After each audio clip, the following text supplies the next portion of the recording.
Yeah, we need to put RAM on the weapon, dude.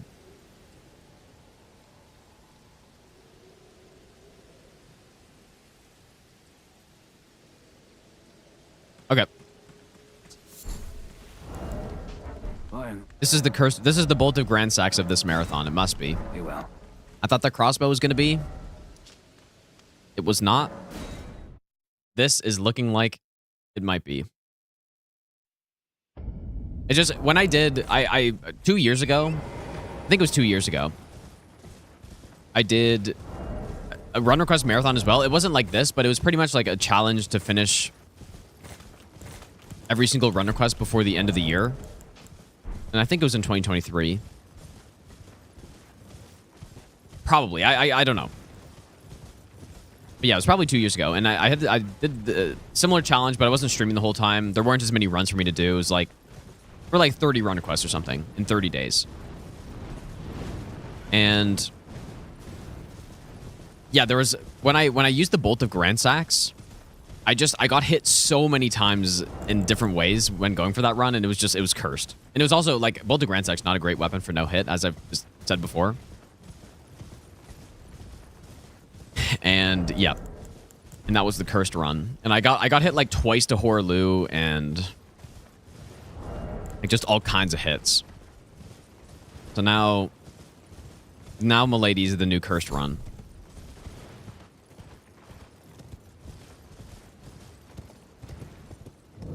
Oh yeah, maybe it was 40, yeah.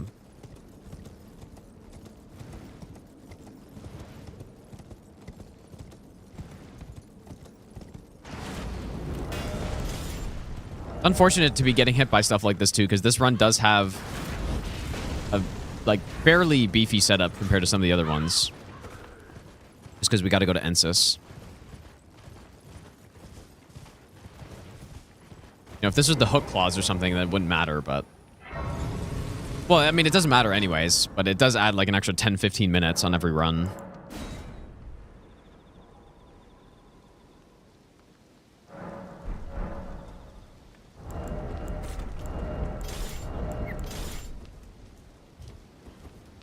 It's cursed about Milady? Well, I've gotten hit twice. That's what's cursed.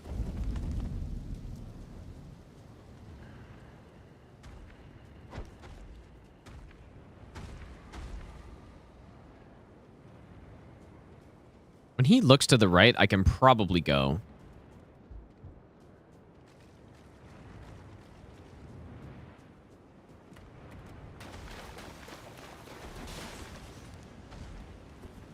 Well, the Gravity Sorceries run I got really quickly, though. Maybe. I mean, I think I got it in 2 tries. This one, I've already been hit twice. Good luck, smile. Yeah, it definitely sucks to get hit by an imp like that 45 minutes in on a guy that just never aggroes. But I guess must have been my path was bad. Unless he has a thing like that Beastman has, the disc one, who can just turn around randomly. Oh, yeah. Gravity Sorcery setup-wise, yeah. I mean, it is pretty long setup here, though. But Nim, thanks for the 9-month Prime sub. Thanks, dude. It's a fairly long setup. Run through Ensis.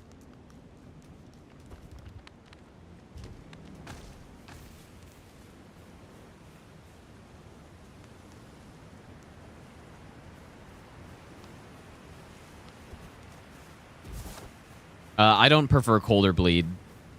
Like, I don't prefer either one. If you're asking which one's better, it also just depends on the build. Like, that's what, like, I don't prefer one because it totally depends on the build.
forgot to get the soul, dude. It's 10k.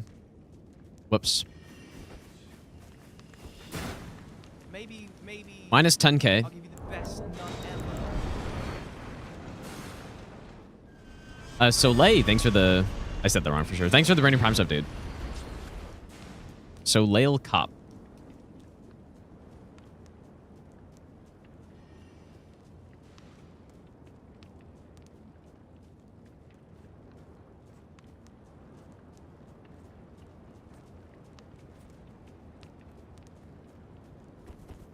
No, we don't actually need that 10k. I didn't even know it was there until last run.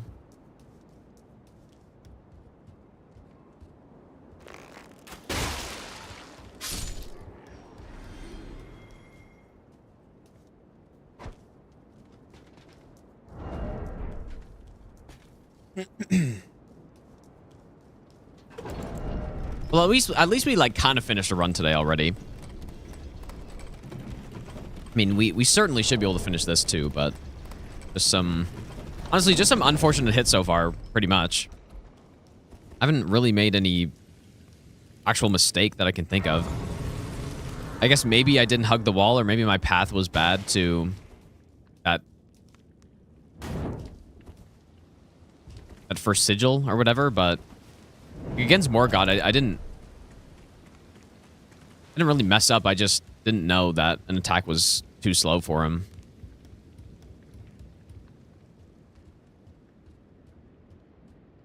I am not sleeping on stream now, because I don't...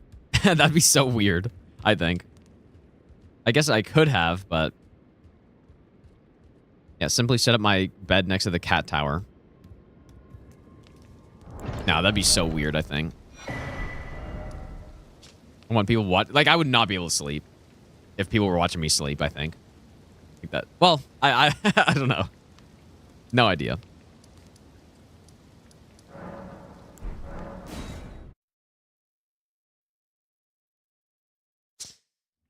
I should go get the wet blade. You know what? I should just start giving myself the wet blade at the start of every run, I think. May as well. Although the reason I didn't is because we do like run past some enemies here, so maybe I shouldn't.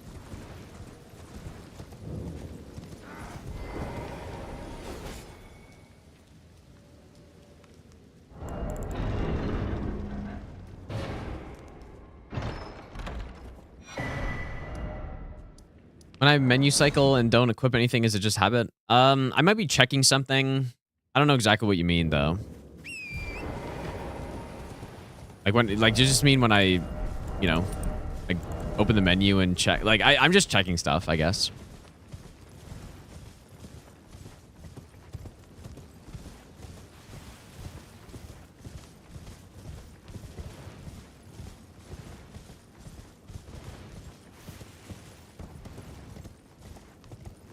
Yeah, I actually didn't even consider doing that, though. Oh, I went and got the wet blade, and I didn't even... What? Also, I didn't even kill the Bellbearing Hunter yet. Yeah, I didn't even consider trying to set up a mattress in here and sleeping. Like, that'd be crazy, dude. I could have, I guess. You know, just play the video and then have the cam super small while I'm sleeping.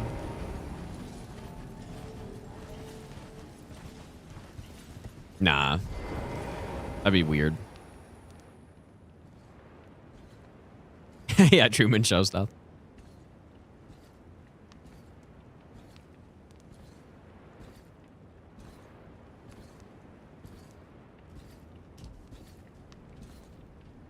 We are doing Milady no hit with Wing Stance.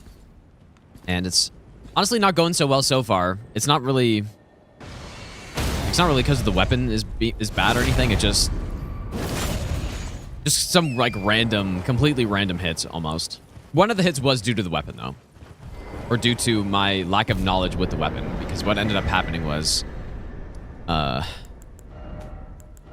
was fighting Morgott and I went for an attack that most weapons can go for, so I just assumed it was fine with this, and it was not fine, pretty much.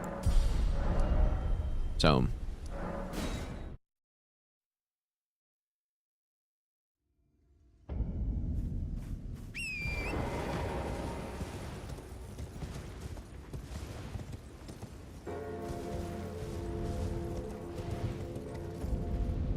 Some guy sleeping stream and got a boner, never lived it down.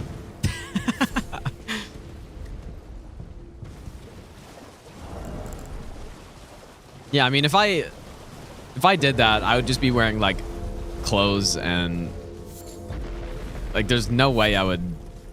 I don't know. Like I would never do that. Yeah, imagine though, like you accidentally throw the blankets off when you're sleeping and like, yeah, that would not be good, dude. That'd be no good.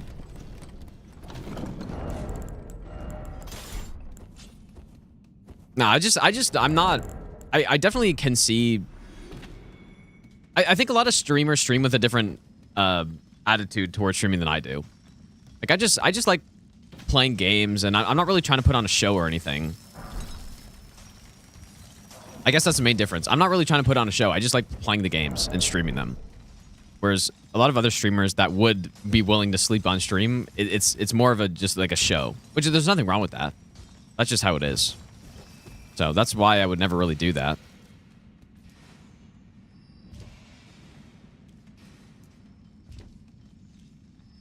Yeah, sleeps in jeans. Dude, I haven't worn jeans and I don't even know how long.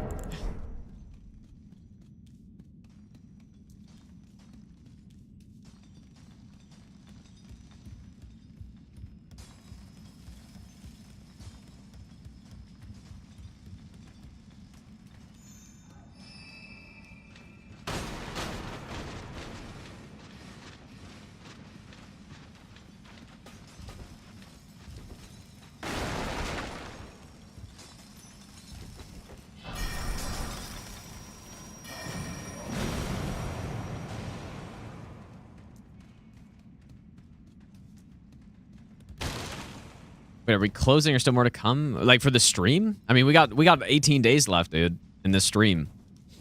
If that's what you mean. 18 days, 19 hours. Yep, so we're not even halfway done. We're long ways out from halfway done, but at least we're under 20 hours now.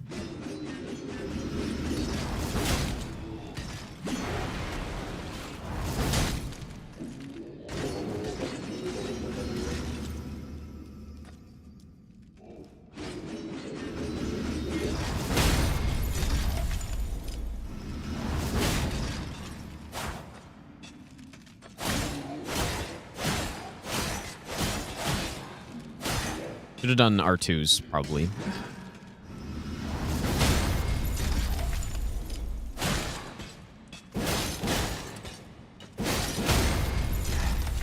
Most stylish Crystallian kill ever performed.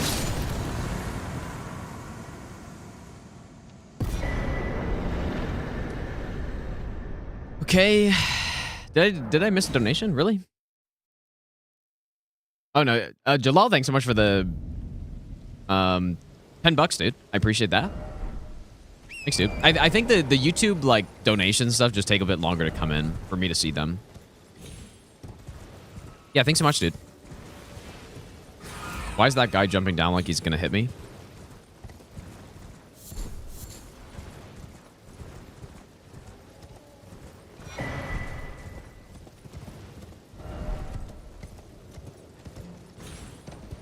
How many runs are we done so far?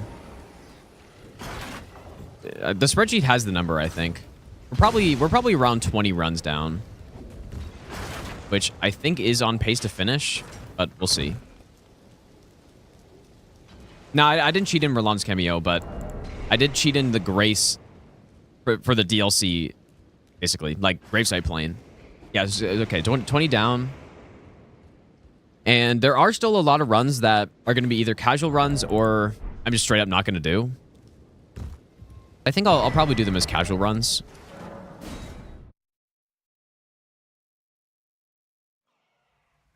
So we should be on pretty good pace right now. Because how many does the spreadsheet say we have to do still? Is there a total number there? Like, so we're done 20 out of what?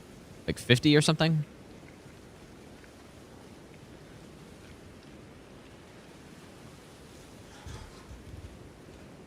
No, so what I'm going to do for the All Remembrances runs is do all Great Runes. And then once I get all Great Runes, I'm going to try for all Remembrances, but like all Great Runes is the run is done, pretty much.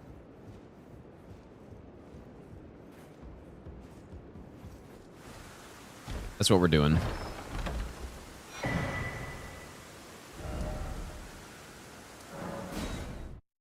But yeah, so I'll continue on to all Great Runes after, or all Remembrances after. And if I succeed, then that's fine. And then if I don't, I'll refund their channel points. Although the one I did that already on, I actually forgot. And I scammed them out of their like 400k. But it's fine. I'll give them, like, I'll figure it out. Like, Raiden got scammed, pretty much.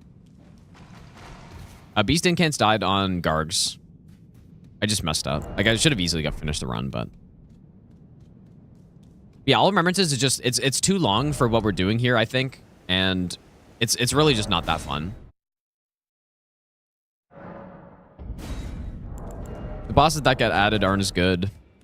And... the champs is included, of course.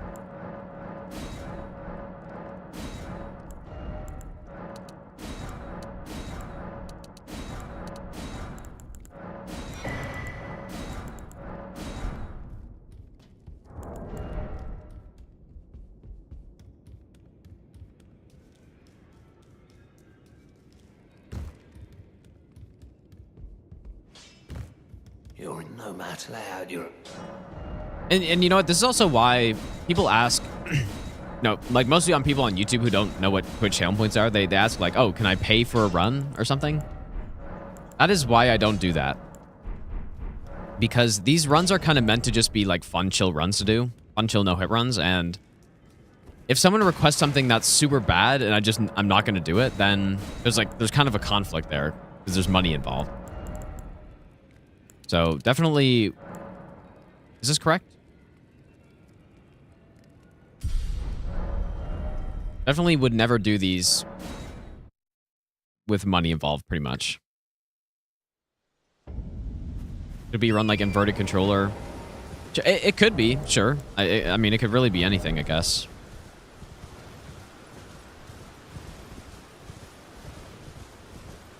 Could be anything. But yeah, if it's something that's I'm not gonna do, like some of the other requests. I mean, yeah, the last run we did, Lightning Ram no hit run. I'm not gonna do that. I'm sure I could if I really wanted to, but that's not really, again, with the point of the marathon and the point of these run quests isn't to be something that I'm gonna get stuck on for a month trying to complete, right? I've other things to do. And get stuck on a run for a month. That's like some random run that I don't really care that much about. So yeah. That's pretty much what it is.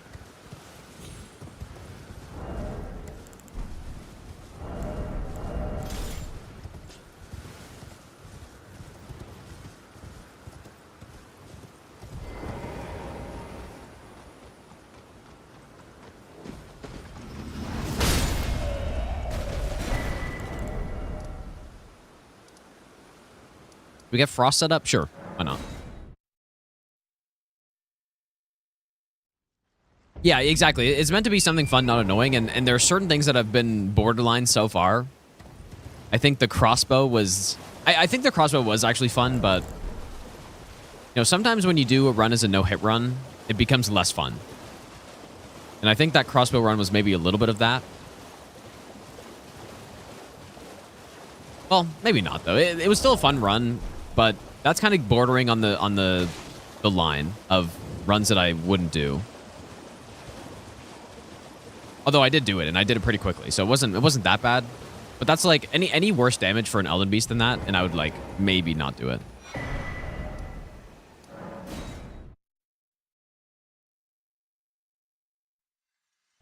But I did actually quite like that crossbow run. I think I pretty much properly demonstrated how a weapon like that actually can be useful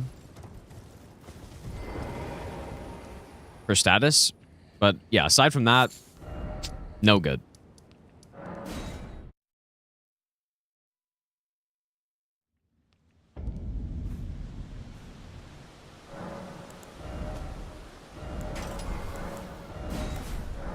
Oh, I didn't get the charge attack stuff yet, I guess. But yeah, that lightning ram though was really fun to do. That was a really fun run, but doing it no hit definitely would have made that miserable. It would have made it not fun. Doing it casual was fun because it's fun to just roll around, tank stuff, and kill bosses like that.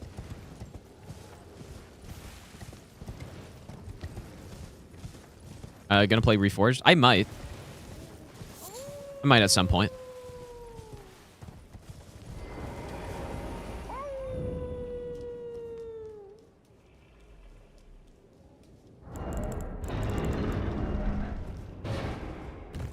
We don't actually need this charge attack stuff yet, but I may as well put it in the physic now. Although this, I don't know, the multipliers on the charge door 2 don't seem that good. Wonder if, does anyone have the numbers for that? I guess I do, actually. I could check. The charge door 2 on this thing doesn't seem like it hits that hard, but when I did counter hit runs, the counter hit, I thought it hit super hard, so I don't know what's happening. Let me check, actually. I believe I have a weapon spreadsheet somewhere. So...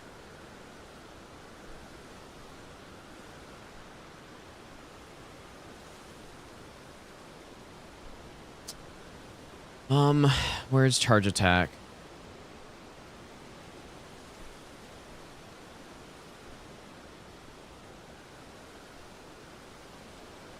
Okay, so Iron Ball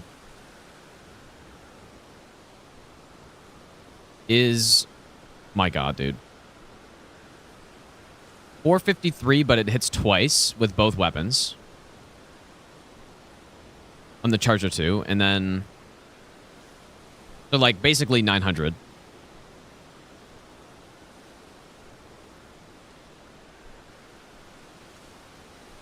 Actually, Milady's is basically the same on the two-handed charge R2. So I don't know.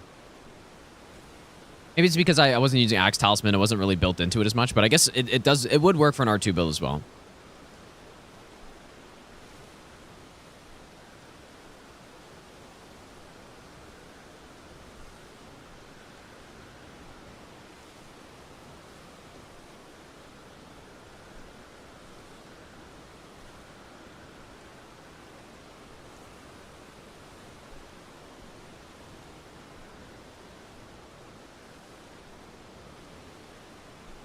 Anyways.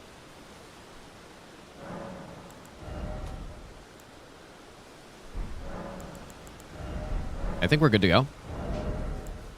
Yeah, I did see that Vadi's making a book. I wonder what that's going to look like. Oops, I didn't put the correct physic in.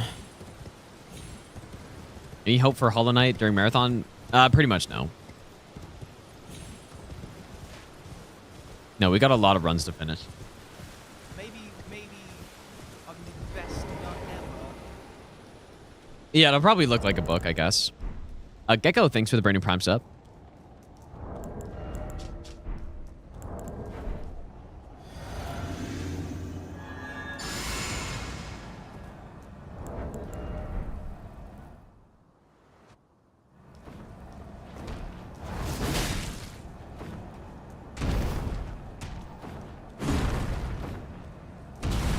Like, let's see how hard this R2 hits. I mean, just wing stance is so much bigger of a hit.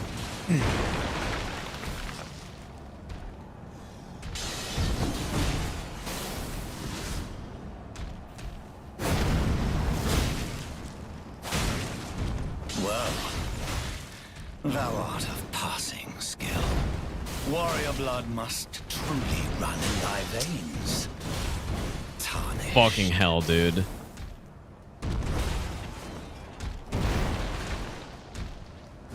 I thought it was over right there for sure. Ooh.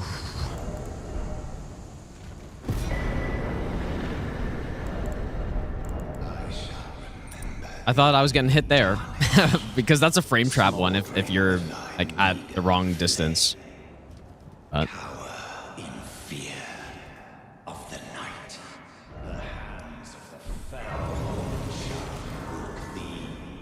It's so funny how this guy just yaps for so long.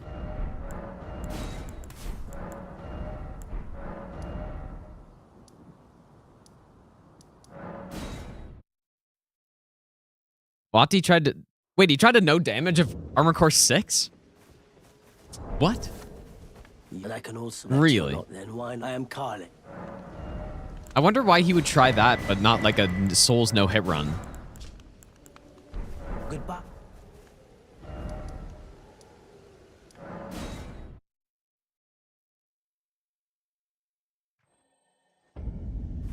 That's... I mean... I don't get that. That's crazy, dude.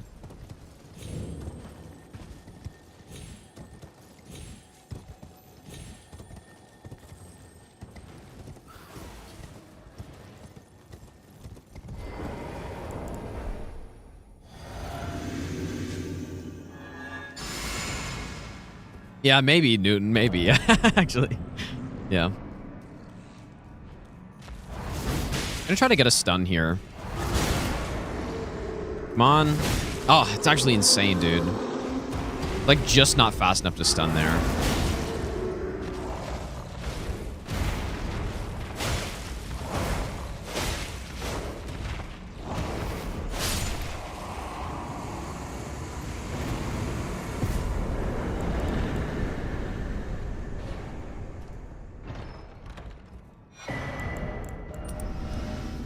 Yeah, that way, yeah, like, no hit the game that no one's no hits, or attempt it, because that way if you fail, it's not like, oh, I couldn't do it. It's more like, oh, it's impossible. Not that I couldn't do it, it's impossible. Surely. I'm sure I have lost a run to Gillica. I mean, I've pretty much lost a run to everything at this point. Come over here, would you? Blast! What's it to you? Step back, you wretched stubby. Why is it always... Yeah, I mean, Souls no hit runs are... I mean, there's a reason they exist is because they're so much fun to do. Like, it's such a good challenge that is... I mean, it's not well balanced because it's intended to be. I mean, they don't make Souls games to do no hit on them necessarily, but the difficulty of a no hit challenge is pretty much perfect. I think, like just no hitting, like a no hit any percent in Dark Souls 1, for example, or you know, maybe Dark Souls 1 is not as good of an example, but like Dark Souls 3 no hit, it's a perfect difficulty of run to do. Where, yeah, you could get stuck doing it for several months or even more, potentially. But it is very possible. And pretty much anybody can do them. So, Casey, thanks for the 10-month Prime sub. Yeah, and that's why so many people do them, because they're just so much fun. And there's so much freedom you have doing them as well. You're not locked into like some particular speedrun route that you have to run. You can completely do it at your own pace.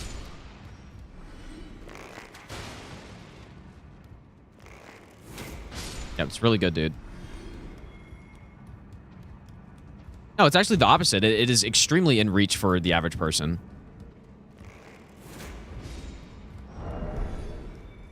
Anyone could do a no-hit run, dude. It like... Pretty much anybody.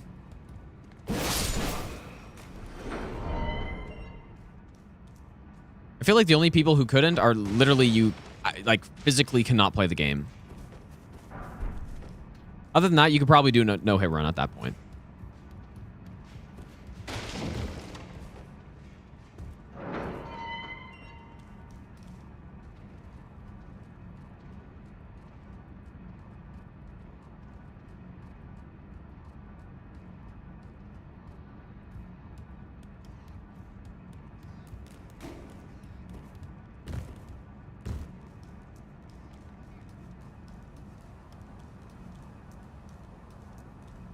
Your dad's not doing a no-hit run? Yeah, I mean, you probably wouldn't, but you probably could.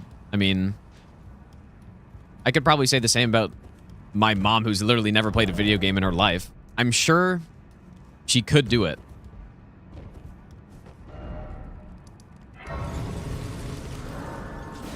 Really, the only requirement is that you want to do it enough. That's pretty much it. Like, if you actually have the desire to do it and you're willing to practice it, then you can simply do it. That's it. Underestimate human capacity for failure? Nah, dude, that's totally different. Because yeah, I mean, probably 99% of no-hit runs are not no-hit runs, or like 99% of no-hit attempts are not successes, right? You get hit somewhere. So that doesn't mean that you can't do it if you get hit once, right? Like, you get hit, you learn from it, and then you move on. That's how it works. Like, I think a lot of people overestimate how difficult no-hit runs are, actually.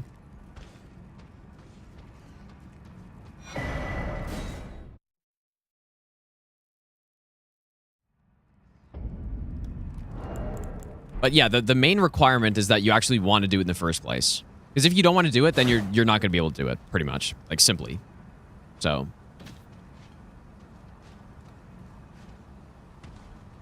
Yeah, if you force someone to try to figure it out, then they're not going to be able to do it. If they don't want to. It's more difficult speedrun or no hit run. Well, they're totally different things. Speedrun has no endpoint, right? Because what's your goal on a speedrun? Is your goal to beat the game, or is it to get the world record? No hit run, there's a simply defined endpoint, and it's when you finish the run. That's it.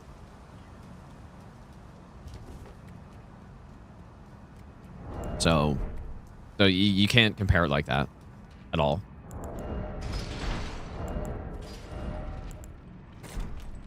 I mean, you could literally call first playthrough a speedrun if you want to.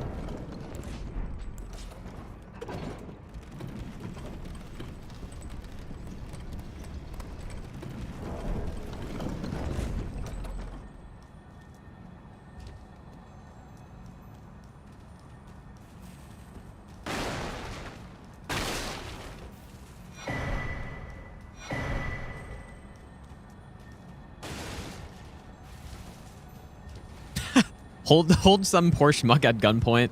Force them to know it DS3. True.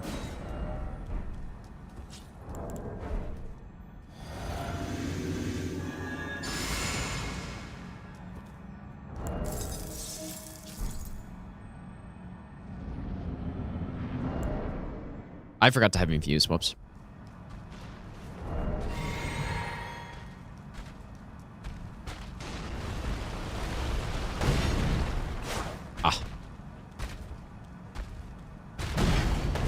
I feel like I'm just fighting him so awkwardly with this.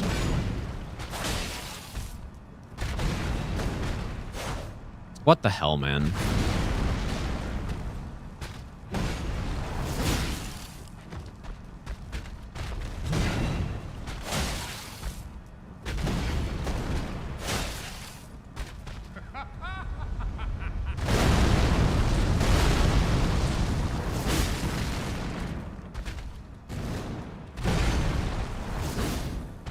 I got lucky as hell there.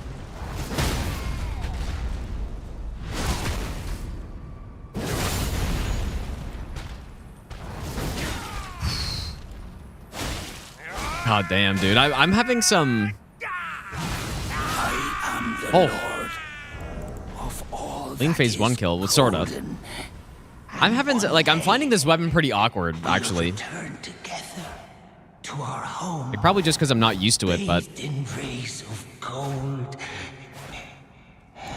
I'm definitely finding it a little awkward. And some of these openings that feel like they should be safe are, like, maybe just not safe with it.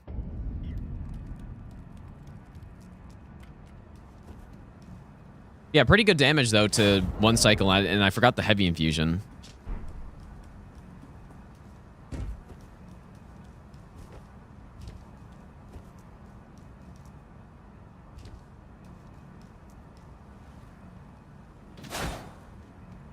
Still hoping for a Bloodborne on PC. I've already got it. Simply. Yeah, this is for the sheet. It's the Cypher Potter run got switched to this, so...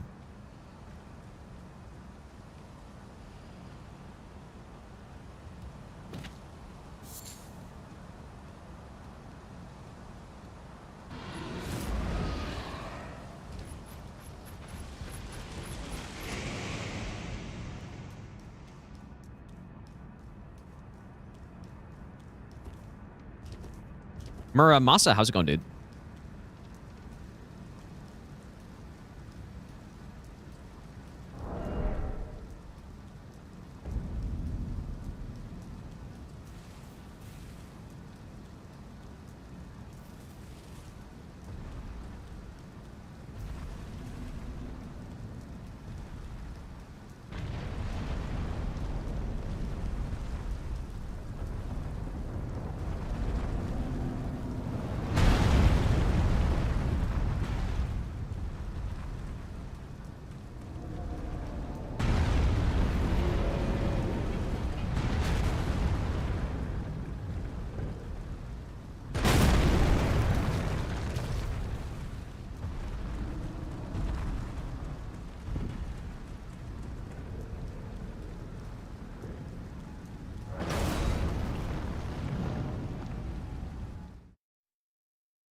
Ignacio, how's it going, dude?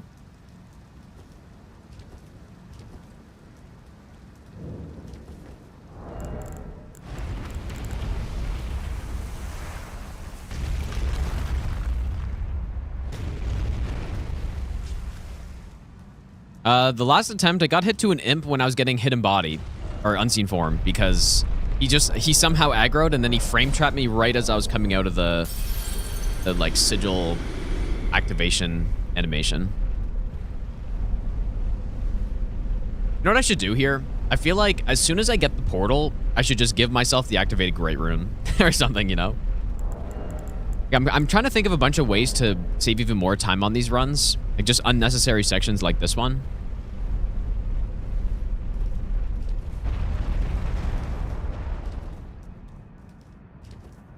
Surely just skip the whole game at this point. But no, I think I could just give myself the grace up here as well. That's what I was thinking.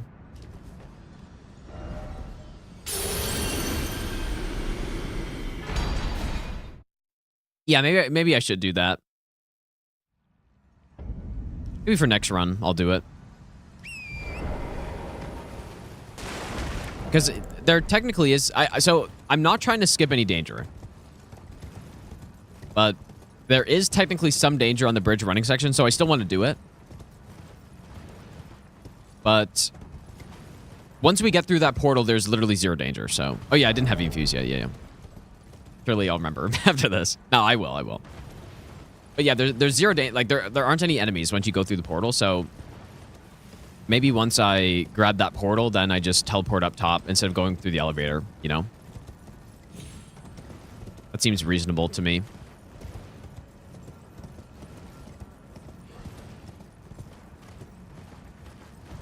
I am quite liking how these runs play out at this point. Because here's the thing. As we saw in that lightning ram run, when I do a normal setup, a run like this, let's just say I still do the DLC running section, but I just give myself the grace. Just, I don't know. Or just think of another weapon. I would be, at this point, I wouldn't have even been done setup yet without those starting graces. And they're not adding anything to these runs because we've seen them so many times and they're not dangerous and, you know, it's not really what the runs are about, just like torrenting through the open world. So I definitely prefer to do the runs like this. And like during this marathon, I've saved myself probably at least, wait, how many runs have I done, I wonder? I probably saved myself at least 15 hours, I want to say. Does that sound like too much? I don't think so.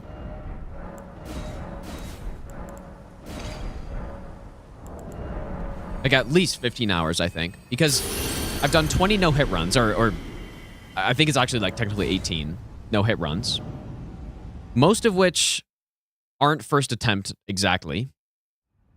Right, so that means I've probably done at least 30, 40 attempts at runs at this point, right?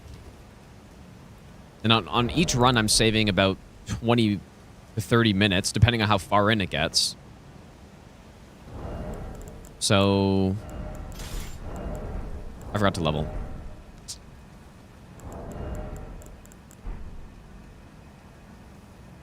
I don't know. I think it's, or probably at least 15 hours of setup. At the very least, I think.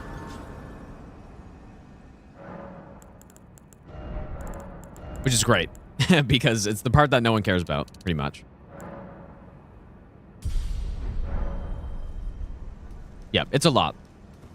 And it's only been, I mean, we're on day 12 of the marathon. It's only been 11 days. And it's already that amount of time. By the end of it, we literally may save 50 hours of running on these no-hit runs, so. But yeah, it's not, I do like the setup. It's just, for these marathons and for these runner quests, running through the open world just doesn't really matter. You know, that's not, like, I've done it so many times, it's not really the point. But we are still doing the setup. I'm still doing all the same stuff, but it's just, I have the graces activated. You know? That's it.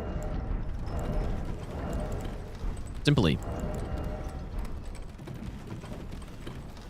But yeah, I would say most, so if I do Iron Balls no hit, with my God Run 3 route, I believe, and this is without patches, I think, the setup is generally about 35 minutes before I fight Morgott, I want to say.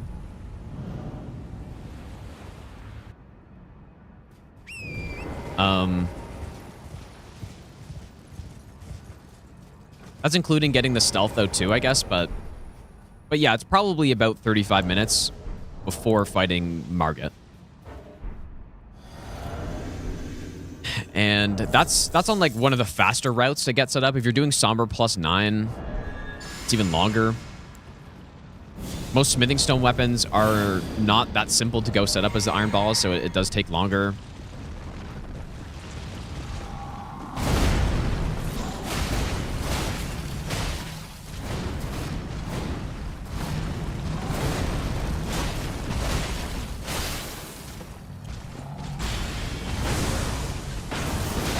I cannot believe how much damage this does.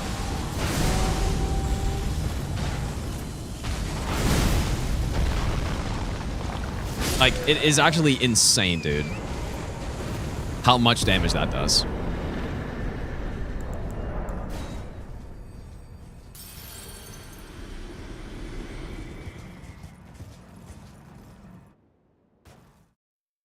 Like, this is a, yeah, this is a +12 weapon doing over 2,000 damage a hit on Radagon. Like, that's crazy, dude.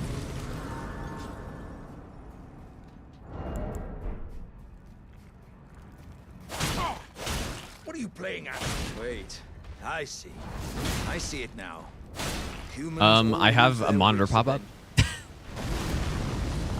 And I can't see the game. How could this? Was my whole Wait, I literally can't even cancel it, dude. MSI OLED Care, panel protect. And I can't close it.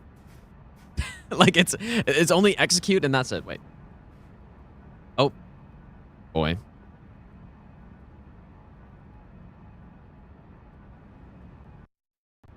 Dude, you're kidding me. Oh, well, it's on my other monitor now.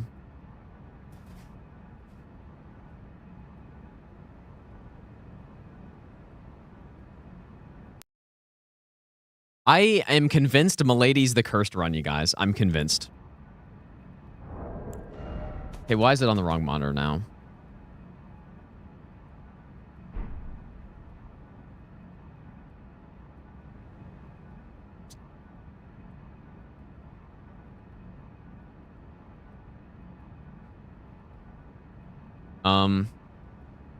And I also got reverted to 60 hertz, I think. Oh, no, it didn't.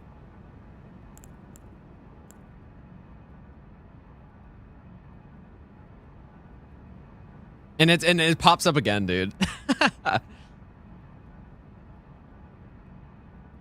I can't exit out of it. Like, I think I have to do it or something.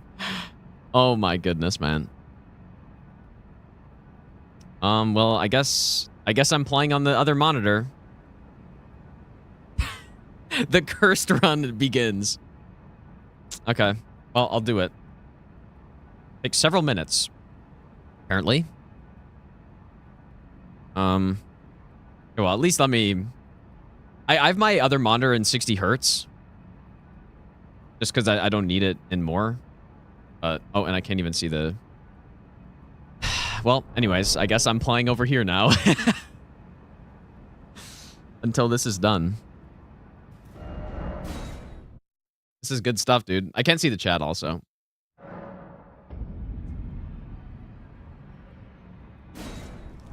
So... This is unreal. Only fine. You have now to become the thing as much. Now. Probably a good time for a break, but...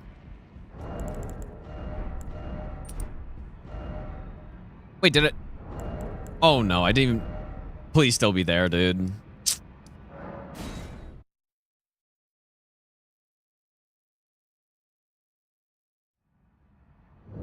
Okay, good. Okay, we got this. I tried to open the monitor settings, but because it because my the Windows is still detecting the other monitor, it's like the control panel was brought up on the wrong screen, so I just can't even see it, I think that's what the problem is. Because I would really like to increase my refresh rate. But anyways. Oh boy. This has gotta be it, dude. This is the cursed run.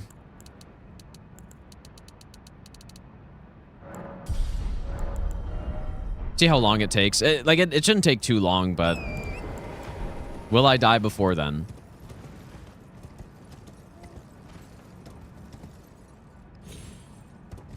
Man, it feels so delayed playing on 60 FPS, dude.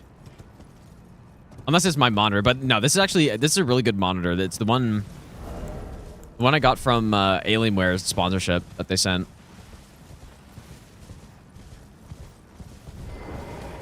Quite good, but I wish I could put it in at least 120 hertz right about now.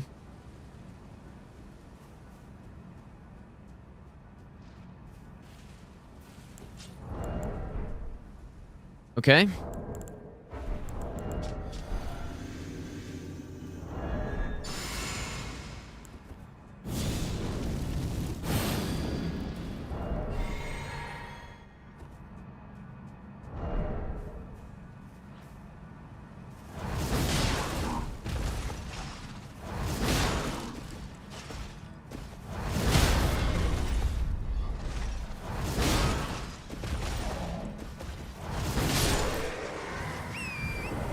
Simply destroy him. Okay, surely not getting hit again here. This is where I got hit last run somehow. By one of the imps that saw me in, of course, perfect frame trap. So this is the cursed run, you guys. Oh, my neck was already... I think as I was looking at chat over here, my neck's already kind of a little stiff or something. I'm like, now you guys just get a simply side of my face view while I play the game.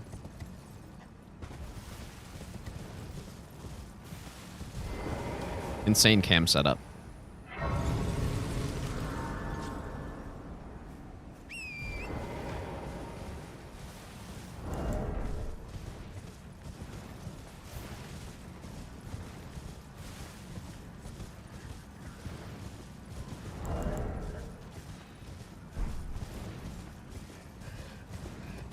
Yeah, I honestly still have no idea what happened with this imp last time. Because my path didn't look that bad.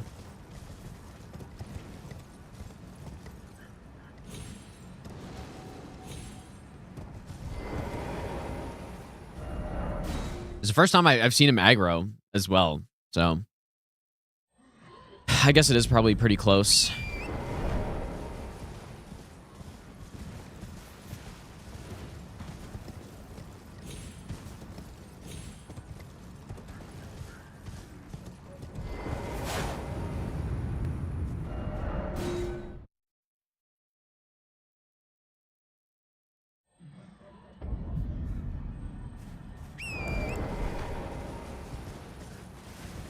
Yeah, getting hit 50 minutes to a random imp aggro is pretty nice.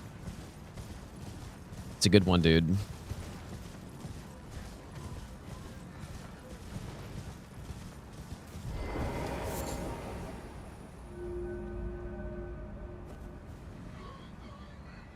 Yeah, the main monitor is like off.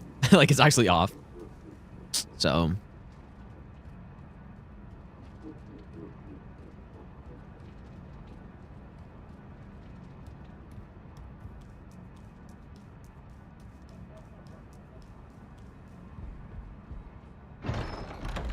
should be fine. I might be if we get to the next boss, I would rather like DTS was pretty much completely free on this.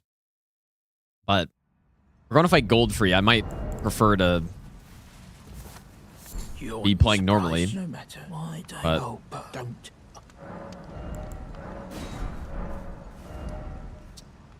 all right, there's unseen form.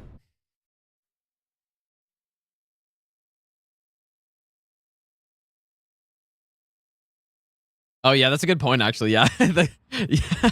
Yeah, the monitor's going to turn on and then I actually don't know if the game will transfer though because I turned my monitor off and back on and it stayed on the other screen. So, like, I probably need to restart the game or something. Yeah, imagine I'm running right past enemies, switches monitors, game lags. It's probably a good time for a break, I guess, dude.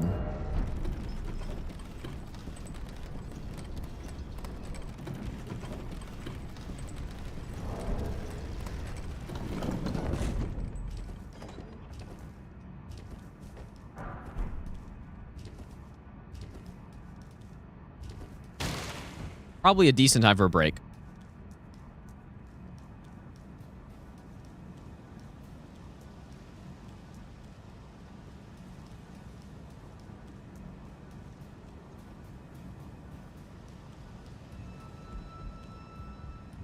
How long has it been? It's been a few minutes. It's still going.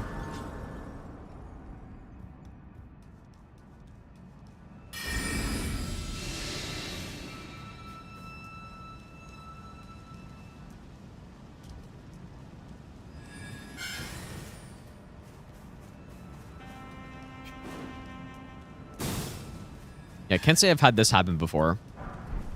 Imagine that happening game 6. Like, end of Elden Ring, I'm fighting Soldier of Godric, and then I just can't even see him. And he comes in, ends the run.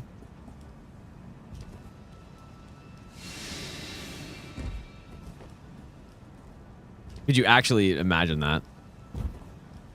26 hours in.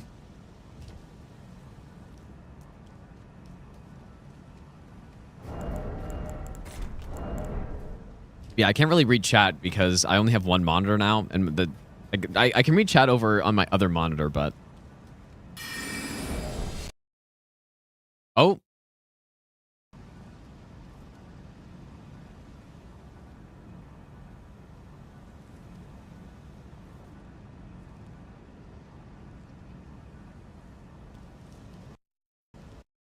oh boy.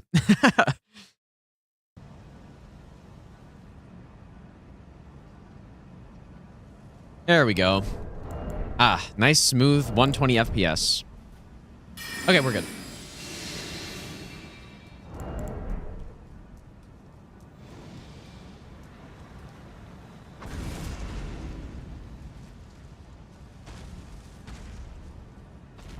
Yeah, see, the curse comment, it's this run may be cursed. That's what I'm saying, dude. But yeah, we're good to go. Luckily, that didn't happen as I was running past the Avatar or something. Yeah, no, yeah, luckily not during Godfrey fight.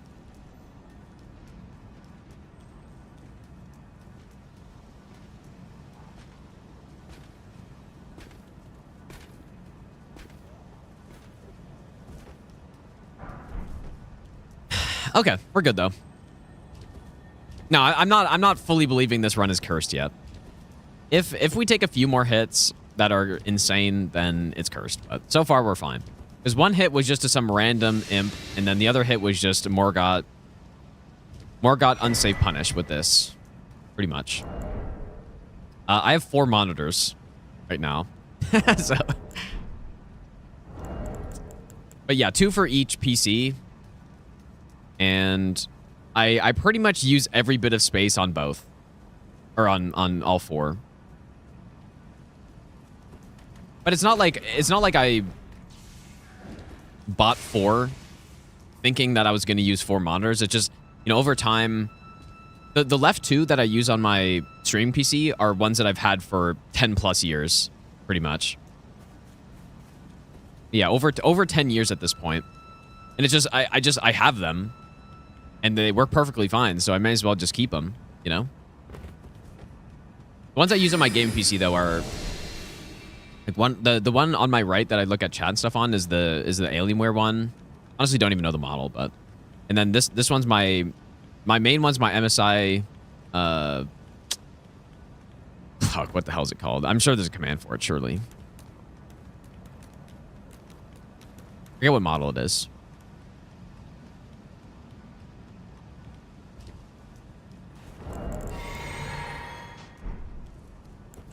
Maybe there's no command for it. It's...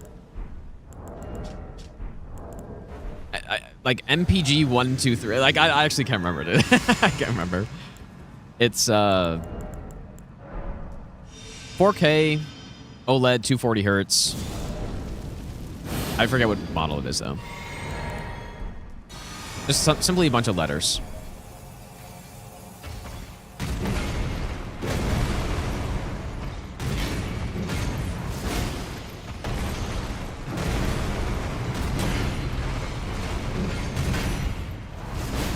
Oof.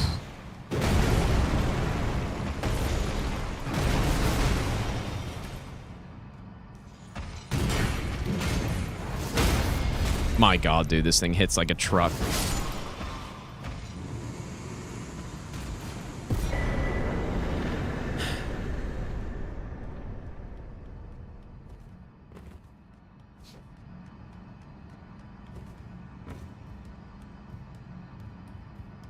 And then, yeah, my old ones are... I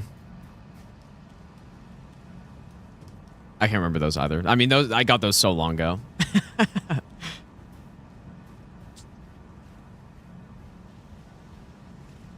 I can't remember the model of any of my stuff, pretty much. Like guitars, I can't remember. I don't know. All right, Godfrey down.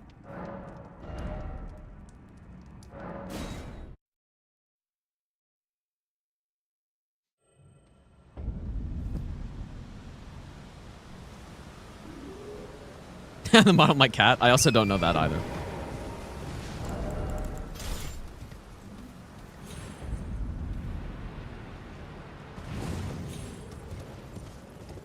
Honestly, I don't think it would be a bad idea to get the shackle on these runs, but if I was going for maximum consistency, then I would get the shackle every time on these runs. But I kind of think it's more fun without it, although it feels bad when I reset to Morgott, though.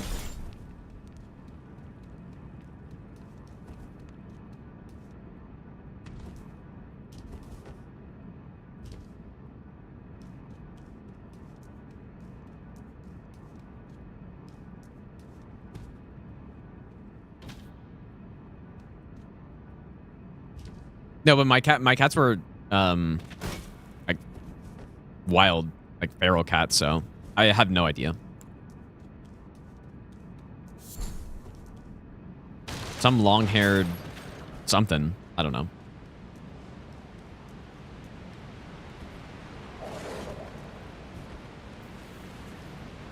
Yeah, standard issue cat.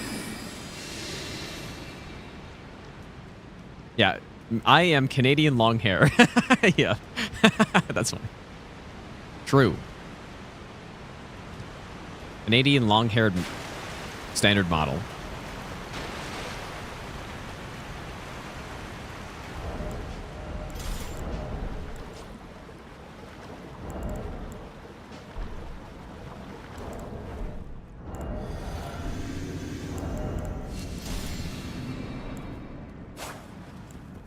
That's not what I meant.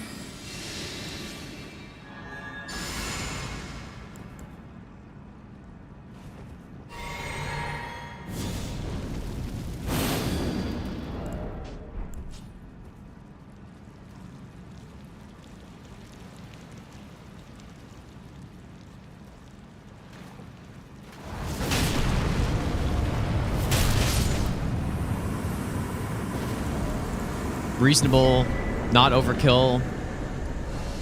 Definitely needed all those buffs.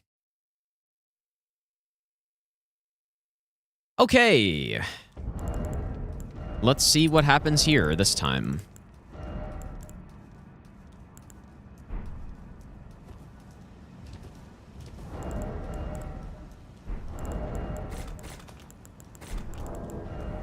Yeah, not even a one-shot, dude. Okay. So R1 when he does the thing instead of tap R2. Tap R2 is not really... It is fast enough, but...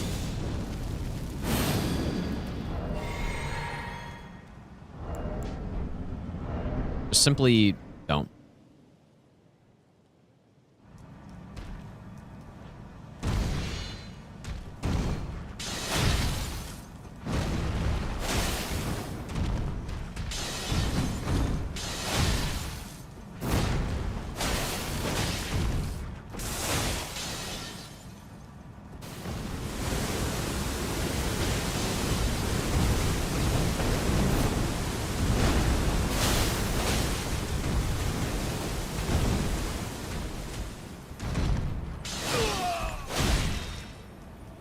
I'm not really giving me the openings I want here.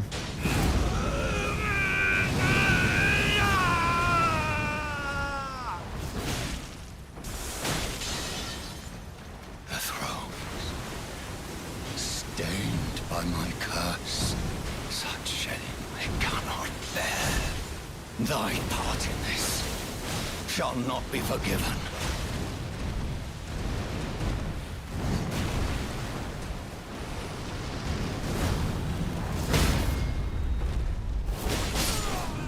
Wow, he didn't... He gave me one singular wing stance opening. The definition of cursed, right there. Give me one singular opening for it.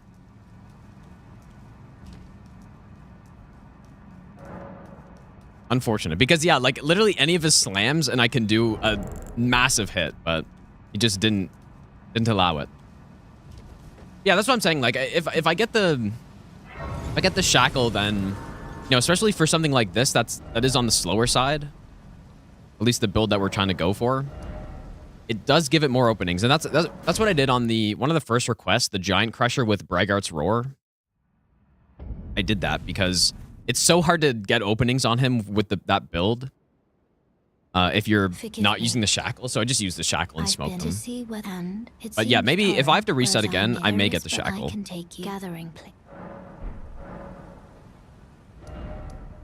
I think that's probably a good idea, just so I can like actually hit him with some wing stances. The thing with wing stance too is that like unsheath, you can pretty much immediately look. So with unsheath, I can go into stance and immediately R2, but with this thing, you can't do it in quite the same way. You have to kind of fully go into the stance for it, which is making it. I was thinking this was pretty much just another unsheath. But it's a little bit slower. Allow me, you are prevented the thorn. No, definitely unsheath is still better. But, I mean, this hits so hard though. Now this request, Steel changed his Cypher Pada request to this. So.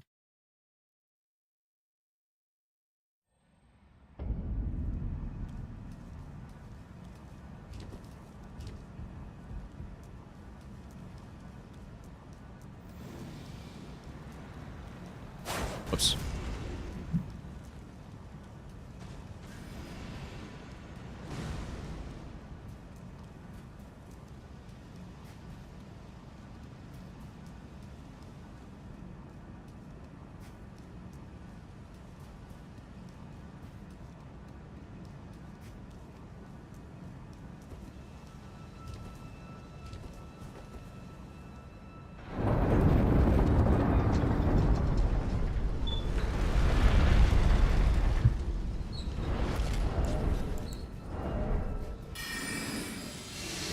Let's go, Woody. Yeah, Avenue Balcony is definitely better. I mean, I've been getting Avenue Balcony for like years at this point, but at least I think so.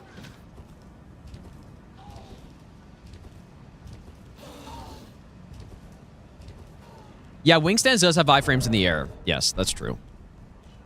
But you know what? Because that delay it's got on it, it makes it a little bit trickier to use, but it's still really valuable because I can do it, especially on Godfrey, not in his AoE stomp phase, but the rock one, you can jump over stuff. And the reason we should be able to jump over stuff in his AoE phase, but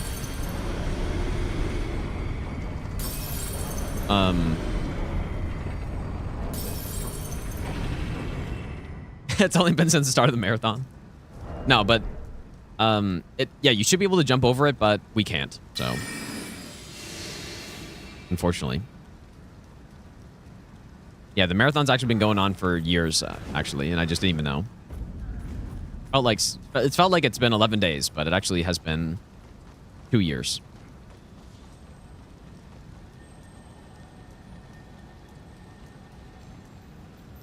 The Cypher Pada it's the pure holy weapon, fist weapon that's in Round Table. And it's honestly pretty good. But for no hit any %, it's pure holy damage, and a lot of the base game bosses resist holy, so. It's like 11 days, but it's actually 12 days. I mean, we're on day 12, yeah. We are on day 12. The thing is, I don't know how many sleeps I've done at this point. So, yeah, based on the timer, we started at 30 days, 6 hours. So we're on day 12. But it's been 11 full days though. Oh yeah, we got snow like several weeks ago already. Oops.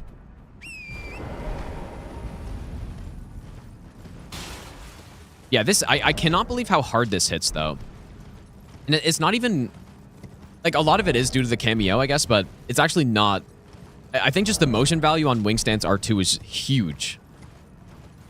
And the R2 is just not even close to keeping up with it. We are a Ash of War build, but even testing the R2 versus Wingstance without any talismans, Wingstance just hits so much harder. So, quite something, dude.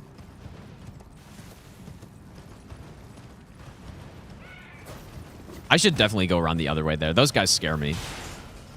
Yeah, Hugh G. Rection. My favorite artist.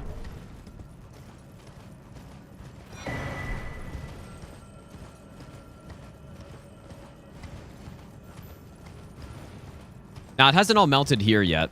It's been pretty much staying around -1 or so. But, like, we got 15 centimeters probably 3 weeks ago now. It's quite a bit for early November. But most of it melted, but there's definitely still snow out there. Unless it was warm today, but it wasn't, so. Okay.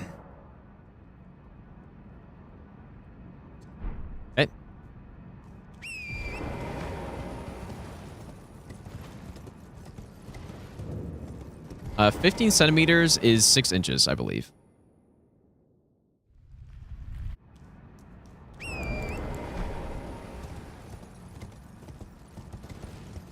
Or maybe it's even more than that, dude. It might have been more than that, but...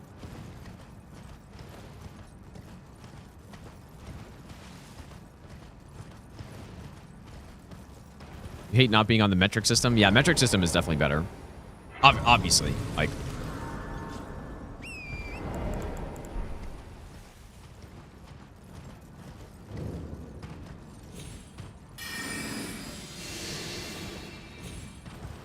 But yeah, here, you know, in at least where I'm at in Canada, we pretty much do both. So speeds, you know, like driving limits and stuff, or speed limits are in metric, kilometers per hour. But generally, when people talk about height here, it's in imperial. Freedom units, as they call them. We get this. You know, I never say I'm 180 centimeters, I guess. I say I'm 5'11" or whatever. I don't know the amount of centimeters, but... And I don't say I'm... What am I, like... 70 kilogram? I don't say that. I say I'm 160 pounds. So... It just kind of depends what it is. Yeah, temperature is always is metric as well. Metric's definitely better. Like, it's just simply better, but just some things here are metric and some are not. It's kind of random, I guess.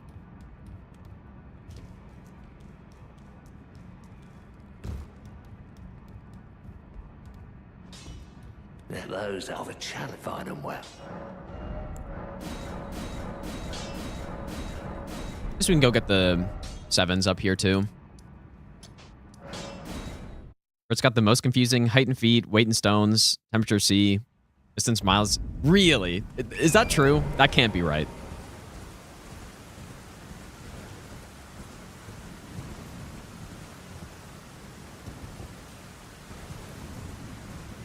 Nah, but metric is better. I mean, is there one thing that is not better in metric? But the one thing is that people say that I don't really agree with, but is that when it comes to like Fahrenheit temperature, it's more about how it feels or something. So like if it's 80 degrees outside, it's like, I don't know. I don't know what they were saying, but that's the only thing I've ever heard. Oh, the stream is dying. Damn, dude. Why is this happening? I might have to restart my PC and window update again. Because this type of frame drop isn't... It's almost certainly not actual network issue. Yeah, we're dropping again here. Oh, I am an old so here I am. Perhaps. In my experience streaming, these types of frame drops are not actual internet issues. It's something to do with the PC itself.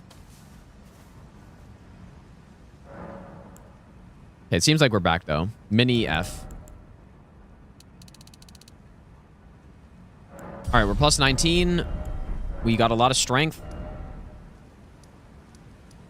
0 is cold, 100 is hot. Yeah, like, I don't know. That's all just dependent on what you're used to. So I don't think if you told someone that didn't know anything about temperature units, it's like, oh, the temperature outside is 100. They wouldn't go like, oh, okay. They wouldn't know what that means intuitively.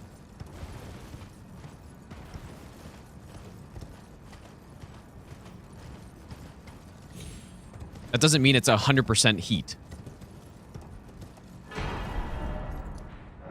Or whatever, because what does that even mean, right?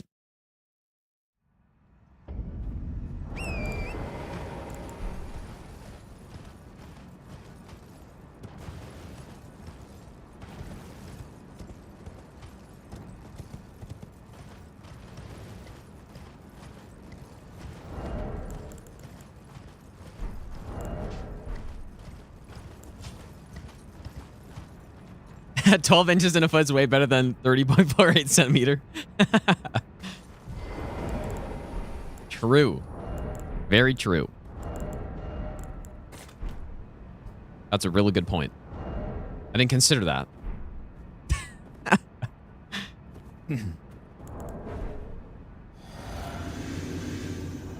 Excellent point. I don't know, there probably are some other applications of Imperial units that I'm just not aware of, maybe. Like, there must be something.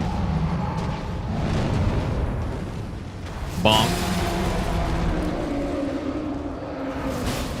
That actually really sucks. Wait, why did that stun me? That should have stunned me, for sure.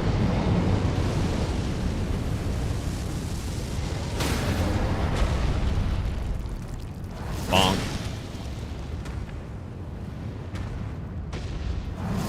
That was dumb. Waited way too long for that. Dude, this is insane.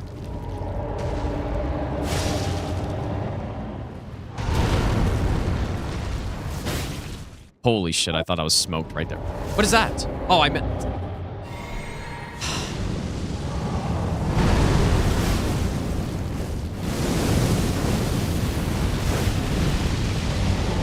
Dude, I'm having real problems with this, with this weapon. It's just like, the positionings it's putting me into, I'm just not used to it. and it's really messing me up, I guess. Also, cosmetic flame grant me strength because there's no way this is lasting until I get to him here.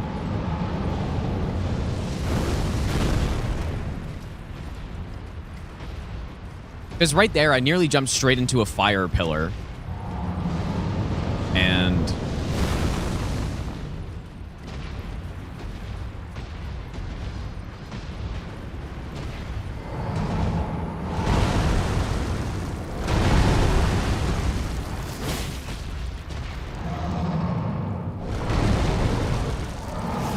Oh, of course it misses.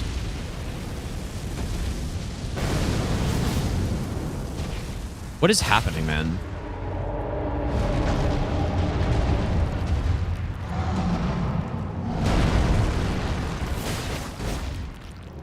I knew this was the run he was going to fire breath, dude. I just knew it. Like, you knew it. You just knew it. I don't know how, but... I think this is the first time in this entire marathon that I've had the memory of Grace Fire Giant. And I just saw it coming from a mile away, dude. This is just how this run has gone right now. Just how it's gone. Like, he's trolling. I'm missing every hit. I'm jumping into fire pillars, and he fire breaths me. This is the cursed run. We have found it.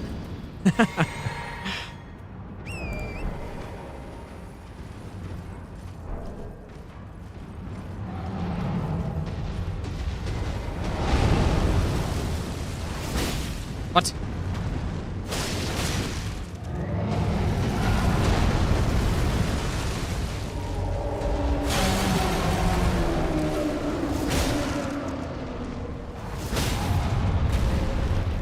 Man, not damage, though.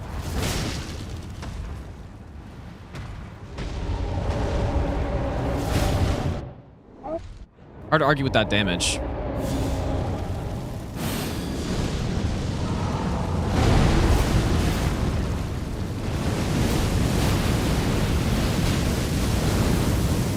Would have loved to stagger right there. Don't do it. Yep, he did it.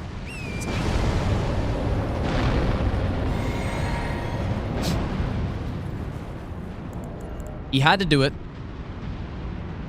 Maybe if I did a jumping R2, I wonder if I would have gotten him.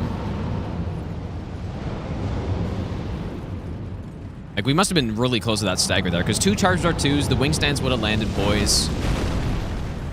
I just needed, like, 1 more charged R2 or something, or a jump attack.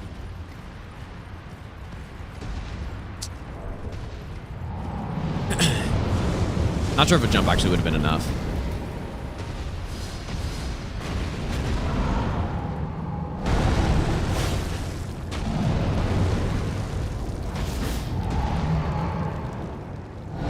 Did that miss?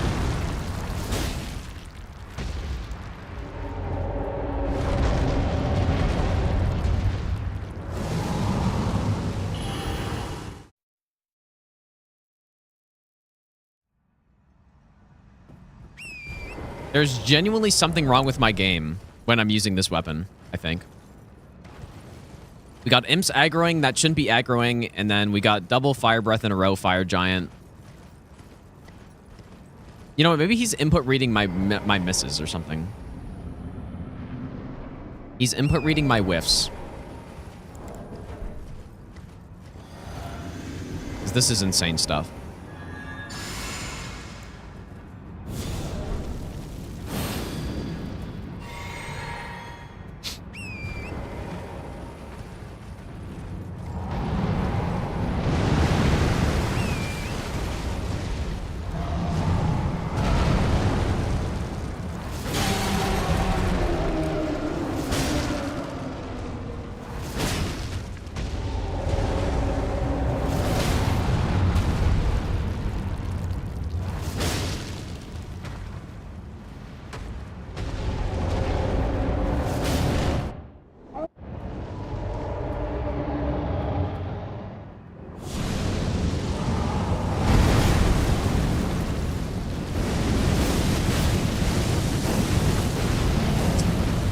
I can't, maybe I should have slept him or something, dude, because I just can't get it with this.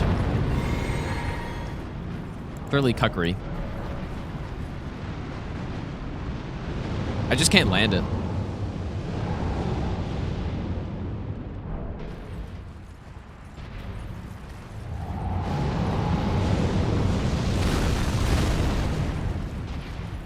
Cause yeah, again there, I'm just like, I'm a bit of poise damage away. Probably another wing stance R2 away.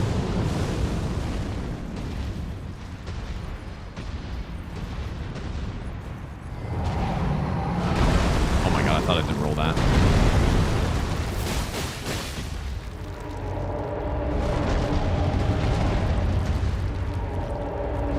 Yep, let's go up near the rocks. That sounds like a great idea.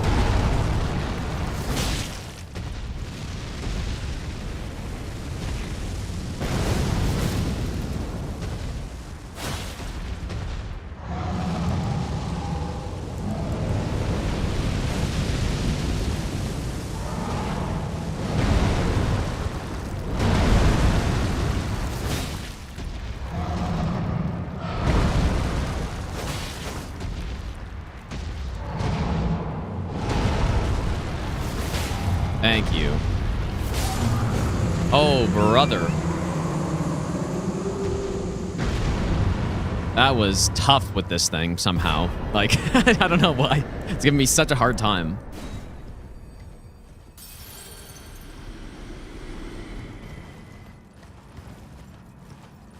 All right, well, we have no idea how this is going to look on Godskin, but it's got to be pretty good.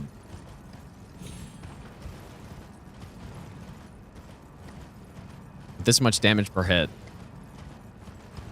Should be good on Beast Clergyman as well.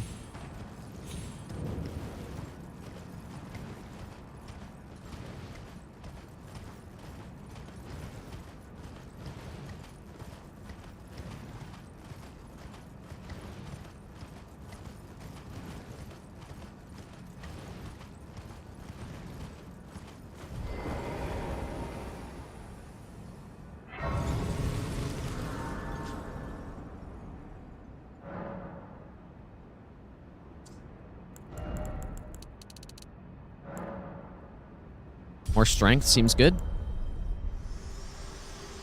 Yeah, this is the first run past Fire Giant. The first one was Morgott, where I went for a tap R2 when he did his like hammer sideways attack thing, and you know, most faster weapons you kind of delay the R2, or at least I do, or whatever. So I did it with this, but it just wasn't fast enough to roll after it because it's pretty slow tap R2 on this thing, and I didn't realize. And then the second run was I was getting Unseen Form and then an Imp. One of the imps aggroed and frame trapped me out of the sigil animation, which I've never even seen him aggro before. And somehow he aggroed and killed me. And then now we're on this run. So, yep, it genuinely feels like we're cursed on this one right now. But you just got to simply get the run and just move on. You would think a weapon this good, well, at least yeah, you'd think a weapon that can hit this hard would be no problem. But you know, one hit was from me not being used to the weapon, and then another hit was just some random meme, I guess. Now Fire Giant's trying to screw me, and then my monitor is updating, doing like self-maintenance mid-run. This is crazy stuff.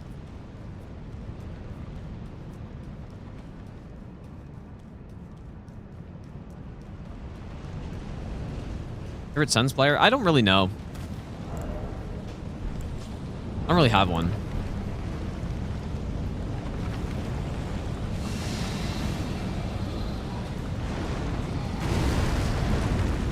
Yep, this is some crazy stuff right here.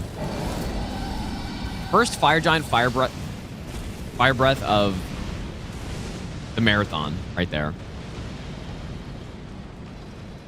Very first one. I think maybe Miyazaki doesn't like that Steel changed the run from Cypherpada to Milady or something.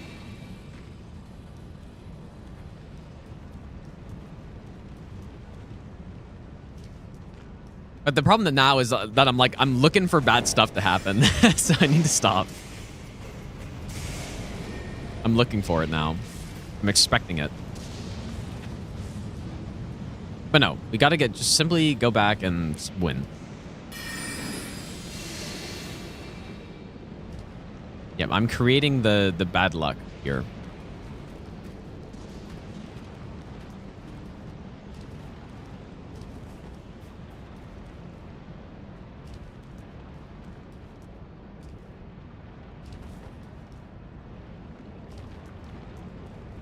I wonder how this should be excellent on Malenia, right? And I wonder if the wing stance R2 combos into anything.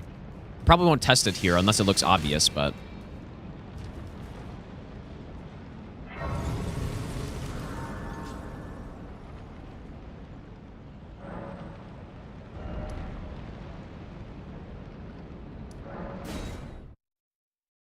anyone know offhand if Milady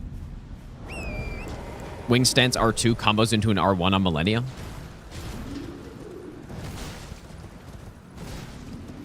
No, but what I think though is like some of the tricky things that I've been having on this run are due to the fact that we move around with this Ash of War quite a lot. Are you here as a And when you're not used to that sort of thing, when you're not used to the movement, then it definitely puts you in a weird spot. And like, who knows, on Malenia I might just jump straight into a rot AoE or something because, you know, when she does her slam into the ground, I use it and it just propels me in, you know? Like, that's the kind of stuff that happens when you don't use a weapon. You don't know exactly how it works on the boss. Most other weapons, I don't really need that because we're not using some attack that moves us around a lot, but in this case, we are. It's putting me in some weird spots.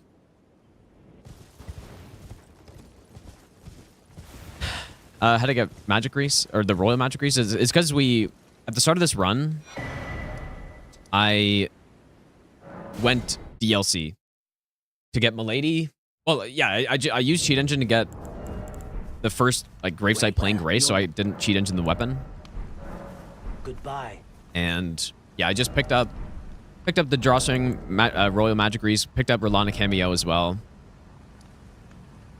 So yeah, that's how we have that stuff. Whoops. We go here. I do like doing it this way for DLC weapons. I think it's more interesting to just start with gravesite plain and actually just go pick up the weapon. And I may do that for base game weapons too, if it makes sense, right? If there's a weapon, we did that for Hand of Malenia. Hand of Malenia is way too late in the game to use for a no-hit all Great Runes run. So I gave myself the grace in front of her, fought her at +0, and then got the weapon like that. It's way more fun to do it in that way. So, okay, well, this should be excellent, I think. Oops, Lantern Gaming. Should be really good. Until I get the accidental apostle riposte or something like that.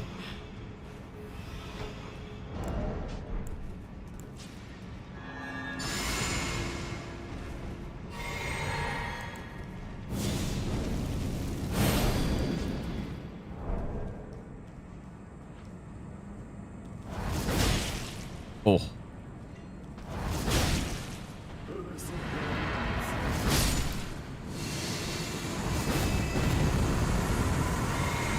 Surely wasn't going to get hit by that. The large hit. I mean, the DPS isn't anything insane doing it like this, but the damage per hit is just wild.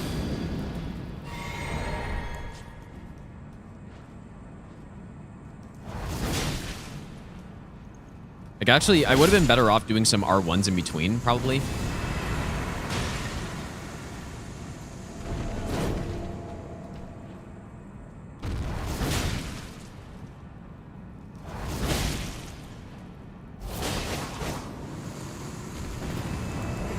All right, nice.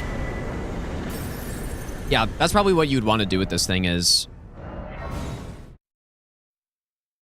do the wing stance R2, couple R1s, and then another one. At least on the apostle there, just to, like, maximize the damage. Yeah, pretty solid.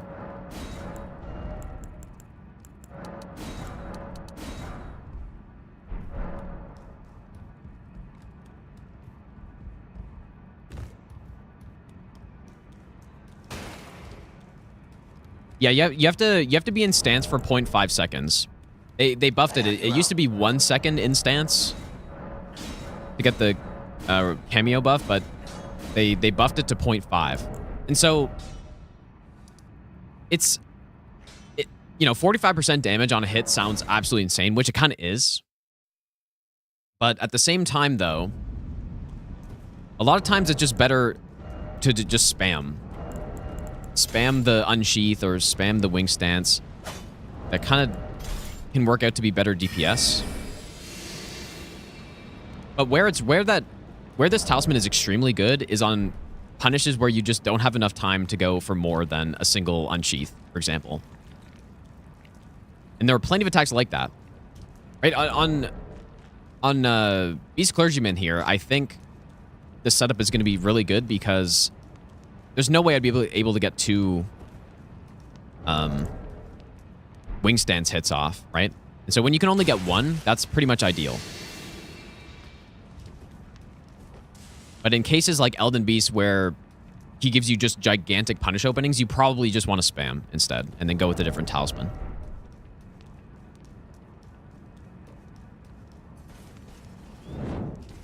And I actually kind of like it for that reason. I like that it's not just no-brainer, use it everywhere. There are spots where it's really strong, and there are spots where it's not as good. And I quite like that. Already upgraded, right? I think it's fun to have stuff that isn't just a no-brainer go-to every time.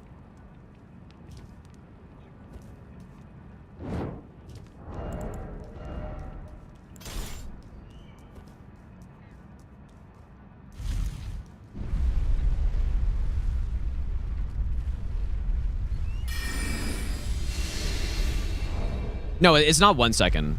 Wait, is it 1 second? Oh. Oh, it used to be 1.5. They reduced it to 1. Really? I thought it was 0.5 for some reason. I guess that makes sense, though. I guess I didn't time it or anything. But yeah, I got the numbers mixed up then.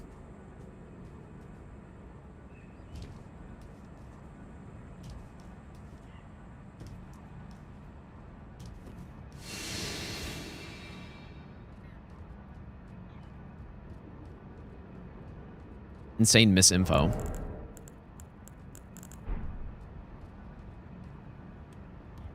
Use visual indicator. Well, I've kind of just gotten a feel for how long it is at this point. But yeah, I guess that makes more sense. Because 0.5 is actually like insanely fast. And I guess it starts, the thing, maybe the reason why I thought that made sense is because it starts right when you're holding the trigger. And with this, it kind of takes a bit to get in the stance, so it's probably like 0.5 seconds from when you get into that like sword fully extended stance part, you know? Like that's probably about half a second once you get into sword extended. Maybe that's the confusion.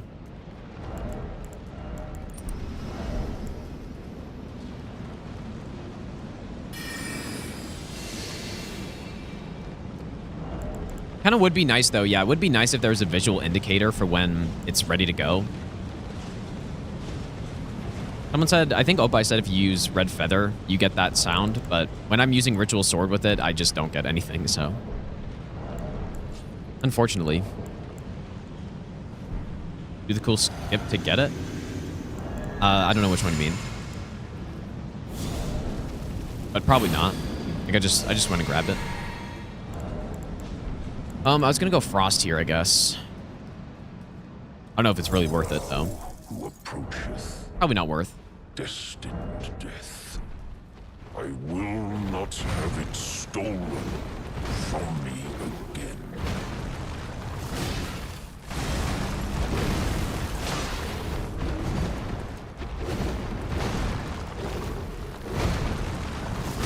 Damn.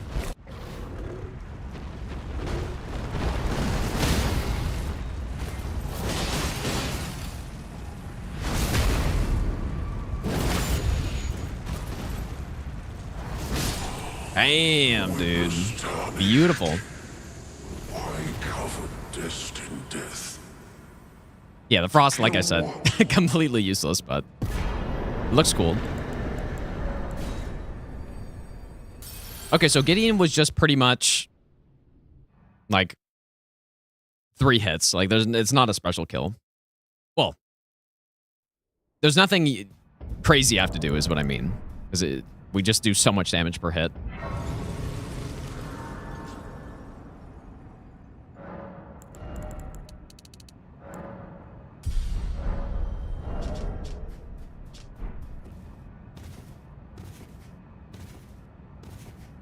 We don't need the Madness Stone. We don't need a time, really, anything. We just do Wing Stance. Wing Stance R2.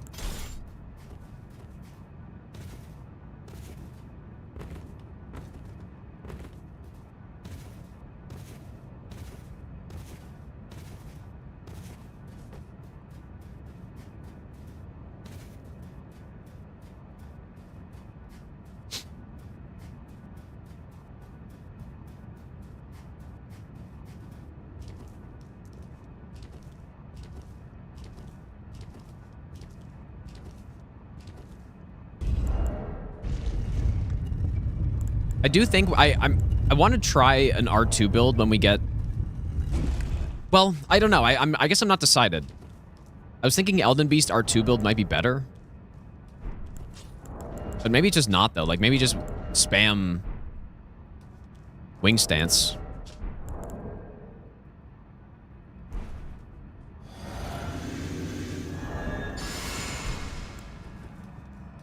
And here you'd come, to stand before the Elden Ring, to become Elden Lord.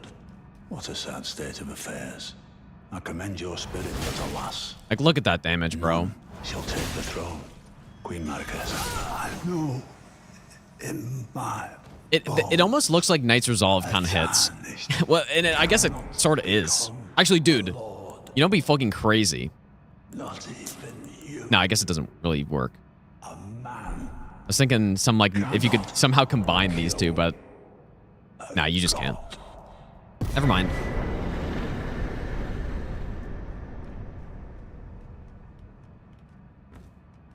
I'm sure on old patches you would maybe be able to do something.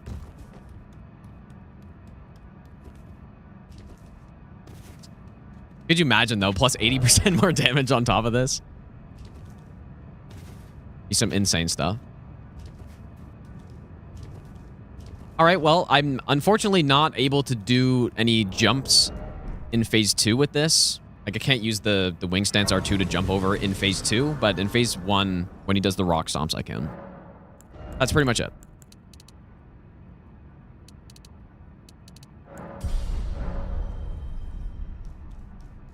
I wish I could, though. But yeah, they simply... We're also bringing this bull into the fight.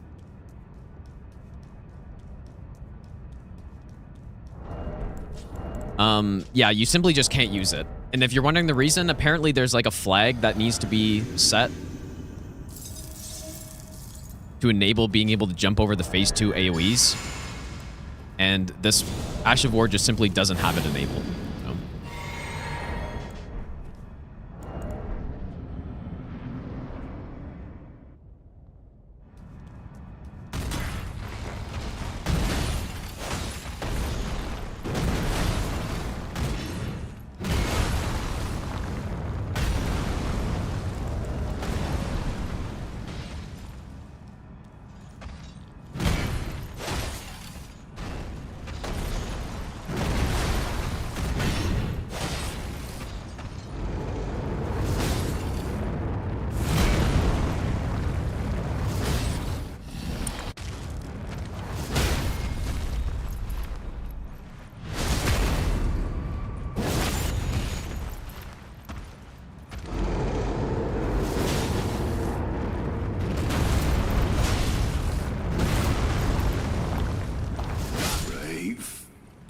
Cosmetic frostbite. Or wait, did I get frostbite?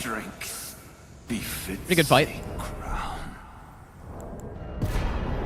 I wanted to wing stance jump over the phase 1 rocks, but I don't know. I just somehow didn't get it set up, I guess.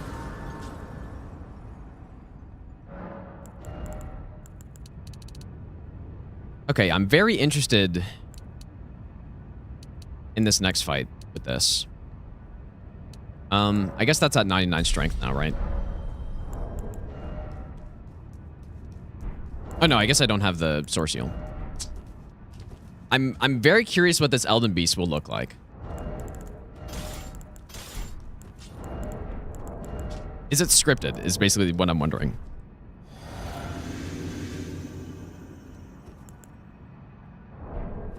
I guess I'll go Pull Gate Milady.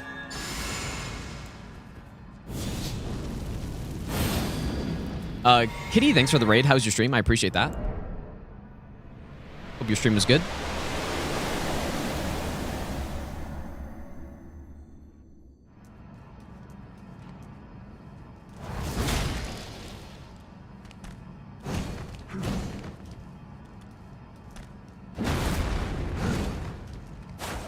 Oof.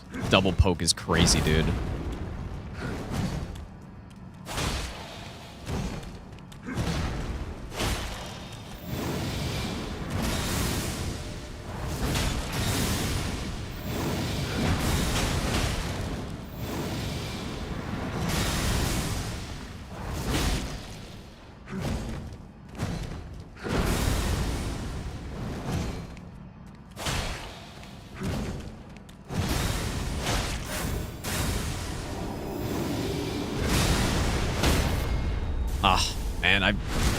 So many like awkward positions I'm being put into here. Is like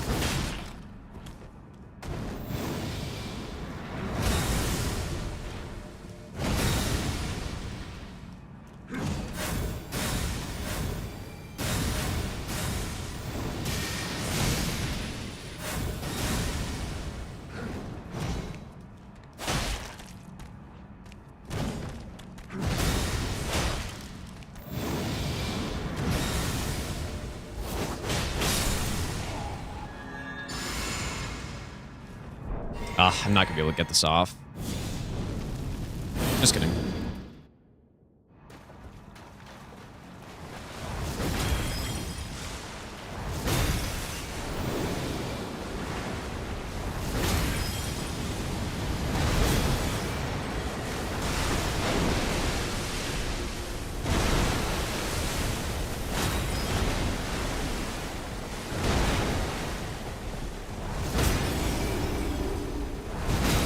Oh boy. Whoops. No way. Oh, where do you think you're going, dude? That's why I was considering leveling up more mind earlier, but beautiful kill. Very nice. Yeah, that easily would have scripted him. Like,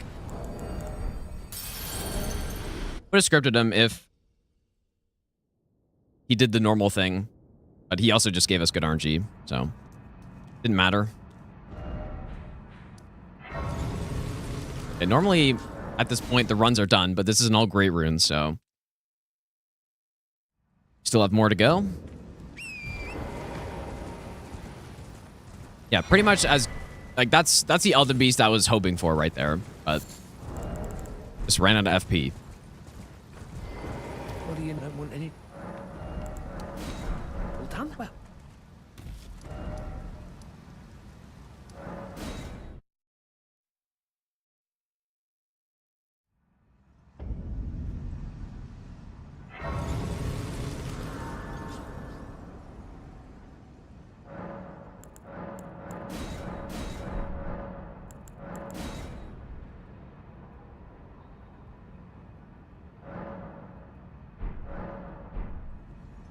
Guess I may as well level up.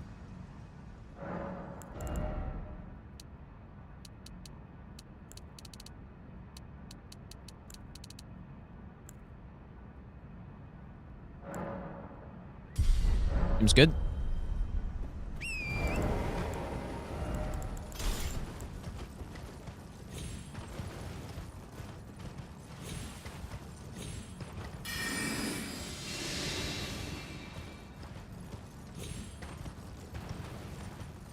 sure when I'm going to use this drawstring grease, but surely just going to save it till the end of the run and then just not use it. That might be what ends up happening. It would have been good on that Elden Beast there. Oh yeah, I forgot to put Nile. You're right.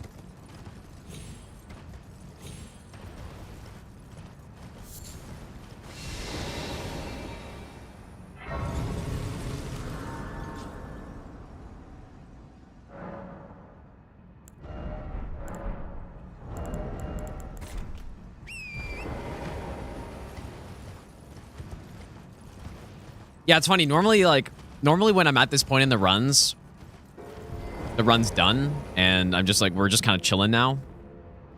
But we haven't done that many all great runes requests, but yeah, it's definitely not the same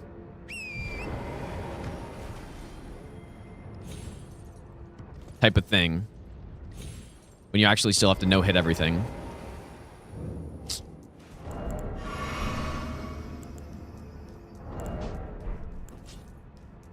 How many all great runes have we done? I guess the beast sling or the bestial incants. What else? Alabaster Lord, like we did all great runes minus Rykard, but then I got hit on on the way to Placidusax, so it's kind of like questionable. Was there any more? I guess the Hand of Malenia was also, but that run was really nice because I fought Malenia so early in the run, I was able to just like not do any of this stuff.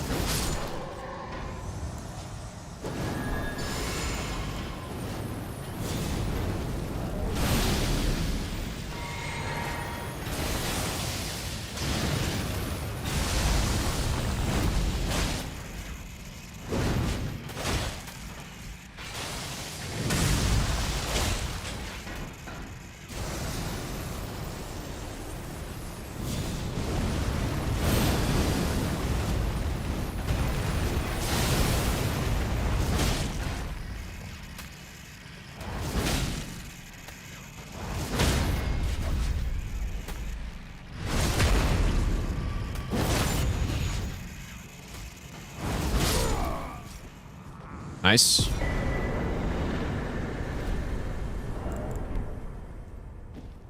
Good stuff.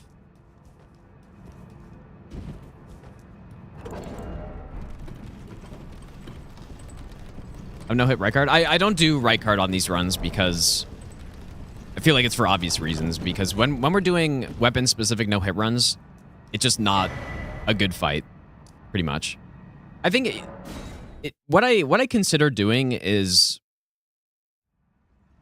doing phase 1 with the weapon and then going phase 2 Serpent Hunter or something, but I just don't think there's a point on these weapon runs to do Rykard. So yeah, I just don't do him. So that's why it's all great runes minus Rykard, pretty much.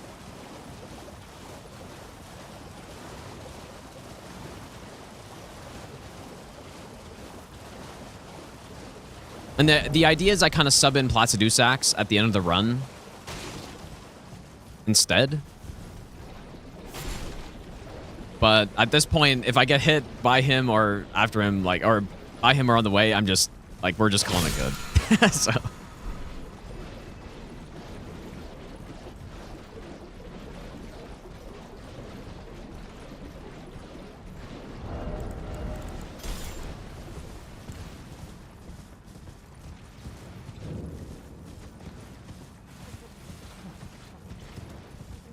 Yeah, it could do a Furnace Golem, yeah. Great idea. Sounds great.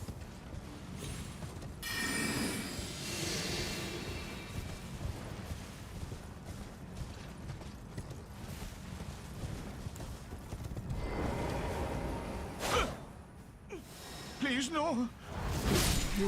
Not overkill at all. Let the curse take. I wonder if I should I do the Stray Mimic here? I mean, there's really no point, I guess. Some money.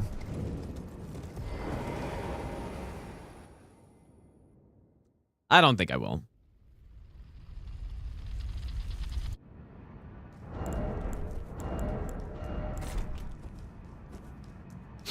Well, I don't know if Rykard's the worst Great Rune boss. It's just fighting him with anything that's not the Serpent Hunter, even if you have builds specifically for him, it's just not fun. It's not as good. I think phase 1 is okay with melee weapons because you can actually punish him in the head and then he gets stunned and stuff. The lava makes it a little garbage for no hit. But it's certainly doable. It's the phase 2 that's a problem, because when you're doing melee phase 2 on no hit, you have like one punish, basically.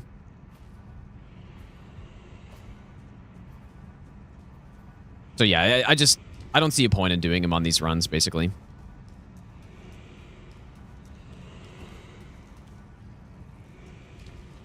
Yeah, Yorm is definitely better when it comes to these types of runs. Because I easily can fight him with anything. As long as it's not pure fire damage, then you can fight him with anything.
Definitely can go with Frost on Malenia. I feel like that'll work out pretty well.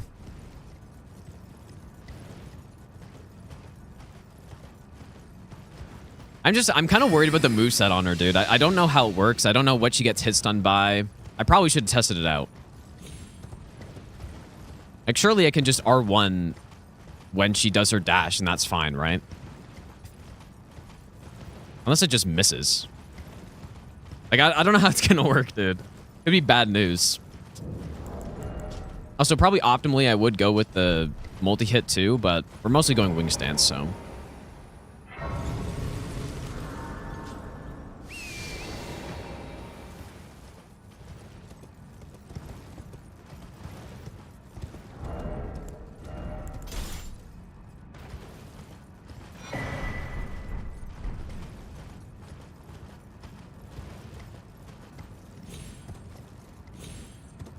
I actually don't know if it'll hit her. She might just dodge it. Or when it's good on the left dodge. It is good? Okay. Surely it is.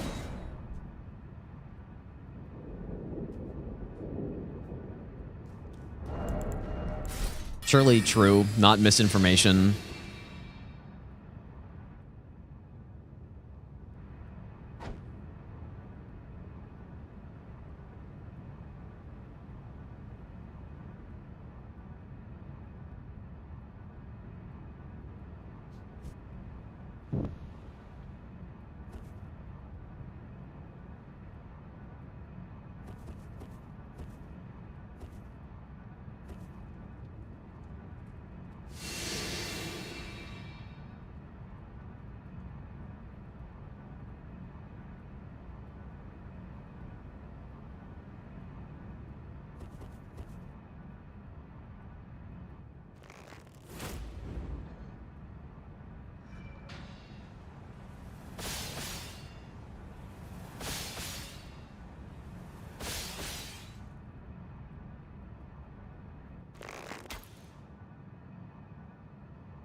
Yeah, the Great Bow strat's funnier, but last time I did it, I almost died because she fell down, but then I forgot to stealth, and then she aggroed and started sniping me when I was running that way. And I don't know how I didn't die, but...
Maybe I'll give you the best nut ever.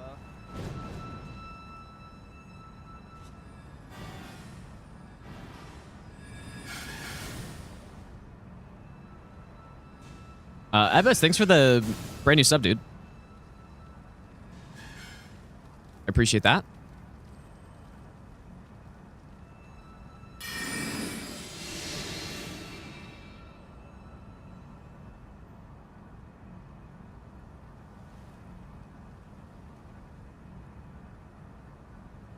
You know what? I wonder with the Milady, so if it actually is going to be a starting class in Tarnished Edition, or a starting weapon, I wonder if they would give you wing stance on it or not.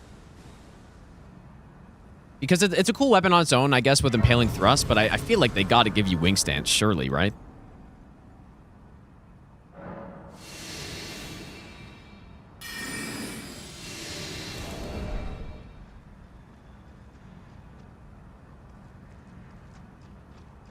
But maybe not, though.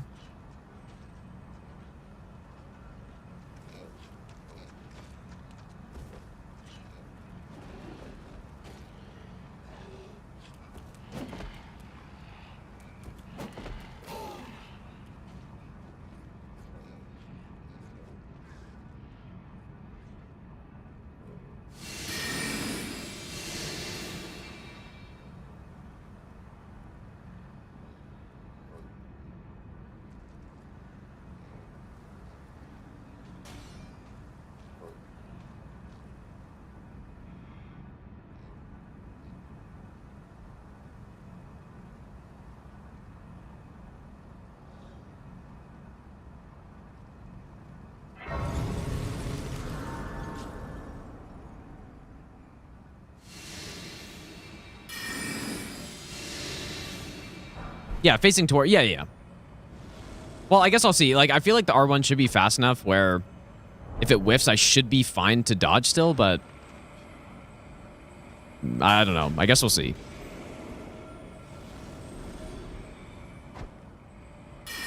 Worry about that when I get there.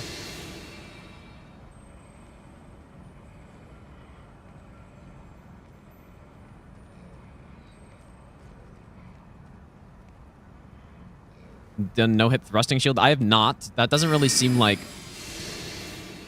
a no-hit type weapon, but that'd be interesting to see what it can do. That, I mean, the thrusting shields are actually wild. How good they are.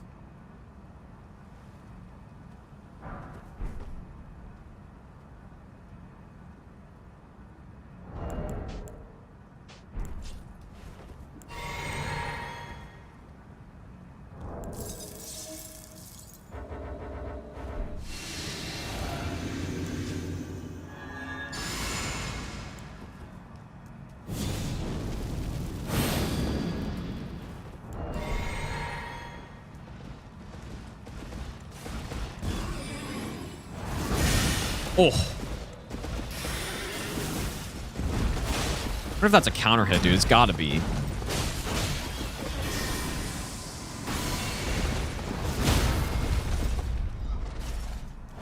Bonk. Damn, dude. I keep using this frost grease and it just... We kill the boss so far... Or so long before they get procced. Just wasting it.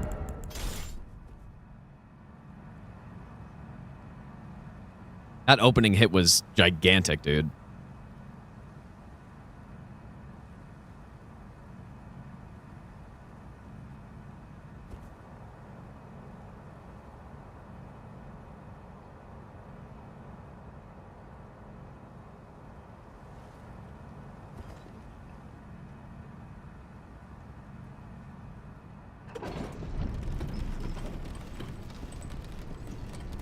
Yeah, don't play with the clean route. Yeah, I mean, this time I got my assassin armor on, so...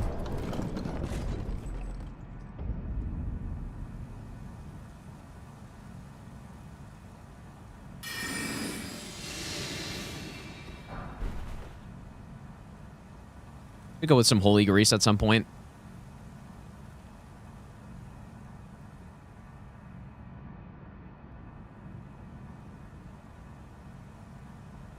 Onsbox Scythe any good? I actually have no idea. I think that's one of the few weapons I haven't used. Because you... How do you get it again? Maybe I have tried it out. I don't think so, though. How do you get a scythe?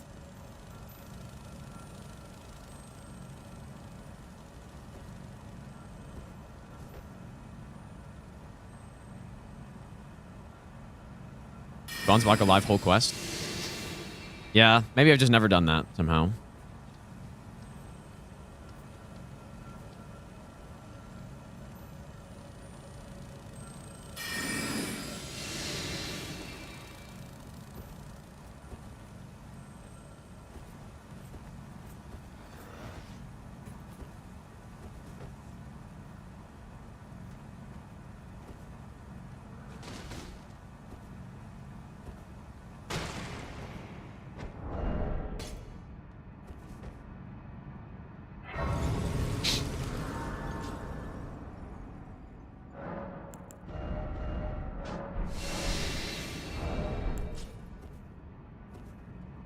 Yeah, I fought Erlang on stream, but I think when I fought him may have been...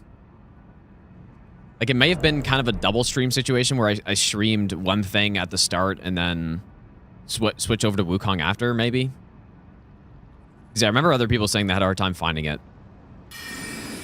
But I honestly don't know when that would have been.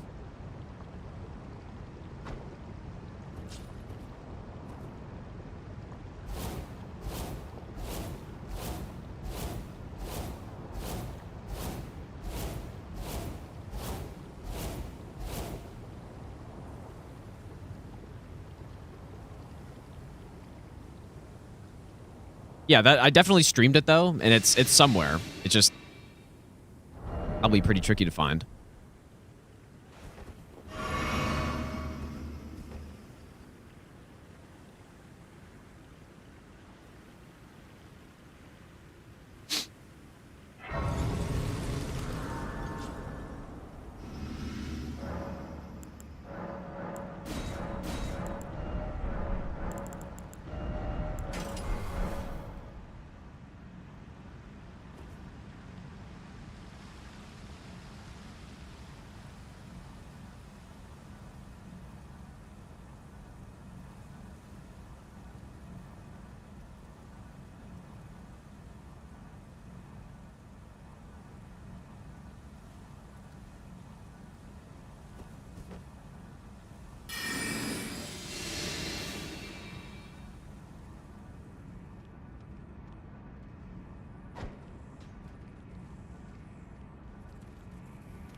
I guess I wouldn't mind some more frost grease, but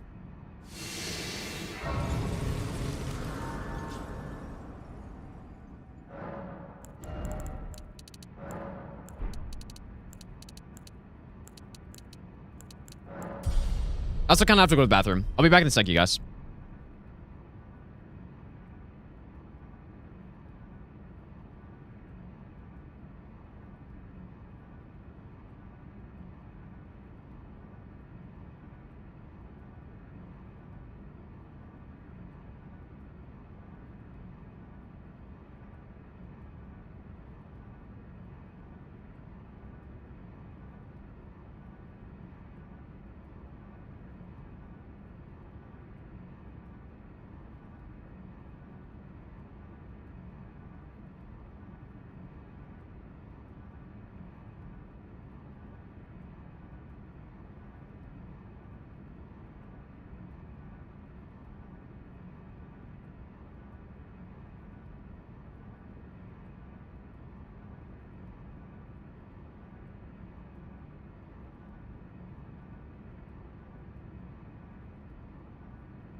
Okay, thanks for joining, guys.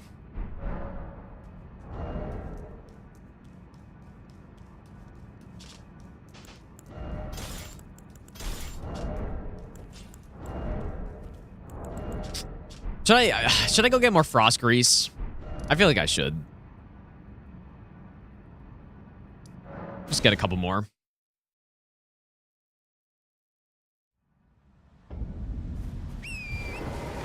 May as well.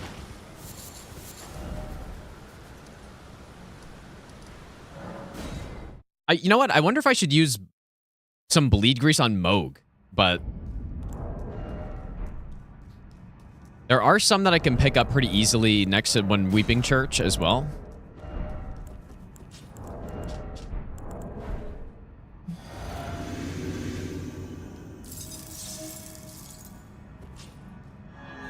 I just don't know if he's gonna proc if I'm just spamming Wing Stance the whole time.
Ooh.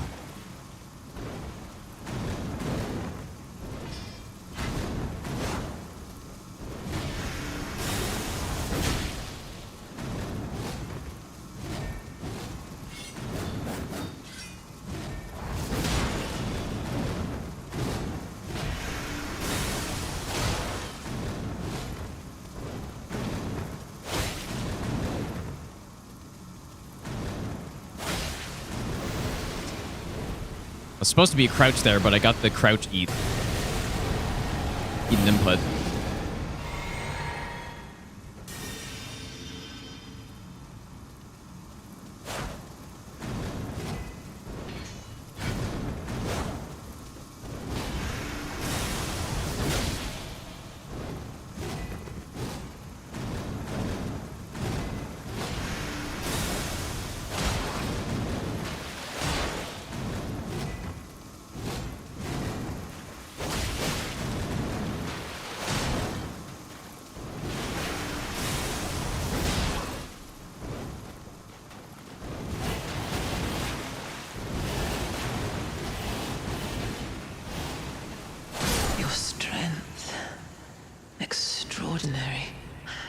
Not bad.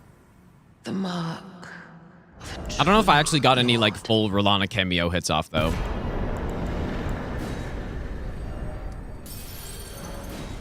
Not sure.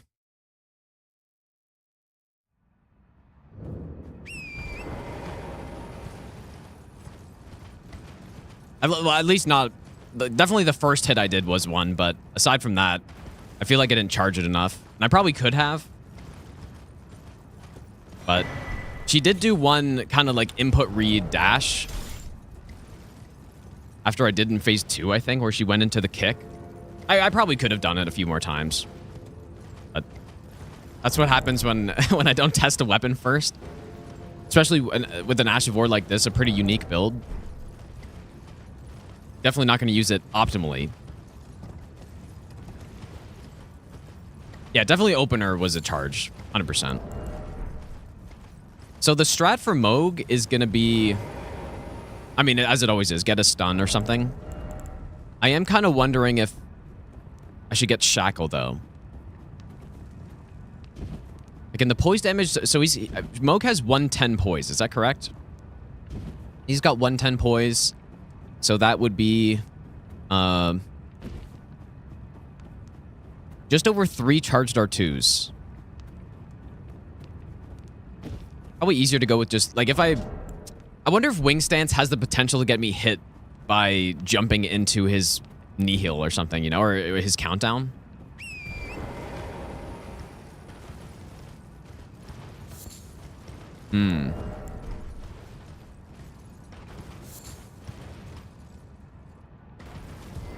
Like, could I jump into it by accident? That would kind of be a shitty way to lose the run.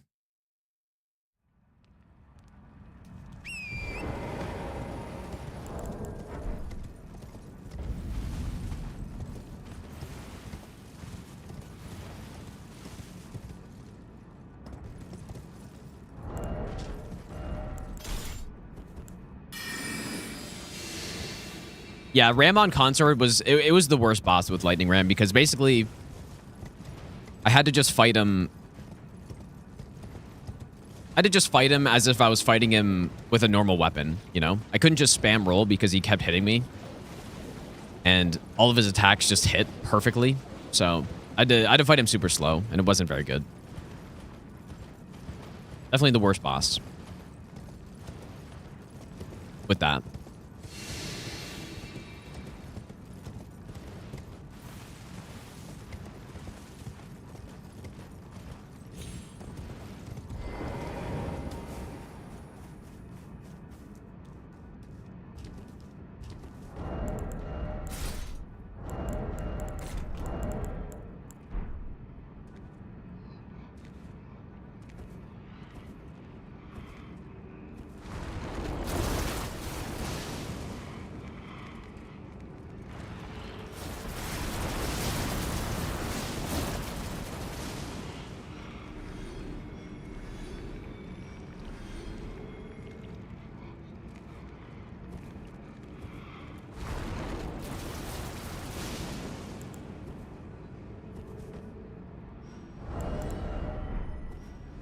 Hmm.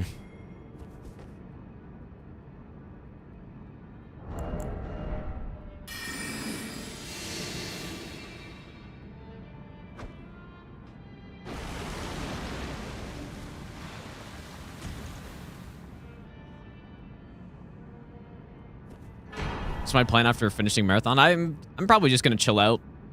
Or wait, are you asking me like what the next stream thing will be? Because it'll be the God run, like all souls, all bosses, no hit run.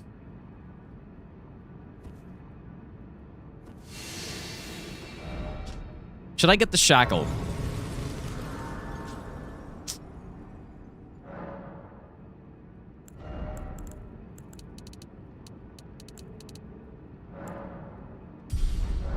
Ah, we don't need it, dude. Like, we just need to get him to do his first count, and then... like, with just R1s, and then it should be 3... like, beyond that, it should be 3 wing stance hits for a stun. And then we can always just memory grace out if it's not enough.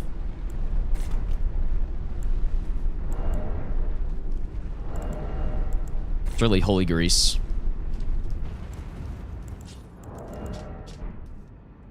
That's the plan.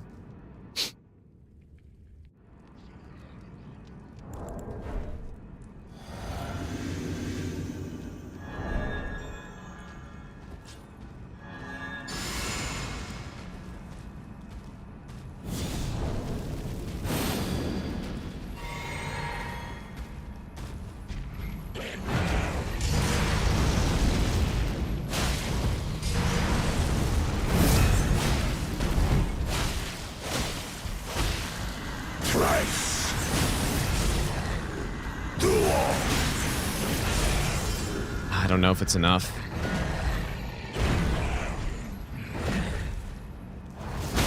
Nice. Beautiful, dude. Easy, dude. I actually kind of messed up too because I should have equipped the throwing daggers. Coming of our dynasty. Morgott. Yeah, I wasn't sure if all those R1s was enough because it needed to be, I guess 20 poise damage.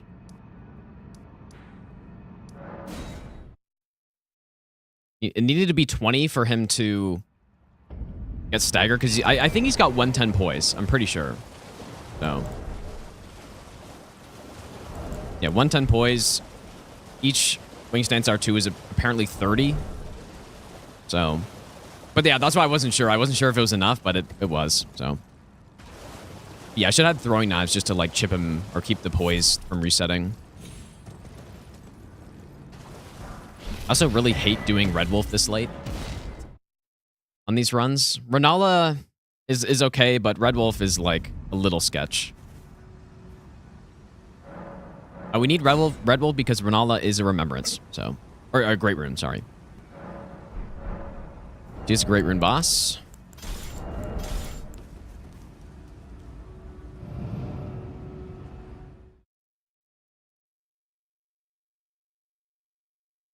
Blood Flame makes any weapon good.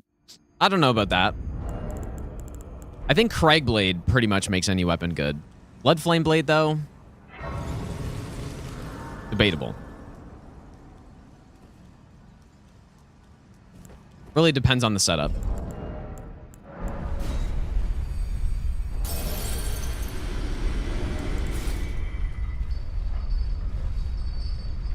Maybe able to sleep one shot. I probably can, but I usually like just go in and fight him. But yeah, we would absolutely be able to one-shot him easily with this. But I kind of don't really remember the sleep setup. Oh, I didn't mean to stealth there. Whoops.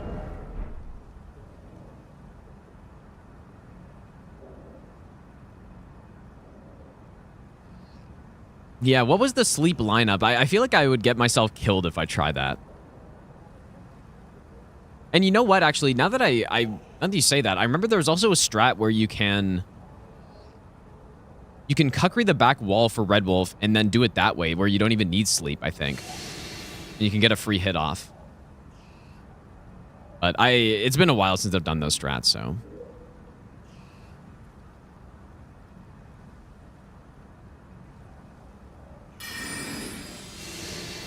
Yeah, Craigblade is just so good. You get, added physical damage, so it's good everywhere. And you also get more poise damage, which is also good everywhere. So, whereas Bloodflame Blade, you get fire damage from it, which is nice. But, fire damage isn't always great. And then you also get Bleed, which Bleed is quite good. But it's not good everywhere. So it kind of just depends on the situation. But Craigblade is literally good everywhere. It's good on every single weapon. It's, yeah, like there's just no brainer choice, pretty much.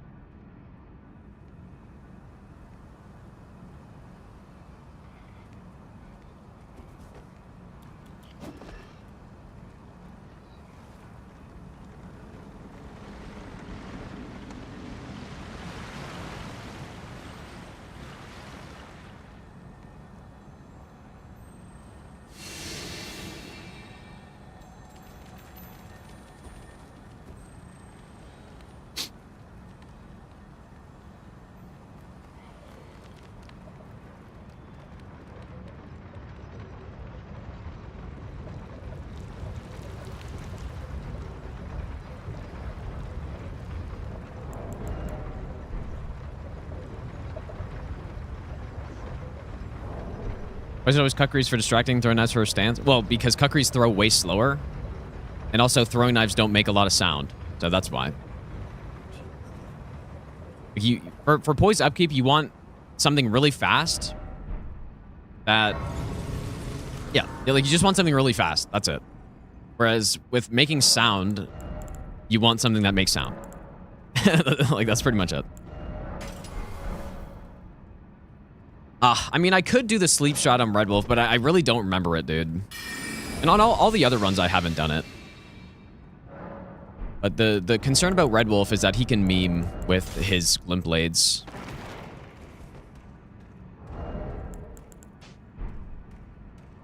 That is why I have Valve the Indomitable, so...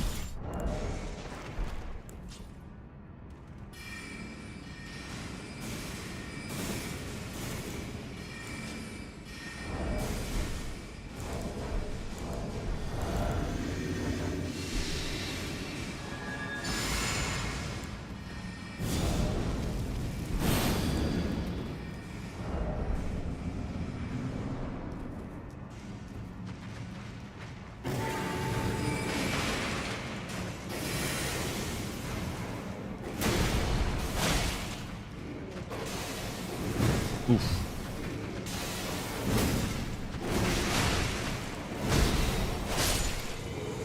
I feel like my game kind of stuttered when he did that, that like lunging sword attack, and it felt like I didn't dodge it correctly because of it.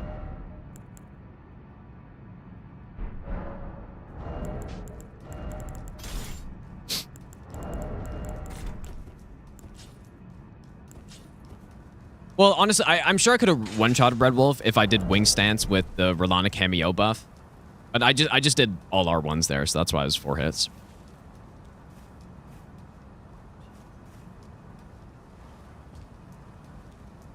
Definitely could have been a one-shot. I really wanted it to be. Yeah, the reason why Red Wolf is really scared for no hit, and it's part of the reason why nobody ever does... I mean, it's been done. You know, when I did Region Locked, I had to do it, but... The reason why no one really does the Academy on no hit any percent for the second Great Rune is because Red Wolf has he has a combo with triple Glint Blade into dash that can be a frame trap. And the problem is that he can pretty much change the timing to whatever he wants. Like, it's not that he does triple Glint Blade and then immediately dashes every single time. It's that he can add a bit of delay, and there's a certain timing where you just get frame trapped and then you're dead. So that's why I get Valve the Indomitable, which... I don't think I've ever been hit doing this strat as long as I time the Vow correctly. But that's why he's scary, pretty much. Even though he's so weak and stuff. Is that you can get smoked from the frame trap attack.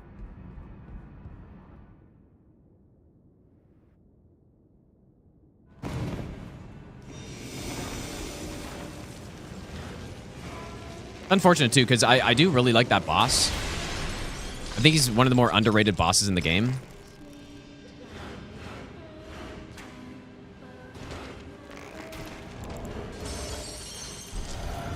Ah, probably my least favorite spawn.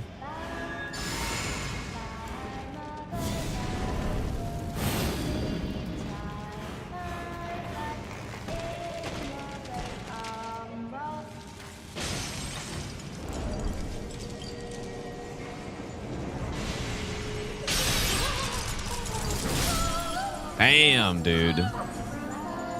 First time I've seen that with a weapon on one of these runs. Just clean one shot.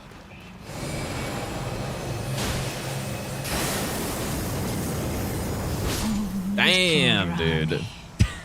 My dear There it is. daughter, Dang. weave thy night into being. All right, well, all great runes minus right card completed. Beautiful. Yeah, wing stance just hits so hard, dude. It's actually wild. And then plus 45% damage. Not bad. All right, let's go to Placi.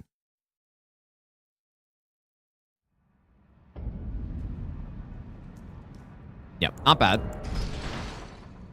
So we need 5 wing stance hits for a stun here.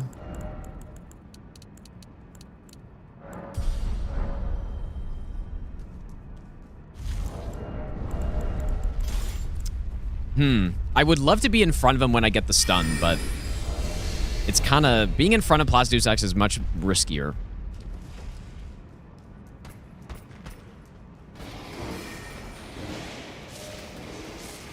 Yeah, surely Frost proc on Placidusax, dude. Yeah, this weapon's really solid. Like, I guess it's a little unfortunate that I probably didn't showcase as good as it could be because I haven't used it a lot, and it's a little awkward, I think. A little awkward when you're not used to it, but I'm sure if I played around with it a bit more, then you could find all these sick punishes on bosses with it and outspaces and all that stuff, but yeah, when you kind of just go and wing a run, pun not intended, then it's going to be, like, it's impossible to use a weapon in the most optimal way possible on every single boss, you know? It's simply impossible.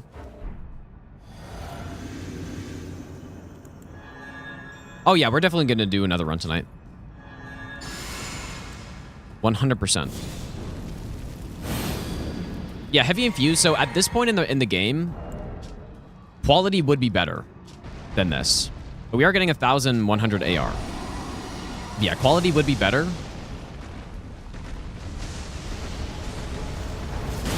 Oh my god, that's such a big hit. 2, 3.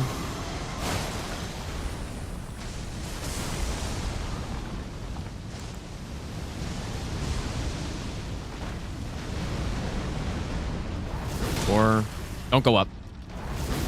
Nice, dude. I think we just simply spam.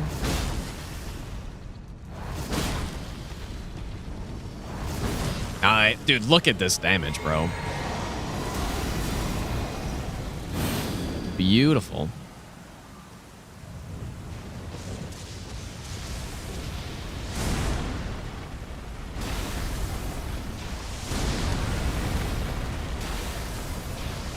And imagine if I was going for the head there, too. Like, it'd just be lights out. Oh, and that big counter hit. Oh, my goodness. That's crazy stuff. Dang, dude. That's definitely the best Placidusax we've seen so far. Easily. Nice, man. All right, well, you know what? We've already got Rolana unlocked. So I guess we're going there. They already did the whole running section. That's a crazy kill. Yeah, Placidusax is weakest to Pierce, Morning, I think. Zeno. So that helps. But also just the damage is just wild.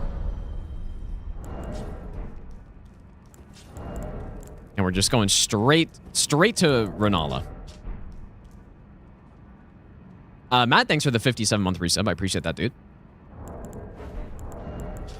Okay, I'm not certain what this will look like, but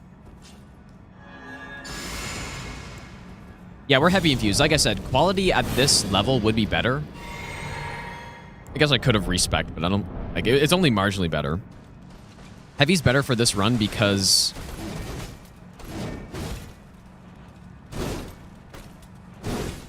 nice one.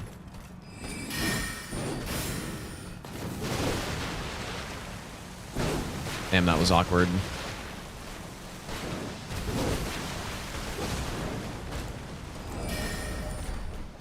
She's simply stalling my buffs out.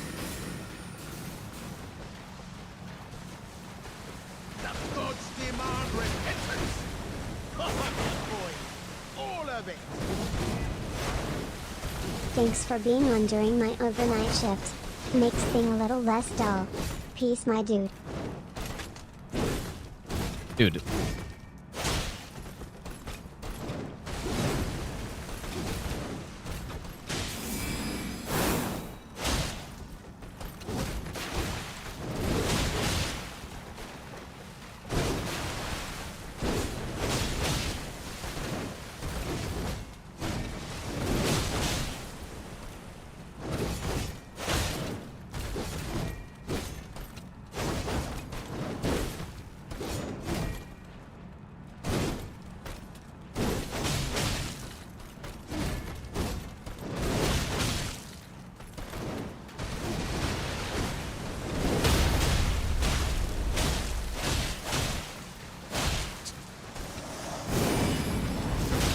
Oh.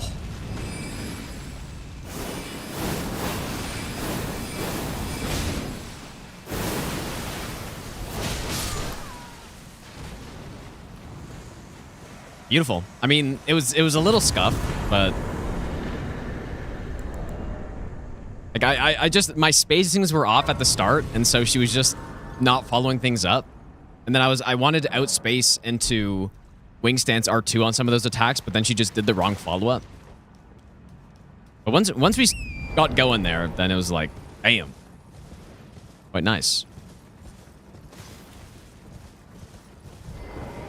I don't think I really need this grace. Now, two-handed talisman wouldn't be a bad pick. Oh, you know what? Actually, I've got some graces here. Nice.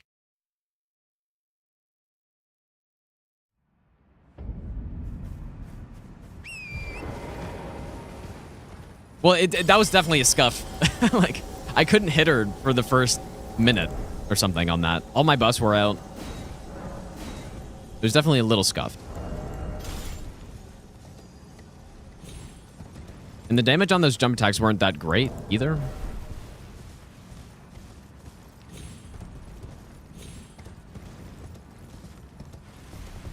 You know what? I've been meaning to find if there's a path past this guy where he can't possibly do the kick to you. Because if there is one, like if you could go past him without aggroing him or whatever, then I would give myself the graces up here. But the thing is, he can do the kick when you're running past, and then you have to torrent iframe, so it is possible to get hit there. And that's why I don't give myself the graces up here. First time I got past Roland in days. Yeah, it actually has been, dude, because yeah, I got hit to Moog a couple times, I feel like. Probably take the splits down. No, I didn't name my VODs yet, dude. It's funny, I actually have a lot of stuff to do outside of the stream still.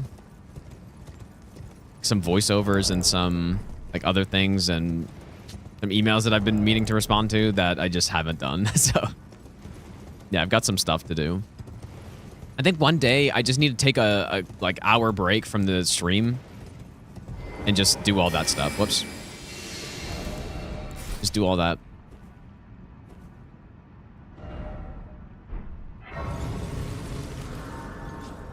Yeah, the voice acting. Yeah, the mobile game, dude. Yeah, exactly.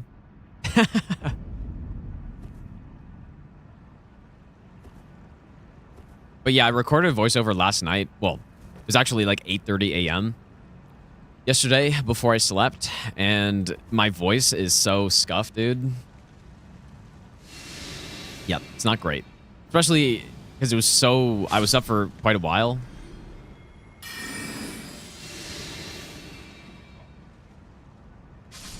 It was after a nice, like, 14-hour session.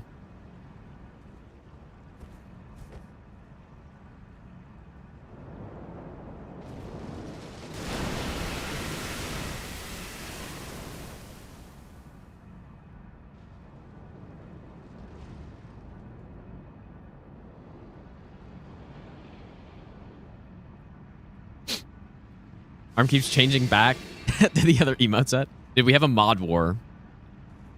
I can't decide what emotes, I guess.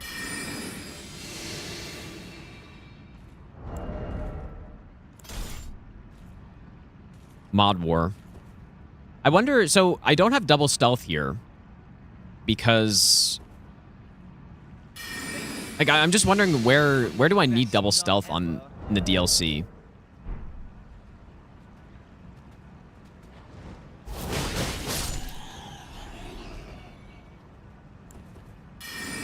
Generally, I was getting it for Castle Ensis.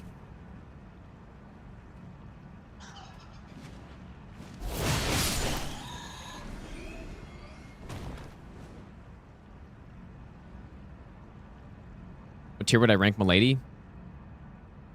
Well, for a no-hit weapon, I don't think it's the best.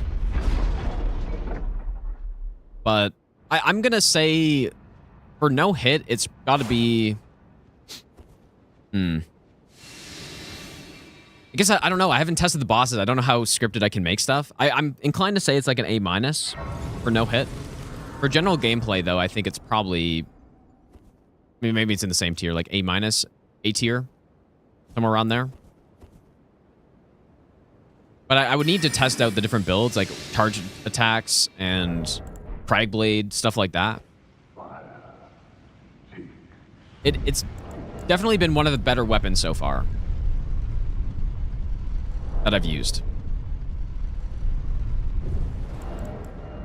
Gotta be. I mean, I had I one-shotted Ronala in phase 1 and basically in phase 2. I mean, for Malenia, it was pretty good, I think. I would have to test the fight more. Niall's good. Radabeast, Elden Beast was scripted. The Radagon was pretty fucking bad, though. But again, that's partially just because I don't know how many punishes I can do, what I can get away with. Godskin was probably average, I would say. But could have been better had I optimized it. Fire Giant I felt kind of awkward, but I would say objectively for Fire Giant, it's quite good. So yeah, I would say like A- range. I feel like for a weapon to be in that A tier, they at least need to be able to script Elden Beast. For a weapon to get into the S tier no hit, it's got to like script Radagon as well, plus, you know, scripted Malenia type thing, like all that kind of stuff. But we're not going with a crazy like red feather build. We're not using Howl. So, you know, a lot of weapons can do a lot more when you have that extra, like, 15% damage on everything. Finna, thanks for the brand new sub. I appreciate that.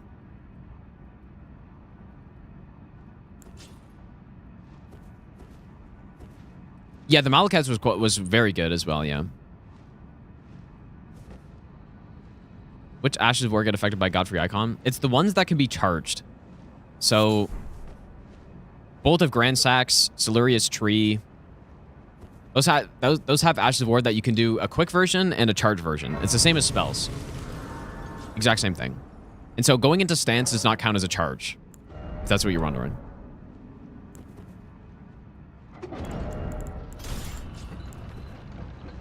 S tier scripted weapons besides the fists.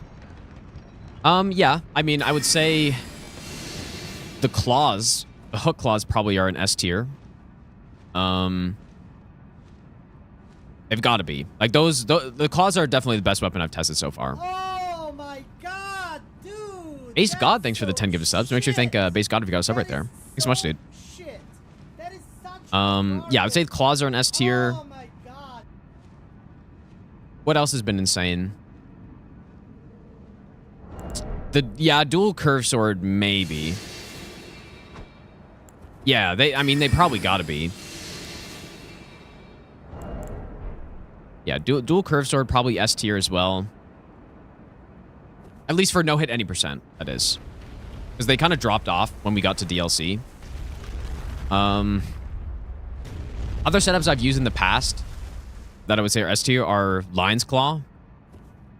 Although that did get nerfed since I did a run with it, so... That did get nerfed. They lowered the poise damage on Colossals with Lion's Claw, and it used to be like 45 or something. Now I think it's actually under 40. Which is a big difference, but yeah, Lion's Claw builds definitely would be S tier. Any other ones? I'm sure there are more that I just haven't done, but out of the ones I've done, those are the ones that stand out to me. Yep.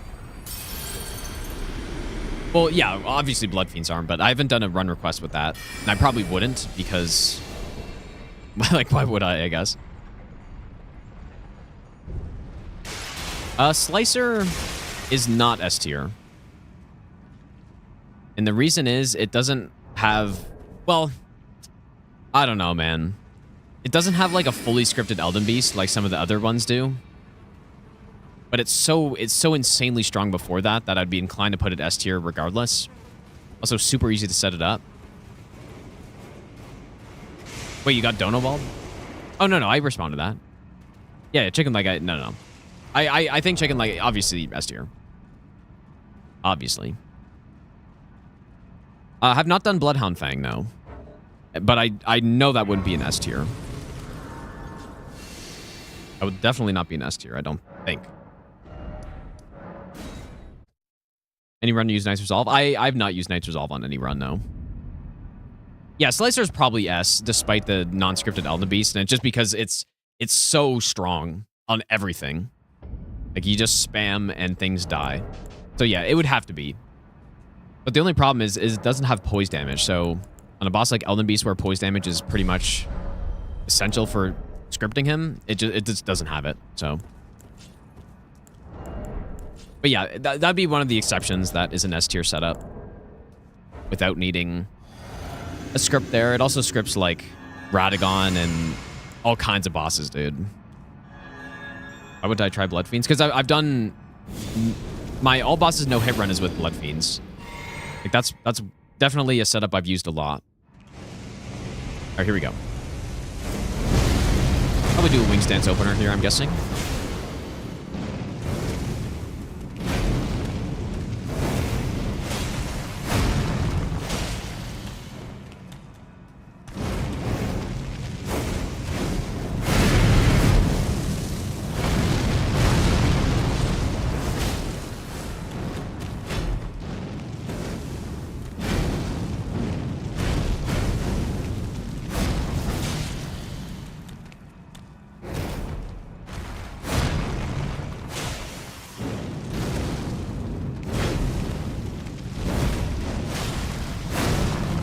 Oh.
I could have been like I could have fought that so much better with this, but a curse upon thee.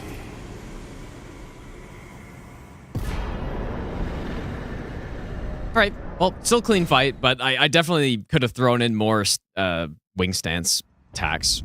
But I just I don't know. There are situations where I feel like I want to go for one, but but then it's not safe, and then I don't know. There are other situations where it definitely would be safe, and then I'm not trying to go for one, and then I end up just like not attacking a lot. I don't know what's going on, dude.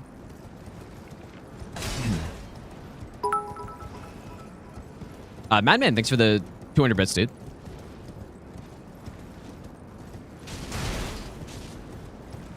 How much do I care about Winter Olympic hockey? A lot, dude. Winter Olympic hockey is so good when it's the NHLers, which it will be upcoming Olympics. So yeah, it's gonna be really sick actually, because there haven't been NHL players in the Olympics since I think 2014. I want to say, and there's a good reason why. It's because you can wing stance over his triple spear poke. Like the one that I'm baiting out constantly, or which one? Interesting. But where do you stand for that?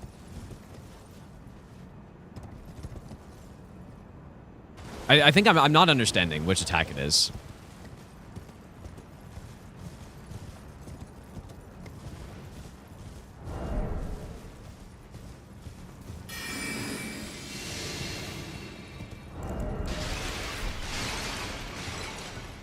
Yeah, I would have to see it.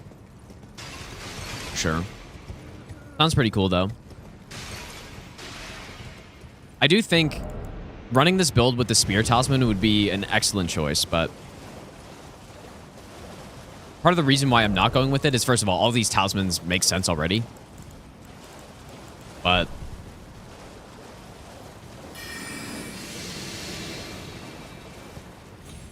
I was just thinking, if we're going to go Rolanda Cameo, then we're just not going to get many counter hits because it's such a slow charge. So that's kind of what I was thinking.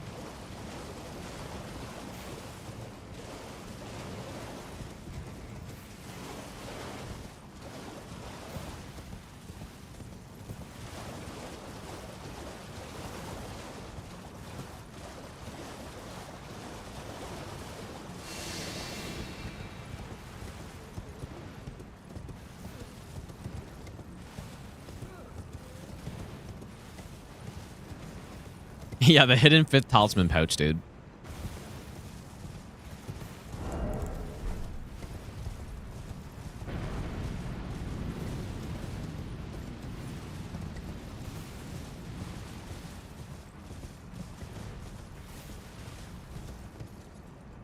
Nah, wait. You know what? Actually, I've seen a lot of people say they should have added a 5th talisman pouch in the DLC.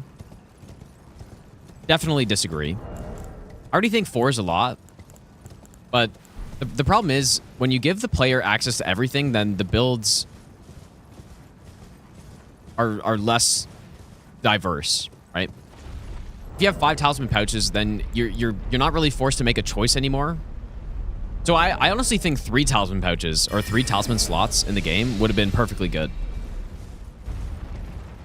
Because in an RPG, I want to be forced to make a choice between things. And, yeah, I honestly would have preferred 3 talisman pouches in the game, I think. Or slots.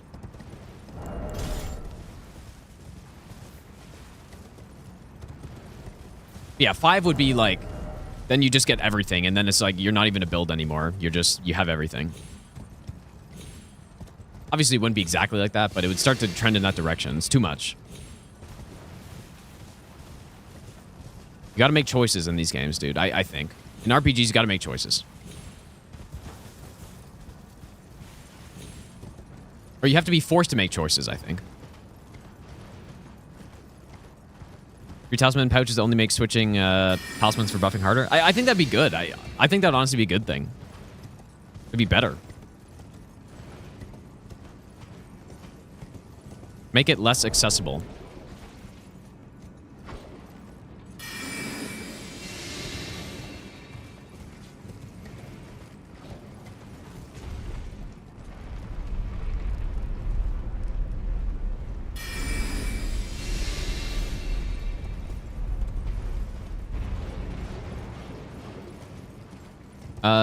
Peasants need offensive and defensive ones.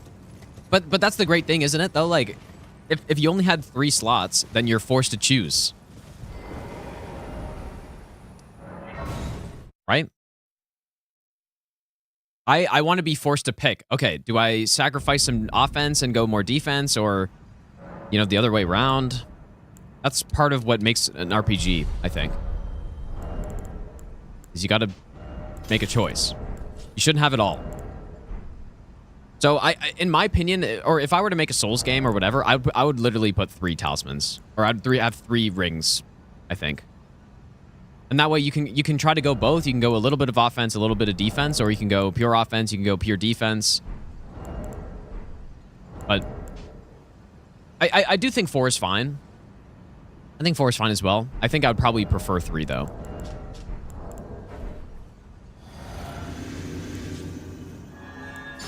But 4 is good too. But definitely 5. 5 is way too much. 5 is way too much. Okay, I really hope we get a stagger here, so we don't have to deal with this AoE phase 2.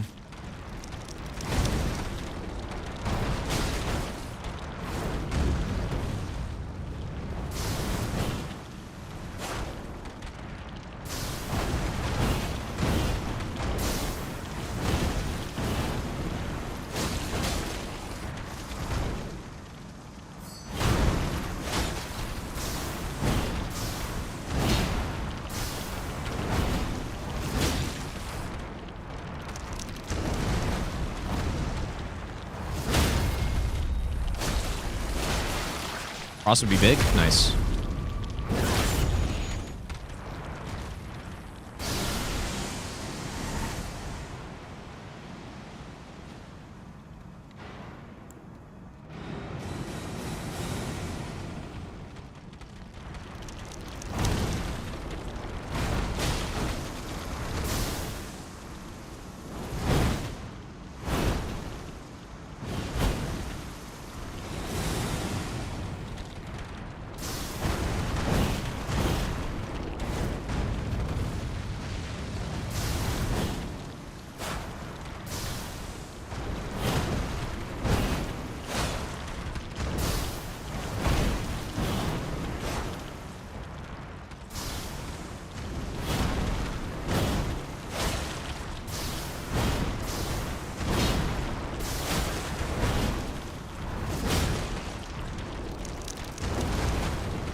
Nice, dude.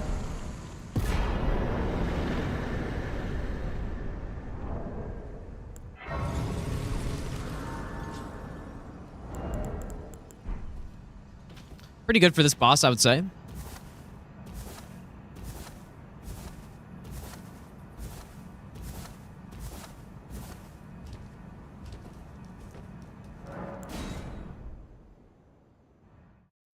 Yeah, pretty much to dodge a spin attack, you just walk until you are running into her and then start going like hard right while locked on.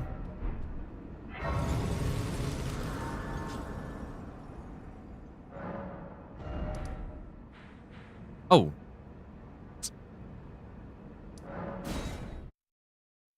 On 3 talismans, and I should use Talisman of All Crucible. I don't know what you mean by that. Oh, I see what you're saying. What, because it's like the 3-in-1? You know, I'm not certain how this part works without double stealth. You know what? It might not work, but I guess we're going to find out.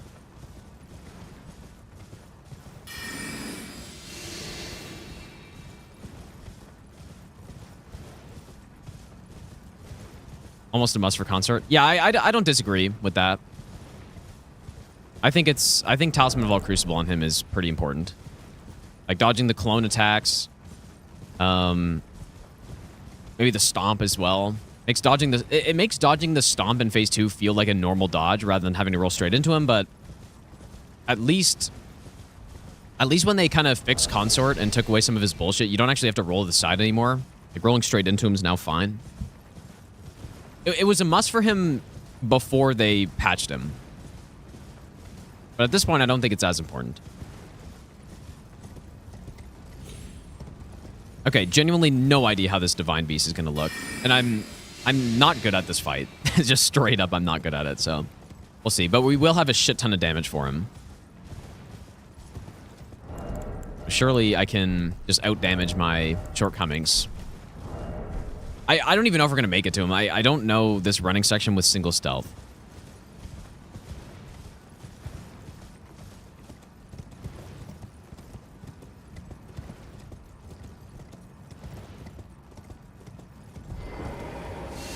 I may have to do some cuckery strat or something. Like right here, I normally just sneak up with double stealth, but I don't think that's gonna work with single. I really don't feel like going to Volcano. I'm just gonna try that.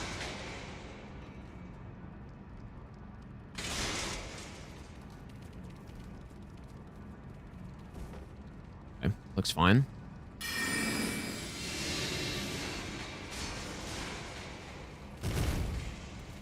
You're wondering why I'm doing it this way instead of just going straight to Consort is because I like it better.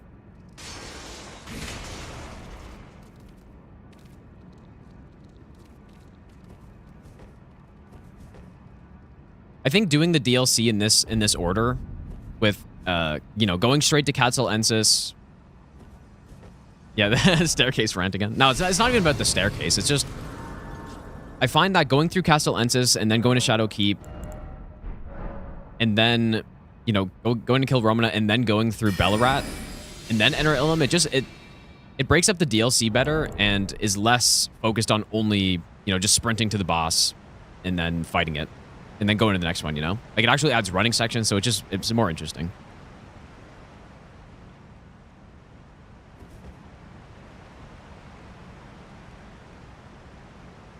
Yeah, maybe I don't need double stealth for the DLC anymore, but I'm kind of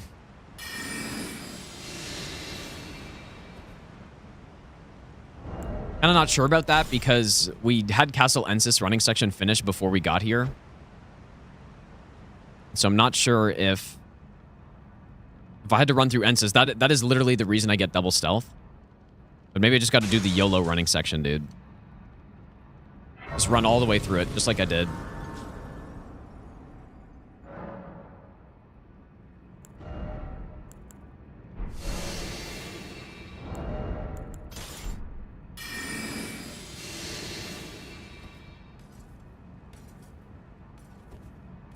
I mean, I guess out of the... How many attempts did I do? Like 3? Out of the 3 attempts I did for this run, I didn't get hit a single time running through Ensis like I did. Surely 3 times is good enough. What? I tried to do a running R2, but then I guess I was holding Y.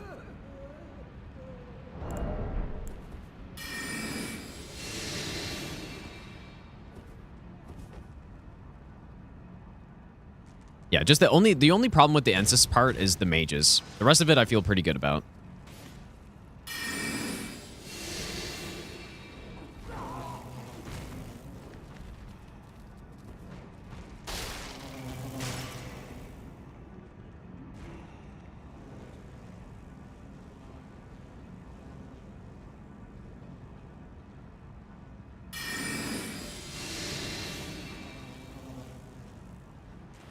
Yeah, the mage part isn't that bad, but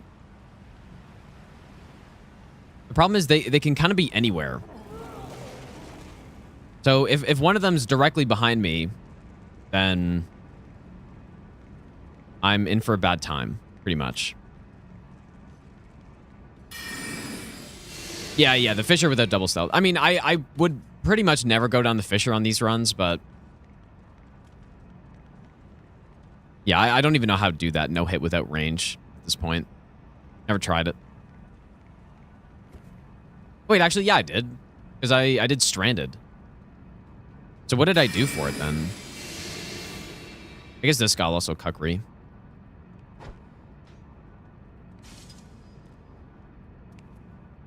I guess that did nothing. What did I do in Stranded for the Fisher? I can't remember.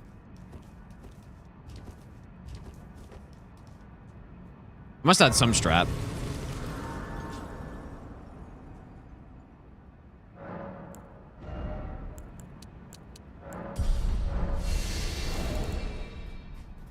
I don't have any fire.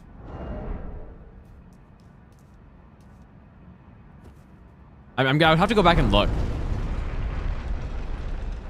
Because I don't think I got a great bow. Like, I don't think I got Egon's. And I couldn't have had double stealth.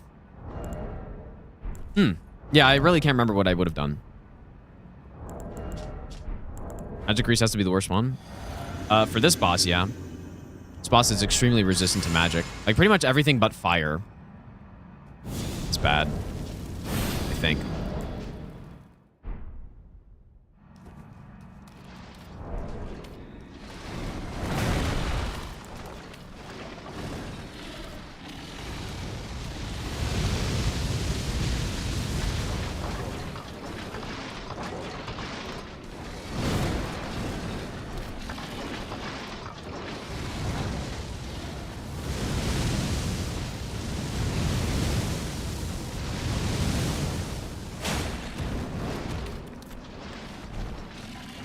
Pretty much just waiting for that one combo.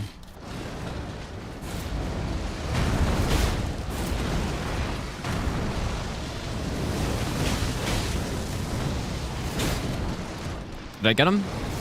Ah, damn it, dude.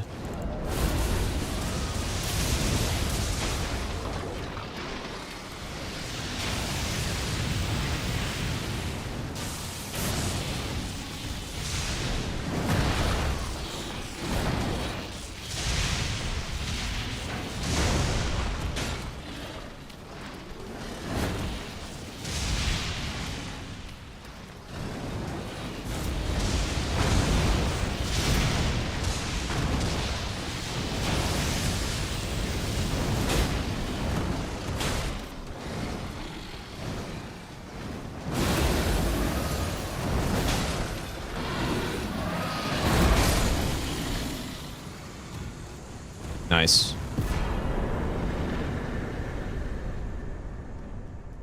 Pretty clean. I usually like to try to just script it in phase 1 so I don't have to deal with phase 2, but just simply didn't work out that time.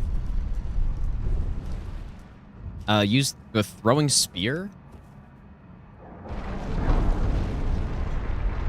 I don't know. I would need to go see because I completely forget. I must have melee killed the laser guys though, right? But... And I had Lamenting Visage, but maybe I could just sneak up to them or something. Or did I turn around the laser guys, maybe?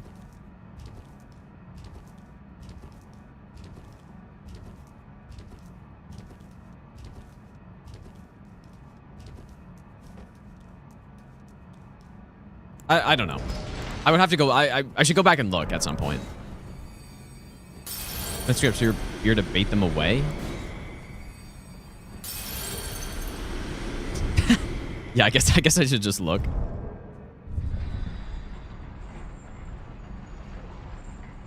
What did I do? Dude, this is some crazy quality. 360p. That's how you know Opie sent you the link. He's sent also the quality that he watches at.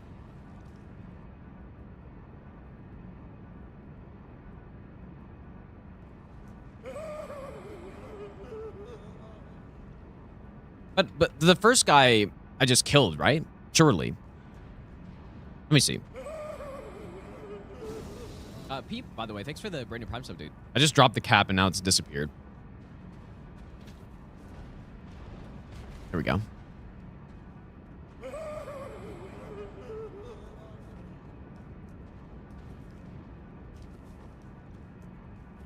So I remember it had to be nighttime. This was a pretty cool run, dude. Maybe one day I should do Stranded.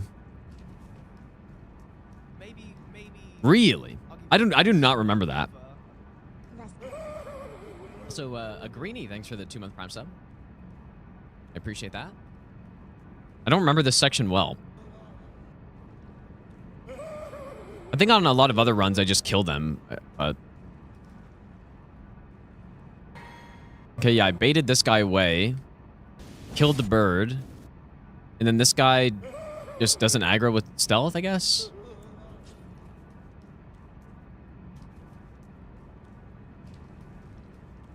Interesting.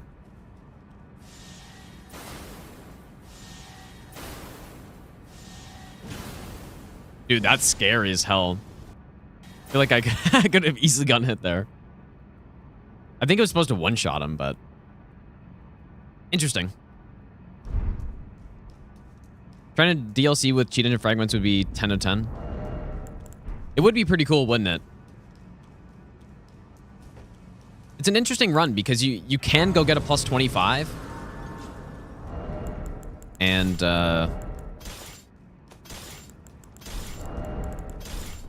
yeah, the fragments... I don't know. The setup for that run every time was pretty much 45 minutes at least. Or maybe it was more. Maybe it was like an hour to get set up on Stranded. Pretty fun run, though. Wait, what?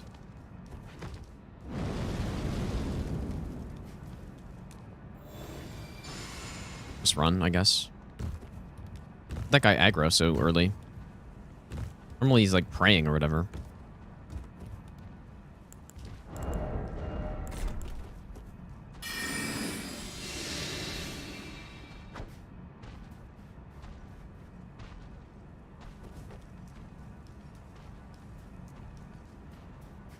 What was my strat for this guy up here? Was it just cuckery or...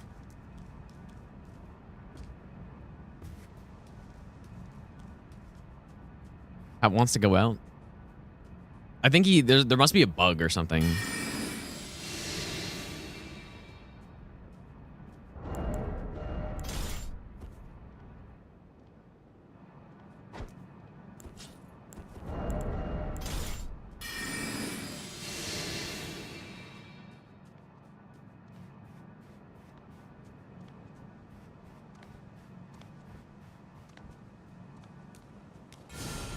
Oh boy.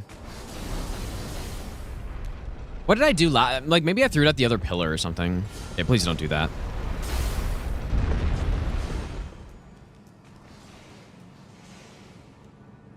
Oh yeah, well no, it wouldn't have been the stealth armor.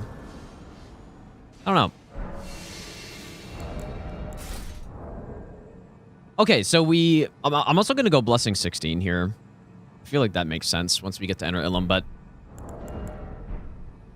what was it? Holy Pots, I think Holy Pots was our strat here.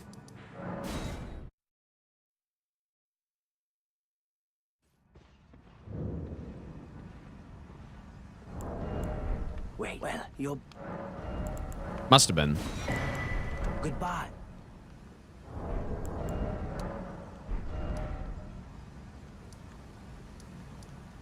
Holy Pots probably with Sacred Order.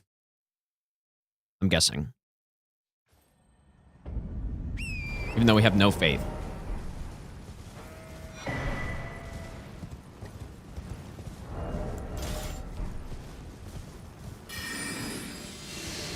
I mean, you know what? We could do Holy Pot double Sacred Order. That's probably safer. Yeah. That's what we'll do. Because I can't remember the exact setup I found to be correct here. I may have had a little bit more faith, but unless I tested at 15. I feel like if we go double Sacred Order, it should easily one-shot. Yeah, Urchery Glazing Hill. Also, this right here is why maybe I shouldn't continue these runs this far. Because I probably could have finished another run by now. Honestly. If it was an easy run and I just first tried it, didn't really have to test anything. Like the Brick Hammer or something. Need to learn the consistent line for bird section that's a 5% chance of succeeding. Yeah, sounds great. All right, let's go dupe it. No, we just skip Leda on these runs because it's just a waste of time. I don't care about Leda. I mean, I could do the same with Gideon. Maybe I should. I don't know. I wanted this. Nervous?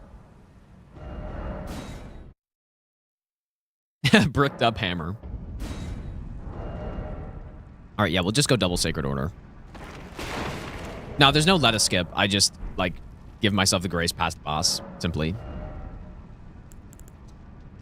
We'll go just a couple weapons.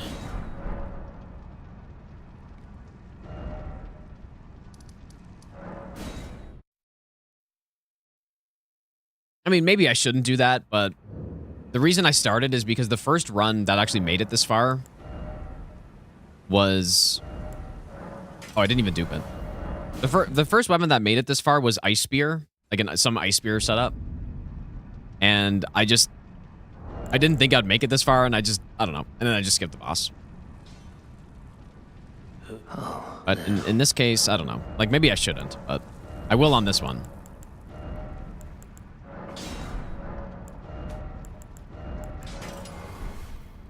All right, let's just get some more holy pots, and then we're good to go.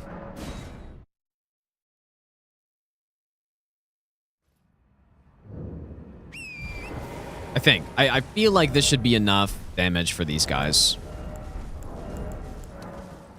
Yeah, we just need some more sunflowers.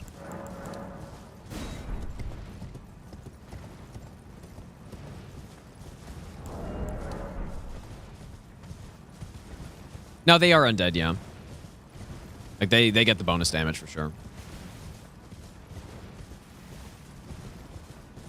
Which is why it's my... kind of go-to strat at this point, because it's so easy to get quick damage on them. I don't even think I need double Sacred Order. I think one's enough. But why not just go two? It's not much more work to get two than one.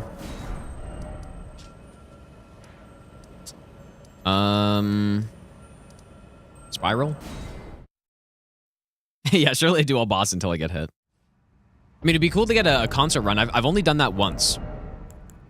But it wasn't with this kind of... I'm not going to say rule set, but it wasn't with this same setup where I'm killing Divine Bees, killing Rolana and stuff. I think the run that did it got hit on Rolana after I beat Consort, so basically, I haven't done a single run that actually kills Consort with the DLC route that I'm taking. All right, let's see if there's enough damage.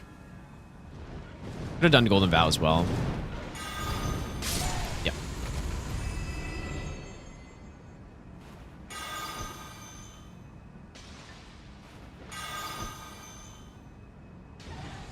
Yeah, Holy Pot makes it just so clean.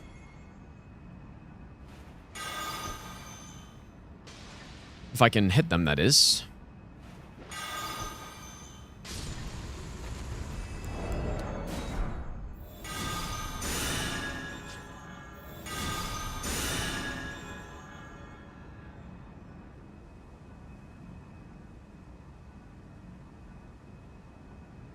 This guy, I don't know if this guy sees you if you don't have stealth or what. Ah, golden eyes.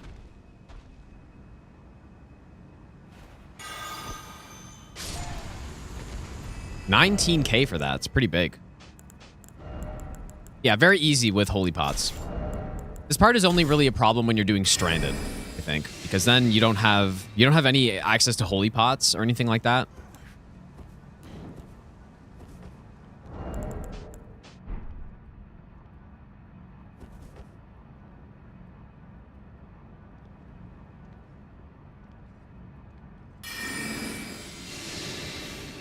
I messed up. Why did I do that, dude? Last time, I did the exact same thing last time. Exact same thing. Where I just, I casted stealth again, and it totally messes up the strat there. Just out of habit. Yeah, Fire Coil is decent, for sure. That was what I did on Stranded, but... you kind of need a good amount of faith for that.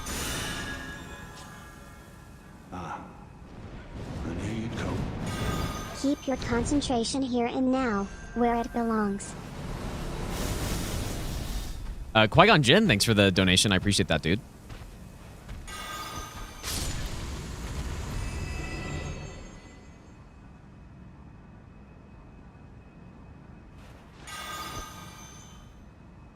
God damn it, dude. Is that too far now? No.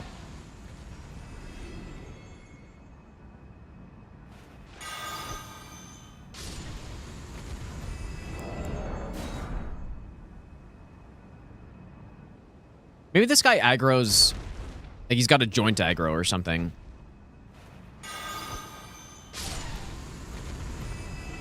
Alright, we don't even need stealth on this part.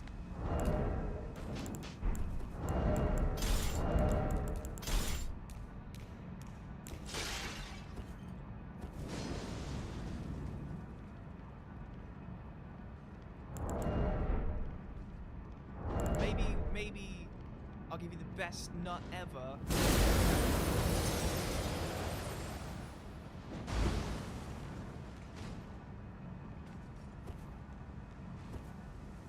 Hakusai, thanks for the brand new sub. Yeah, Holy Water Pot, Double Sacred Order. I don't know. Does anyone know if how much health those Gravebirds had? Like, are we doing way too much damage, or is Double Sacred Order? I just feel like I may as well go double. I just have to go pick it up from a merchant. It's no problem.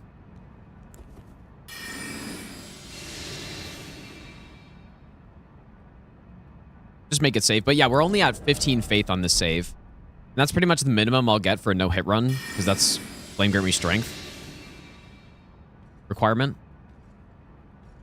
So. Alright, well, running section done.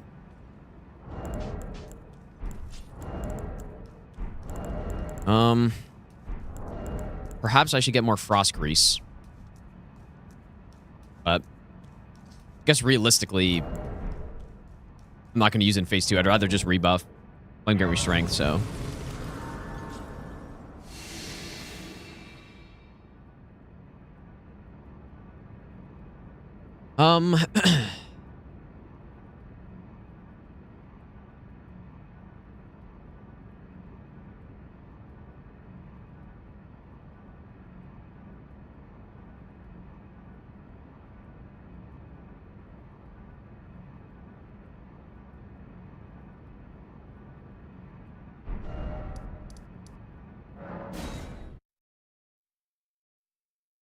$2.2k HP for birds. And how much damage did I deal to them? Like, wasn't it way more than that? I was dealing like 4k or something like that. Yeah, we're blessing 16 already. Yeah, we're good. But yeah, Double Sacred Order just to be safe, I guess. But you probably only need single with 15 faith. But that was at 16 blessing though, which when I tested it before, I was just at 12. You know what? I should get the iframe talisman, dude. I like iframe talisman here. Good for clones. So I guess I'll do triple roll on clones. And anything else?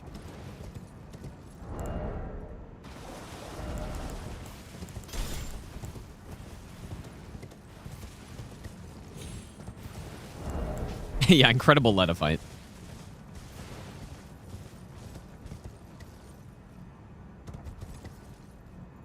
Maybe what I should... I do enjoy smoking Gideon with certain builds.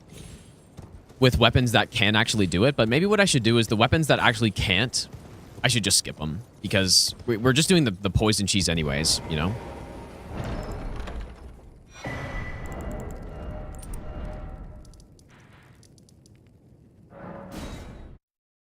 Iframe effect only... No. So the Talisman of All Crucible, it increases your rolling iframes to... What is it? Is it 15? I actually don't even know. To make your rolls 15 iframes compared to normal 13. It also gives you backstep iframes as well. So, yep.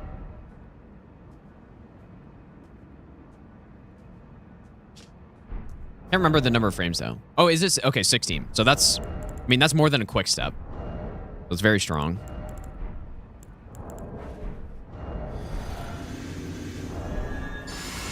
Yeah, I quite like it on this fight, though, because he's got a lot of active frames on some of his attacks, and, like, the clones are sketch and stuff like that, so.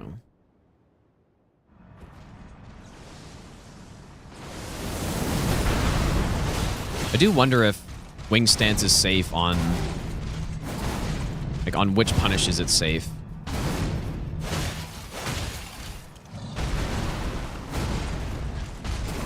Like, surely this slam, it's good.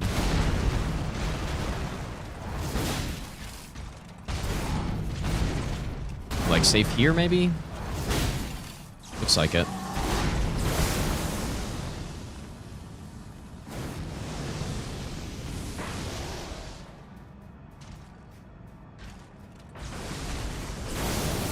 Guess I'll try it here, too.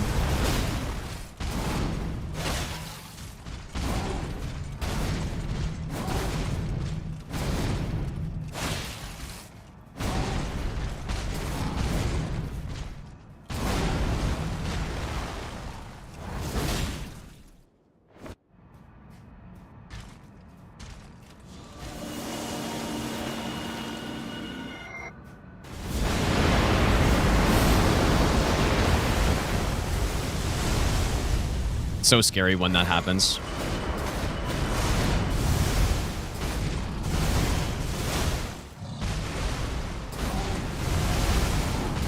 You're like gonna roll straight into a pillar or something. Oh!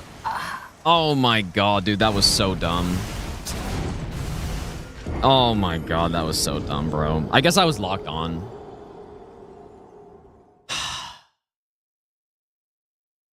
Maybe. Dude, what a throw that is.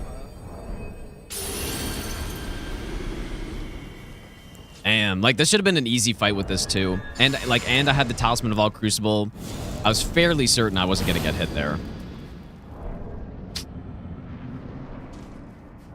Damn. But yeah, I guess I rolled and I stayed locked on, so the backstep like didn't put me in the direction I wanted it to. Because I like to backstep on those because you just get a bigger punish window. And I was going to use Rolana Cameo to... Actually, I guess I don't even have it equipped, I'm realizing. But no, it's not... I mean, the run was already finished, so it's not like I have to redo this, but... Yeah, that kind of sucks, man.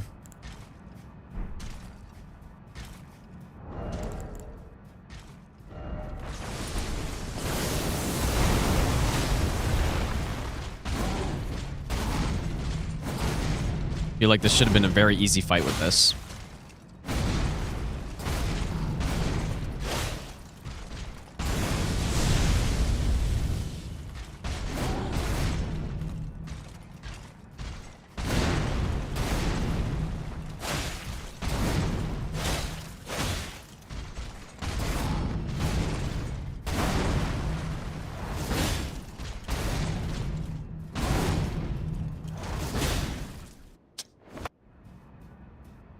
Yeah, it was a bit of, well, I guess the thing is I haven't fought him a lot with Backstep Talisman recently.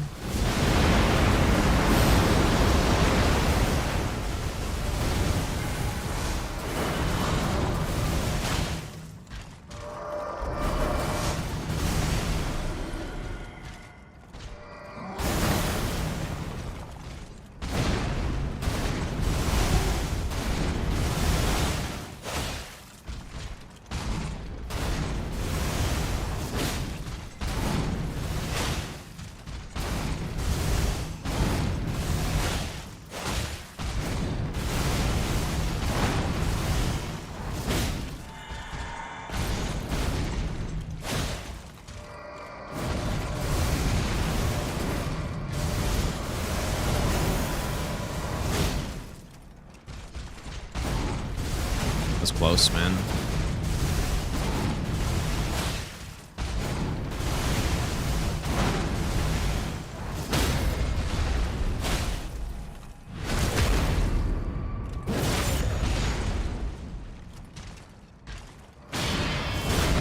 That's crazy.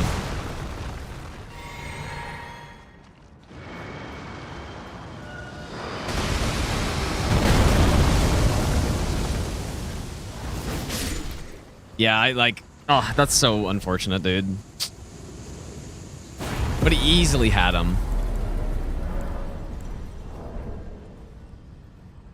But yeah, what I normally do on that attack is I I lock on and then roll, and then it faces me directly away from the boss so I can backstep in. But because I was still locked on, the backstep like took me this way, like straight with the attack. Like at least I think that's what happened. I don't know. It must have been lock on. And I normally lock off. Dude, yeah, that's just like a muscle memory issue, I guess. But yeah, like I said, the backsteps are better because it's a quicker recovery. So you get more time for punish on it. And so I used that with the Fire Knight Greatsword. So scary when that happens. To get like a easy full charge or two. Dang, dude. But yeah, I normally lock off here. Wait. Or maybe, you know what? Maybe I'm already locked off at this point. I think that's what it is. I lock off before the move, and then it like faces me in the correct direction. To a pillar or something. Yeah, here I just backed up straight into the attack. Oh my god. Yeah, that should have easily had it because this is a great weapon for him too. Dang. Could have easily had it. Well, still pretty good run though. I mean, just the hit the consort ends it. That's too bad, dude, because like I should have easily had it. Don't do with every weapon. Some weapons have 11 instead of 12. Wait, really? Iframes for backsteps?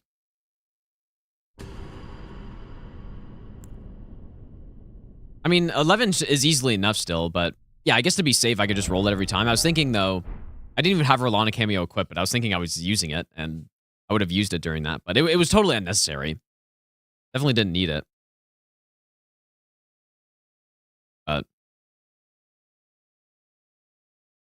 But so what? I wonder what weapons.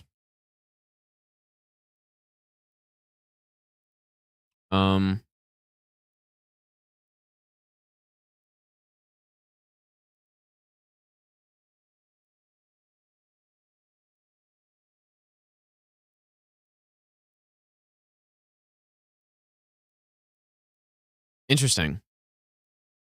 A flashbang warning. So backhand blade. So pretty much like two-handed stuff.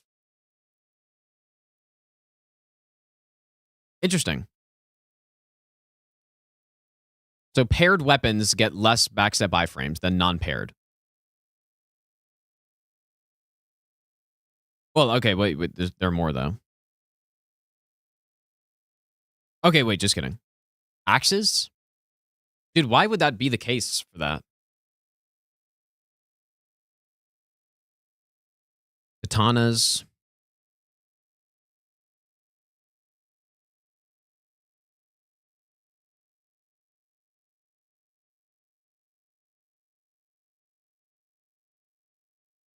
Oh, these are when one-handed as well, I guess.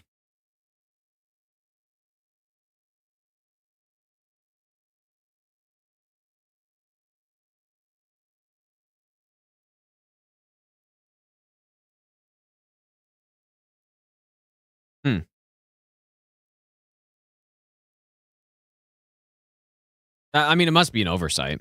It wouldn't make any sense otherwise. 11 iframes is still a lot, though. Like, I still would do that dodge with 11. It's not even a tight dodge either. It's really not. As long as you're backstepping into the correct direction, it's not even a tight dodge, dude. But anyways, Milady done. That was a rough run, dude. But the weapon started to really shine, I think, in the DLC and like later in the game. But yeah, the Fire Giant and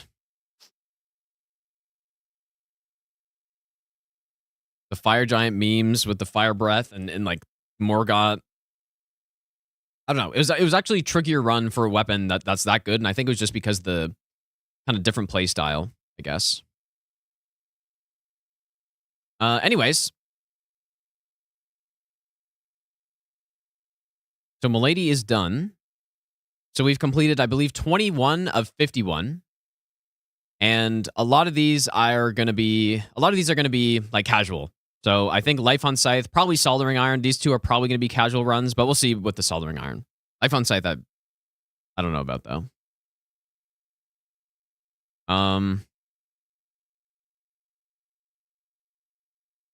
I mean, or I don't know. I don't know what to do with these two yet. I'll test them out.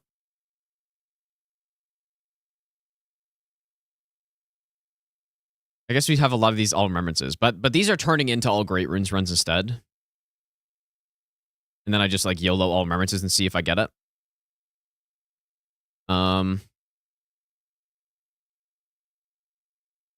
Anyways, let's see what happens.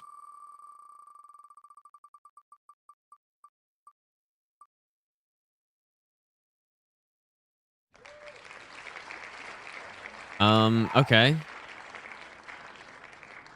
I wonder how this will be. So Katar is in what? Is it in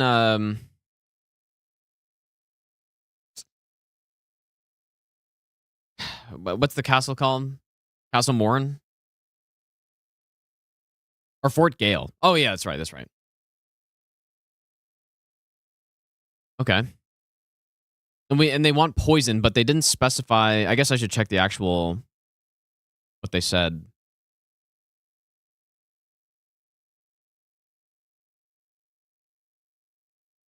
Where is that? They literally just said poison Katar. So in that case, what do I do?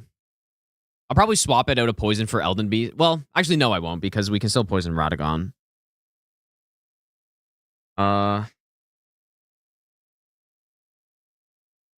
Yeah, do we? Yeah, I guess that's the question, right? Do we go Mothflight, or do we? Can Mothflight even go on a fist though?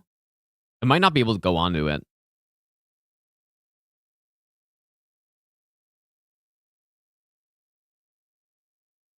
I don't think you can put Mothflight on a fist.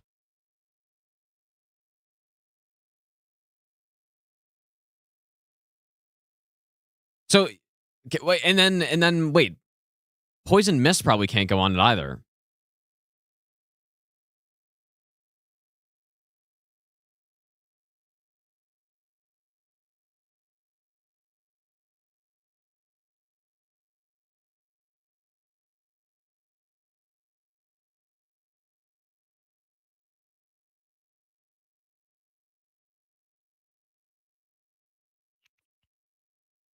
Poison Armament it is. Yeah, because like unless we get the Black Wet Blade, which I would rather not, but we can. Because if we do that, we can go Crag Blade, right? Like that might be the way to go. As usual, it's just Crag Blade.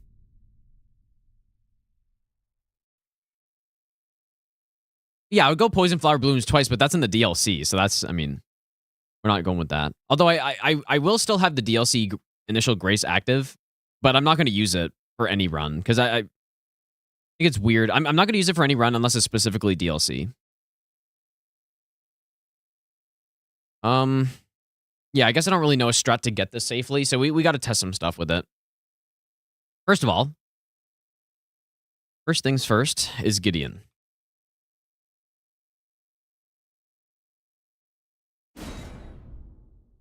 Yapek, thanks for the brand new sub, by the way, dude. Oh, it's so good. Like, I should have easily no-hit Consort there. Like, that was a great build for him. And with the iframe talisman, it's very comfortable fighting him. But I forgot or lost the muscle memory to lock off during that for the backstep. And, yeah. It's too bad, dude. Because I easily would have gotten him. Felt pretty good about that. So let's go... So, Katar. Smithing Stone Weapon. What do they scale the best with?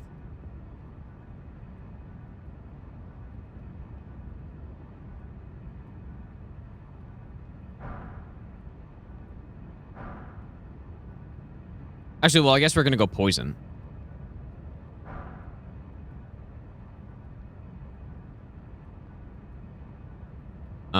And then I want to test out...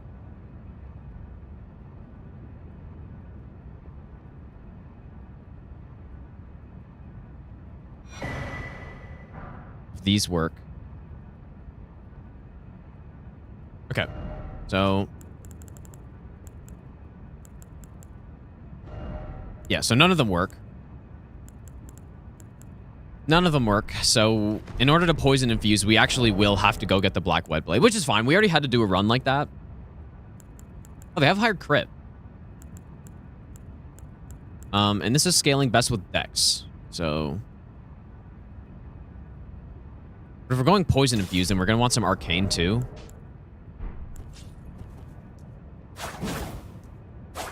What's the like?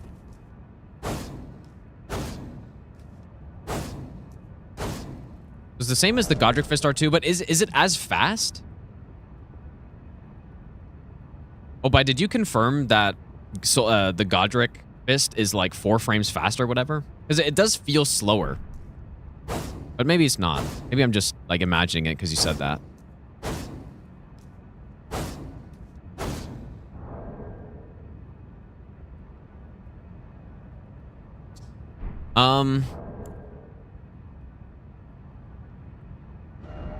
So what stat spread do we want?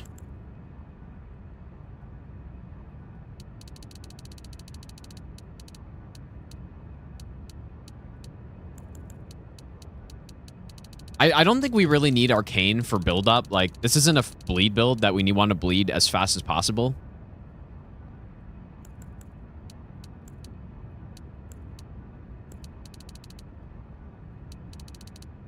All right, well, pure Dex. Probably not the best. 364.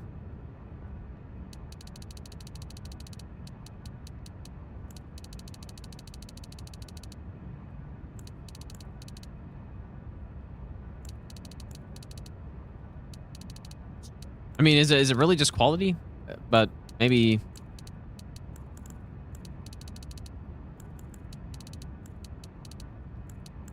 This is without two-handed bonus too, I guess, but...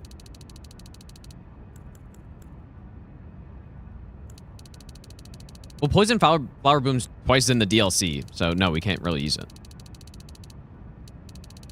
Alright, well, it seems like we want to go quality and probably prioritize Dex at the start.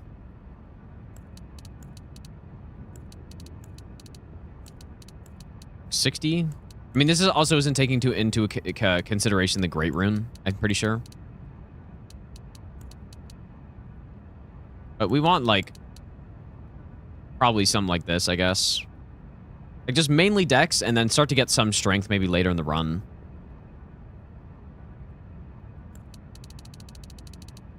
How much later?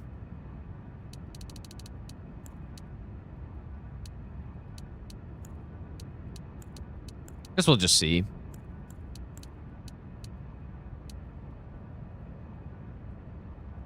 Okay, same for all fist weapons. Okay, okay.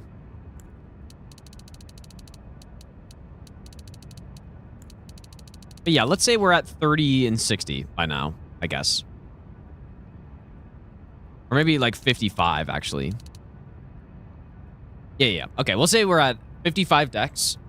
And then after we hit 55, we go all strength.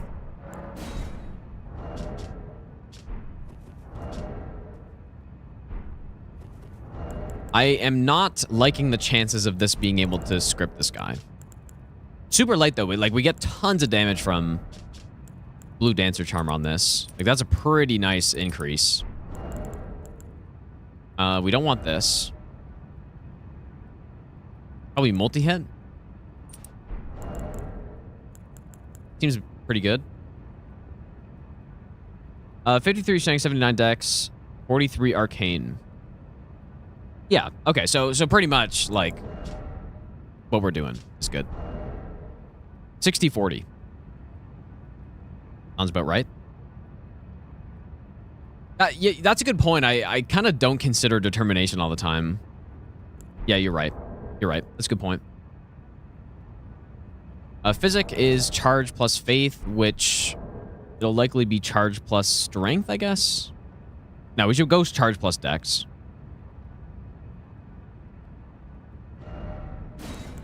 Yep. Especially because we're going to go with that for the early game, and I'm probably not going to care about changing to strength at any point. So... yeah, you know what? Jellyfish is actually bad. Is what we figured out. Because they nerfed it to 12.5%.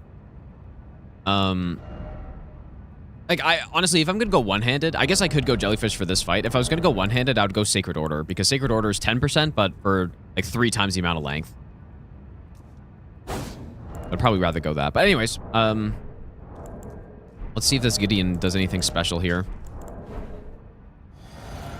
Yeah, Poison Mothflight would be an option, except it's not, because can't go on this thing, unfortunately.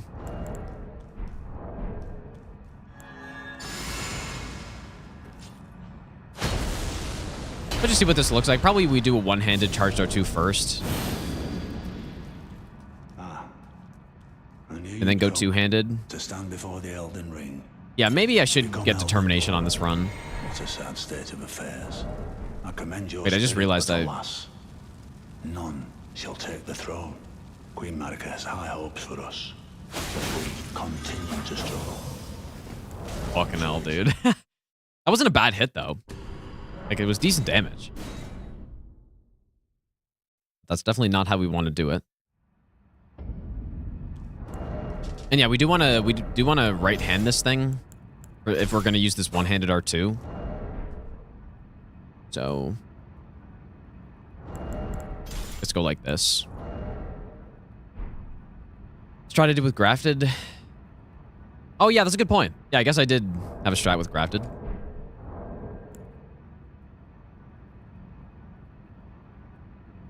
Very good point.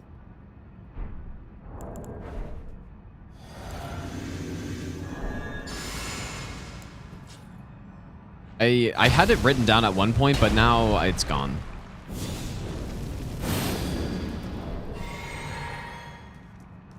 I knew you'd come to stand before the Elden Ring, to become Elden Lord. What a sad state of affairs.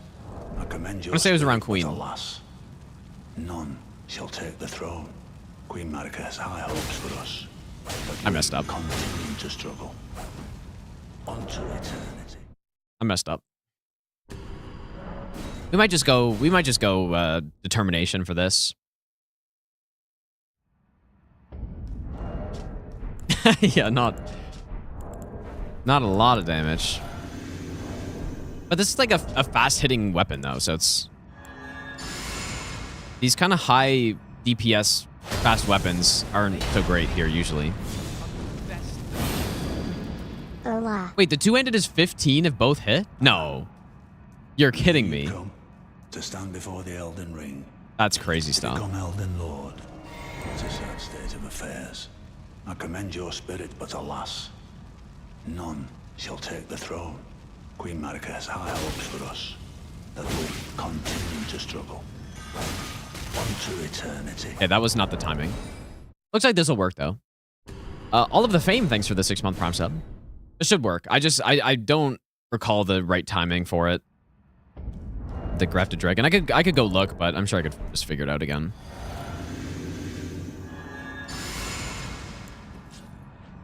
Yeah, I could do the long sleep. We don't need it. This will easily work. We don't need it. We also don't need Determination, although I should probably consider Determination more, but most of the weapons that have issues here are the somber weapons. What a sad state of affairs. I commend your spirit, but alas, I think it's the. None shall take the throne. Queen Maliketh has high hopes for us, that we continue to struggle. Unto it. Yeah, same strat works.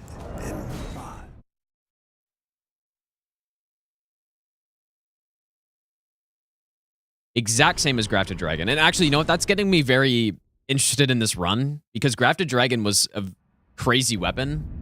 But the fact that you were locked into fire damage...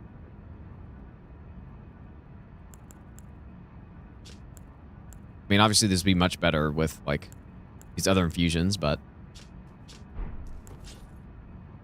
Nah, he can't roll out, and it's because the Charged R2, Tap R2 is a true combo. And then another interesting thing is I always thought that if you hit Gideon, like, multiple times, then he would...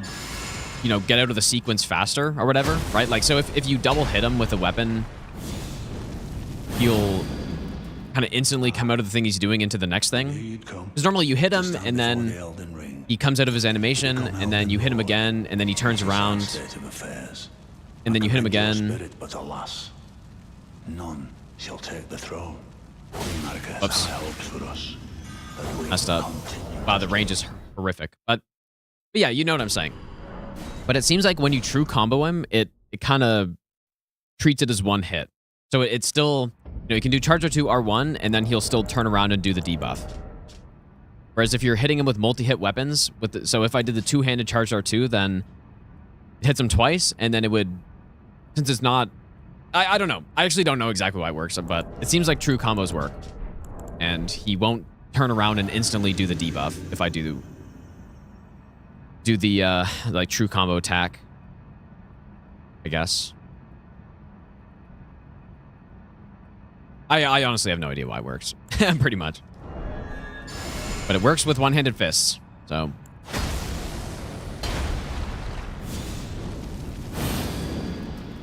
I knew you'd come to stand before the Elden Ring, to become Elden Lord. It's a sad state of affairs. I commend your spirit, but alas, none shall take the throne. Queen Maliketh high hopes for us, that we continue to struggle. Onto it. No. Yeah, pretty nice kill. Okay, we should go test how to get it. But so the two-handed is really 15 poise damage, huh? I mean, does it hit hard at least? That's crazy, dude. It must hit pretty hard, though.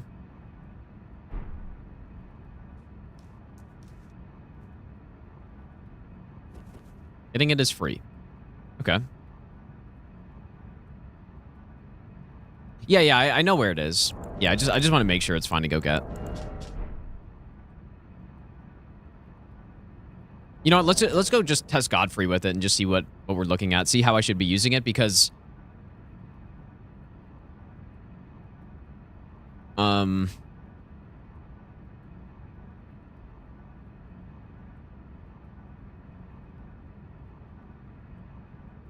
not sure if I should use it one-handed or two-handed, I guess.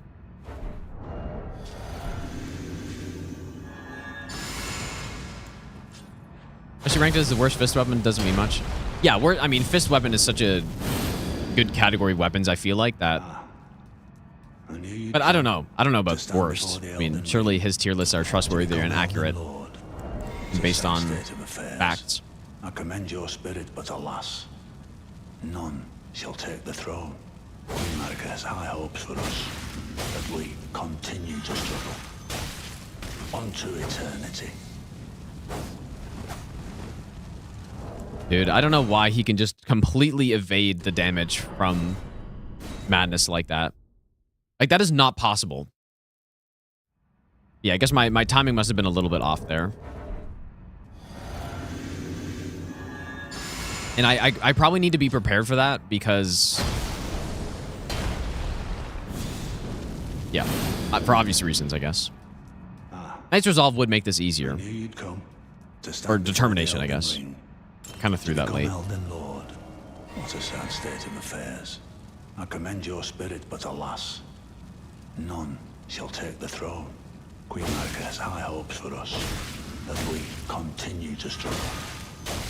Onto eternity. No. In my...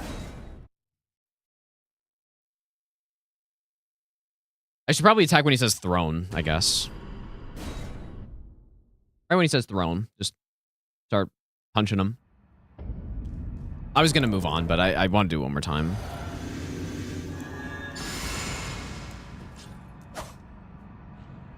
No idea how you rank them worse than Cestus. You think Cestus are better? Or are worse? Because I didn't know hit run with the Cestus, and they were very good, I thought. To stand before the Elden Ring. To become Elden Lord. Definitely one of the easier runs I've done. Sad state of affairs. I commend your spirit, but alas, none shall take the throne. Queen Maliketh high hopes for us, that we continue to struggle. Onto eternity. No. Yeah, so he rolled the proc again, but it doesn't matter with this weapon, because I can true combo him again after. So, quite nice. Not even you. A man cannot kill I feel like this might be an insane weapon, honestly. I feel like this could be an insane no-hit weapon. Because it's like Grafted Dragon, but I'm not locked into the fire damage. And I have the option to two-hand it. I proc my own Madness Stone. Yeah, that'd be kind of funny. Lose a run because Gideon blasts me because I proc myself.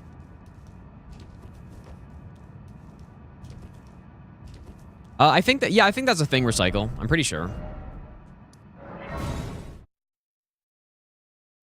I think you do. Oh, you know what? There's also pierce damage, dude.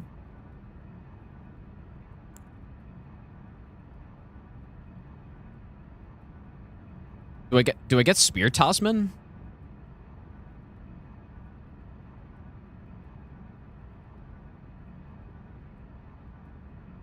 I feel like this is probably a Spear Talisman run.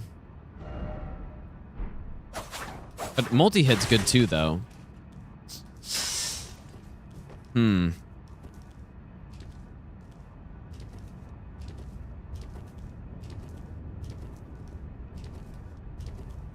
Yeah, the demi-humans with Katar range. Yeah, but if I'm using the bow, it's honestly easier to go get it.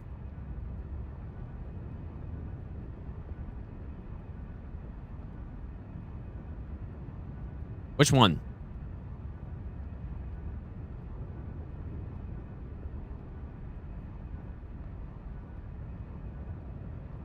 I think Axe and Blue Dancer are obvious picks.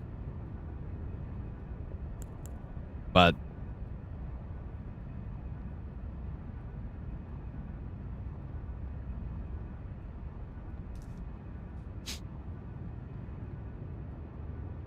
well, I don't use sleep for the demi-humans because there's so many of them.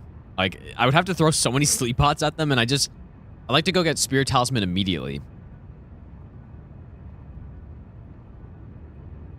Oh my god! Dude, Yo, Matt, dude, thanks so much for the 20 gift subs, man. That is so shit. It's insane, dude. Thanks so much, and make sure you thank Matt if you got a sub right there, dude. Oh my Going God. insane, man. Thanks, dude.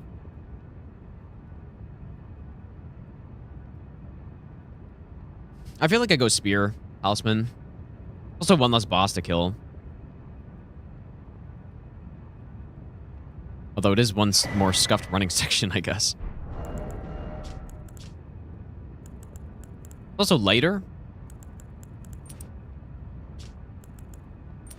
Which gives me 2 extra AR.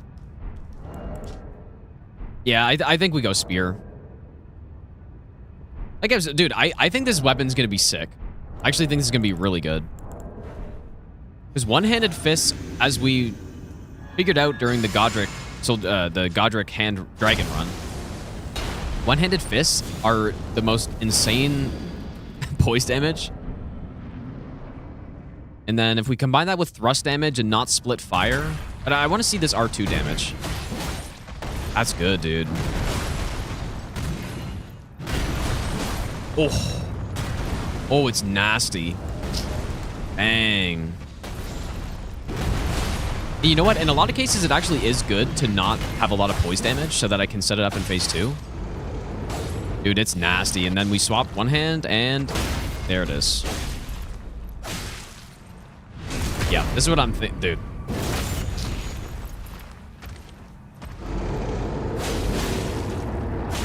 Brave, tarnished. Damn, dude. Thy strength. Yep. Befits a crown. That's what I was thinking. And so on a boss like Maliketh, assuming the hitboxes are fine, it's actually good to have a 15 poise damage R2. So that we can set up the stun in phase 2. Oof. That's what I'm... Dude, like I said, I think this is going to be a sleeper insane weapon. The poison's not really going to do anything, but... I guess if I had the poison helmet or something, it'd be pretty insane. Like poison helmet and poison talisman would be pretty sick on this. Then we'd be getting into the silly damage numbers, but we just, I don't think we need it, and it's a lot of effort to go get them. I don't really have a strat for this boss.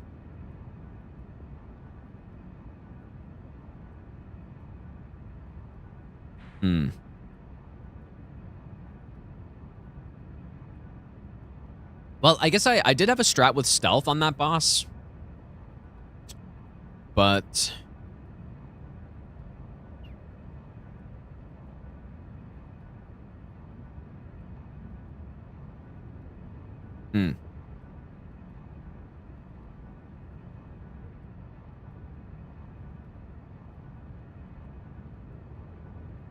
Nah, I don't...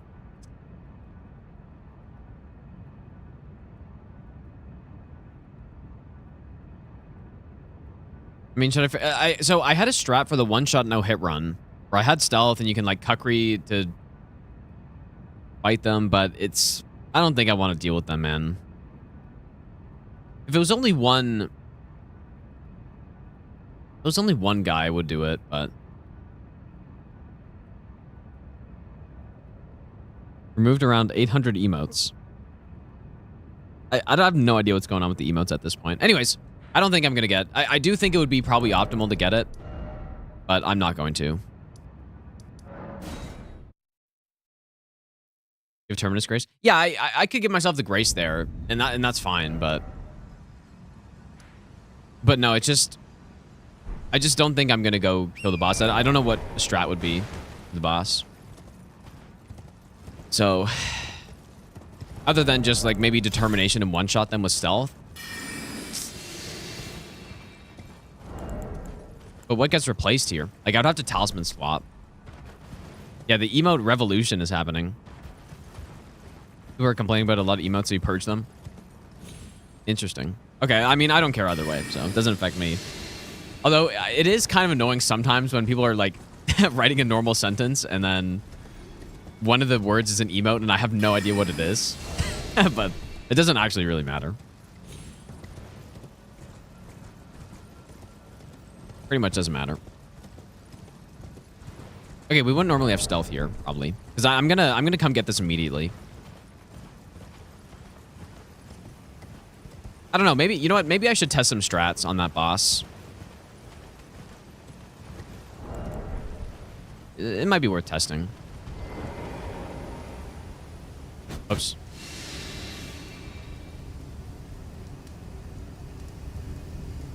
Oh yeah, so we picked this up.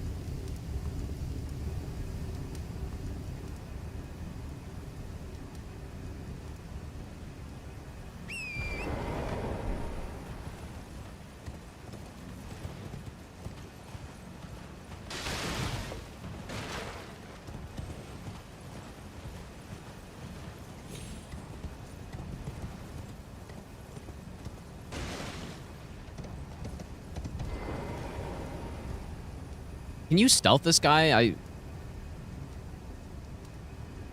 always killed him, but I guess you don't have to. How did he aggro?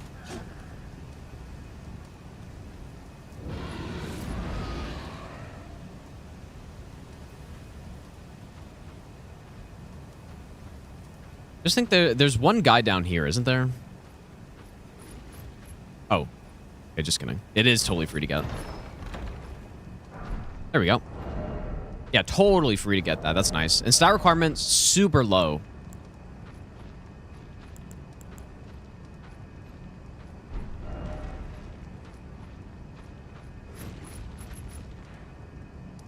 What do you guys think? Should I go test some strats to get the poison talisman?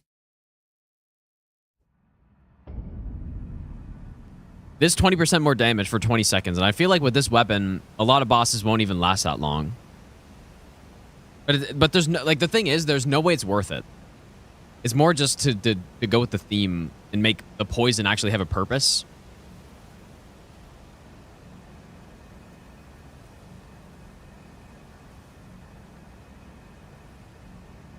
Because the poison on this is, like pretty much going to be useless. But maybe they picked poison because that was their first playthrough build kind of thing or something like that.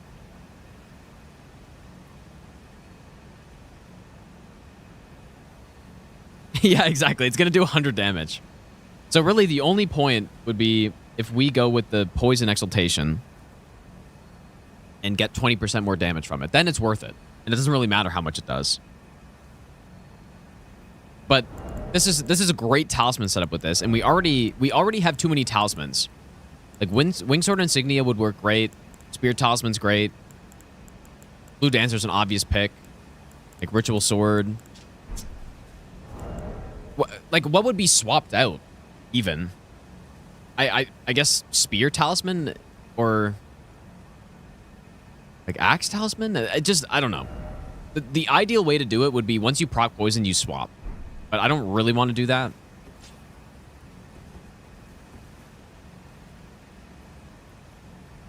I'm willing to go test the boss, though. I guess. Oi! You there. Could you help us out, Cully? A good strat for the Scarab? I actually don't know. I used to pick it up on runs like ages ago, and I think I just killed all the little guys first.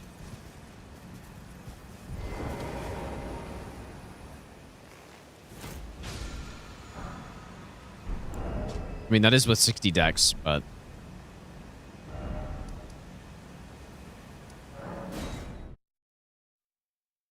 yeah, give myself a 5th talisman slot. But don't you see, though, what I was saying about the talisman slot? Like, this is the fun thing about an RPG, is you gotta make a choice to what to pick. As for what to pick. And I do think... It's also got the 110 crit. Like, this is a good weapon, dude. This is going to be a really... This might be one of the easiest weapons so far. I think this might be right there with Claws. As one of the best weapons. Because unlike Claws... So it's not going to do as much damage, but... At least not on a poison build. But unlike Claws, it has the option to do insane poise damage. If I one-hand it. So like fire... Dude, I'm actually... I'm looking forward to this weapon, man. Because what I can... So on a boss like Fire Giant, you probably go... All phase 1, you just go two-handed. And just do big hits, big counter hits, whatever. And then in phase 2, you swap to one-handed, get a poise break, and then you go back to two-handed once you get that poise break, because... The one-handed Fist R2 might be... It's certainly among the highest poise damage per second in the game. The two-handed, like, Starfist might be more, but it's close. Like, they might not be more. So, I mean, I guess Blood Fiend's arm.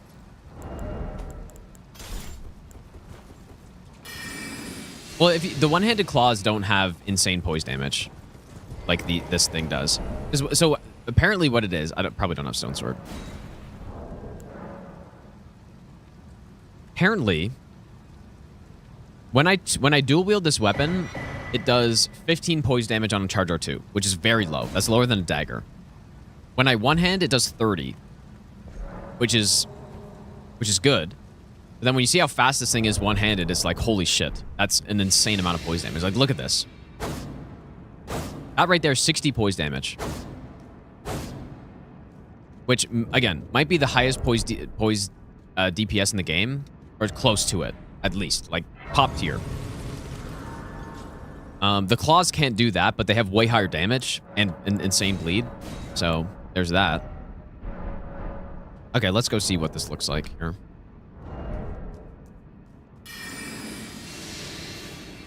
Now, Square Off is definitely not better than that. Well, it would be close. Like I said, I think that'd be close. Square Off R2 is 40. Like, no question, doing 3... of these R2s is definitely faster than 2 square offs. But you could do a square off and then like an R1 and you get to 70. But nah, I think the one-handed fist is higher poise DPS. Gotta be.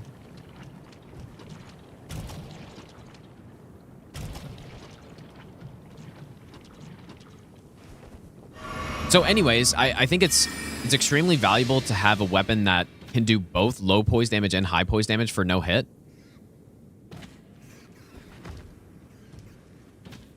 The Grafted Dragon, unfortunately, could only do high, and what that ended up looking like is on a boss...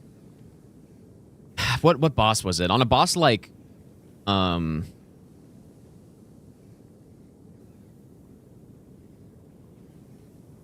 guess even a boss like Radabeast, like, it poise broke too fast for the amount of damage it dealt, and so I poise broke him quickly, and then he just...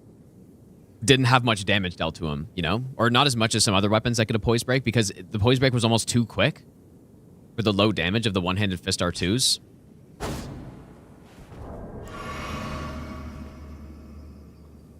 Anyways, I think you guys see my point. And that's why this setup is very versatile, actually.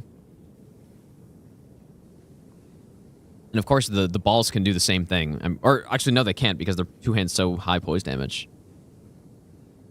Anyways, I think it'll make an interesting run that I can swap between both.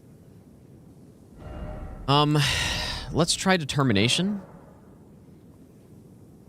We would go Poison, I guess.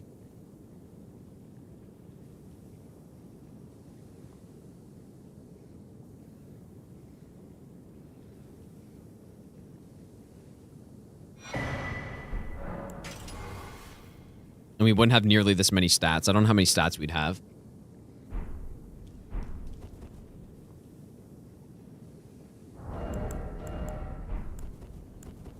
Okay. So, what we would do...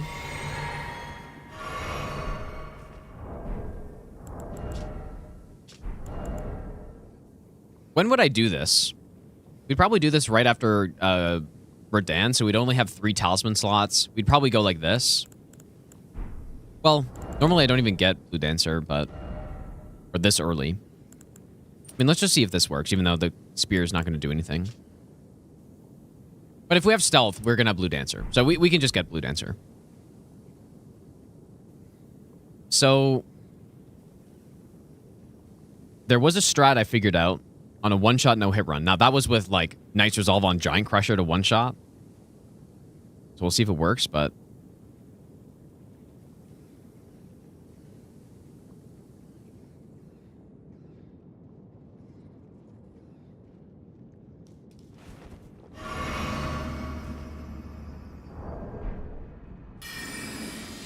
have to enter. I'm pretty sure you have to enter from as far back as possible.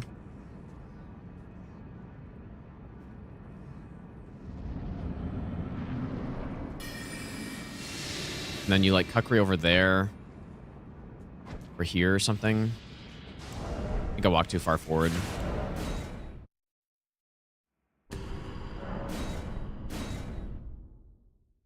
Might have to like backstep as well.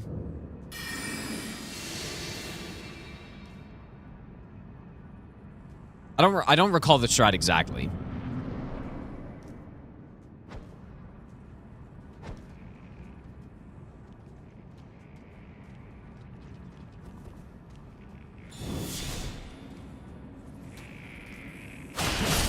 You know what? It'll work, dude. Because I still one-shot him. This is without buffs, too.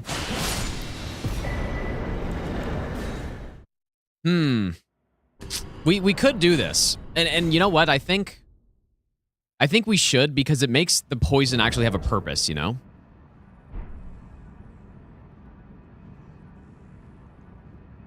By far the worst duo in the game. I don't disagree with you. This boss really does suck.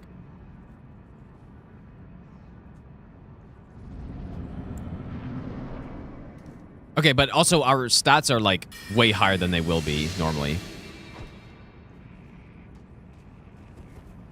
But I think with buffs...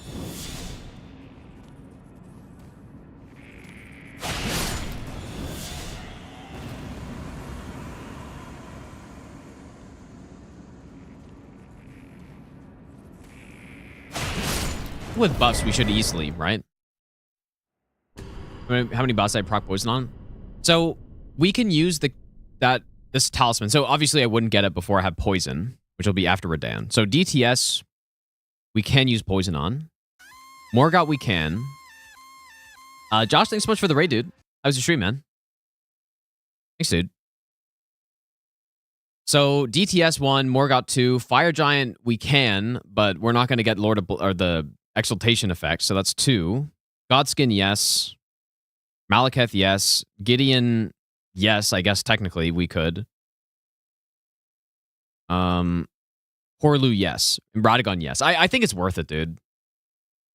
Well, no, I don't think it's worth it, but I think we should for the theme of the build. And realistically, what would our stats look like at this point in the run? We're probably normally going to be... I want to say we're normally at like 35 dex by this point, maybe. Maybe like 45, actually. I'll just say 40. And then base strength is 12. 11 int is correct.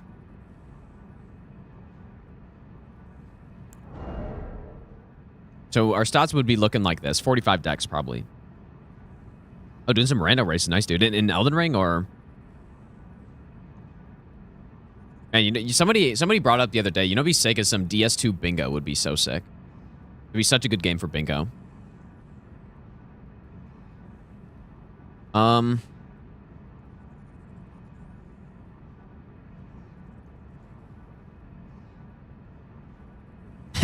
at DS2.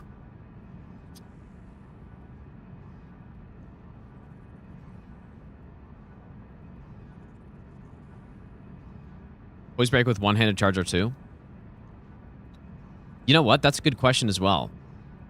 I don't know if these guys have joint aggro, though. I guess they probably don't. Oh, yeah, we're also plus 25. Like, what am I doing? That's crazy, man. Okay, so we're not going to one-shot them. Totally massive oversight.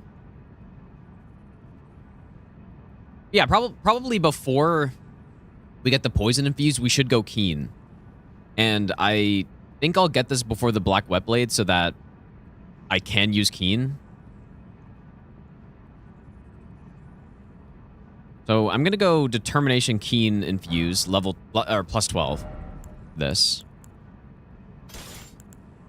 actually like not even that much worse.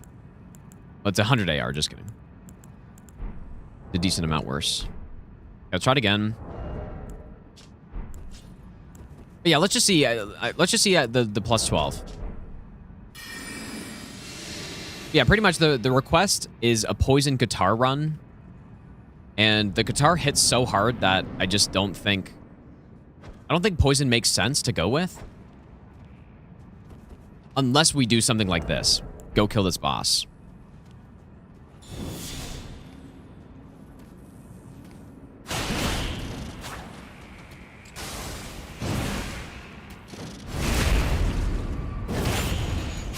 I wonder how much the backstab does.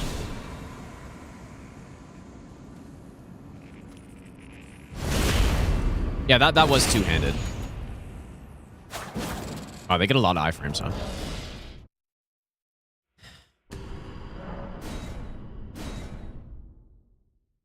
Yeah, so I'm gonna try. How much poise do these guys have? It's got to be like 45.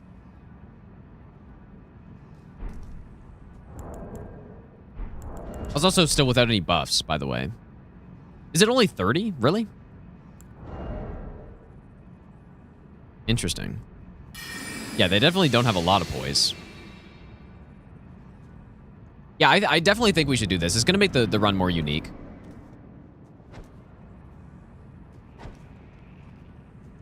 I think this will be cool to do.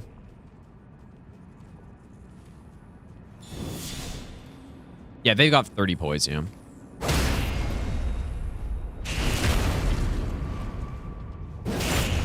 Maybe Knight's Resolve riposte as well.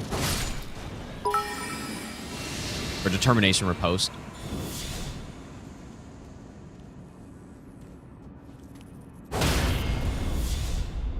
Yep, beautiful. And this is without any buffs, so...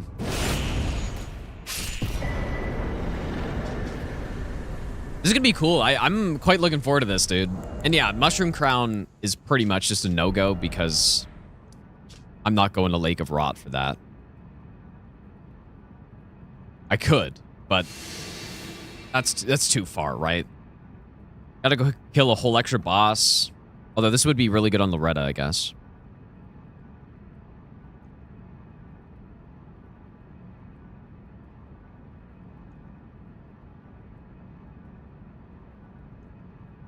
No, I'm not doing that. I think this is good, but the Mushroom Crown is just too far.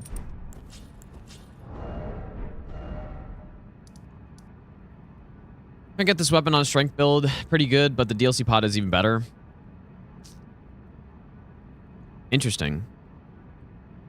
Yeah, the Pada seem like they would be really good. No, I'm not gonna go get the Mushroom Crown. It's too far. I gotta go all the way, kill Loretta, do the skip, all the way down to Lake of Rot, super long running section. It's just not worth it, dude. Can't be worth it. But obviously, it'd be really good with this. And I think we should still get the Spear Talisman also.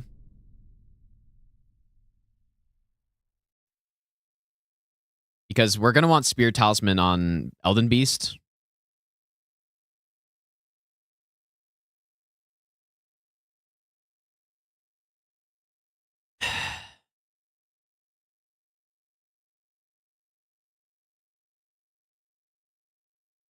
All right, hopefully I didn't overlook anything. So we will kill the Kindred of Rot. We kill Radagon. We get Determination. Or sorry, we kill Radagon. We go get Stealth. We go underground, get the Black Wet... Wait, no. No, we just go get Stealth, get Determination, and then... Unless I should use Determination more on this run. Instead of Cragblade. I'm still gonna get Cragblade for Elden Beast, but... And probably Radagon. But maybe I should go Determination in some spots instead, just to change it up.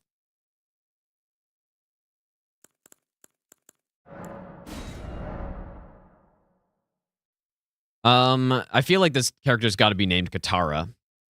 Surely.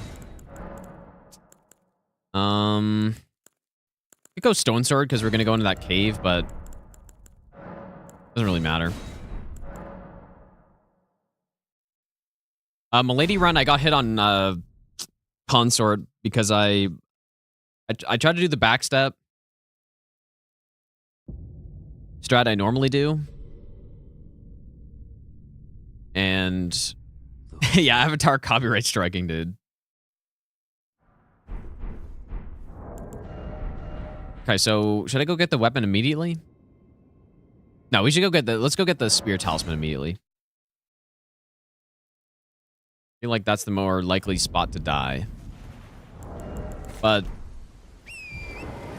yeah, I had the backstep talisman, and I usually backstep a certain attack to get a bigger punish window in phase 2 consort, and I haven't done it in a while. I stayed locked onto him, so my backstep was in the wrong direction, and it was like with the hitboxes pretty much. Oh yeah, I got no Kukri.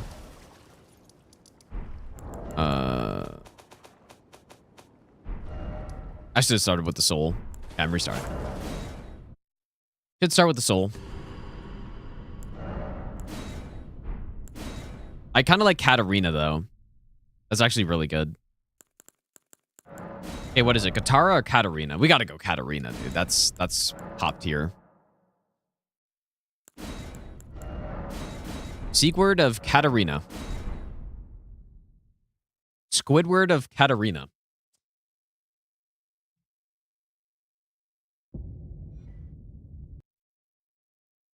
Let's go in Lobo. Dude, I remember how hard that guy that said Squidward made me laugh that one time. I don't know why. It was so funny to me. He came into the stream one time and he called Seegward Squidward. And I don't know if I was just tired and delirious or something, but I was just dying, dude. Laughing at it.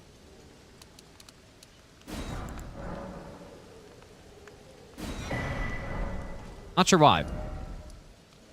It's pretty funny, but like it wasn't... There must have been some other context or something. Because that's... I don't know.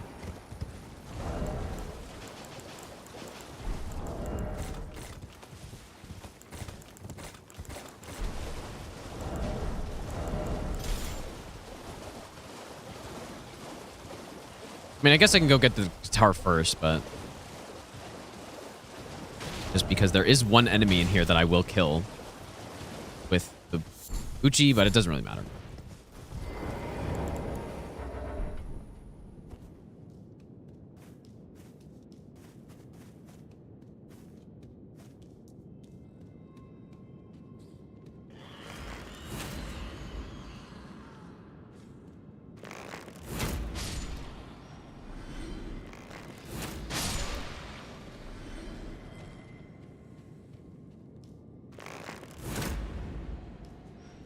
Isn't it funny that when I was using a +6 pulley crossbow, it wasn't one-shotting them?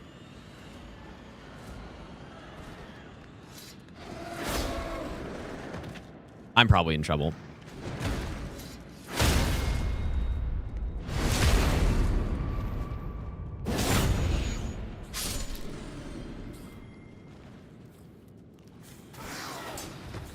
Simply survive, I guess.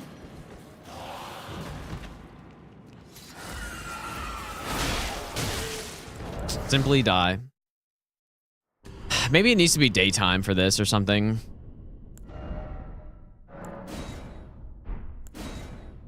Because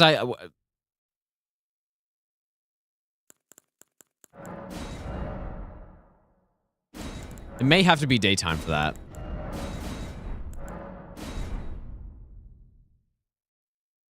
I'm just using cheat engine recycle. Just have hotkeys for like all the different regions that I want graces unlocked as I unlock them.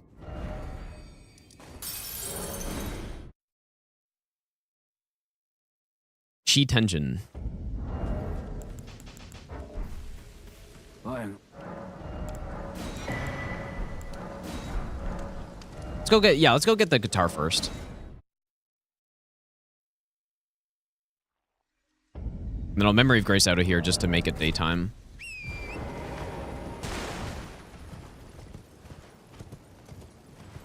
How often do I see Gino Cappuccino in chat? I have no idea, man. No clue.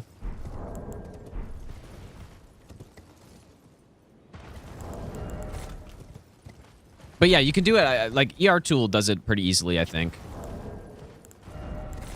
As well. But... what am I doing here?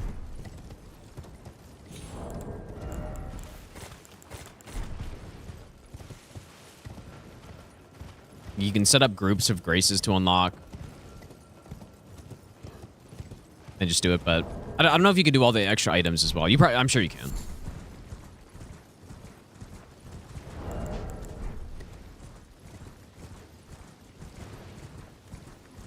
But yeah, so nice for speeding up the run, though.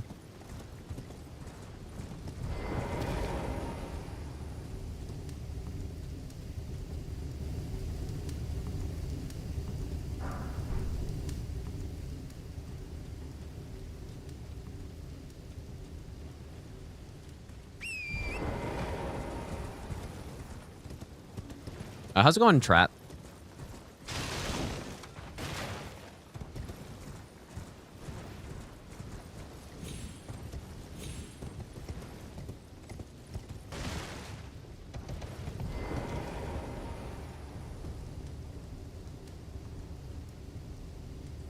You know, I guess one thing I'd also do in a mod, I don't know if you have this in your mod recycle, is being able to activate things while crouched.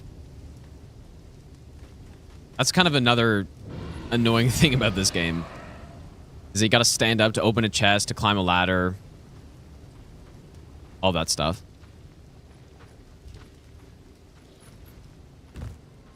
Alright, here's the weapon. And then I'll Memory of Grace. Make it daytime.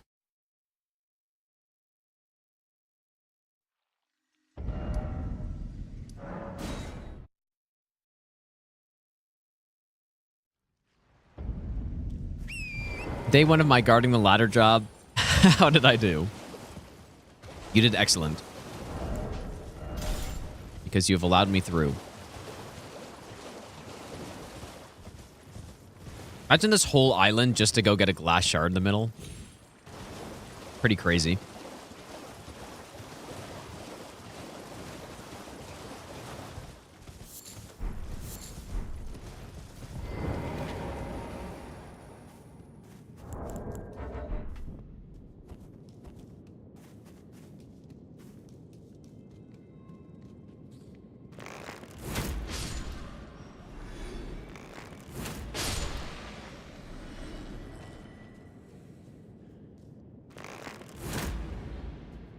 What?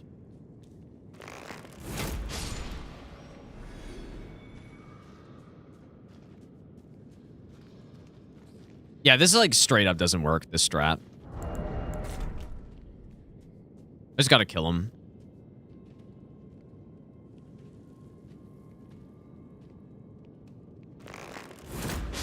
But probably because I didn't one-shot the guy, I guess.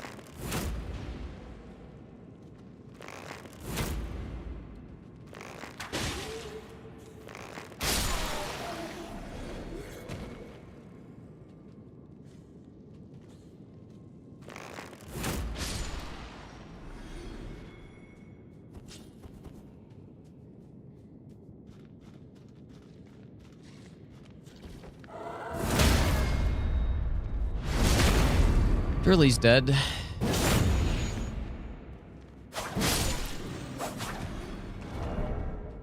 we go. Now this enemy may sprint here. Yep. So in this case, we Kukri over there.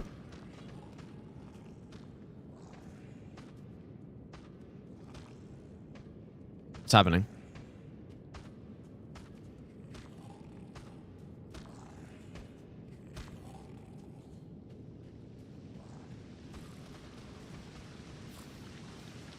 Too bad getting this talisman so annoying. I've yet to figure out a good strat for it. Like, imagine a strat where I didn't have to kill anyone somehow. Anyways, we got it. All right, now it's just pretty much normal setup stuff, I guess. Never understood why you need to uncrouch to open a chest. Yeah, it's weird, dude. The weird thing. I should go kill the Bellbearing Hunter first, maybe. Made caves warpable before clearing yesterday. Want to make crafting possible during combat? Yeah, that would be nice. Like, I guess I don't know. I don't think you should be punished, or it's not even being punished, but I think you should be rewarded for being able to menu while in combat.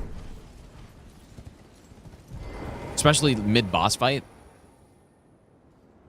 Like, I get the point of it, you know, making it so that consumables, you can't just get like unlimited materials and then just use unlimited pots during a fight or something like that, but I guess it's pretty much to enforce the carry limits.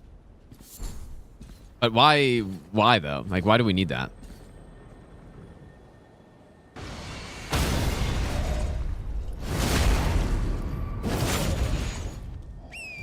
Especially if you can do it, if you can go into your inventory during a boss fight and manage to craft something, then that's, like, you deserve to have that material, I think. Did I get Beast Torch? Back on you to this. Nervous? Go here.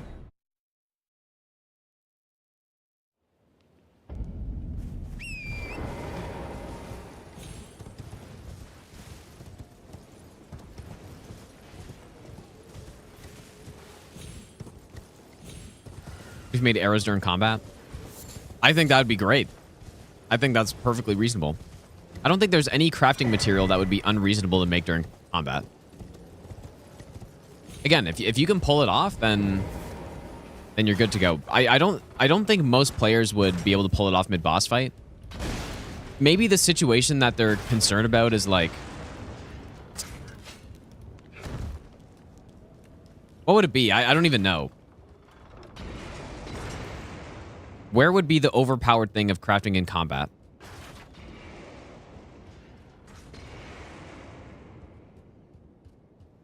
Well, you know what? I guess it kind of makes cracked pots irrelevant too, though. So maybe that's what they were thinking.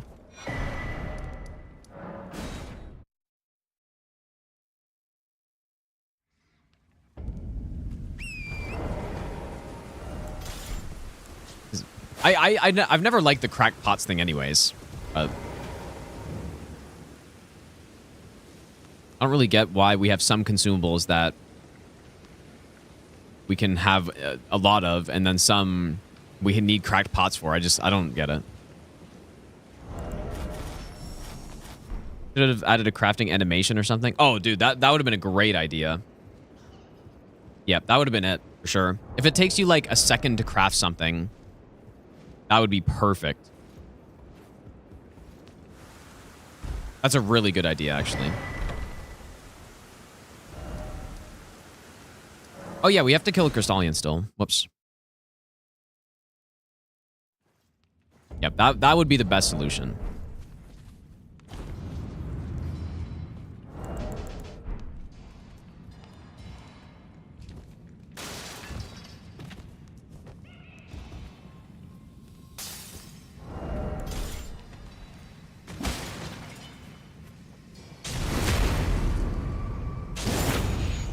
I've never seen a backstab not kill this guy. Pretty insane. No, that's definitely the solution. But yeah, so like even if let's say it is too easy to craft during combat, what's the problem with that?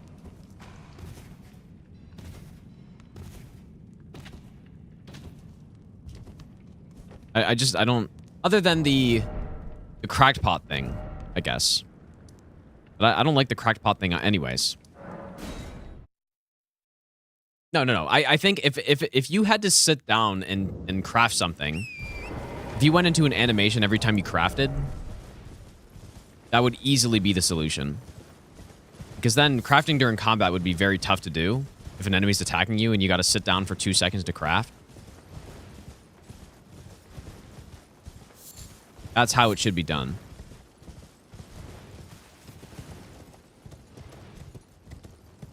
But yeah, I guess ultimately, I just don't think it's that overpowered to be able to craft while in combat.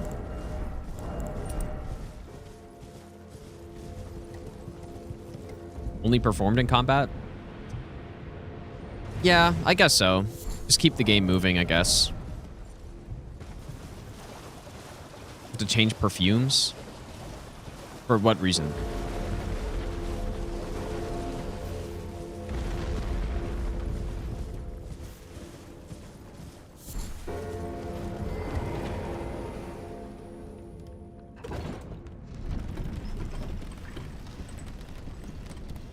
Definitely one of the most annoying things is not being able to warp out of a cave. I kind of get it.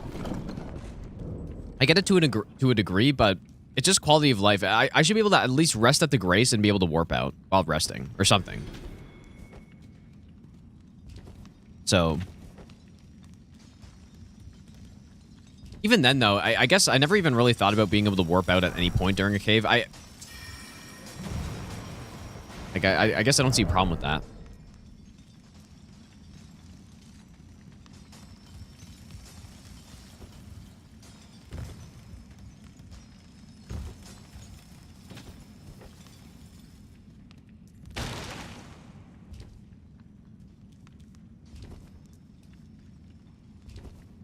The DS2 bonfire mindset.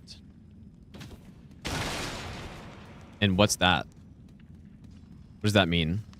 Brimsburg, how's it going, dude? What's the DS2 bonfire mindset mean? But no, I do, like, I guess being able to warp anywhere in a cave would kind of reduce the sketchiness of, you know, being lost in it or something like that, I guess. So I don't mind it, but I just think at least if I'm resting at the grace, I should be able to warp no matter what. That's probably what I would do.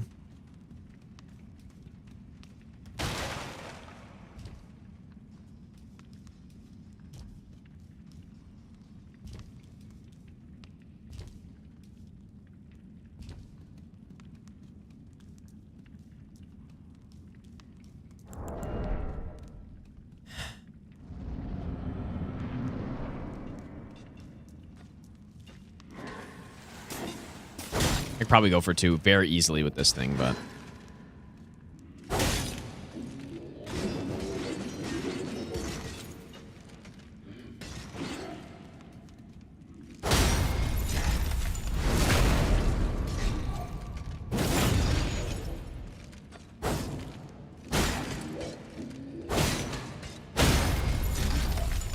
This thing's a Poise monster. Unlike the only homeward bone is memory grace. Yeah, I would change that too. I would add a homeward bone into the game. But yeah, you wouldn't need a homeward bone if you could just warp out. But Yeah, like I said, I think I would do it so that if I'm resting at the Grace, I can warp out. If not, then I'm still trapped, and then Homeward Bones would become useful. And I would simply want to add that item to the game, probably. Okay, well, we got the bell bearings.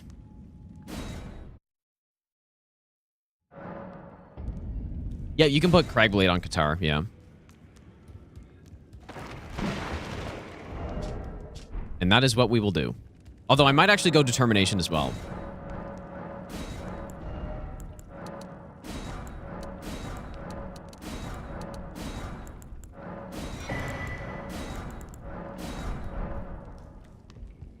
Oak Shackle the same? No, the Pureblood Night Metal, it's not the same. You can't use Pureblood Night Metal when you're trapped. You can use it while in combat, though.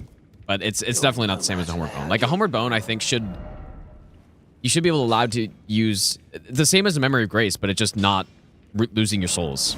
Exact same thing, though.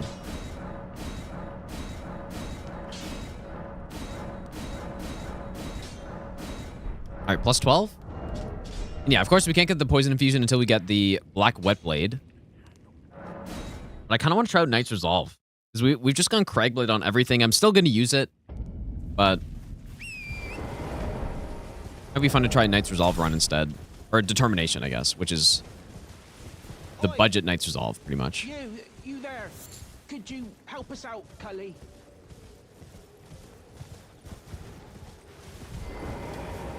Okay, how much damage will this do? Probably not much. That's insane. Why did he run that way? Got him. Just while I'm here, would go get the Wet Blade. The boss bonfires in DS2 being very similar to boss teleporters. Wait, what?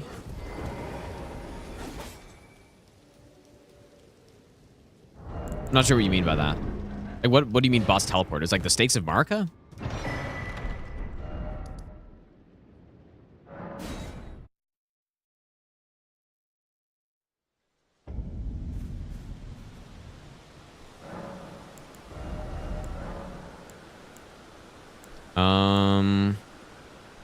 Guess what's better at this point?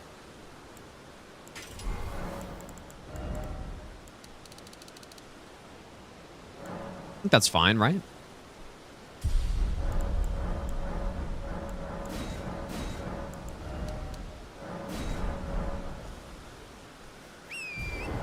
I was gonna go Dex tier as well instead of Strength. I guess while I'm over here, though, I may as well go get Strength tier.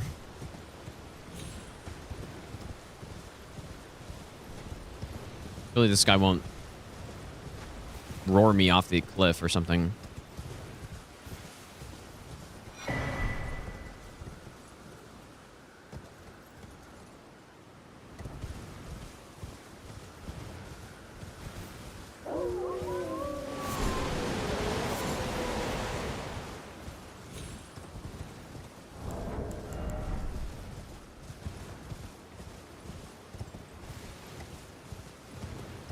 Oh, I see what you're saying. The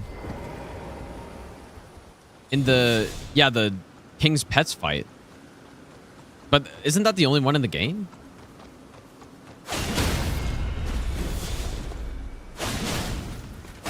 And that guy got hit so hard he didn't even know what was going on. All right, there's Golden Vow. I guess we'll go get Dex tier as well. And we still need to get the charge attack stuff. And then we're good to go.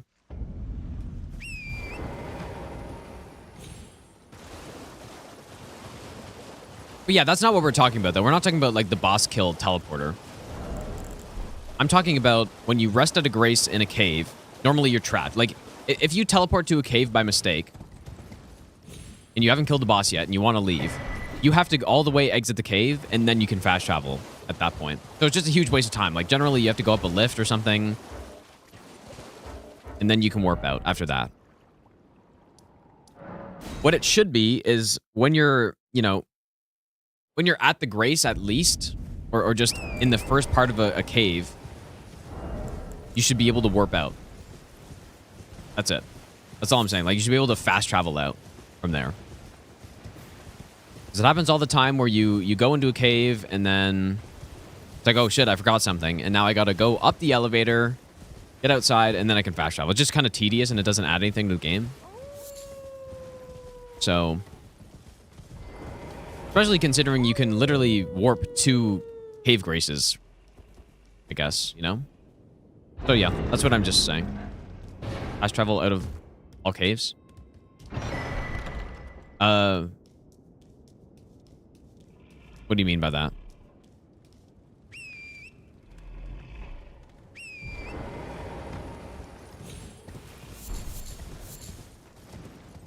If you're saying why not just be able to fast travel at any point when you're in a cave, then, like, I think that'd be fine too.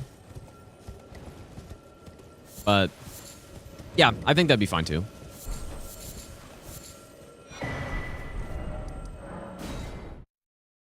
Although I kind of do like how caves trap you in them and stuff. It's not just like a simple thing to leave. But yeah, I don't think it would be bad to have it that you can just warp out at all at any point. I guess the one thing I'm missing is Cragblade, but let's just go Knight's Resolve on this run just to change it up a little bit. Or Determination, I should say. Of course, I didn't equip Golden Vow. I should do it.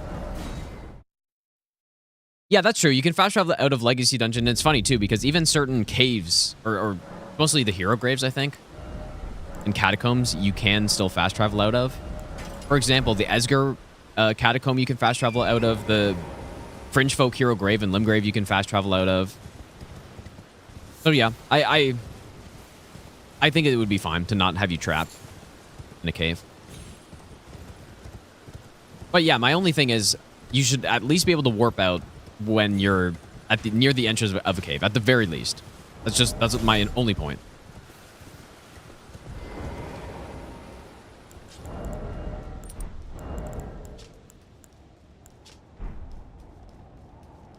Yeah, that's true. I do like getting trapped through that chest, and they could still, I mean, you could still just make it that way. You still get trapped. Okay, I think I'll go one-handed and then try to poise break him.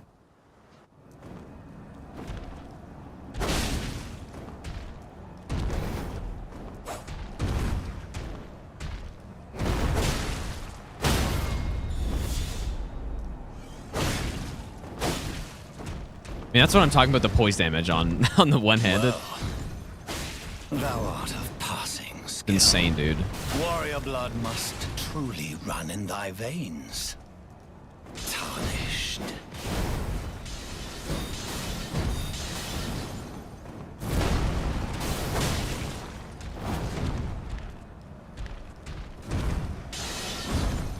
Not where I meant to roll on that. Kind of scuffing this fight a little.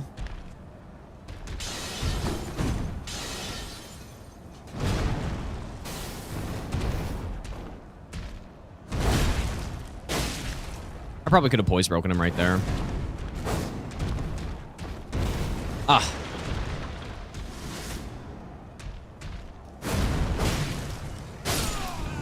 Yeah, that should have been way better with this, but I was kind of doing it weird. Not fighting Radagon first. Actually, yeah, I guess that's a good point. Was the stream dying there for a bit? Yeah, I guess I could do that. Did I do that on the other run? I probably did. Yeah, that's a good point. We probably should.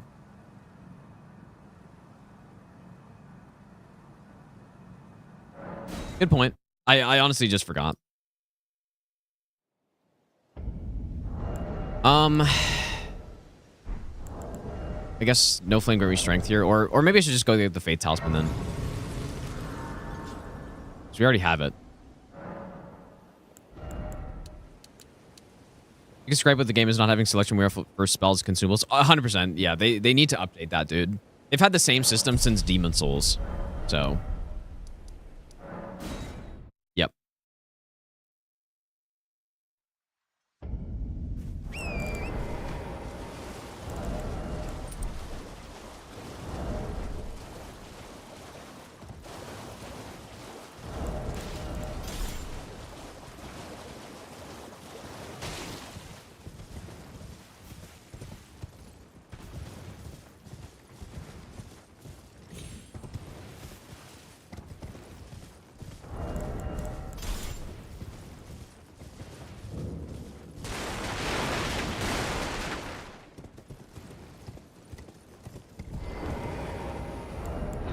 I still won't get the poison exaltation until.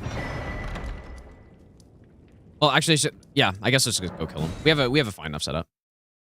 But yeah, I probably still won't get the poison exaltation until. I know the splits are kind of scuffed. I guess I can. Let's do this.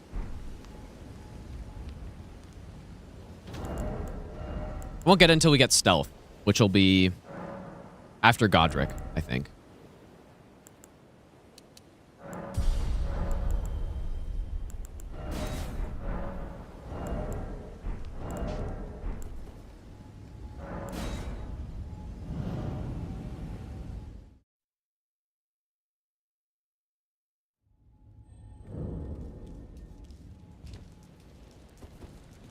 Probably just want to go two-handed for the majority of this.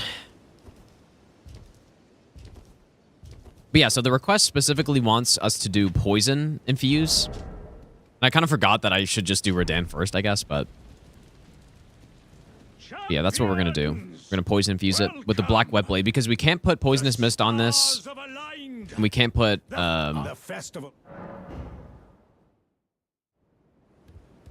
we cannot put poison mothlight either. 30-day timer paused? No, it's not paused. No, the timer's a countdown to the Game Awards, so after that, the stream will end.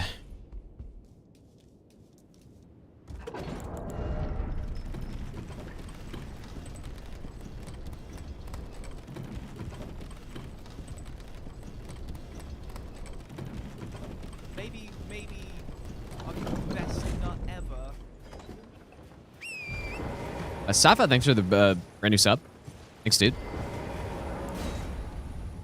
You scroll sets of 4 spells with each spell having its own button. Yeah, I mean it's a lot of other games do that kind of thing. Yeah, FromSoft just a little behind on that. Yeah, this might not be the greatest kill compared to what we're used to, but in fact, maybe I should go over here.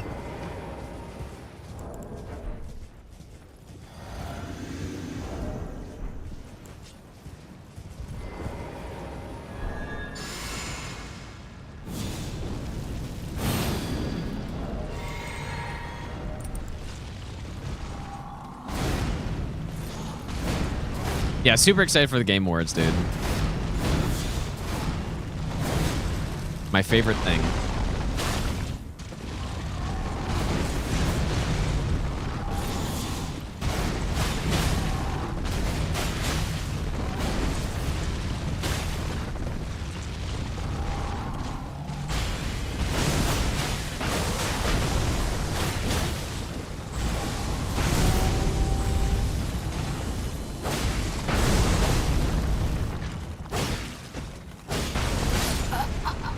Oh my god, we didn't even get him to half, bro. Oh, wow, I can't believe that.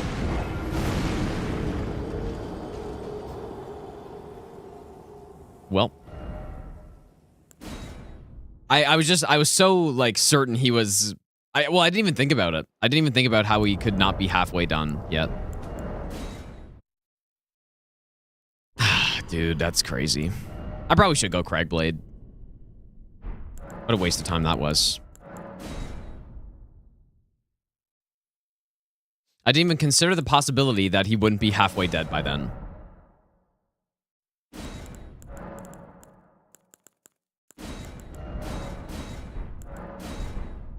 Well, at least we can do Radagon first this time. But 20 minutes of setup just to get hit. Classic.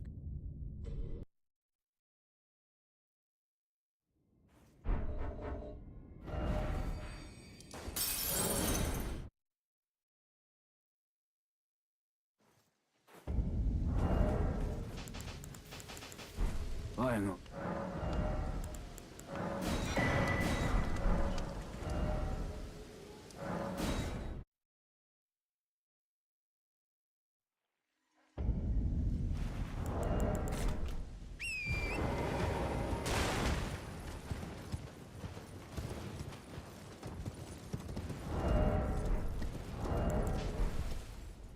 Yeah, in my brain there, I was just trying to think Or I was just basically thinking I want to build up stun and try to stun him before he flies away, but he wasn't even halfway dead yet.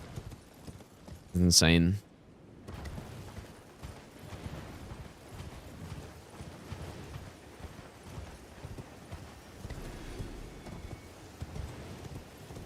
The Reforge mod, you mean, Slimy? I have not tried it.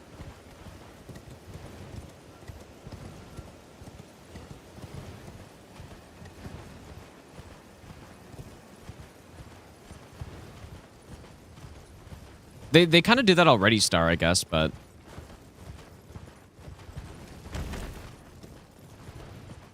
they do have camera like zooming out, but maybe it's not enough on every fight. But yeah, they do that, so.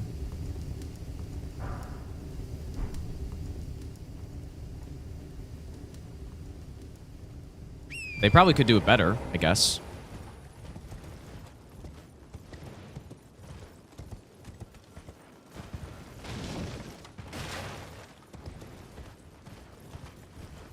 Yeah, it is nice that this weapon is not some crazy strat to get it or super far in the game. It's just simply come over here and just go pick it up.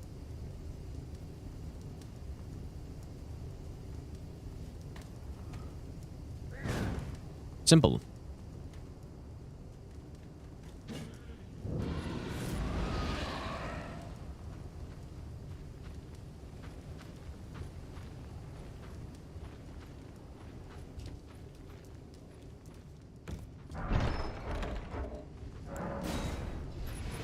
There we go. We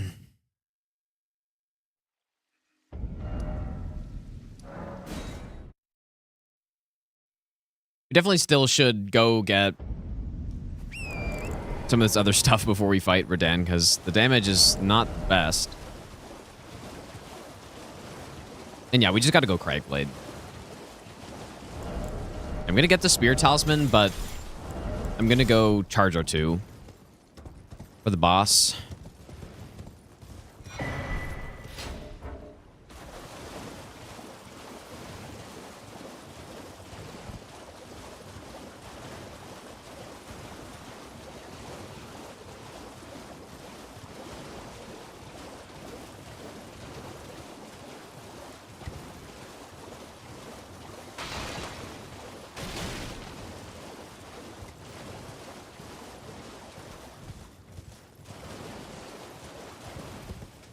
Or mod to lessen the input delay of the controls. Well, there really isn't much unless your frame rate's really bad or something. Like, I'm guessing you're probably playing on console. You might be getting inconsistent frame rate, and so if that's the case, then no, there's not really. But I mean, if you're playing on PC and your frame rate's good, then you shouldn't be having any delay, really. So, or it shouldn't feel like there's any delay. But sometimes it'll feel like there's delay if, yeah, like I said, if your refresh rate's bad, you're just getting low frame rate or something, things will feel a little slow.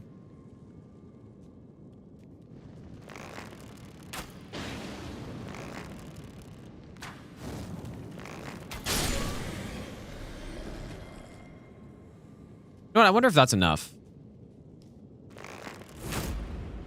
Also, the reason why that guy gets one-shotted with the bow here is because we headshot him. It's pretty interesting. Holy miss, dude.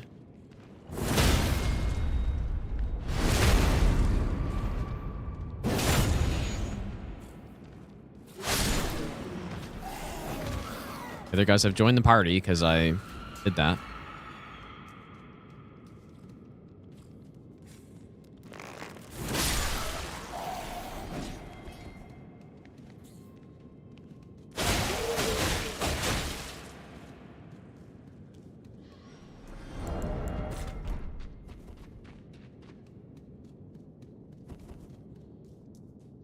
And yeah, I guess another thing too is for players who haven't played Souls games before or are just used to, I don't know, not used to it yet. Dodge isn't... What the hell is that? Dodges in this game happen on B release rather than B press or B down. And so maybe that's what you're feeling is the delay. But you have to let go of the button for the roll to happen. And that's probably more likely what it is, I guess. Yeah, I'm sure there is a mod that changes it on to be down, but if you want to do something like that, you can just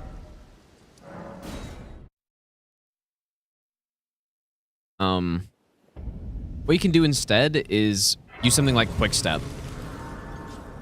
Because quick step is on left trigger down instead of up, and so it'll feel faster. Never knew that? That's funny, dude. Yeah, it's on B release.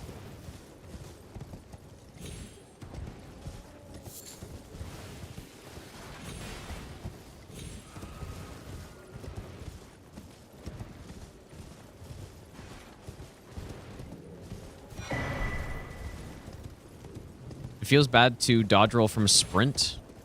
Yeah, in that case, you gotta like let go of B quickly, and then press it very quickly. No, I definitely actually like that control because,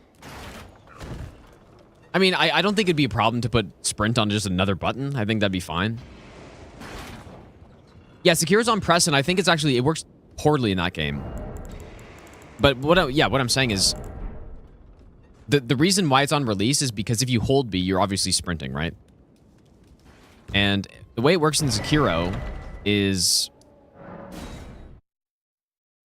I guess I should probably cheese this guy right now. The way it works in Sekiro's is the dash is on B press, but what that also means is every single time you want to sprint, you do dash first, and it feels really bad. So I much prefer how it is in the Souls games compared to Sekiro, where it's on release, and sometimes you can like delay your rolls by pressing B and then waiting a bit and then releasing, which has helped me on no hit runs a few times. I just like hit the button too early.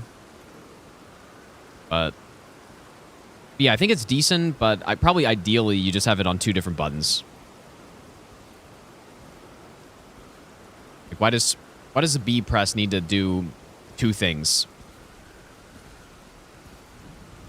I mean, in Bloodborne it does 3, and in Dark Souls Prepare to Die it does 3 things, because it also is your jump, which is insane. You have so many buttons on the controller, and they're like, you know what? Let's do sprinting on B, rolling on B, and jumping on B. Really nice job. One of the things I really hate about Bloodborne, but on the emulator, there's a mod for it, and that's what I use. The game plays so much better when you do it like that.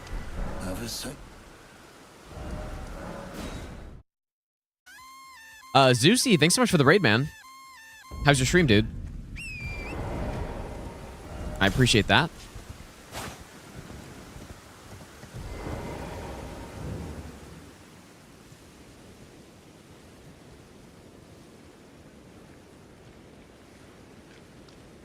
Think about keyboard and mouse. We won't want to mess with extra buttons for sprinting. Yeah, I mean, it'd be criminal, dude. Dodge on half B press? That doesn't... How would that make sense? Yeah, how's the stream, Zeusy, dude? Okay, we get this.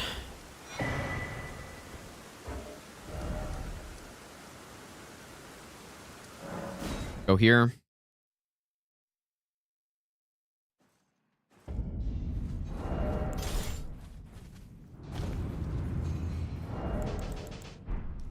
I think I should probably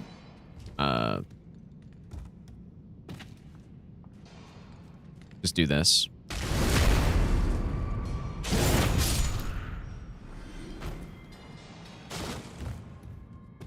Get this.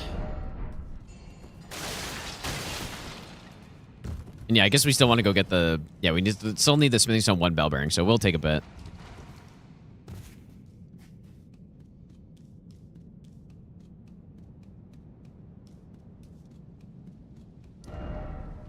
Before we get going here.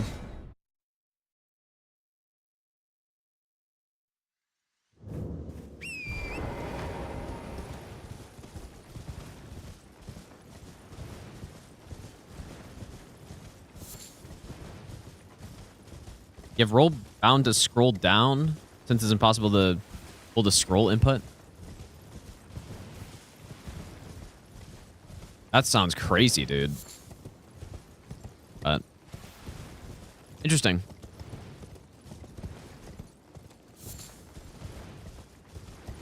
I'm not enjoying sun or something? Wait, what? What does that mean?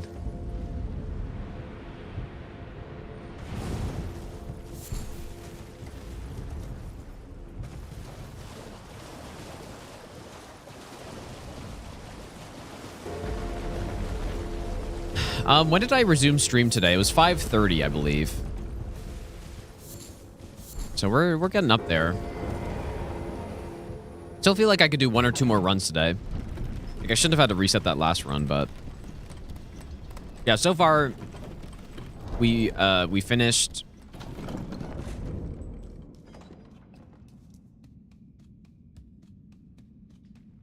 What did we finish?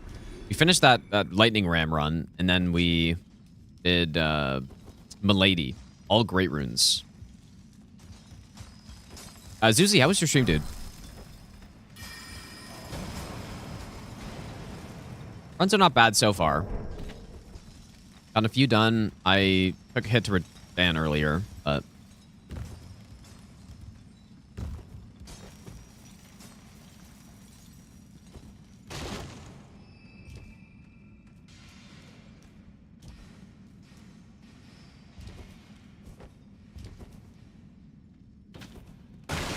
yeah, yesterday I went to I ended up going to sleep at like I think I went to sleep at 9.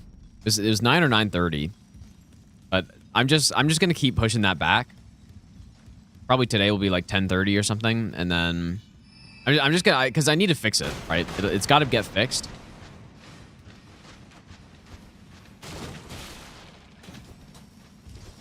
And that's how I'm gonna do it. I don't think I've ever actually fixed my sleep schedule by doing the full cycle, but that's what I'm doing. Yeah, we're cooked, dude.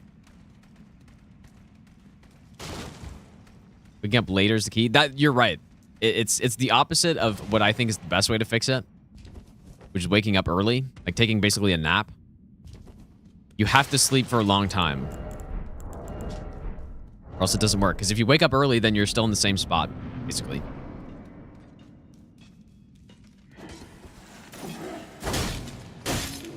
Oh my god. Why did I bonk right there? Damn, that was kind of scary.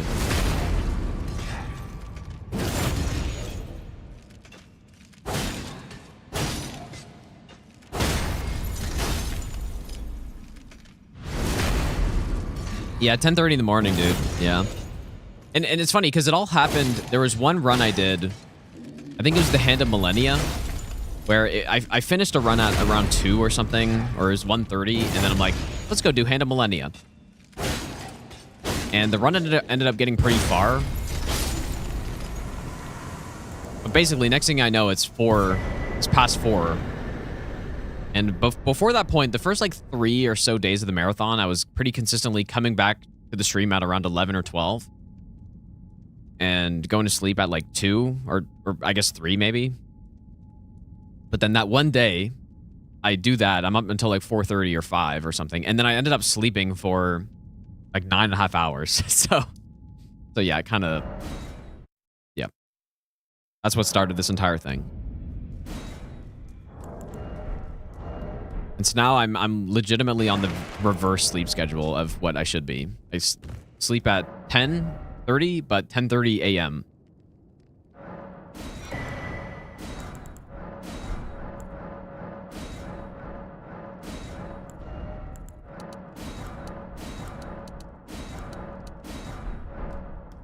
Okay. Yeah, the EU-friendly stream. I say woke up at 3 p.m. Yeah, you're getting there, dude. Yeah, not much longer, and then it'll be back to normal. Yeah, right now I'm in I'm in like the full-blown opposite. Opposite point where I'm wanting to be. All right, let's go get Cragblade, and I guess we got to get Golden Vow.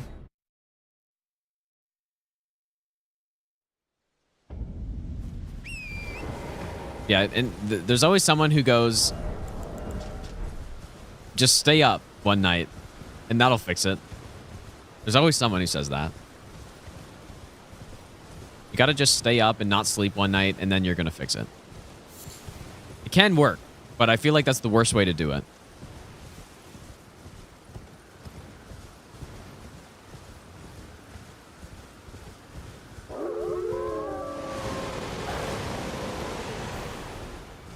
I've tried that as well. I've tried it, and I feel miserable, and then I didn't set my alarm because I was just thinking like, oh, I'm going to sleep at a normal time now after being up for 30-something hours.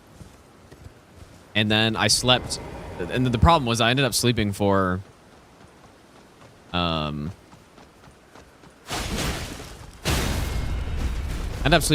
13 or 14 hours, and then I was basically right back to square one at that point. Let's go, James. Or just keep this schedule. Nah, no, I'm good. Probably shouldn't. The reason it works during the marathon is I'm basically putting every real life thing on hold.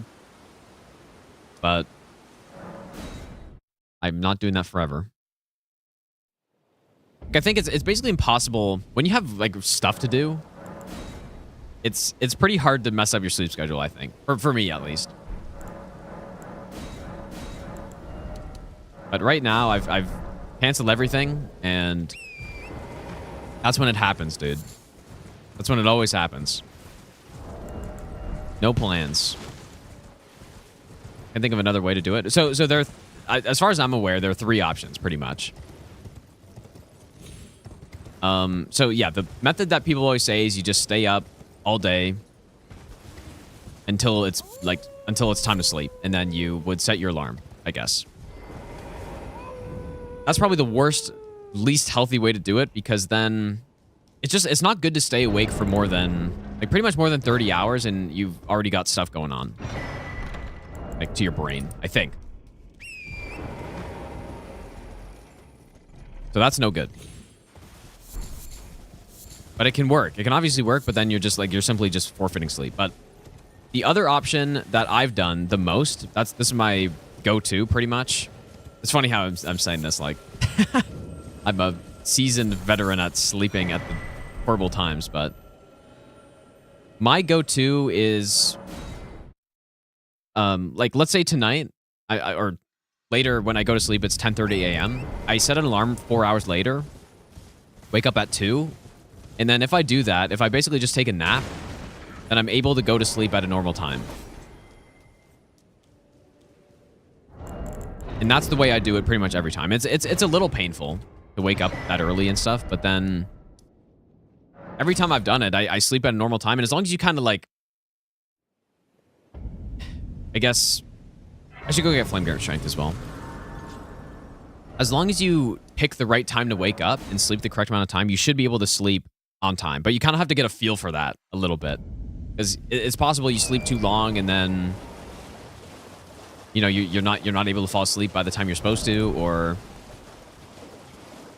maybe you sleep too early. Like, you just have to know the right time based on whatever you do. So that's the way I usually do it, and it works very well. The other way that I'm trying now for the first time is the full loop method. Which the reason I've never done is because usually if I have to fix my sleep schedule, there's something coming soon that I need to fix it for or whatever. And so it has to be done quick. But to do the full loop is going to require many weeks, pretty much. So it's my first time trying it, but yeah, we'll see. I think it should work well. Theoretically, it should work great, but and that should be also the best way to do it, because you're not really losing sleep. Because the idea is you're staying up a bit longer every night, but then you're also sleeping a bit longer every time. So you're not actually losing any sleep. It's just you're doing it at weird times, pretty much. Should be the best way.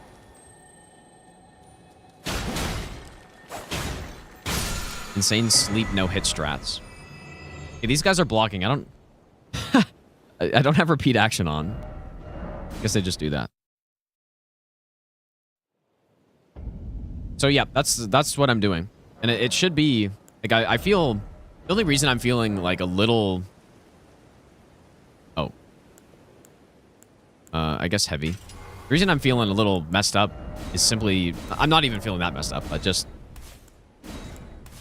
The reason I'm not 100% is because I've been streaming for 12 days straight. At like 15 hours every time, you know? So anyways... I don't really want to go strength here, but man, that scaling's hard to argue with. I'm plus 12, right? Yeah, okay.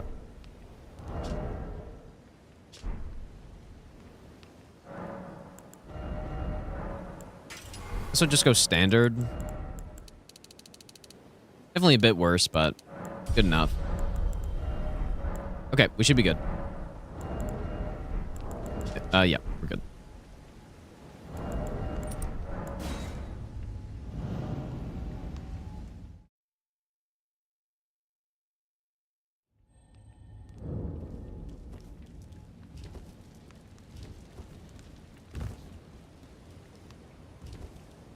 All fun and games until you have to sleep in the afternoon?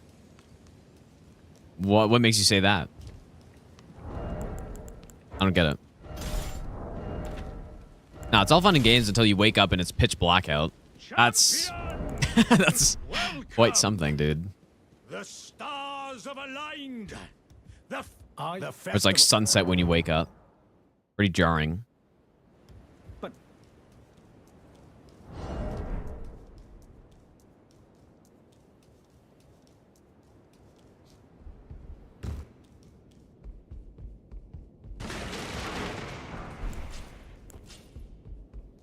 None of these are going to be randomizer now. I did do a randomizer deathless run at the start of the marathon, but...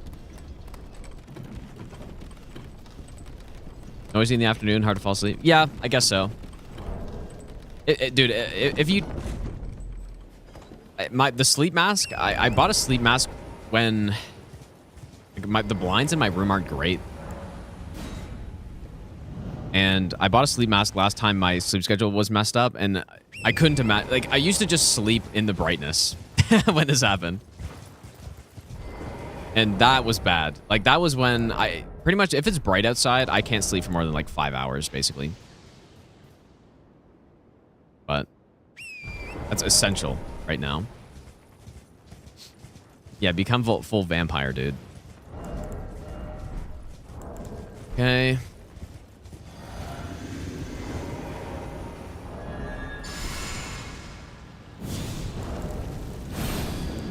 Right blade.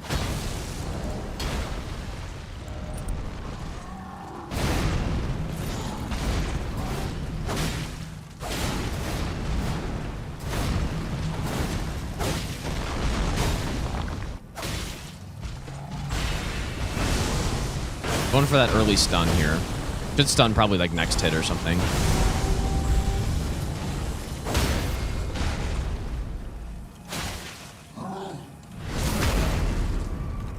That one-handed poise break strat. Dude, insane. Dude, insane teleport. Nice one. Gonna be a pretty long phase 2 here.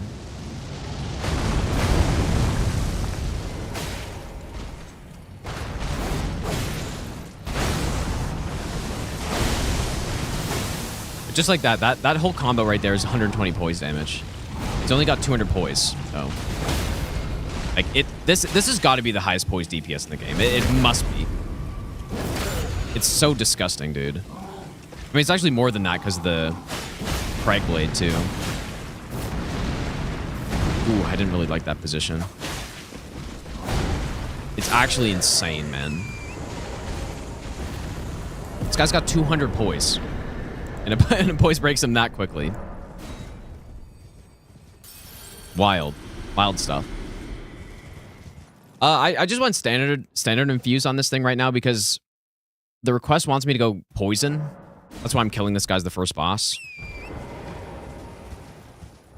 So I just went standard because I want to go Dex mostly. It scales best with Dex on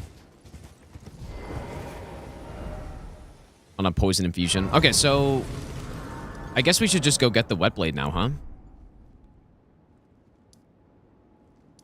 Any quick Starlight shard to go pick up? Kind of like Starlight for the Mimic, but we don't need it. I mean, there's actually one right here, but fine.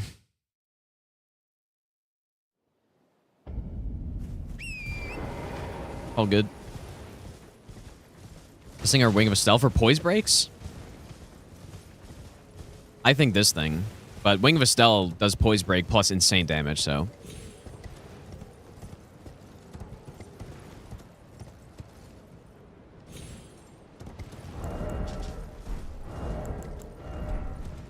You know what? We could actually Lightning Pot strat him. Let's just do that. Yeah, I kind of forgot about that.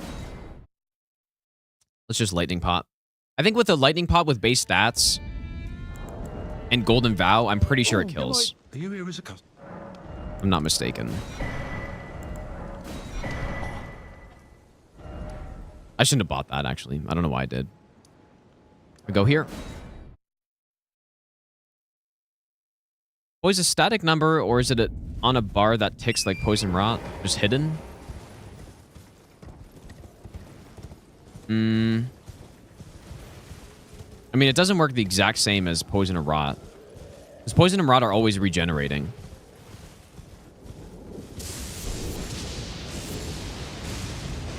But Poise takes time to regenerate. Like, so the way Poise works, every enemy has an amount of Poise. Basically every enemy. I think Wildlife doesn't have Poise, but... Or they have unlimited. So, a boss like Radagon's got 200 Poise, and the way it works is each attack on each weapon has a set amount of Poise damage that it does. Predetermined. It can be affected by other things like the Stone Barb tier, which is a 30% increase, or Crag Blade, which I believe is 10% increase. I think it's 10%. It's either 10 or 15. And so every time you hit an enemy, it will deal Poise damage. And so on Radagon, if I do a 30 Poise damage charge R2, it'll be at 170 Poise. Every enemy has also a Poise reset timer, which for pretty much every enemy except for Consort is based on the amount of Poise they have. So for a 200 Poise boss, there's a set amount of time that it takes to start regenerating it, and the Poise will start regenerating at around 12 per second. Really, no stealth here is fine. It's like, it's some... I don't know exactly how much per second, but it's around 12. So the higher Poise an enemy has, the longer it takes to start regenerating. So in the case of Radagon, he's got 200 Poise. It takes him like 15 seconds before his Poise starts to regenerate. But the lower the Poise is, the quicker it starts to regenerate. So an 80 Poise boss, which is most of them in the game, will start regenerating after around 6 seconds. I think just under 6 seconds or somewhere around there. And so yeah, when if you're constantly attacking an enemy or just doing attacks that deal Poise damage, then you'll eventually Poise break when it gets to 0. Another thing to know as well is that once an enemy reaches 0 or below Poise, it'll start immediately regenerating. So the Poise reset timer doesn't matter anymore. Which is the reason why Malenia doesn't stun as much as she should for an 80 Poise boss. And it's because she... Well... Oh, I didn't get crafting kit. Surely this information is being absorbed. But when an enemy is in any sort of hyper armor, they can't be stunned. And like, I guess I mostly mean bosses. So... For instance, when Moog does his Nihil, he's got hyper armor. You can't Poise break him out of it. And so in the case with the Malenia, she has a lot of attacks that give her that hyper armor. So what ends up happening all the time with her is you hit her when she's in hyper armor, then her Poise gets to below 0, but she can't stun because she's in hyper armor. And so then it immediately starts regenerating at around 12 per second. And that's why she doesn't stun nearly as much as she should, because you hit her in hyper armor, she doesn't stun, it regenerates at 12 per second instantly, instead of taking that like 6 seconds that it's supposed to, or like 5 point whatever. Is there anything else? Not really. And that's why I use throwing knives. Like, throwing knives are really nice to upkeep Poise damage, because they don't do a lot, but any hit will reset that Poise reset timer. So... Yeah, kick has hyper armor, the dashes have hyper armor, like so many attacks she does. She can't be staggered out of, and then... Yeah. That's why she's kind of annoying. Like, I think it's actually just straight up a design flaw.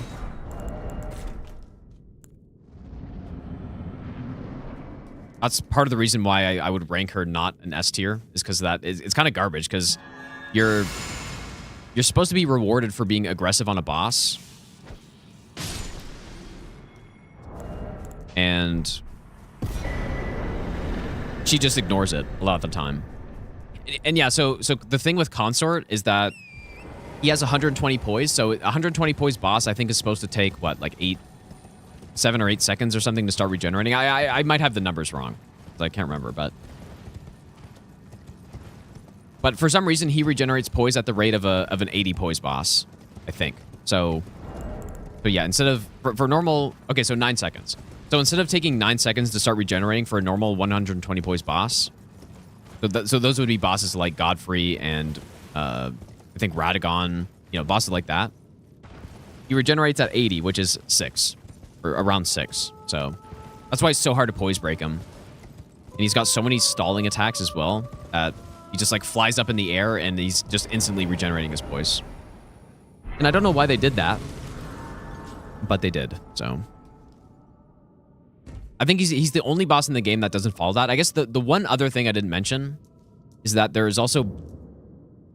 also bosses with poise resist.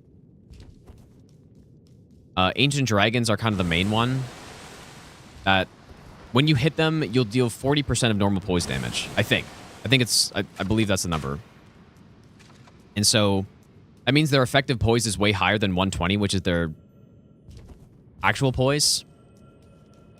And they also still have the normal 120 poise reset timer of I guess 9 seconds. And so that's why poise breaking an ancient dragon is so hard to do. And then I guess the other thing is... Should we go get stealth now? Nah. I don't think so. The other thing is that they're also poise weak points. So mostly headshots. No, Fortisax isn't immune to stun. It's just really hard to stagger him because of that, what I just said. There are also headshots that deal 50% more poise damage, and like certain weak points deal more, depending on the boss. Like certain like strong points on a boss also like take less poise damage, I think, in some cases. So, although I'm actually not 100% sure on that last one.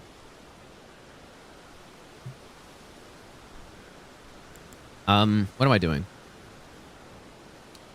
Anyways, that's pretty much everything you need to know about poise, for whoever was asking. The abductor version, it's not a poise break with the lightning damage. It's just like a...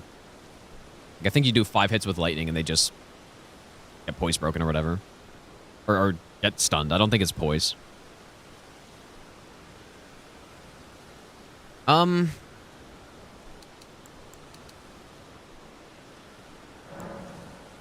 this fine?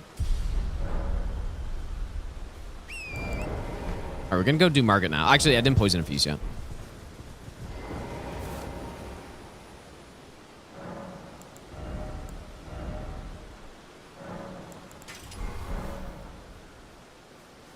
Scatter Tree Avatar taking 70% less poise damage. Yeah, okay, on the trunk, sure. Yeah. Yeah, I figured there was some. I think, does Bale have something similar, or is that not true? I don't know. There might be a few instances of that. Pretty rare, though.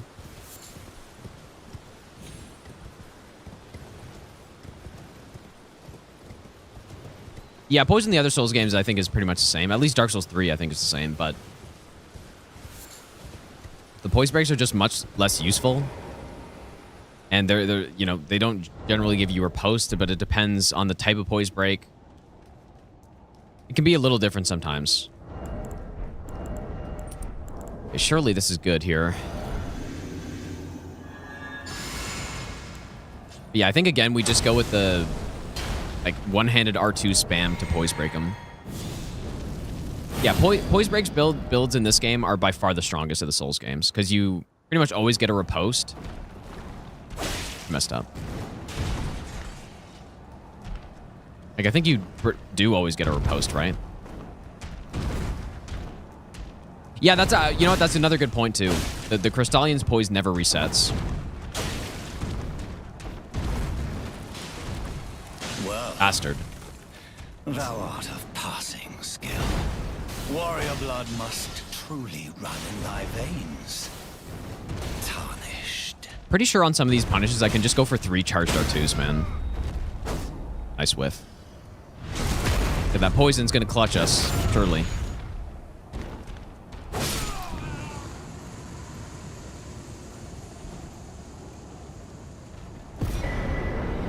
Yeah, there are soft and hard stuns in Souls, yeah. And then there are also, like, damage stuns. Such as, like, Yorm. Not Poise, but, like, you do a certain amount of damage to his arm and he'll just stun. Yeah, Poison did all the work, dude. I will go get the Kindred of Exaltation, but I'm just waiting until... I get Stealth in Godric's Rune.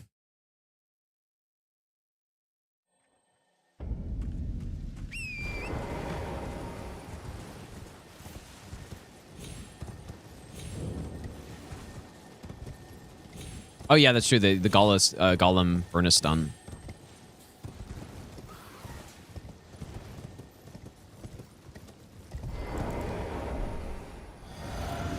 Yeah, DS3 has a lot of like headshot damage stuns.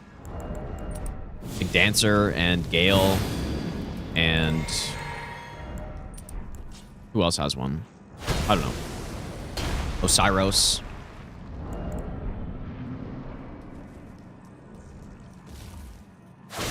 You know what? I should have gone one-handed for sure.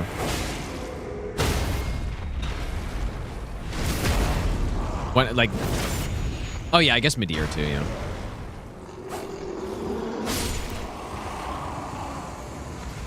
Vort's actually isn't damage-based, but... I think Midir's also works differently, too. Because Vort's... If you charge R2 his head... Or it doesn't even have to be a charge R2. I think it just has to be an attack that has enough hit stun on his head when he does his Frost Breath. You'll stun him. You there? That's it. Come over here, would you? Should I buffer him?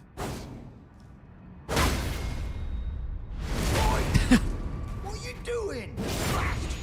What's it to you? Step back, you wretched tarnished. Well, Gundir's headshot stun isn't a stagger. It's just like, well, he just flinches, I guess, when you hit him in the head. But it's not the type of stun I'm talking about.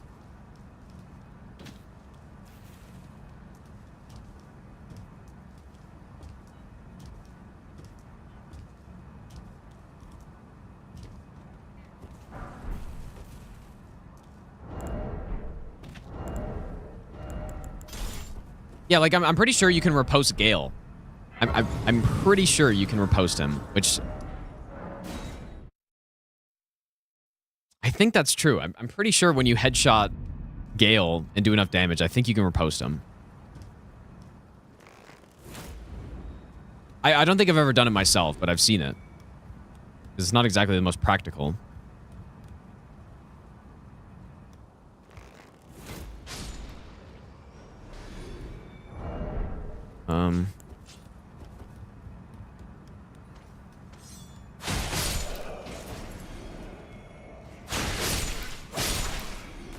Imagine that guy hit me.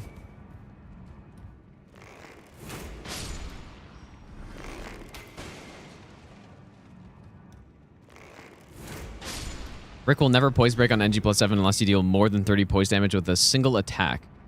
Wait, what? Is that really true? I've never heard of that. That's crazy stuff, dude. Is that real or is that a meme?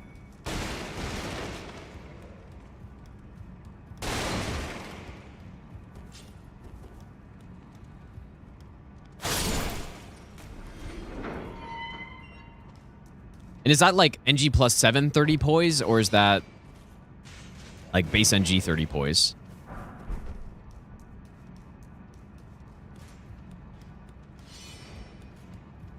Oh, so that's like they probably put that in as a meme or something, right? It's got to be. That's actually so funny, dude. And is it only on NG +7? And that's actually so funny. They should have made him scale like a god too. They should have made him have like 300k health on NG plus 7. But oh, I see. So wait, is it the same on base NG then? But he just doesn't have a lot of poise or something? Oh, I see it. Okay, I see. Yeah.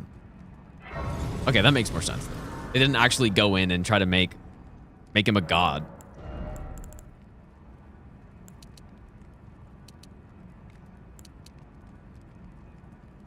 I mean, we just keep going dex, I think. We're going to go to 55 dex, and then we go strength, I think. Yeah, so basically, if you just R1 spam Rick, he won't ever stun.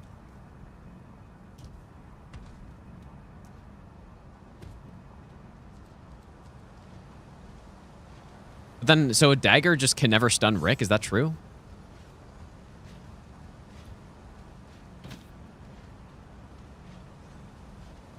Interesting.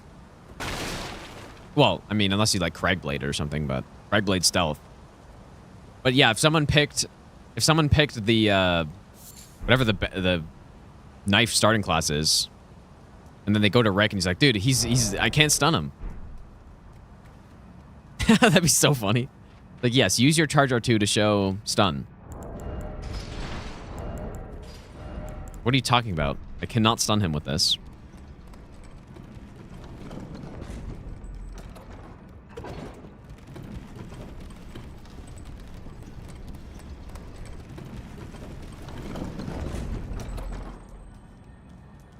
But wait, so he has 30 poise. But then on NG plus 7, wouldn't you have to deal like, way more than that because of the reduction?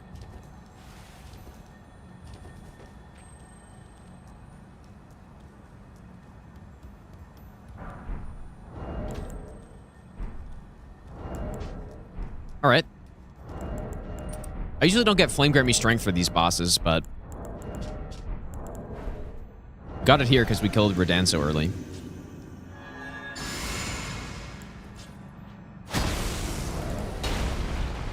Red Ann. Whoops. Yeah, I do like coffee, but I don't really drink it. I don't drink coffee. I think I'm going to go for the early poise break here. Oh, weird opening.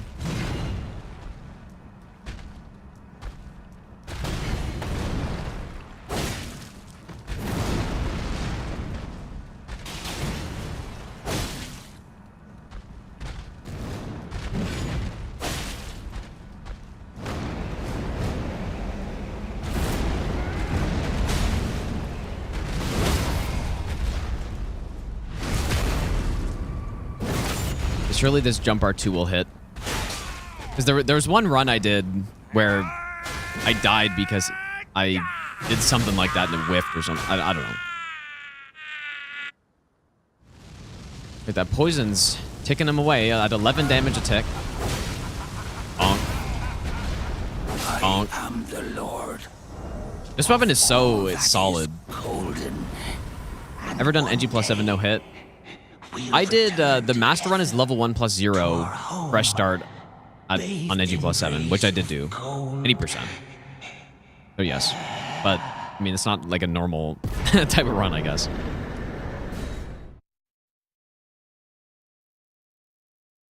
Yeah, I rip fat bongs, dude. That's what I do. Oh, he has 15 poise. Oh, okay, I see. That kind of makes more sense then, because then daggers can poise break him. Yep, that makes more sense. Too bad, though. They should have done something like that where he's just on NG plus 7. It's like some Easter egg where he's actually just a god. And he's got insane health. Insane poise. His moves are like, I don't know. Give him more moves even. Even just giving him the scaling would be enough, I think. It would be so funny. Rick has 7,000 70,000 health on NG plus 7, and, well, I guess that's not even a lot. Rick has 700,000 HP and unlimited poise on NG plus 7, and he one-taps you or something. Gotta no-hit him.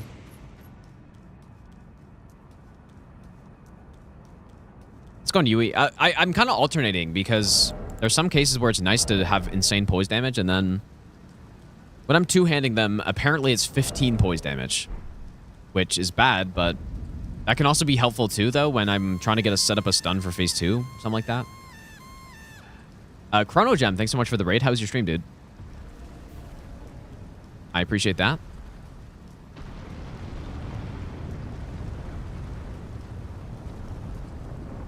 But yeah, it actually is valuable to have lower poise damage.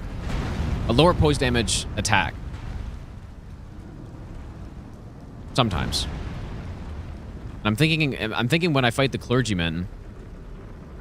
Although, I guess, I don't know. I guess the thing is, this can poise break him so fast in phase 2 that I probably don't even need to try to set up a stun for phase 2. I kind of wanted to start giving myself the grace up on this tower. Like, after I get the portal.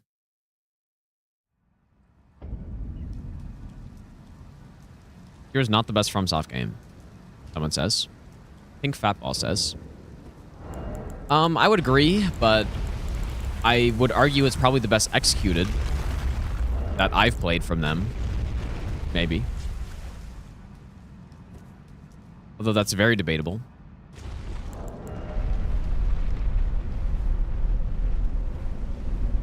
I appreciate that, Chrono. Have a good night. Yeah, thanks again for the raid.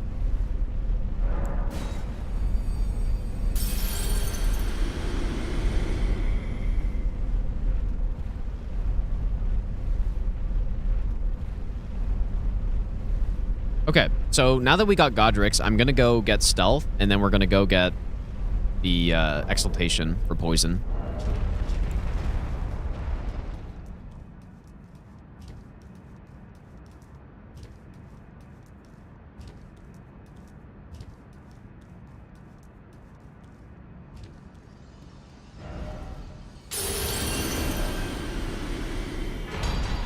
Also need to go get Determination.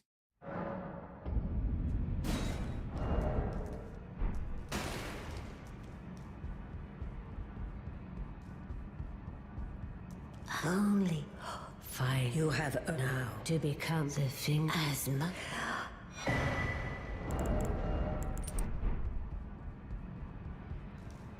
Yeah, I tried Werewin's Meat, and I quite enjoyed it, actually. Wouldn't mind playing more at some point. I didn't level up, right? Okay, good. Need to get 11 int here.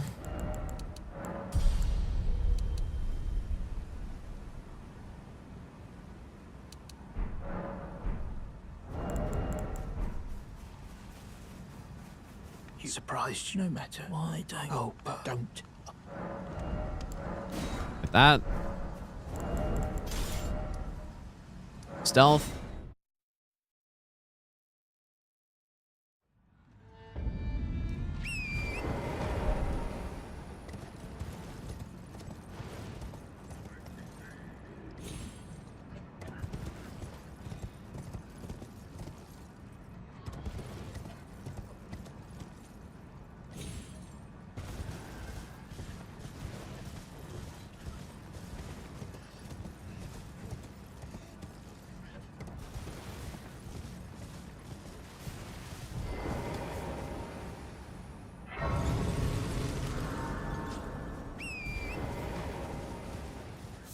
Surely won't aggro the imp this time. Like Oblivion or Skyrim more. I've played way more Skyrim, but I like Oblivion more, though.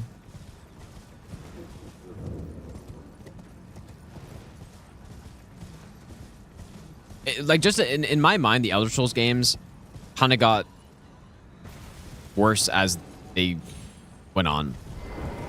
I still... Ooh, that guy was turning around. Like, because I played it less? Yeah, I guess it could be. But no, I mean, I played Morrowind more than in Oblivion. I like Morrowind more. I don't know if they got worse as they went on, but I think I concretely think that Skyrim got worse. Like 100%. They dumbed it down to a point where it just makes it a worse RPG, I think. But it's still a good, like, it's still a fun game. It's still a super fun game. Yeah.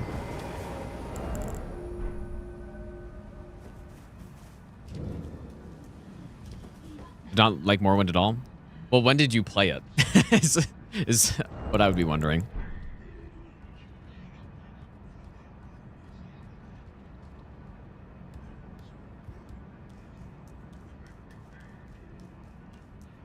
Oh, way back. Okay, interesting. Because, yeah, I mean, most people that say they don't like it first played it, like, yesterday. And it's like, okay, yeah, I mean, it doesn't exactly hold up super well 23 years later, but...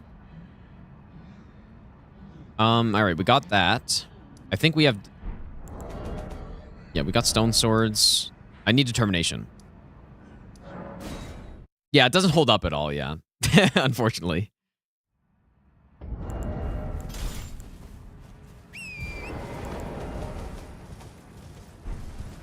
But no, I think Morrowind is really good, dude.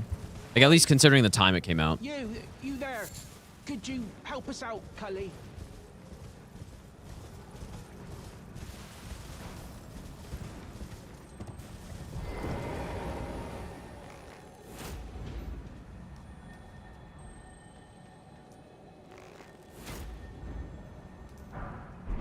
I feel like that's going to miss one of these times.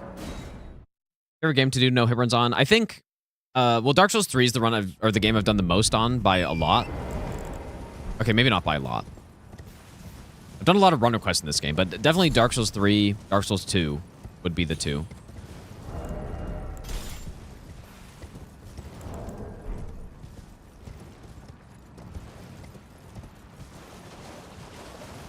Perhaps should have gotten stealth here.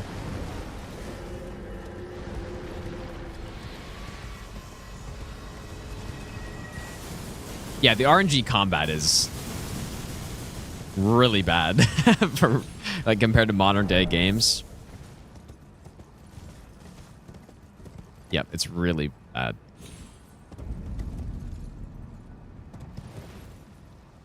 But at the time, that's like a pretty normal thing.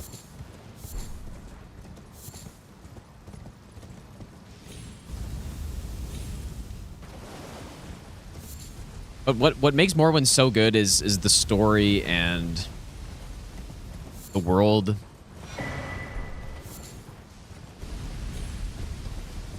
I really should have gotten stealth by this point, but I guess it's okay. Like, the lore is insane. We'll just blast this guy really quick.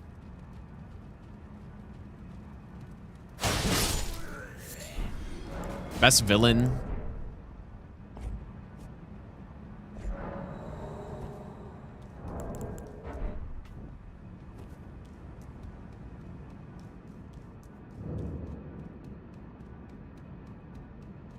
Okay, so let's see what happens here. So we need to put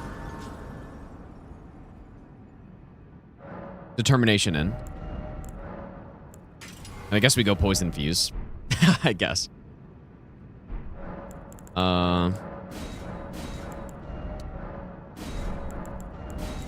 Unseen form. More dex. And I think we're good. Oh yeah, you know what? I was gonna go get Blue Dancer before this. I forgot about that. I started playing Daggerfall recently. But no, I didn't play... Morrowind was my first Elder Scrolls game. And yeah, so I didn't play Daggerfall or Arena, but I started playing Daggerfall earlier this year. And it's fun, but I haven't, like, finished playing it yet.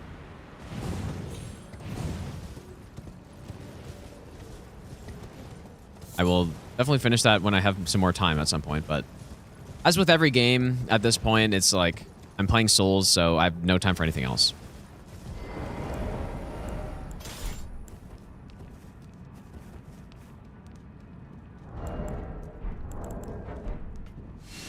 I tried Valheim. Surely we'll try that. But no, I want to go play the first 2 Elder Scrolls because I have an idea at some point that I want to do no damage run in all 5 games in a row. Because I've done Oblivion.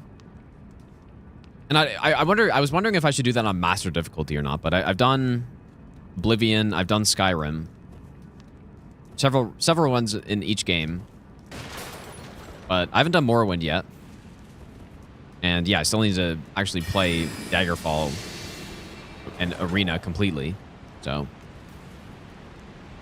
yeah, I literally have been talking about it for years, and I just haven't done it yet, I guess. Surely one day. Should have probably been blocking there.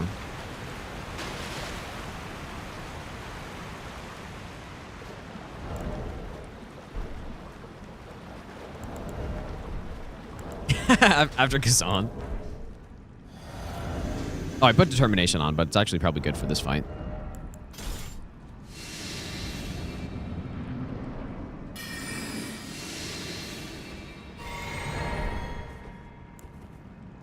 Surely I need all these buffs for this.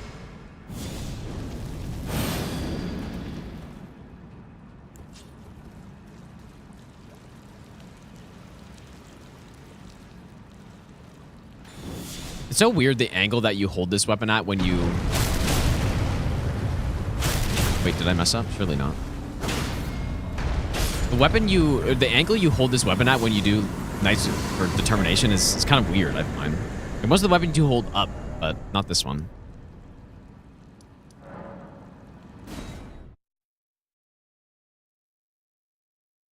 Valheim is better than Minecraft. Really? I don't know, dude.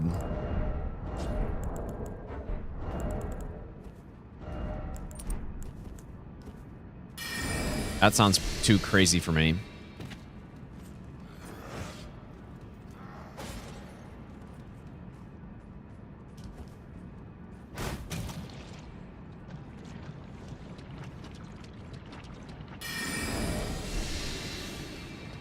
know what? I guess it kind of sucks that I'm poisoned here. I'm not going to be able to get my ritual sword, but when I tested, I think I wasn't full health, was I? Or did I wait for the poison to run out? Could have gotten a Bolus somewhere. We got the beast torch out too, because the rat's here. Okay. I don't think I've ever come through here on a no-hit any %.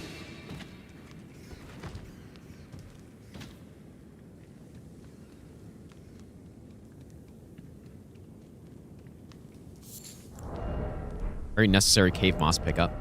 Okay, so yeah, it's gonna be fine because even when I tested this, I didn't even buff. So we're gonna do this. I guess this one. I don't even know if this flame grimmer tank will last long enough. But... Okay, so now we're gonna do that. Inch towards the fog gate. Enter. Huckery. Wait, I didn't backstep. Surely it's fine. Fucking hell, dude. It's not fine if you don't backstep. Ooh, boy. Okay. That's a little scary. Whoops.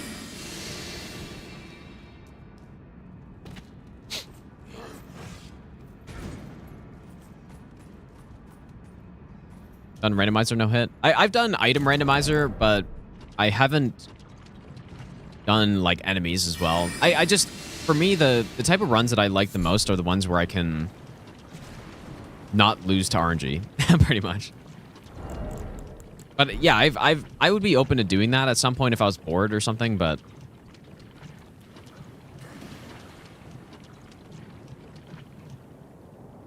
Yeah, I think that that's definitely the type of run I'd do if I just didn't really have anything else to do. Because they're definitely fun, but it feels bad to lose runs when you just something totally out of your control. Which is the exact reason why I don't speedrun either. Because I want to get if I play perfectly, I want to get the result. Pretty much. Alright, well, let's try that again. No, Night Rain's a really fun game, but it's not really a game I'd do challenge runs in. Yeah, maybe because of that reason. And... No, I do really like doing randomizers. It's just for no hit specifically, I guess.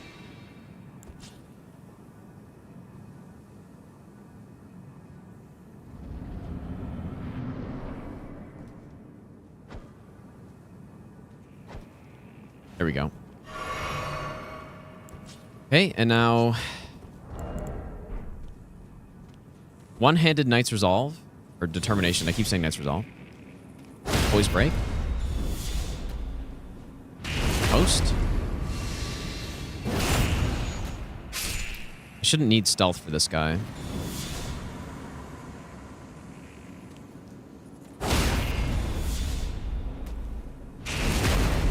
No, I don't play Night Rain off stream. I'm just... Wait, what?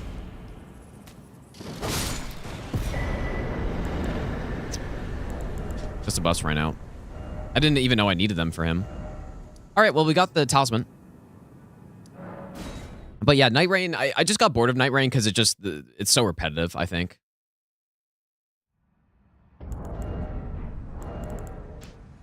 Or it's just, well... It's funny, a lot of people point out that kind of the hypocrisy of me playing this game over and over and over again, and then saying Night Rain gets boring, but I guess the thing is, the point of this game is replayability through, well, it's not the whole point of the game, but you get, like, diverse builds that you can set up, and it's all about, like, routing through and stuff, but Night Rain is kind of just, it's supposed to be random, but it just isn't random enough for me.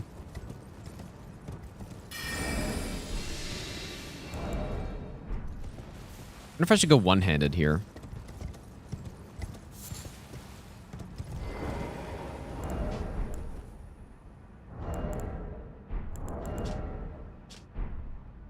Yeah, maybe it's just too small. Yeah, I guess that's part of it.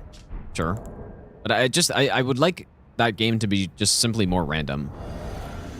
Oh, I'm still Determination. Yeah, the same map every time, and like... Anyways, I don't want to get into it too much, but... I have different expectations playing this game versus Night Rain. And for Night Rain, it's supposed to be... Like, it's supposed to feel fresh every run. It kind of just doesn't for me. After, you know, that's after several hundred hours, so... I still think the game's good and stuff. But it's not something that I'll keep playing for thousands of hours. Unless... But I'm still hoping for the... I'm still hoping for them to make some changes to the game. Because maybe, you know, maybe eventually they do make it so that the map... I mean, I can't see them making an RNG map or whatever. Like, I was thinking a randomly generated map would be great. I can't see that happening, but maybe they would just add more, and I think that'd be better. Better than nothing. I kind of did this in a bad order. I'm going to go two-handed, and then... I don't have the Kindred Talisman on. Oops. All that work to go get it. He's going to stun. Bonk.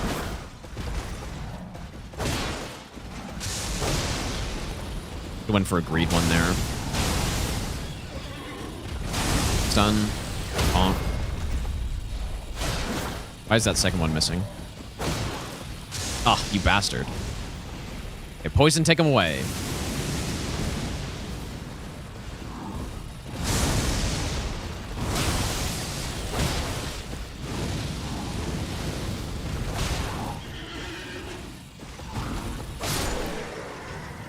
Okay, not the greatest, but I also forgot one of the talismans there, so. Jigglesworth, thanks, dude. Yeah, the set seeds. I guess, yeah, I guess for me, I said I wasn't going to talk about it. For me, the ideal setup for Night Rain would be a randomly generated map. And sure, you would be sacrificing the quality of the map when it's not handmade, I guess, but I just think the randomness is more important than that, than like the map design. I guess we just keep going like this, huh? Go 6. Yeah. I think 55 is the number we're looking at. But yeah, I think a randomly generated terrain would be great. And then randomly placing the bosses within that would be great. And then that alone, you already have runs that would feel so much different.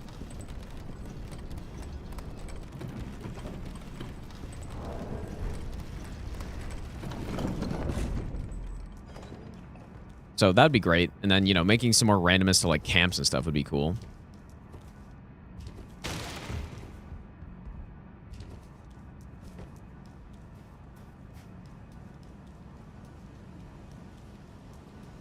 Roguelike with set seeds. Yeah, yeah. I do think, though, the absolute highlight of Night Rain is how fun the gameplay is. The gameplay is top tier. But it just, the runs feel the same. And, yeah. I was hoping they would add some more game modes and stuff to Night Rain. PvP in that game would be, I think it would be very fun, dude, if you did an actual BR mode or something like that. You, like PvP other teams or something, and you get a build based on killing bosses. Like, maybe that's some of kind of what Duskbloods will have. I mean, not exactly sure what the plan is for that game, but yeah, more players in the game would be fun too. I don't see why you couldn't even go up to like 8 players in Night Rain and just scale everything. It's like MMO boss tier. Yeah, I 100% agree, Yui. I think you're totally right, dude. Yep, I don't think they expected the game to go insane and have, like... How many players did it have on the first day? It had, like, 300k peak or something like that. I mean, that's crazy, dude.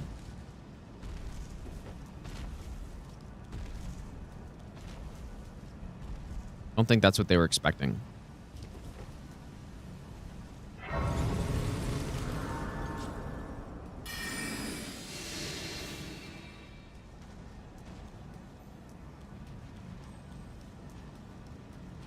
Won't pay 600 for Duskbloods. I actually probably will. I probably will, but there's basically 0% chance. There is a 0% chance if I wasn't a streamer that I would do that. 0% chance. But I feel like I just may as well. Good excuse to get a Switch too. And yeah, I don't know. Yeah, another thing I think Night Rain would be good with just simply more bosses. So that it's not just as repetitive with the same ones every time. And I think they should have just gone crazy and added every boss to it, pretty much. From the previous Souls games, why stop at Smelter and Gaping Dragon and just go with all of them almost? Why not?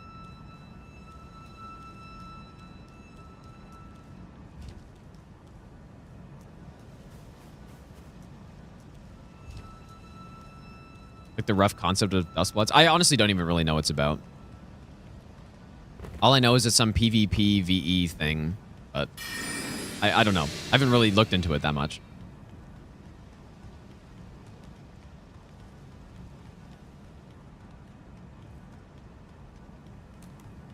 You're me feeling the crunch, that crunch overtime.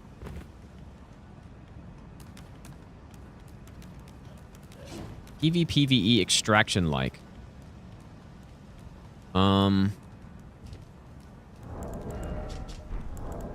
I guess I don't know exactly what that looks like.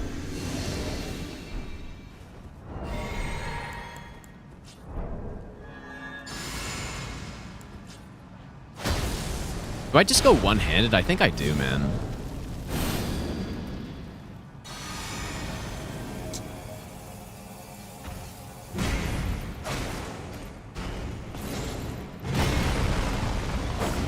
That sucks.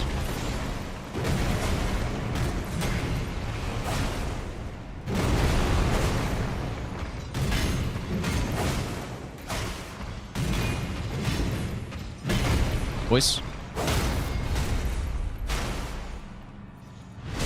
This thing's got big crit as well. It's got that 110 crit. It's pretty cool.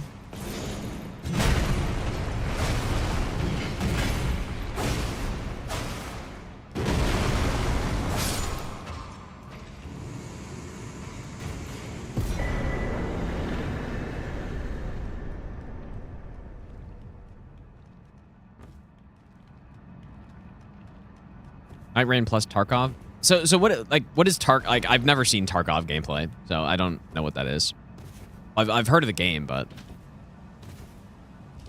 like, so you enter a round and then like, what's the objective?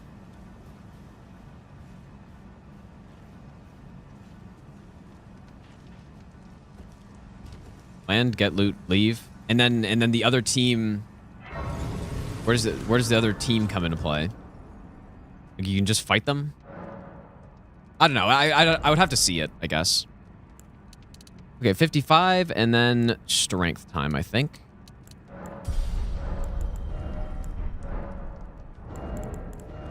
I also, well, so okay, so this is our setup right now. I guess no spear talisman for the time being until we, like, when we fight a boss that we can't poison, we would go spear.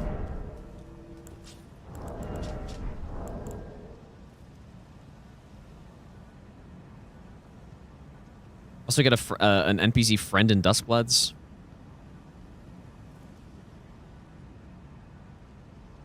You know, like, it doesn't sound super interesting to me, but. And then I guess you would just slowly develop your account, or like, what is the loot you're getting? Hada has 110 crit too. Oh, interesting. It's pretty nice to have.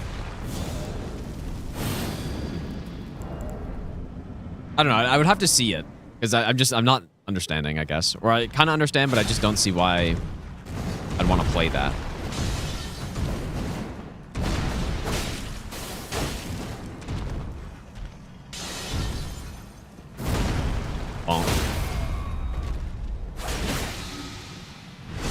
Gonna be a fat riposte right here. Ooh.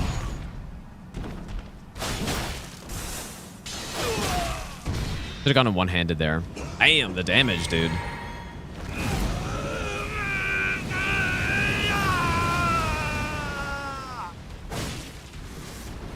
Look, another stun immediately here. Bonk. This is a crazy weapon.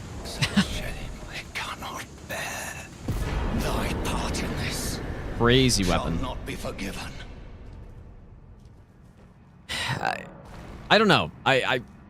The sound of it is, and so would you fight bosses, or what do you fight? Like, what's the PvE part?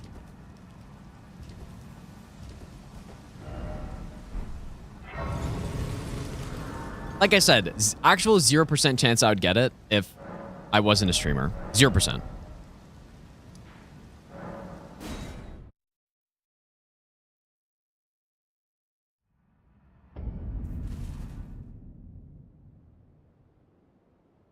Forgive me to see and Point blank sword plus hammer. Honestly, I usually like to do it a punish during that first, but I just probably the most my most common weapon on Morgott is like probably Highland Axe, and I just really like the weapons that move you down on that attack just feel like they're so much easier to dodge with. Because I think the sword maybe just misses over your head or something. You can't really crouch it because he tracks you. But yeah, just do like a tap R2 with the axe or something, or the balls even. Just, it sets up the dodge so easily. But yeah, when I'm using other stuff that I'm just not sure of, I just don't really bother with that attack. I boss other players, you can team up with other players. You have a similar objective. And I guess, what are the sessions? Do you enter a mission that other people are also in? Like, is it a matchmaking thing, just like Night Rain, or must be, right?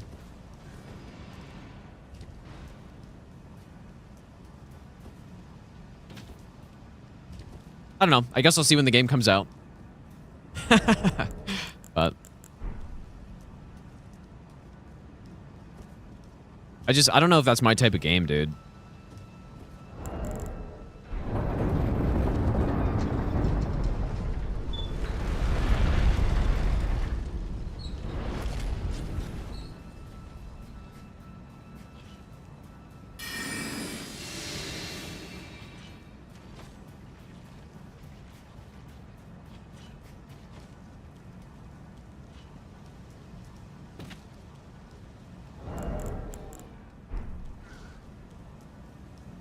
I'm a little tired.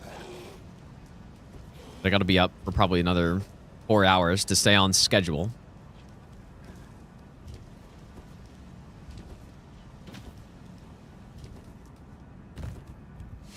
Just old school MMORPG with grind and RG. Yeah, those are... That's pretty much, I feel like, my favorite type of game. I just like the long grind games, man. The grind is not for everyone, but I just find it so fun. I'm playing RuneScape since 2004. Damn, dude. I used to play RuneScape like quite a long time ago, but I haven't been playing it for that long. Probably started RuneScape in like 2007, maybe 2006, maybe.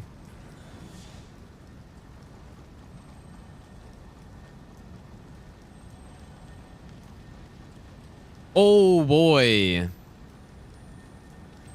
Oh, Jesus, dude. That gets the heart going.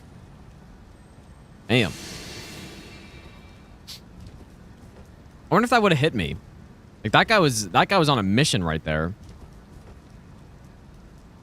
On grind game, he plays Destiny 2. Yeah, probably the most time I put into a game like that is Warframe.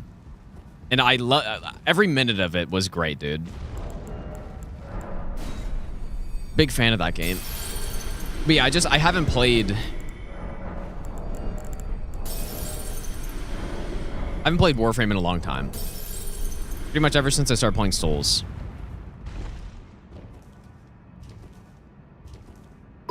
Yeah, definitely really like those types of games. Should I change it today? Probably fine. Yeah, dude, Path of Exile as well. Like, if I started playing Path of Exile before I started playing Souls, I would have put thousands of hours in that game, like, easily. Every day I would have been grinding it.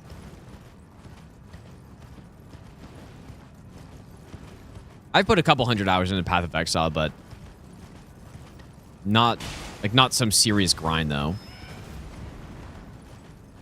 No, I never played Destiny. Never played Destiny. I played Warframe, which I think is pretty similar, right? Yeah, I had friends that played Destiny, but I was playing with my friends who were playing Warframe. We were just grinding, like, just grinding away. Just so much fun, dude.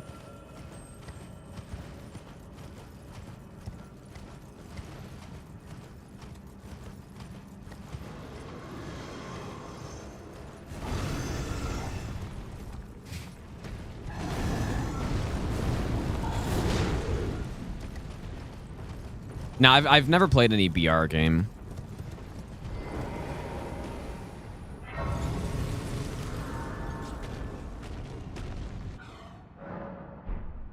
No, like I said, like basically my preferred game. I like RPGs. Those are like RPGs, my favorite games for sure. And especially MMO ones, I guess. What's the grind like in Warframe? Well, the grind in Warframe is, like, I guess I don't know what it is now as much, if it's still the same thing, but you'd be farming for like other Warframes, and you'd be farming for mods, and you'd be farming for like Prime Warframe, stuff like that. So there are different mission types. Or like extraction and survival, defense. Basically, every... Is it 5 minutes? It sounds too low, but it might be 5 minutes. But like every set time interval, you would get some drop. And, you know, certain drops can only drop on certain missions, and there are different, like, levels of mission. And there's a, like, ton of customization with your... I'm not explaining this well. It's a very complicated game. Like, there's so much stuff going on in it. You get like mods for warframes and weapons, and you have, you know, different slot types that count to like a mod limit, sorta. And yeah, I don't know. Just a fun game, dude. All right, let's go upgrade. Not sure what Warframe's looking like now, because I tried playing it, I think at some point last year, and it was weird. Yeah, it was completely different from what I remember. I'm sure it's still kind of the same core gameplay on stuff, but I think they added so much more stuff.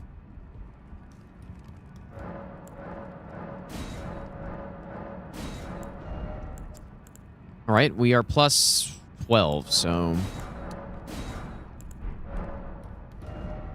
Yeah, very repetitive, but I guess I don't really have an issue with that. And I think that's also helped me a lot with no hit runs, because I can practice bosses for just hours, and it's no problem for me.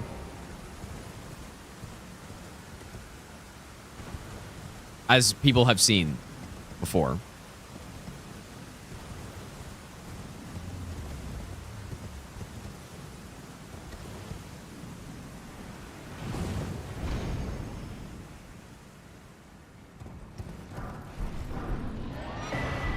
Problem with Warframe is that if you want to make a build, there's a 99% chance something on that build is vaulted.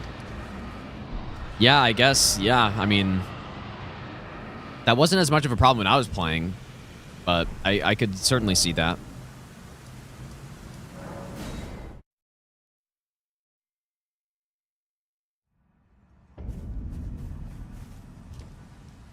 Well, I presume.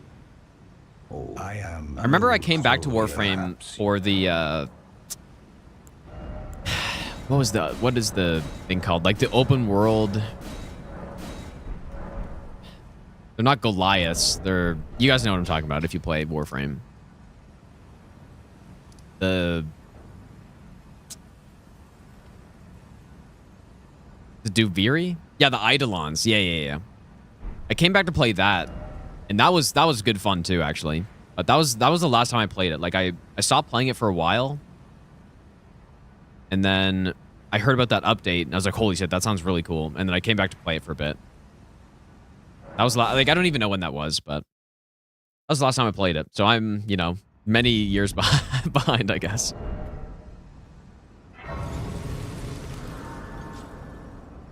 Many years behind. Did I even upgrade?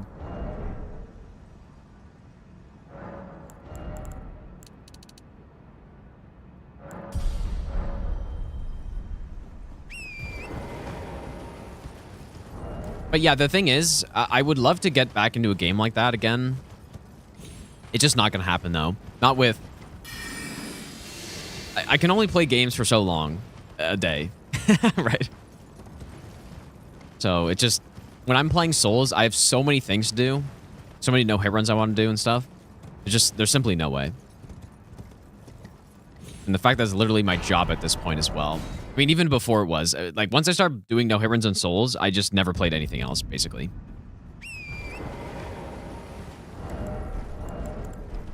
Alright, so we're gonna go Spear Talisman here, because it doesn't work. At least on Phase 1. Like, Phase 2 maybe, depending on the attack you proc him.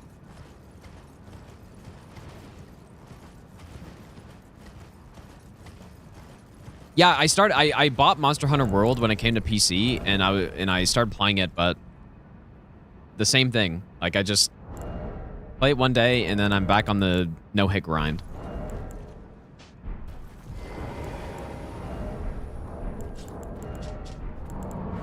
Yeah, it's not a problem. Like, it's not a problem of not liking other games or whatever. It's a problem of liking too many things, almost. No-hit runs are probably my favorite to do in games, obviously. But I really like other games as well.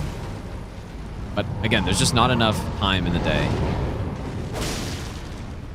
And he's gonna poise break so damn fast with this. Bonk. Down he goes. It's actually so dumb playing the game like this, man. Like, the poise break is so stupid fast. That damage doing 23 a tick, I think I saw. Not bad.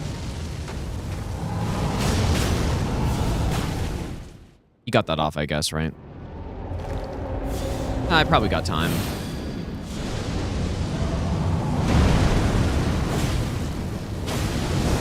Done. Honk.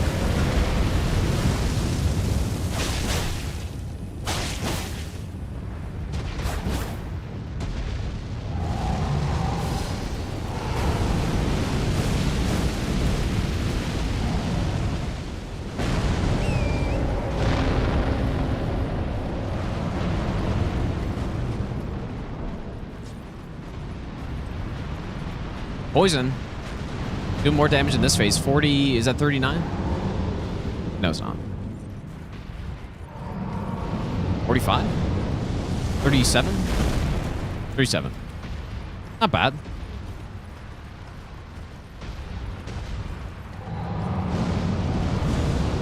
Not as good as Rot, but at least it's a decent number.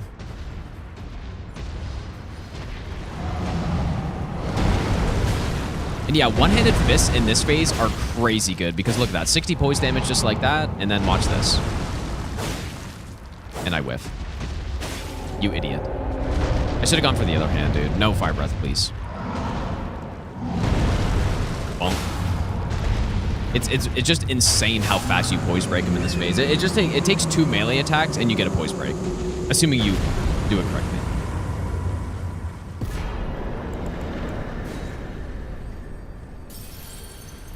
Like, the one-handed fists are... It's got to be the highest poise DPS. It has to be. I've never used a weapon like this before.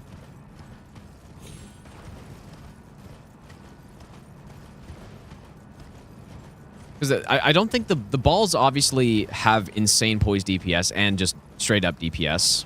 And it's no question it's a better setup than this, but... I don't think they do as much poise damage per second. There's no way.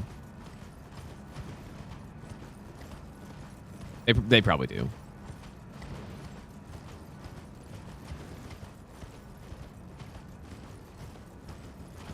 They probably do. But then they also do insane damage per hit, so... Yeah, no question they're better.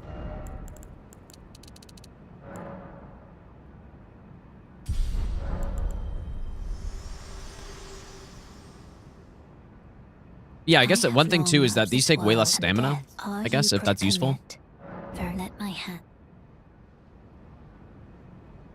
When did I discover one-handed fist potential? It was the Grafted Dragon run. And I was like, holy shit, this R2 does 30 poise damage, and it's that fast. And Grafted Dragon realistically is the worst fist, I'm guessing, or maybe that bone one is. Flinging bone. Yeah, throwing Cragblade. And... I mean, I guess you don't even really need Cragblade for this, but...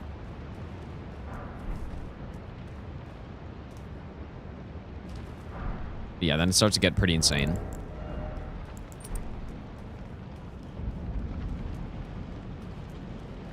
I haven't really used the Dane's weapons, actually. I tried them out on my first playthrough of the DLC, but I haven't done like a full run or anything. But yeah, I remember on release, the, like, that Dane... Which one is it? It's not... Is it the footwork? Whatever one had that charge skill just had basically unlimited poise. And so I just sat there, my first playthrough of the DLC, just spamming the skill, and I could never be knocked over on anything. But then they patched it, and it was like back to kind of normal. Yeah, Palm Blast, dude. Yeah, I'm pretty sure it just straight up had unlimited poise or something when it was released.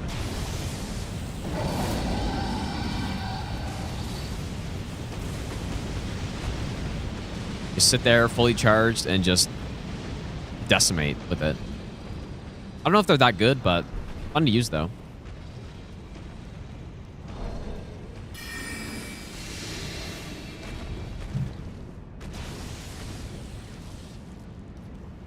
Use on first playthrough, just tank the bosses. Yeah. Yeah. That could work.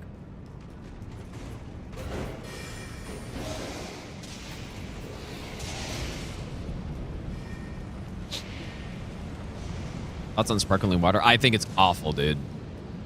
Sparkling water is the worst invention that there has been. Terrible.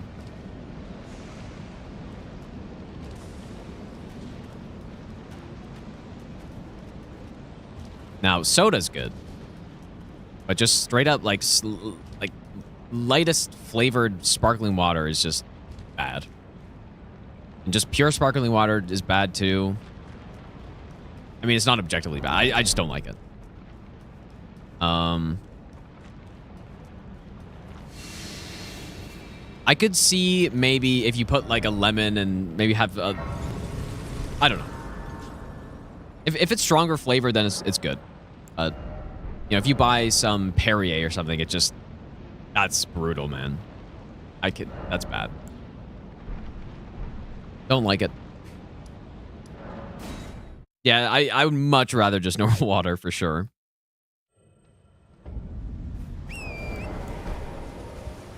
Sparkling milk. Is that Pepsi milk? Is that what that is? That's good stuff, dude. Oh, But no, I don't like sparkling water at all. I think it's really bad. I'd much rather just drink water. But yeah, again, if you have sparkling water and you put, you know, you got some like flavoring stuff, then it's good. Like some actual flavor. But yeah, the LaCroix and the Perrier and whatever else there are, I can't stand those, dude. I'd rather die of thirst than drink those. Someone offered it to me, 5 days no drinking, and they're like, here, have this. I'm not taking it. Simply.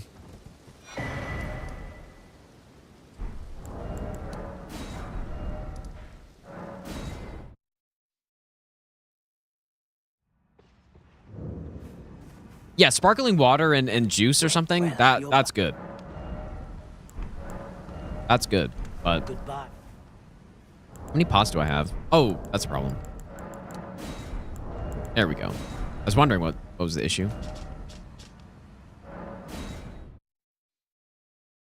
Yeah, I like carbonated stuff. It's just when it's carbonated water, I don't like drinking it.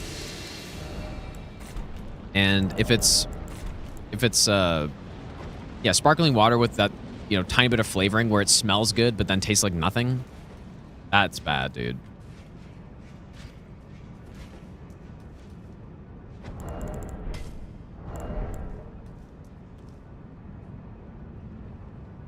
Try drinking it with chopsticks. Yeah, maybe that's a problem, dude. I haven't tried that. Okay, this might be a little rough.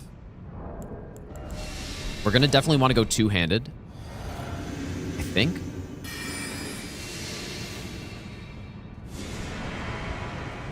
I wonder if I land the stun two-handed or not before they can get up.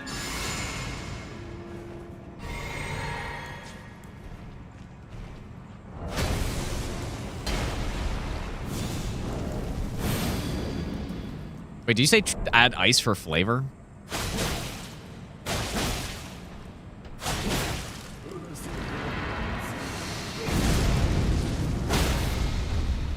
Surely not.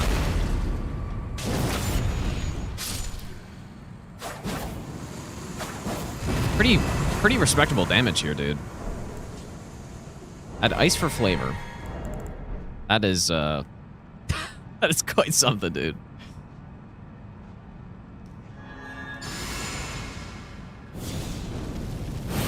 That's not one of the better things I've ever heard.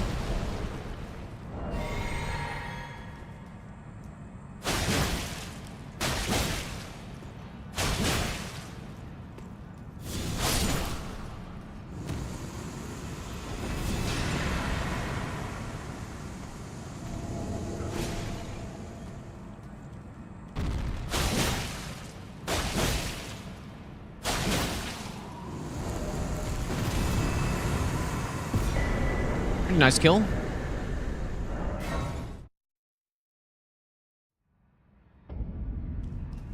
Yeah, the fridge taste. Yeah. Yeah, you know what? You're not wrong, dude. You might have the freezer taste in your ice. Yeah, maybe you're right, dude. You make a strong point. Like ice soda, shaken or stirred? I don't get it. My ice soda. Oh, you're saying, oh, I see. It's the ice soda because you put ice in sparkling water. Okay, yeah.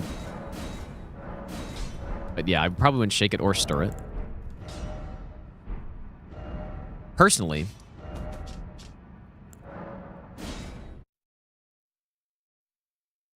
I haven't played Night Rain since pretty much 2 days after that update came out. With the like, I haven't even played the latest update. I don't even have it.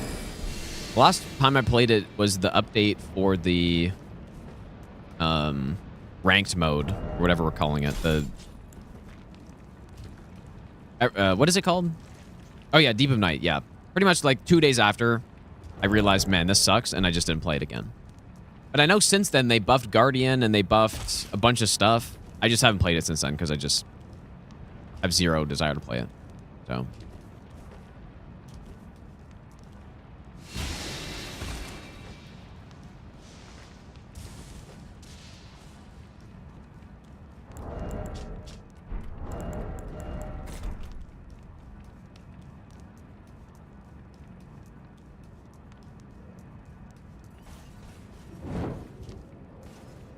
Maybe I'll give you the best nut ever. Dude, that alert is so loud. Like, I just have the volume wrong on it. A great alternative to sugary drinks because it provides the sensation of fizz without calories or sugar, helps increase hydration, and may support digestive health and satiety.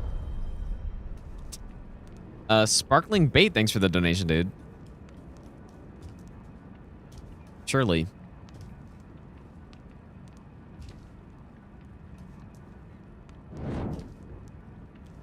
One problem, too, though, is if you drink carbonated water, then you're simply not going to drink as much as you would just water. Like, you can't drink carbonated drinks as much.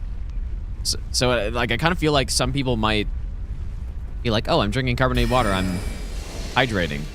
But then you're just drinking, like, half the amount of water that you're supposed to. Maybe. I don't know if that's a real thing, but you definitely cannot drink as much. At least I can't. I'm not going to go chug some carbonated water. But when I just drink normal water, I take massive gulps, basically. Big gulps.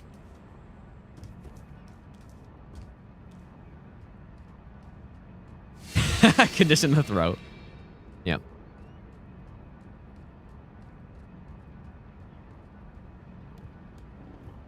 Last time I was decently drunk, I literally have never drank alcohol, so. Hardest boss FromSoft made? I think it's Malenia. Love chugging a liter of carbonated water, then burping your soul out. Okay, I can get behind that. That sounds pretty good. Yep. That's fair. Except if I'm gonna do that, I'm gonna just drink some, like, soda or something, dude.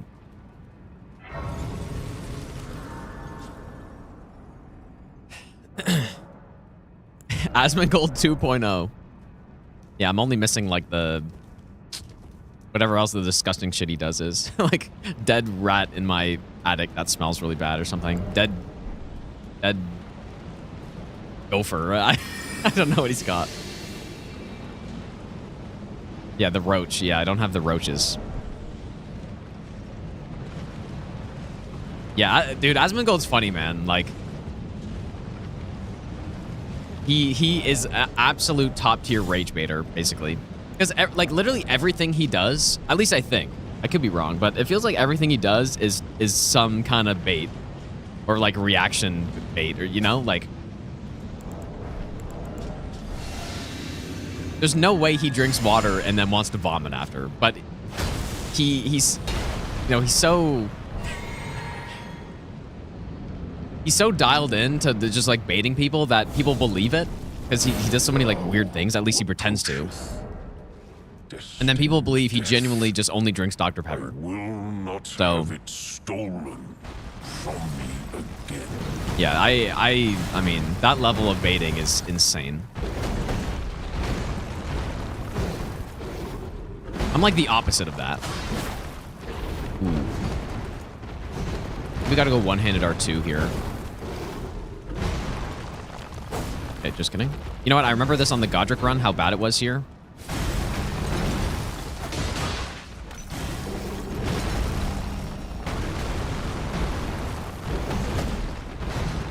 I'm remembering. We gotta go for the arm.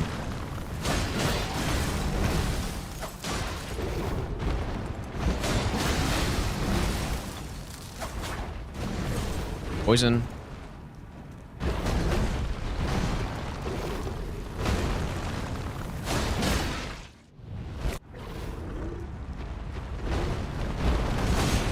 What?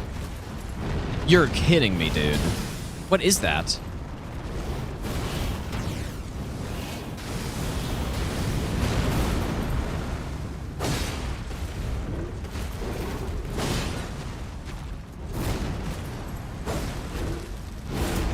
Oh boy, I kind of went for a greed R2 there.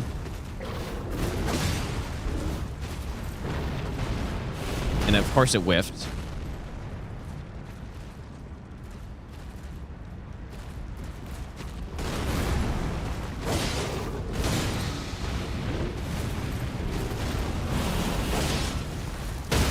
Imagine like an 80 poise boss like this not staggering because he's just doing the perfect attacks at the perfect time.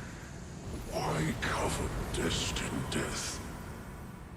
To kill No, he's baiting. No, but that's the thing though. Like he 100% is baiting, but he does it so much and he's so good at it that people think that he's not baiting. Like that's genuinely how he does it, dude. And so yeah, like he goes to drink water and pretends to puke. There's no way he does that. I'm sure he drinks water, but I'm not. You know what? Maybe I'm wrong. Maybe I'm giving him the benefit of the doubt, dude, and it's just actually not even close. He just never drinks water, but I doubt it. Like I said, he just rage baits, dude.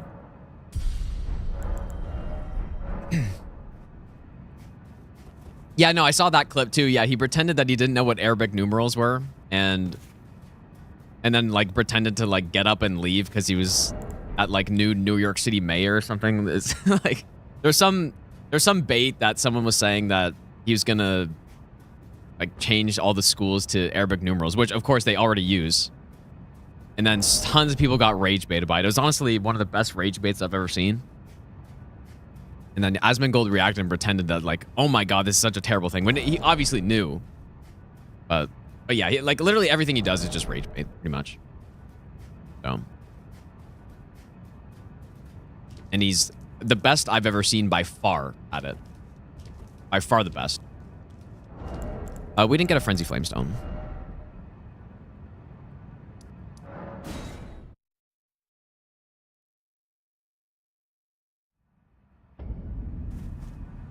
You don't know? Well, I don't know. I don't know what to tell you, dude. I don't know what to tell you.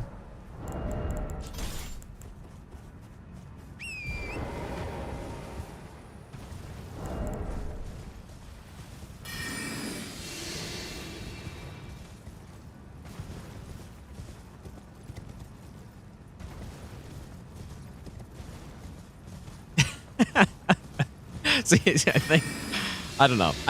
Yeah, I'm open to the possibility that I'm wrong, I guess. But I am pretty sure I'm not wrong on this.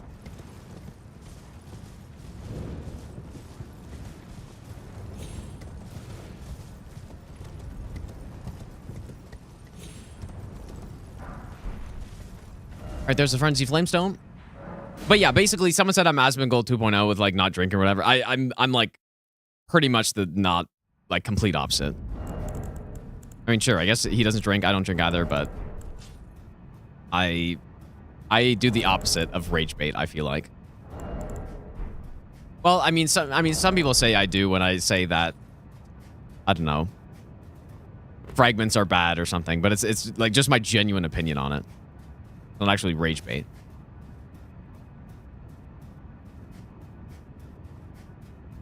So bait on Twitter, but it's like it's not actual bait though, you know. It's just I'm not doing something or forming my opinion purely to make people upset at it. It's just genuinely what it is.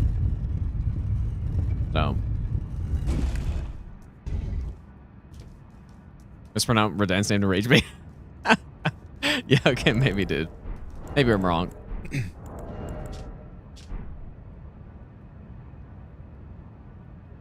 Maybe, dude. Okay, so we attack when he says what? Throne. We do R2, or we do Charger 2, and then Charger 2, R2, Charger 2, R2. Blast him.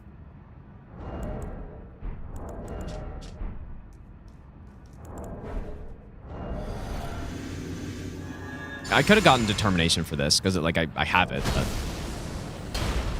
we don't need it.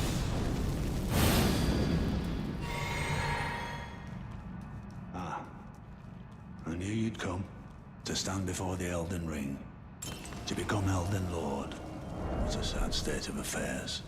I commend your spirit, but alas, none shall take the throne. Queen Maliketh has high hopes for us, that we continue to struggle. Unto eternity. Bonk. In my bone. Nice.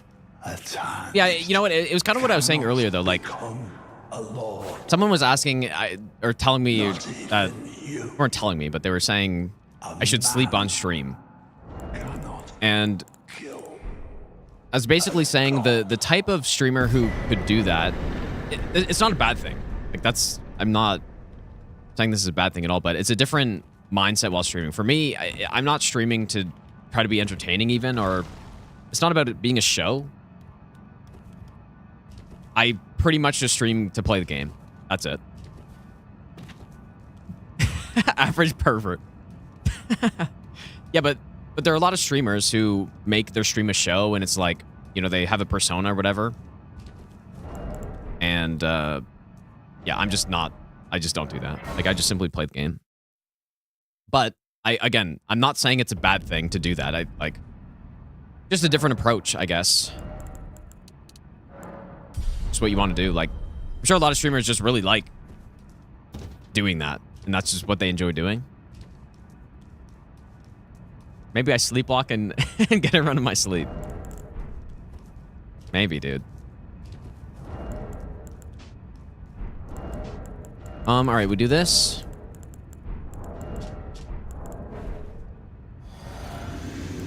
Is weed legal in Ottawa? It is. Yes.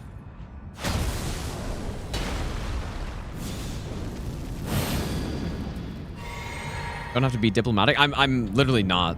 Like, I'm not being diplomatic at all.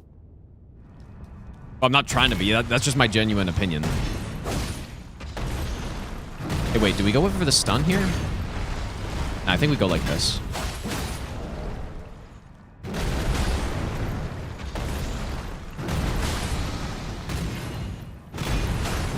Oh, man, those hits are so big.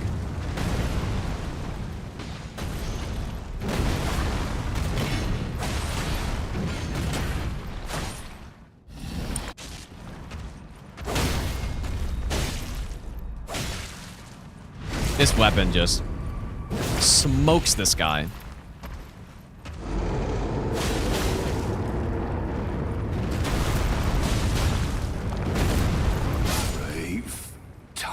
But yeah, I guess I was being diplomatic though, now that I think about what I was saying. But no, that is my opinion though. I don't think there's nothing wrong with that.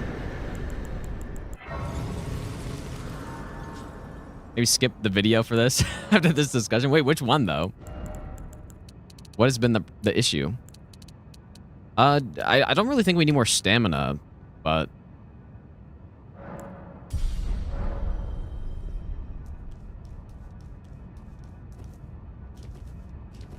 I'm just chatting politics, get so many viewers.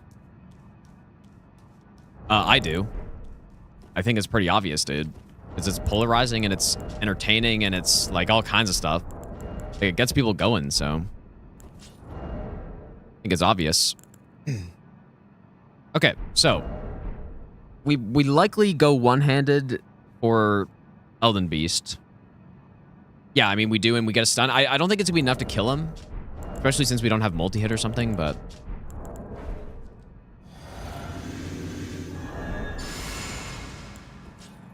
we probably want to try to rebuff like Cragblade in phase 2.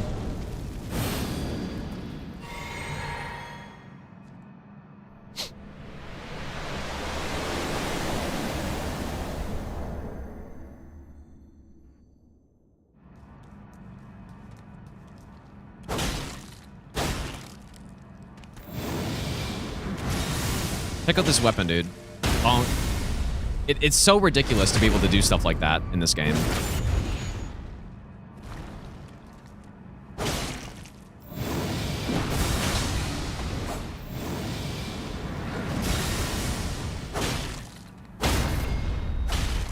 I mean, it's got to be the highest Poise DPS in the game, surely. How could it not be, dude? How could that not be? I don't think the balls do that. That quickly. 1, 2.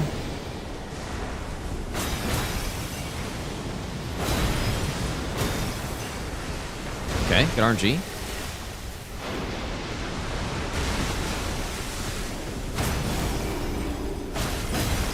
Is this really possible we get him here? One more R2? Okay, we can't get baited. I don't think we got him. Oh, we got good RNG though?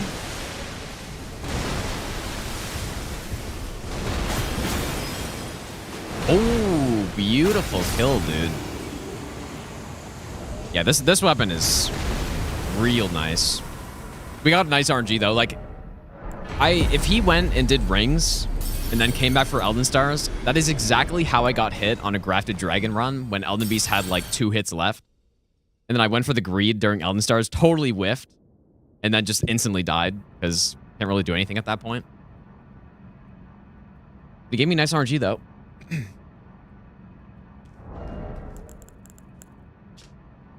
Yeah, this is quite a build right here.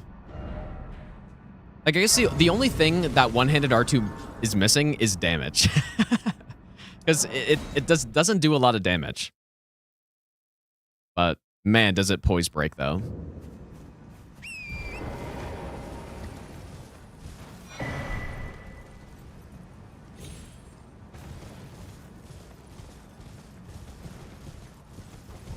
If it's not the highest Poise DPS in the game, then it at least is...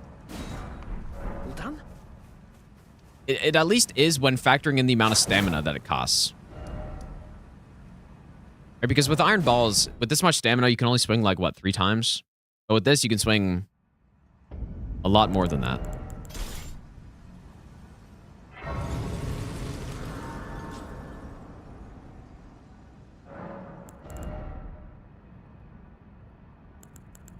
I think it's time to go some Arcane now.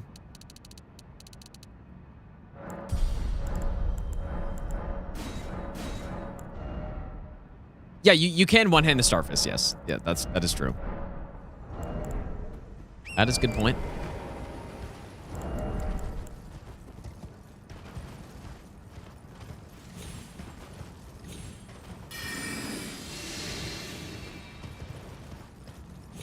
Pocket of Misericord. Well, you know what? I actually might do a no-hit with that at some point because there's a run request that's pretty... It's just open-ended. It's just dagger, no-hit run. Although it's dagger plural, I guess, so I don't know what that means, but...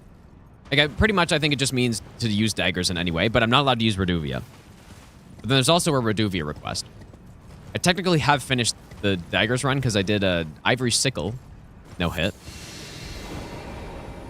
But I'll just do a different dagger, I guess. And I was thinking Misericord maybe be the pick. Do too much damage to Mo, get clipped by Blood Flame. Wait, too much damage? What do you mean?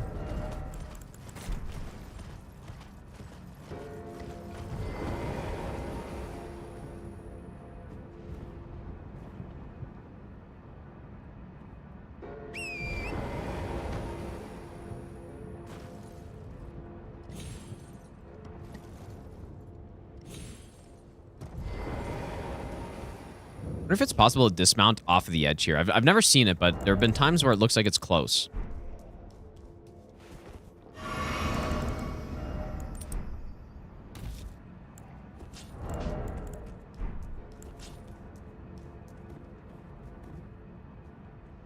Look, my desk is higher than usual for some reason. I guess it's not. Maybe my chair. Maybe my chair's going down. I've been sitting in it so much.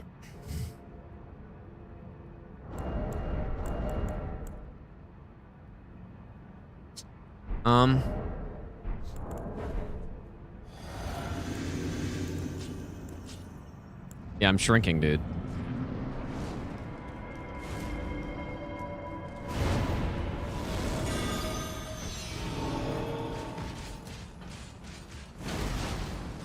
Be nice if there's a prediction pop-up on stream.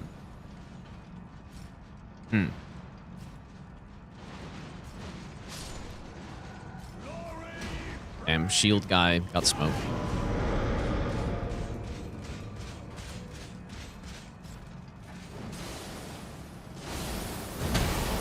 Actually funny how my game lags so much during that attack.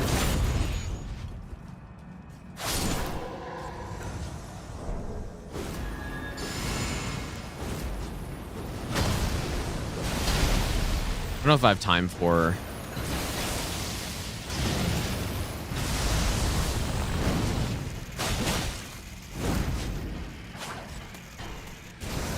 Don't grant me strength just yet.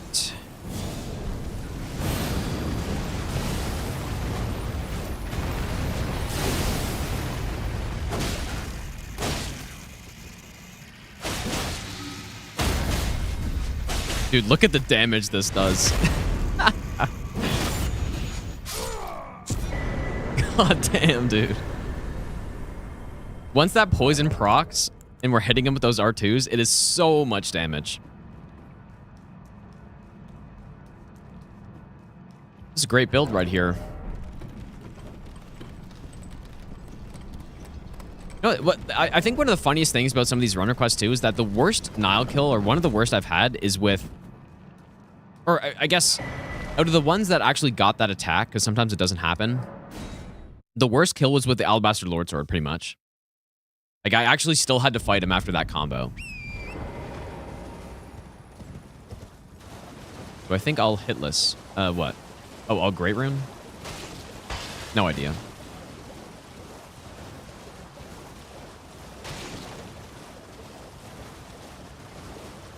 Yeah, maybe it could be headshots. I don't know. I think it's just... The problem was maybe just how I did it. Like, I staggered him too quickly. Almost. And so I wasn't able to do enough damage. And then maybe I also didn't re-up my buffs, or I like Flame Grimmy Strength Ward or something. Like there were a couple factors, but I still kind of find it funny that weapon was like somehow the worst one I've had pretty much.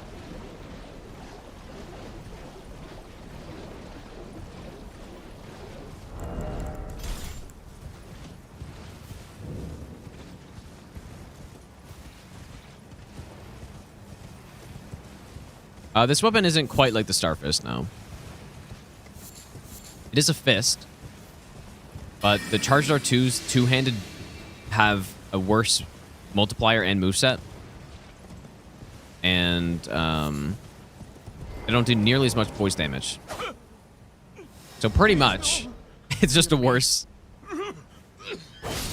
Pretty much it's just a worse Starfist. That doesn't mean it's bad, though. It's still very good. It does do pierce. Yeah, that's true. Which, yeah, that can be handy, I guess. Does do pierce.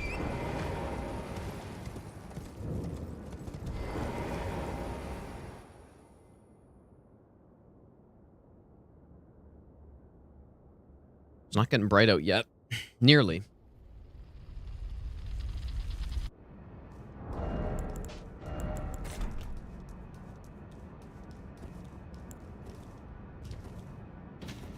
Yeah, the Clinging Bone would just be probably this, but worse, I think.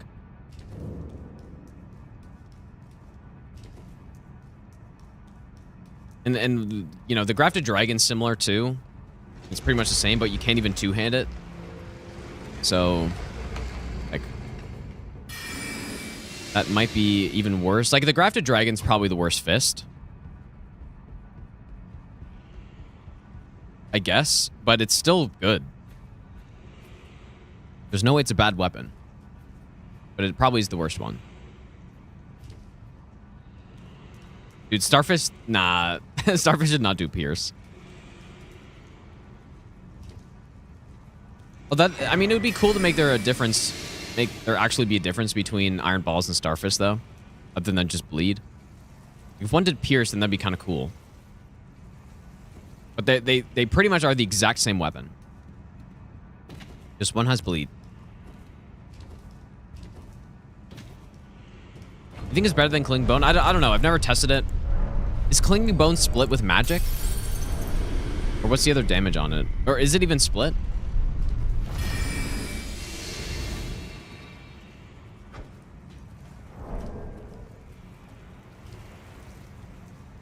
Yeah, magic split. I guess I don't know what the split is, but I think it's a very similar weapon.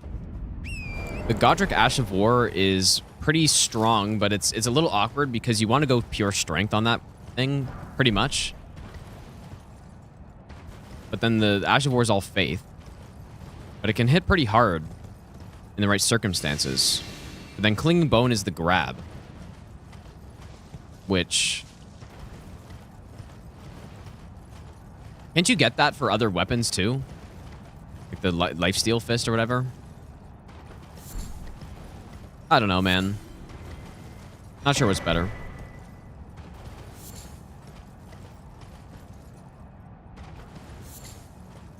Yeah, I guess that's true. At least Godric's has a unique Ash of War on it.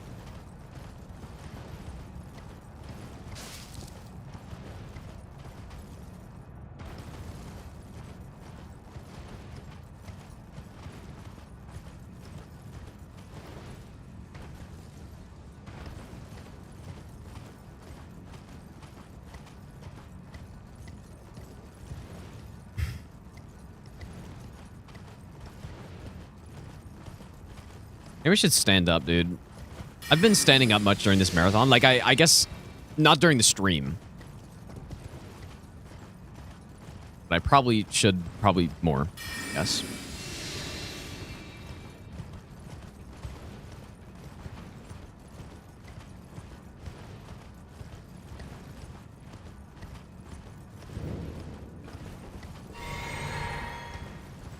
Versus Cypherpodas.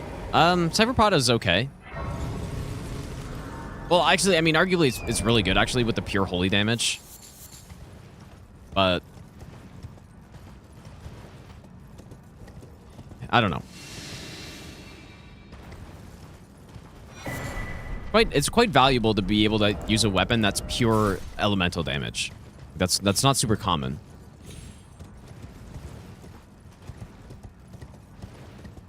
And so when you're going through the DLC and there are a lot of holy weak bosses, then you're just smoking them with pure holy. That's quite good.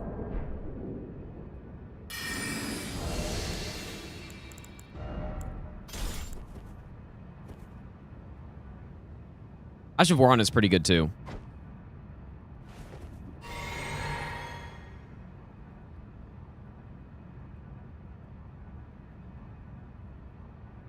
Did I do this correctly?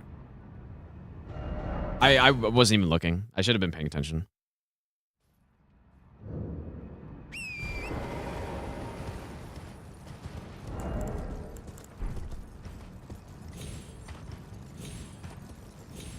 Wasn't paying attention, and I didn't even know if I threw the Kukri there. Because, I don't know.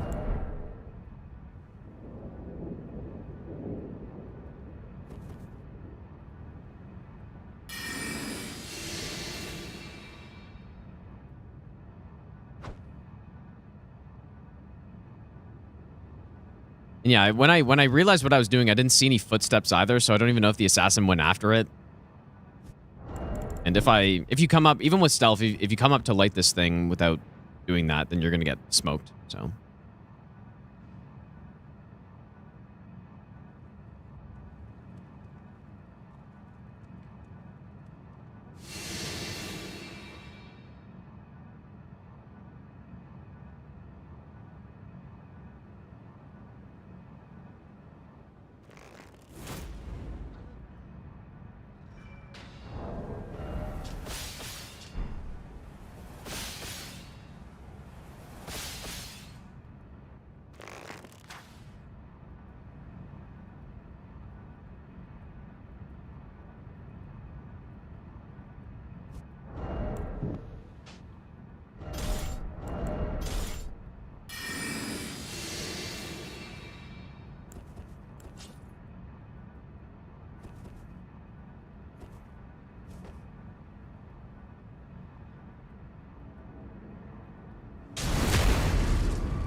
Black Knife Torso makes us silent. So when you combine that with Unseen Form, then you have the same effect as Assassin's Gambit.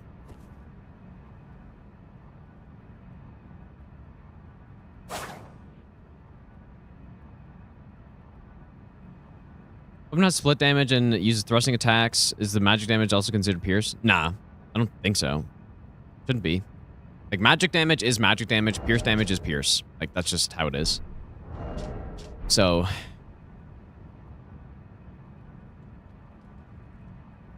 Oh, yeah. Can you triple stealth? Apparently not.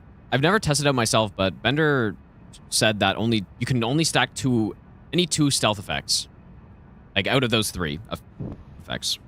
No. Never tested it myself, though. You know what, chest piece dampens your footsteps and not boots? Yeah, boots would make more sense, probably.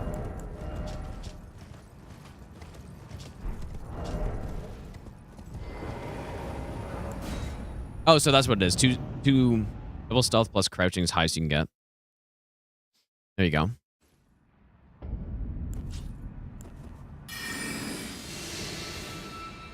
There you go.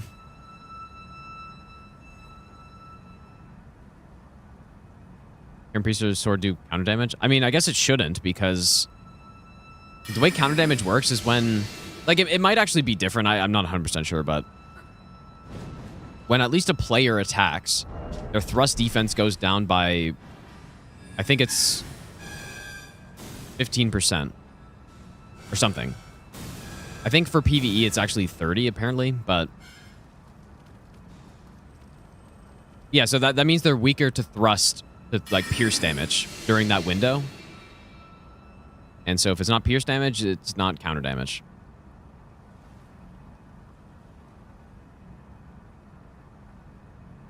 At least I think.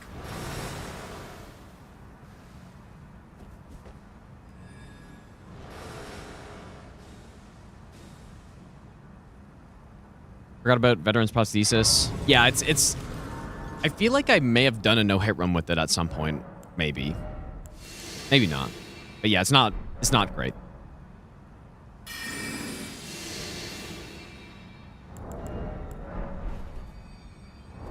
Definitely not great. Cool Ash of War, though. Or maybe I did a casual run. Like, I definitely did a run with it at one point. But I guess if you need a Poise Breaker, then you can go with it one-handed if you want.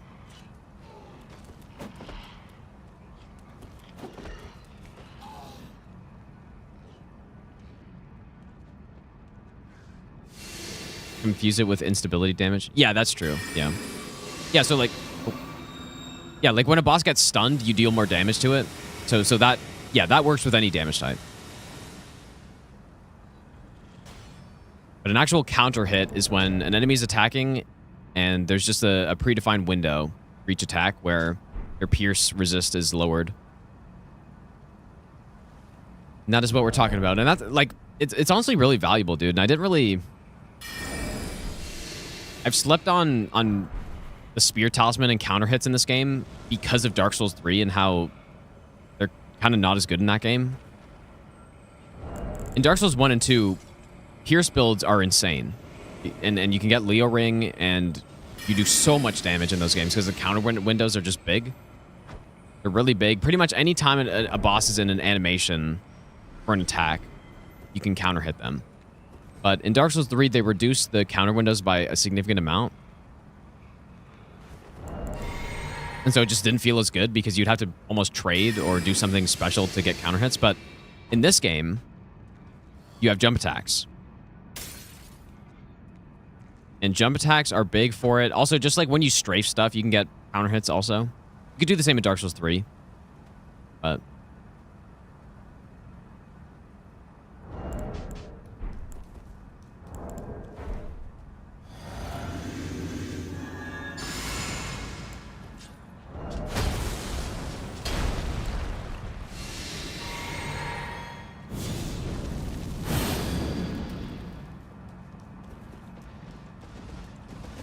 I probably just want to go with the one-handed stun. That's a little scary.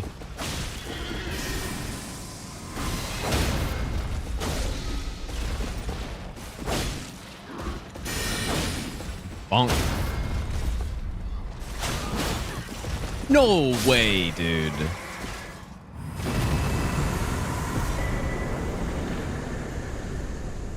I've never bullied Loretta so badly and still gotten hit in my life.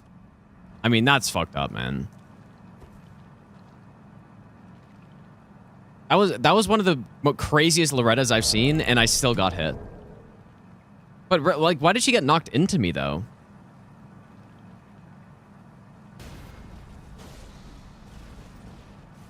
Dude, that's crazy.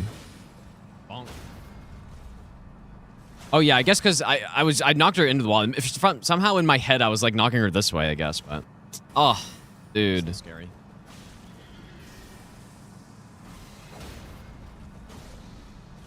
I didn't even like think about this happening. Bonk. Yeah, I knocked her in the wall, and when horse bosses get knocked back like this, they just have a hitbox and they stagger you. Like this is definitely a stagger. No way, dude.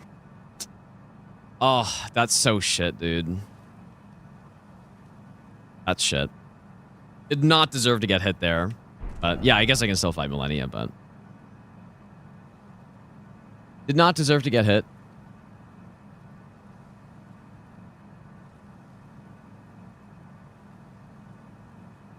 Too bad. Like, I feel like I could have gone far with this weapon, too.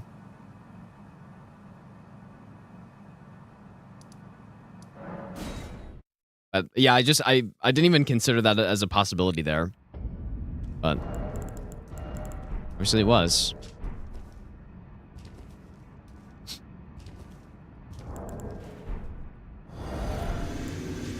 Yeah, that's garbage, man. Like, we just totally bullied the shit out of her right there. That was an insane fight.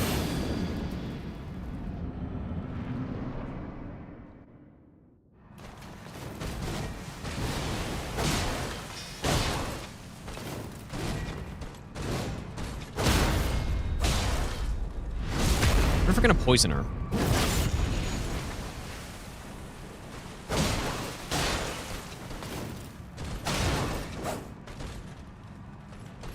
Oh, ah, you bastard.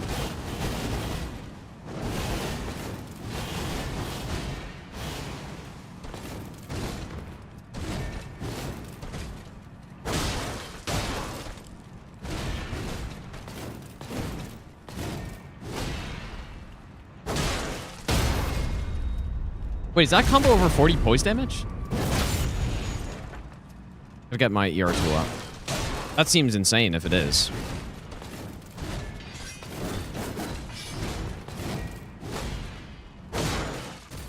Might be.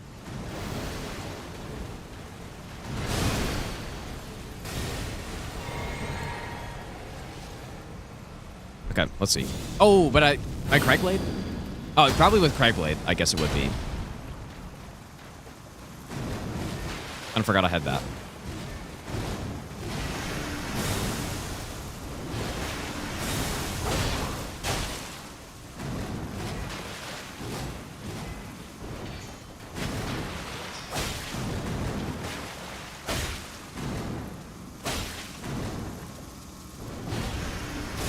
Bonk.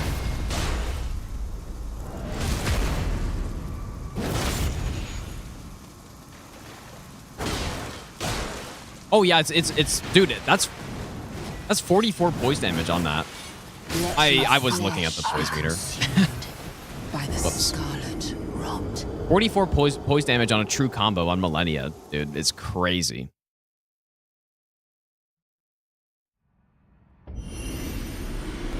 That's insane, man.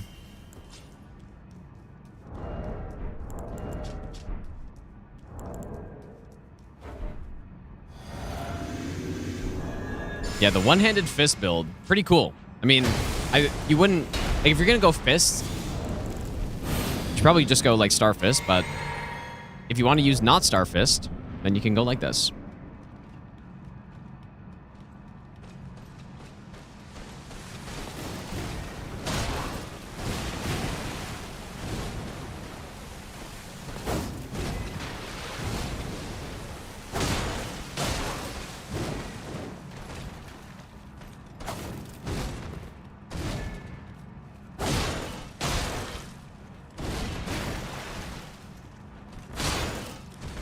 Classic Poise eat right there. Just kidding.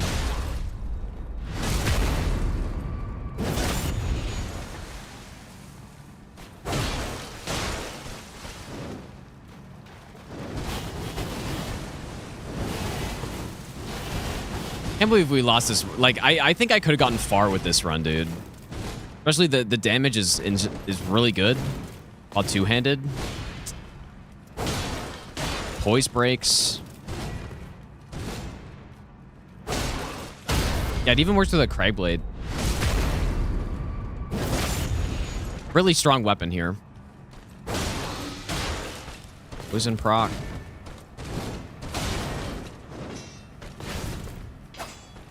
And the range.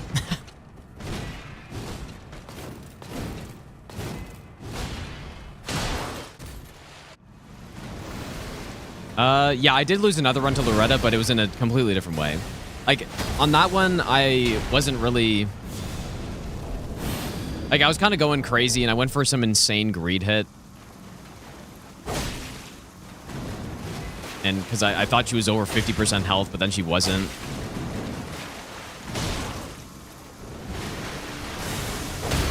Like, I thought she was going to go into phase 2, and then she didn't. And she didn't attack while I committed to some massive attack. But yeah, I mean, this one was... This one was dumb. Because I definitely did not deserve to get hit. But... Yeah, this is a crazy Malenia setup right here. Like, poison easily in first phase. And it's not even because our damage is low, just because the build-up's really high.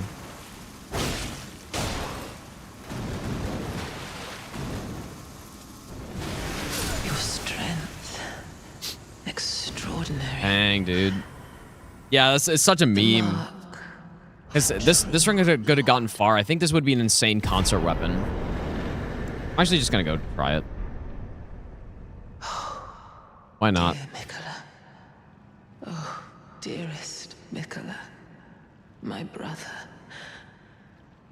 I'm sorry.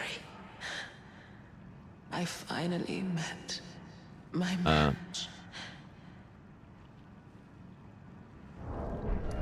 No, this isn't an S tier weapon, but it's quite strong and it's fun. It's probably... I don't know. Is it a... I don't know where I'd rank this. It's a plus 16 blessing. Let's just see it.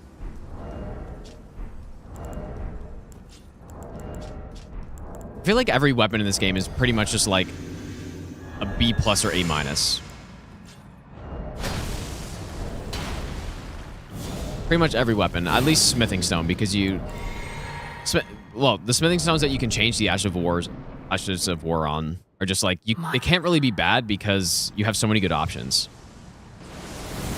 I'm wondering if the one-handed will poise break him quick here. I mean, the damage is great because of the thrust. You can imagine that two-handed, though. Out of all the weapons that can poise break consort, this should be the best, I would think. If it can hit him. Would have gone for a hit there, probably.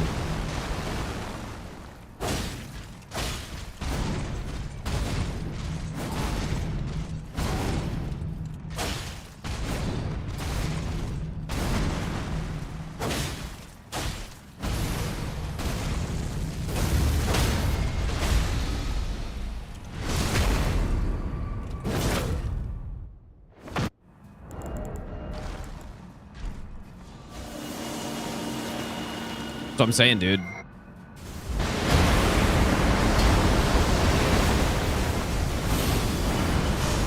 That was crazy how that was safe. What the? Oh my god. I totally forgot that was possible. Anyways, I just wanted to see that poise break pretty much. A point blank Lion's Claw. Nice boss, by the way. Very nice boss. Anyways, Katar in the books. I feel like I could have gotten pretty far with this one, but didn't happen. Yeah, what a boss that is. Great boss, dude. Excellent boss, surely.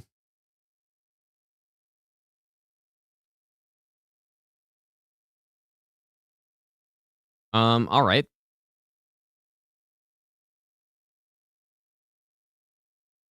Well, I don't know if I'm going to do another run today because we've actually finished 3. 2 no hit and then 1 casual. But is this updated? Are we done 22? Where's Katar? I'm not seeing it. Okay, yeah. So we're done 22 runs of, I guess, 51. I mean, our pace is crazy, dude. We're almost halfway done, and we're only 11 and a half days in. And I've also spent numerous days doing other stuff. Like we did pretty much half a day of Minecraft and then 2 days of the French challenge. So we're like, what'd I say? We're 11. So we're pretty much like 9 days in of actual runs, and I've done 22 runs. Our pace is pretty good. Yeah, even with the Milady curse, yeah. I mean, it ended up not taking that many attempts, but it felt like that could have been bad. But yeah, I'm also like, Spike Spear is not going to be part of this marathon unless we actually finish everything. I don't know if that's included in the 51. But, well, I guess, wait, what is it? So 35.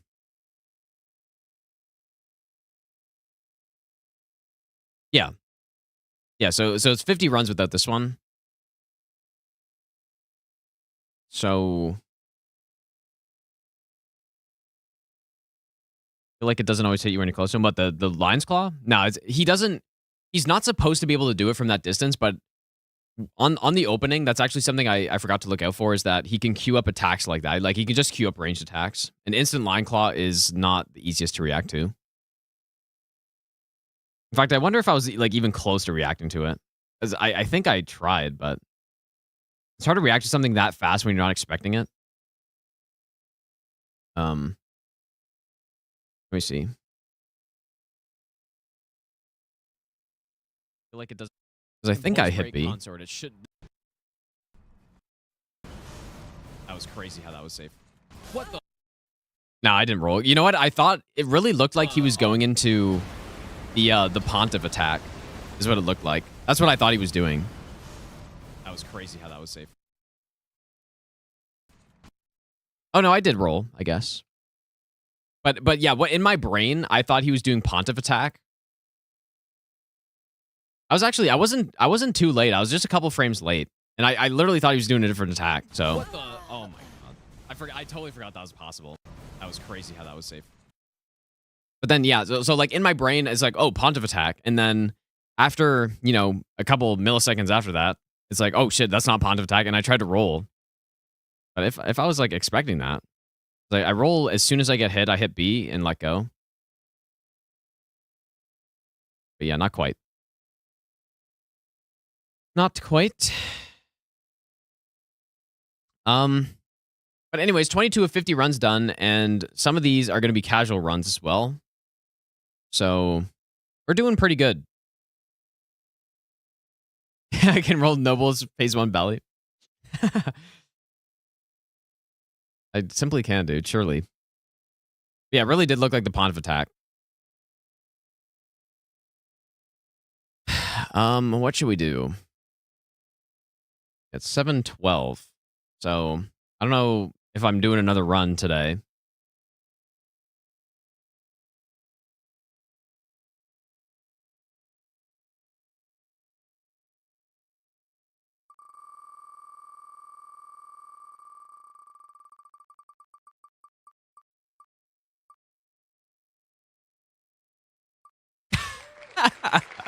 You're kidding, dude.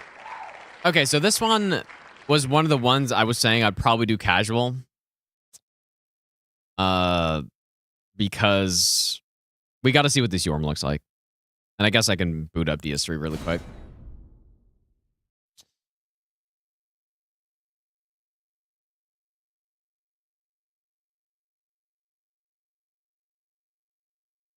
At least try it hitless? I don't know, man. We got to check what this Yorm looks like. Because, honestly, this weapon's fine. But it's majority fire damage, and Yorm is completely 100% immune to fire. 100% immune. So...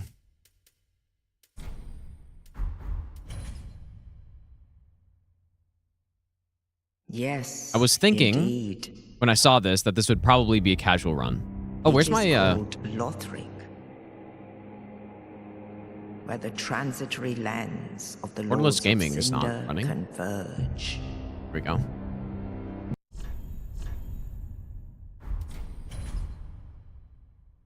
If you're like Rykard, I mean, you can't, but I could Stormruler him, but that's no fun, dude.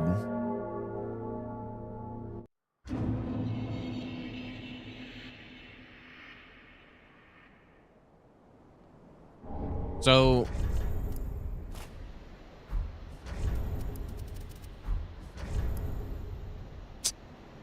I mean, I could, I guess, but...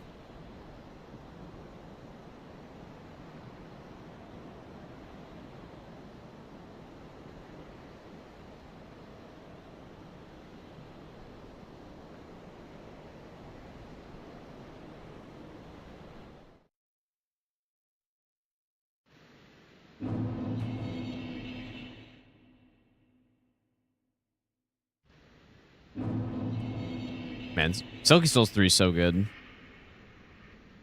So let's say we're +9 here, which is pretty high, but that's normal. Wait, this is a smithing stone? I actually don't know what this upgrades with. Guess I'll see in a second. Okay, I guess it is. I mean, dude, it's like... Okay, and I'll say around here, how much dex would I normally have? Why do people request just absolute garbage in DS3, dude? Like, I mean, we got... What do we have? We finished Dark Hand, which was pretty much garbage. Life on Scythe is like, I'm actually not doing that. Witch's Lock might be cool, but it's also not great. And Soldering Iron. So, we would be at probably around 40 dex by now.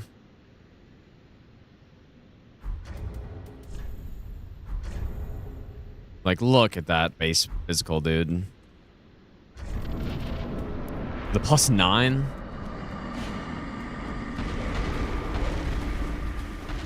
No, Dark Hand's not good. Not good.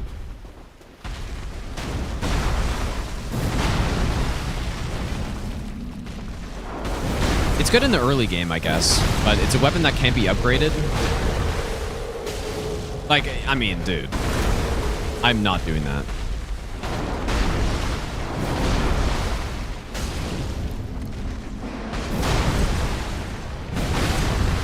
It takes about... I want to say it takes around 1,000 damage to get this done.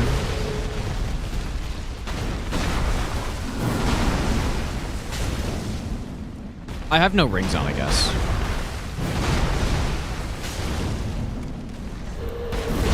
Not sure if you can infuse this. I don't know.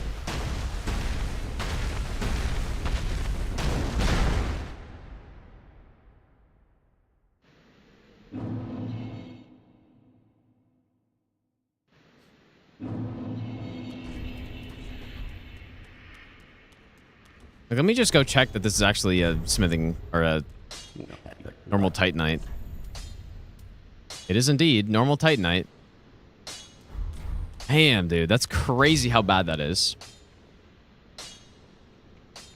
So if I go, let's say I go Lloyd's sword, and we go Fire Clutch, and we go Flynn's, and I guess Chloranthy, or what's the... Wait, I guess that's too many.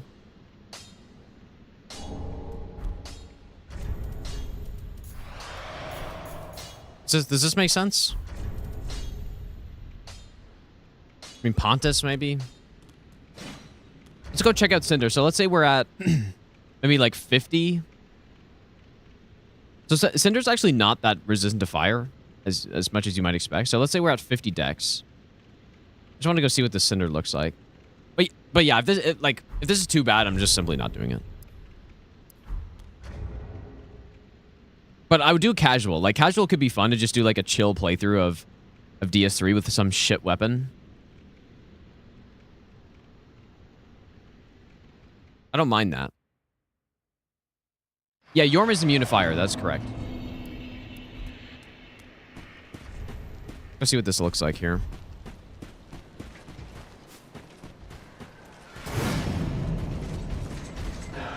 I mean, if this is below like 100, I'm not doing this. I mean, that's so fucking bad, though.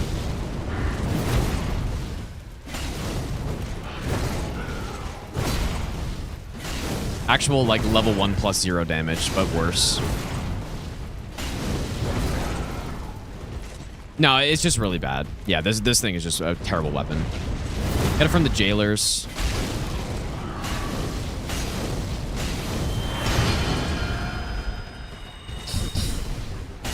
The Dark Hand did double this damage here, basically, on a fist. Nah, this is probably a little bit too bad, I think, for this.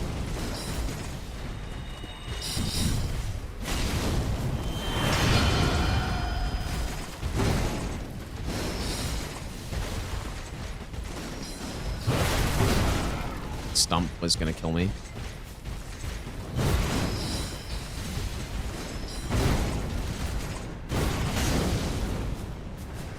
This is a little bit too bad for a run request, I think. Not to mention that Yorm. Like, even if I Storm Ruler Yorm, I don't know, dude. And again, it's not like Cinder's a little fire resistant, but not crazy.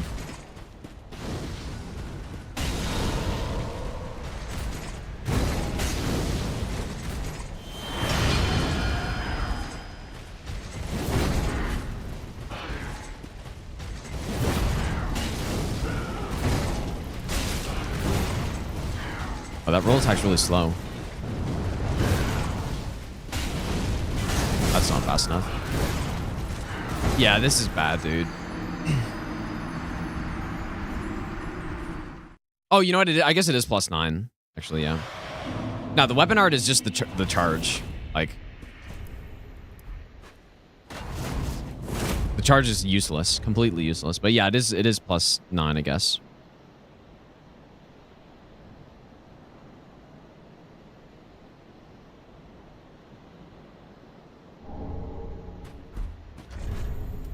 And you for sure, yeah, like, I don't think you can infuse this thing. There's no way. Let me try. Yeah, okay. Doesn't exist. Zuzi, have a good one, dude. Thanks for hanging out, man. Just refund? Well, it's either I refund or I do a casual run, I think. Because, like, it's not that... I definitely could do a no-hit run with this. I mean, the Yorm would be... The Yorm would be ridiculous, but I could do a no-hit run with this, but it's just, it's too much for the marathon, I think. It's too bad. For run request, that is.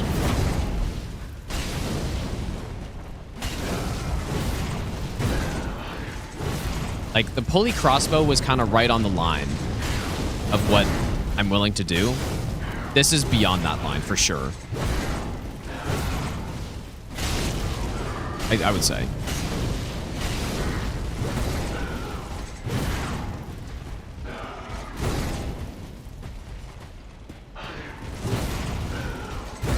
But yeah, I mean, we can go test some other bosses out, I guess. I'm forgetting how to quit out in this game.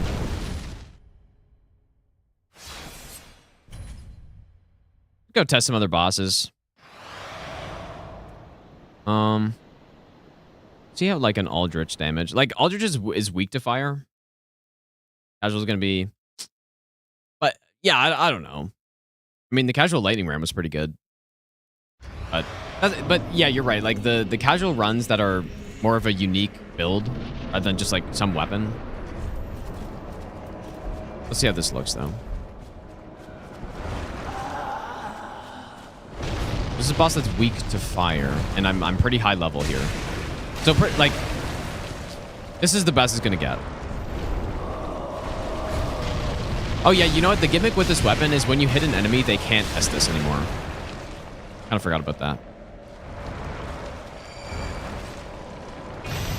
I think that's what it does. But yeah, this is pretty much like actual level 1 plus 0 damage here. Like if you use Great Combustion, level 1 plus 0, this is what it looks like. Maybe it's a little higher than this. Or sorry, maybe this is a little higher.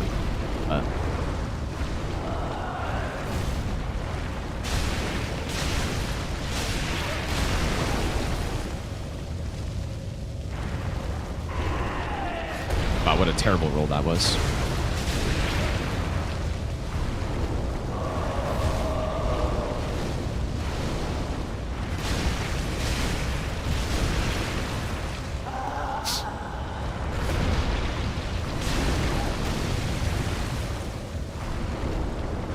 Dude, it's kind of funny. This is pretty much the same as the Dark Hand here.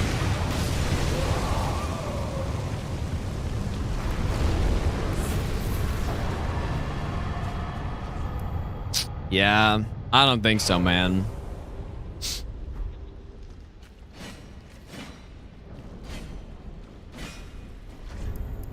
This thing is real fucking bad.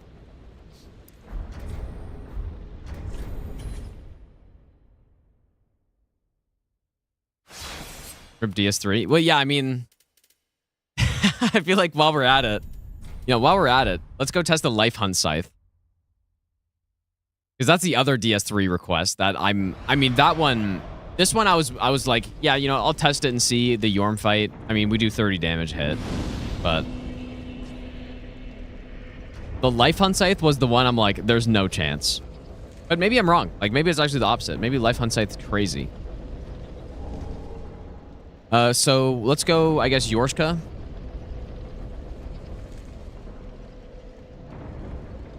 Yorshka's the best. We'll go +9, +10. We'll test Cinder, or +5, I mean. Test Cinder with it.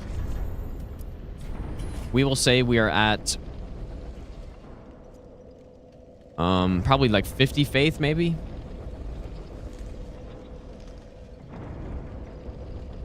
What's the base dex of the class I picked here? Doesn't matter. Say I'm at 50 faith with the Belvine, with Ring of the Sun's Firstborn, with Morn's Ring, and I guess this is the dark damage. Dark Clutch. I think it's dark, right?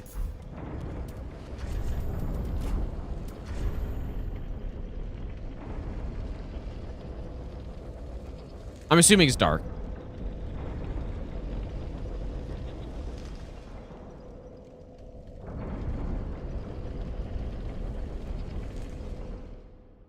So we'll go to Cinder again. Oh yeah, I guess I didn't equip the spell.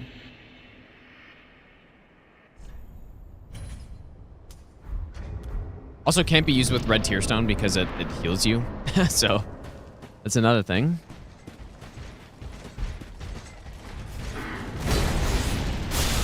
Wait, it's actually, I mean, that's not bad.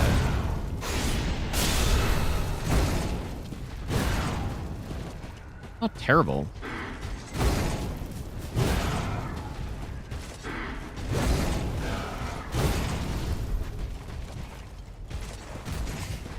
I mean, not terrible damage per hit, but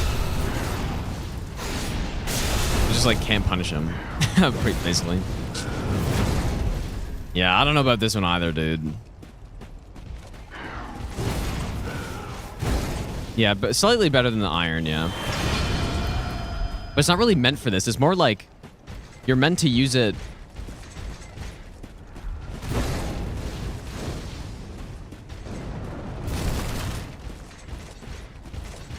It's more like you're meant to use this thing as like a utility heal spell.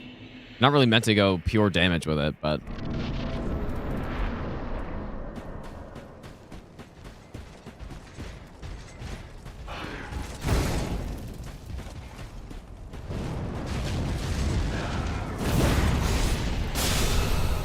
Damage per hit isn't terrible, but I mean, we should go test DSA. But yeah, it's pretty much like using a like 1.5 twin blade punishes. So even here, barely safe, but that was a slower attack. Pretty slow. Oh, Kai this time boost damage? Interesting. Yeah, I guess, I wonder if it'd be better to go with that one then.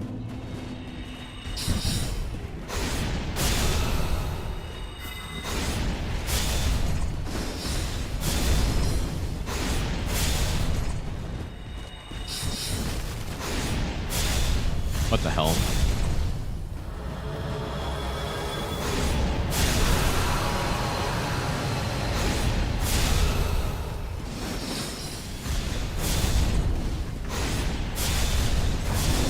I can't, like, angle it at all. Nice roll.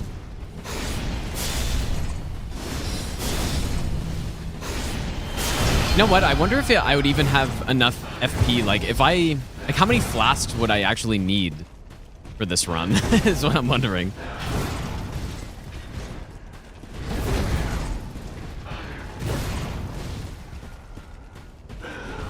I don't know, dude.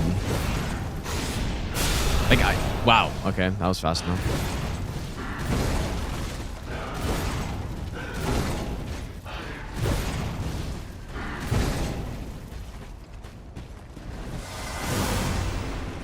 Great.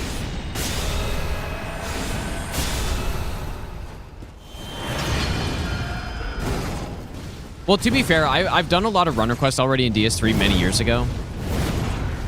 So...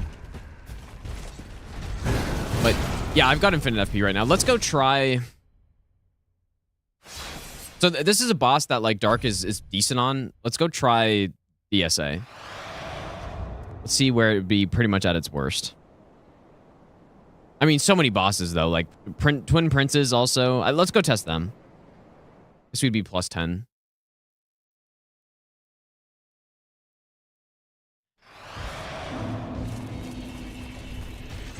But yeah, I mean, this isn't a weapon. But yeah, like... No, you can probably beat it with this. But I'm wondering how the FP would work.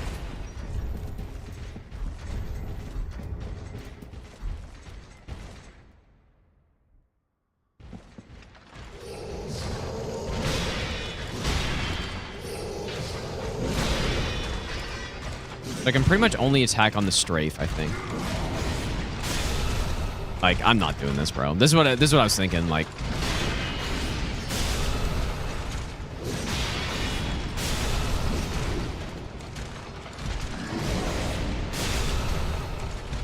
Cool spell, though. But yeah, I'm not doing this. Actual worse than master run damage, pretty much.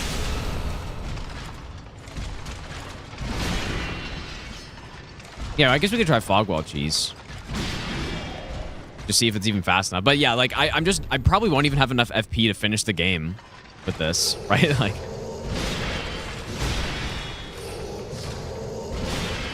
Let's see if I doubt it's fast enough. Okay, it just is. And then I can only punish once because it takes so much stamina. Like, I punished once. And then I gotta wait another cycle to regain stam. Like I said, these runner quests, like the DS3 ones, the world's first patch I think will be cool. But I'm not doing this. Yeah, that's not happening. That's not happening. So, I mean, either, like, maybe I just refund those ones, but I'm just not doing it, dude. This is one that I don't even know if it's possible. Let's see. Okay, so can I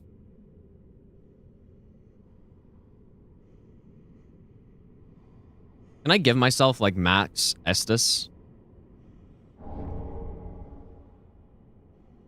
I probably can somehow. But anyways, there's not even point testing. It's not going to happen. Not doing it. For fun, though, I want to see the damage on DSA. But yeah, like I said, this is a spell that pretty much isn't meant for damage. It's meant for just healing you. It's pretty cool. but it's not very good. Like, even for the heal, it's pretty much meh.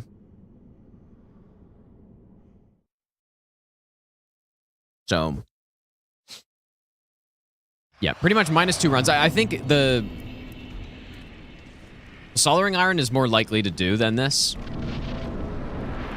I would say. Because at least Fire's a decent damage type.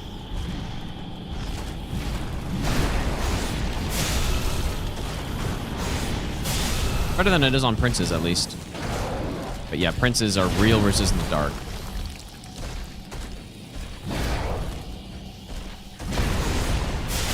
Really double punish. It's actually, I mean, it's pretty bad here, but it's not the worst I've seen. Every sickle got to run, but this didn't. Ivory Seal is better than these two things by far. It's not even close.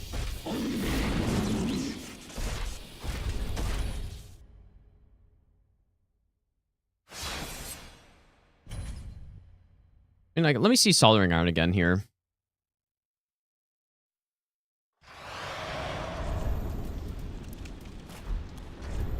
Soldering Iron I'm way more likely to do, but even then I still think it's just like, it's a bit too bad for the runner quest, man. Like, these runs aren't meant to be some like level 1+0 type run.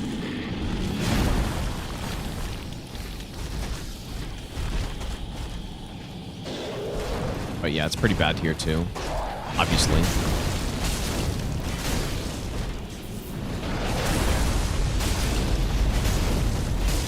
I'm pretty sure, I feel like Great Combustion on NG+7 does similar amount of damage as this, but it's definitely a little worse.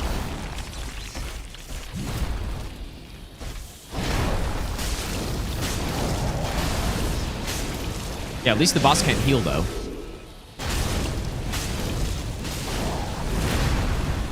Yeah, I did actually use this thing in PvP at some points to, like, you just kind of meme people by not letting them heal.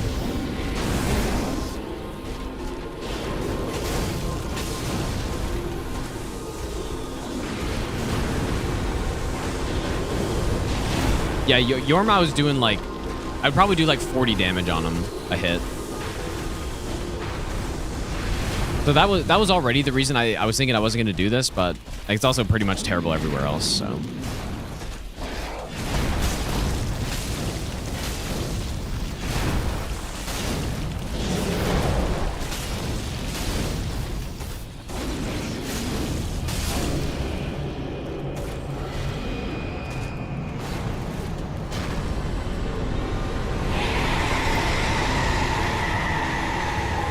Oh yeah, soldering, like, I'm not saying this is impossible, but we're talking about no hit runs here.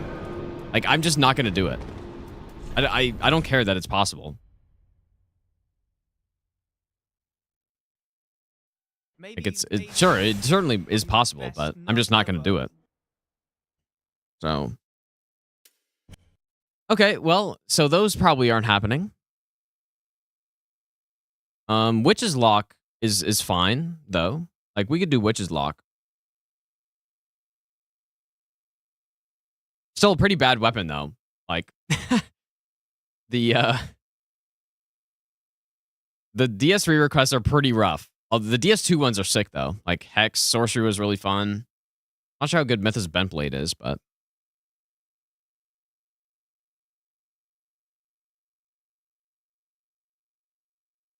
Exercise Life Hunt on Kythas or Sunless with high int faith. It doesn't matter. Like, I'm not gonna do it. It's just too bad for this, like, for a run request. So simply.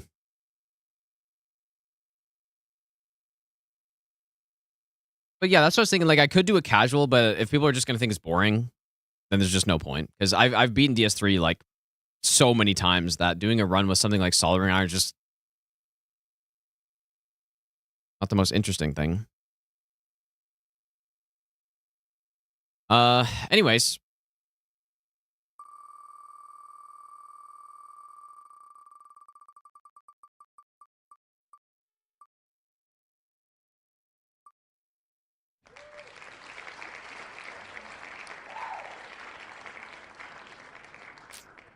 Hmm.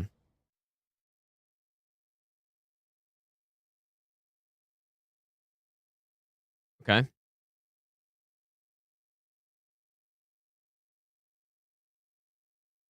Suppose we can check that out.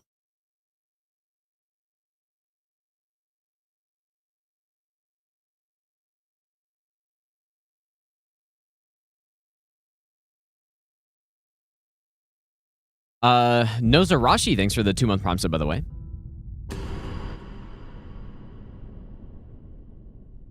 Yeah, I mean, this run wouldn't happen tonight anyways. It's getting, like, getting a little late, but just gonna check Gideon with this thing. Like, this thing, there should be no issues doing. How about changing the weapon? I don't know. We'll see.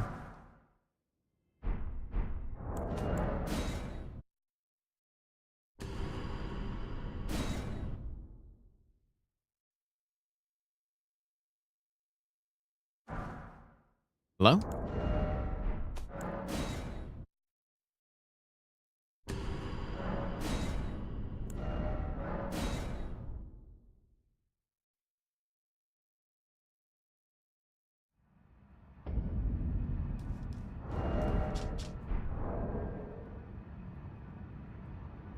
Does Coated Sword basically the same as Cypher Pata? Like, at least the Ash of War? And it's just, like, pure holy? Pure holy, unblockable blade. Okay. I mean, this would be the type of weapon... Oh, yeah, you can't see the game. This would be the type of weapon that you'd want in the DLC, right?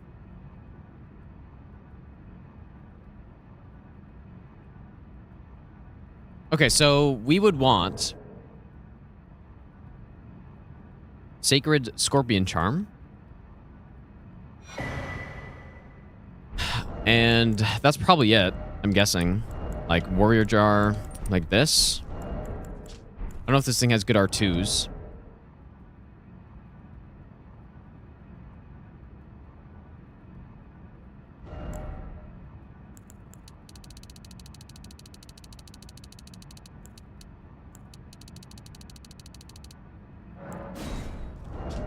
I mean, it's got some crazy AR on it, dude. That's big. Like, this thing in the DLC is probably so good, dude. My god, that's a big number. Yeah, this would likely be cheated in because it's after DTS, but yeah, it's too late, I think. To not cheat this one in.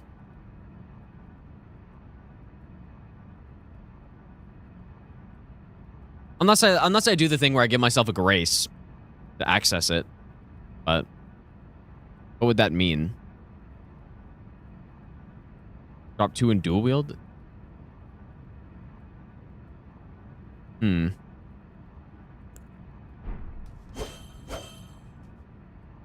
Pretty pathetic sound, though.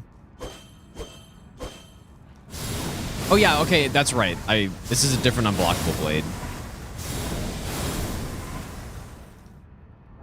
Not sure if it's better or worse than the Cypher Pata one. Does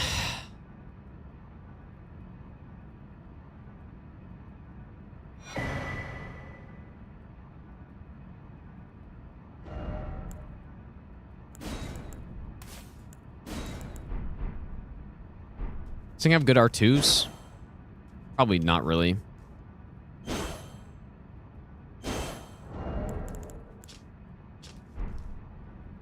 Okay, well, let's see what this looks like on Gideon.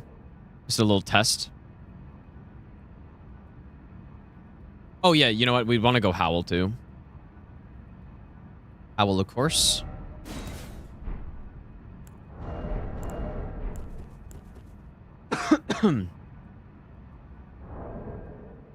Warrior Jar bug for Holy? Is it? I don't know what you mean. Yeah, probably Golden Vow, too, I guess. I just need to give myself more memory stones on this save.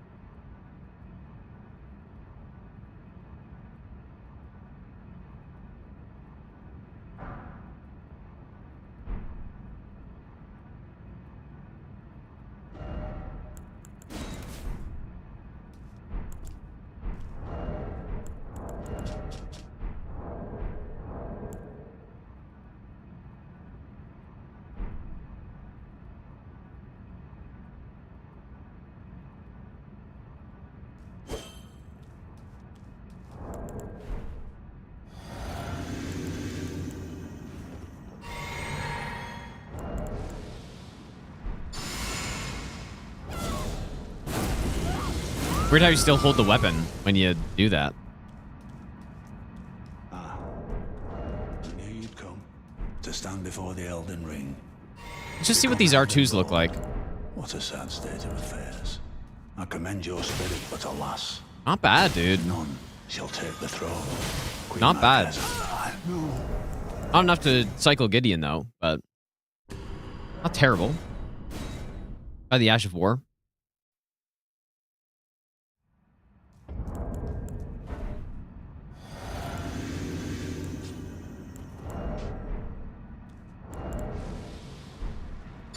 Oh, yeah, Simply Madness Stone, yeah. I'm just wanting to see the damage here.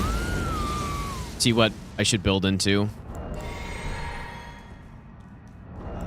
Like, when I did a Cypher Potter run, I pretty much just spammed Unblockable Blade the whole game. Ring, to become Elden Lord. What a sad state of affairs. Oh, that hits hard, dude. Damn. Dang, that hits hard. Okay, so Ash of War build. Not even you Fortunately, I can't really think of any talisman to use with this. cannot kill a god. What does that say, actually? I've never noticed that it said something.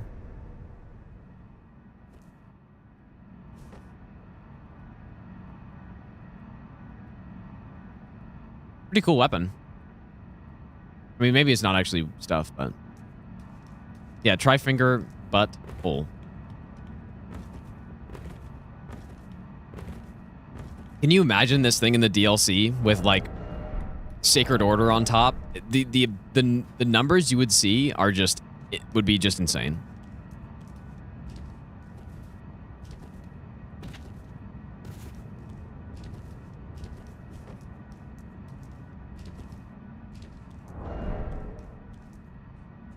Like Sacred Order, just spamming Unblockable Blade.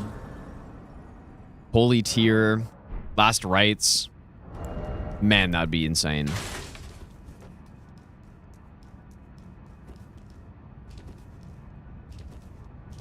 Yeah, it's so big, right? Because look at the... So this is 12.5% holy damage. We have a pure holy weapon, so that's 12.5% extra damage. 20% extra damage from holy tier. It's pure holy, 20% more damage. Like, when you have pure damage, it's so much better. And I don't think this is going to matter that these bosses are resistant to holy. Like, maybe Elden Beast will, but... Because as long as it's not 80% resist, like Maliketh and some of the other ones, like... I don't think it'll matter that much. But let's see.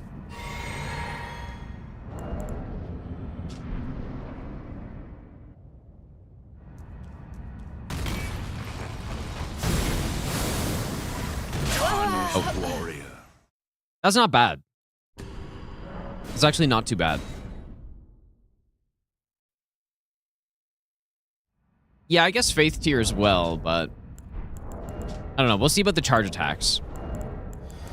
And this Ash of War, I'm guessing, does 30 poise damage. Which is probably how much the charge attacks do as well. Sharufa, thanks for the 1-year resub. Thanks, dude.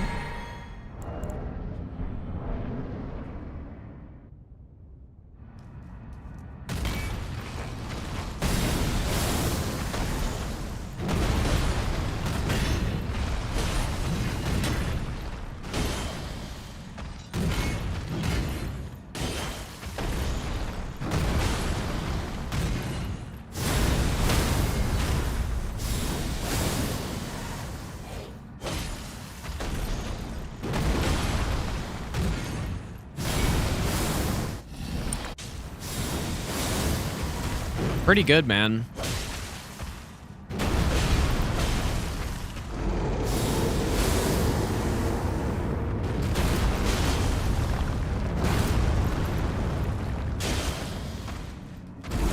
Pretty insane for a pure holy weapon when this boss is probably at least 40% resist, right?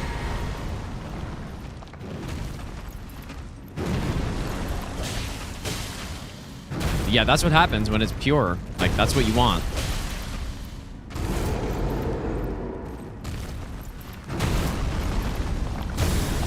Brave, tarnished. Thy do kind of wonder what dual wielding would look like. Like, just let's just check it out. I don't know. Yeah, this weapon in the DLC would just shred everything.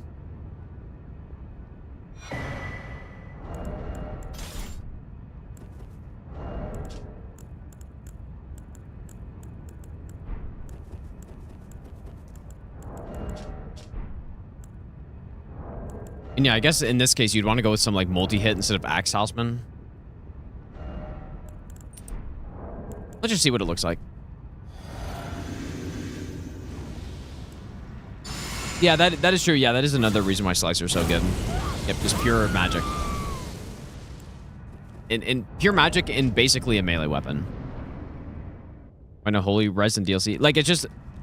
The way the game's set up is... Dude, this is crazy too. The way the game is set up is...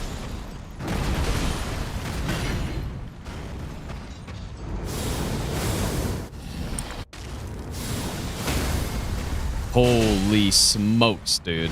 Pun not intended. This is crazy. This is insane, dude. Like, look at this. Wait a sec. Tarnished. We might have to dual wield this because that's crazy, dude. Okay, flashbang warning.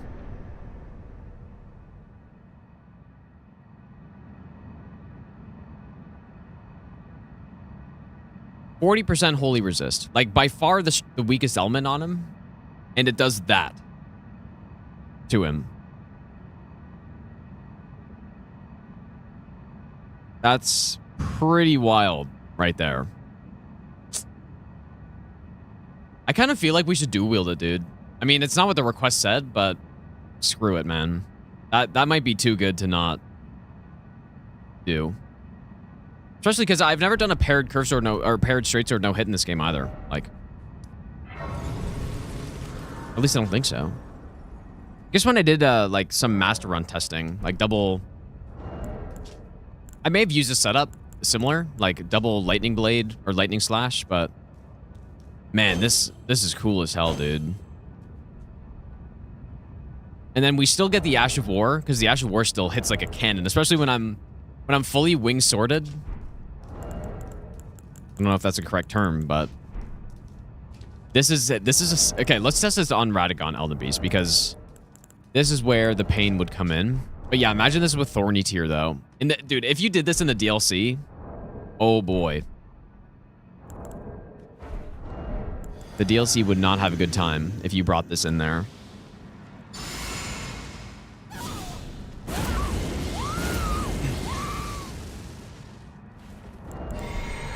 Let's just see. I mean, this should be bad, but how bad? I mean, I've never done a double +10 Somber run before. Like, where do we even get all the rest of those stones, dude?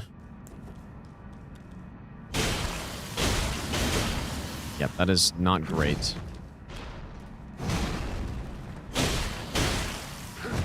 Not yellow.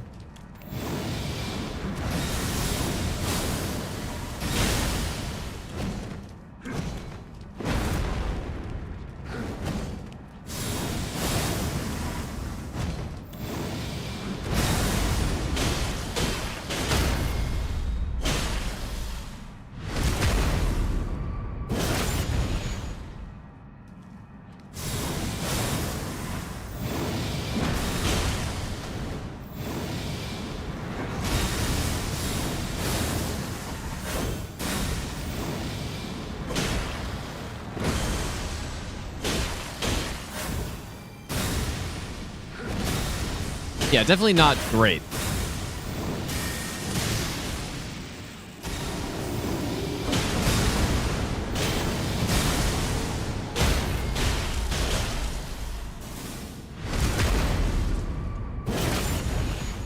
And Maliketh will kind of looks a little similar to this too.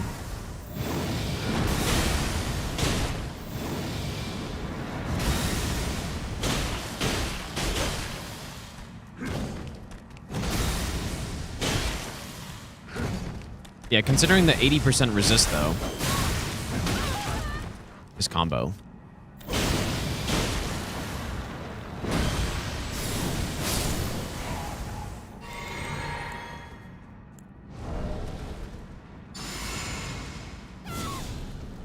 Hmm.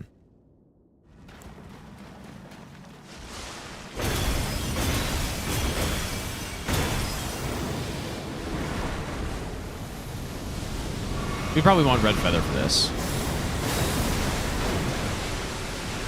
Oh wait, what is Radagon's holy resist? Is it not also 80?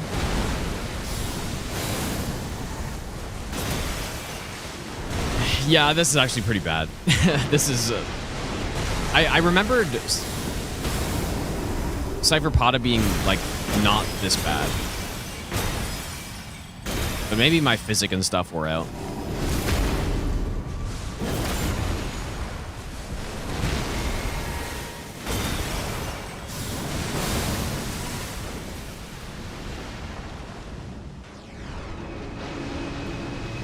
Ogre, how's it going, dude? Yeah, 80 for both. Hmm. What do I do?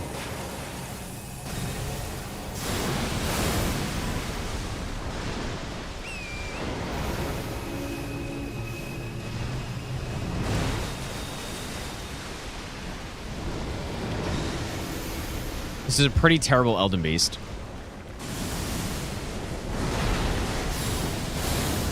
Like now the buffs are like actually gone.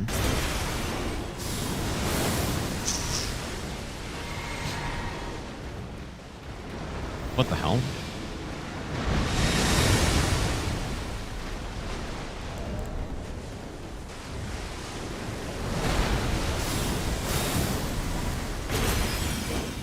I mean, if I'm doing this, I may as well do this soldering iron as well.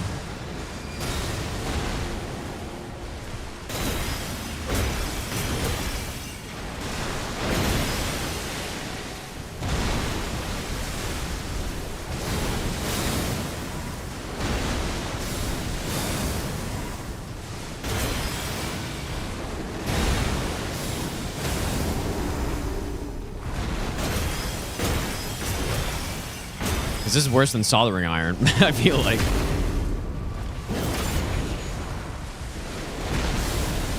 At least here it is.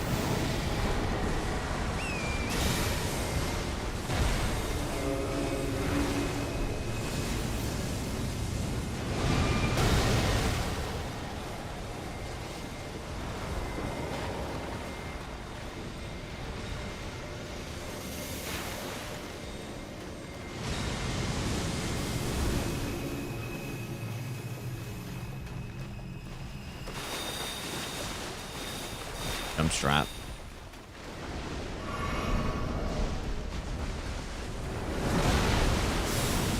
I was honestly thinking that, like, what if I did a DLC run instead with these?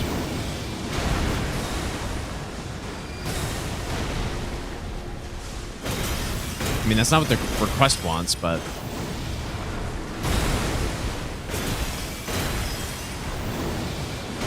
I was thinking that.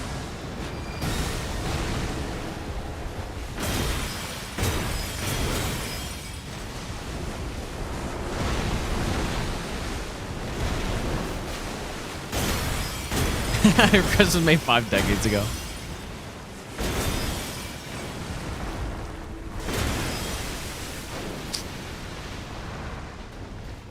Man, we're really, the wheel's giving us the shit requests, isn't it?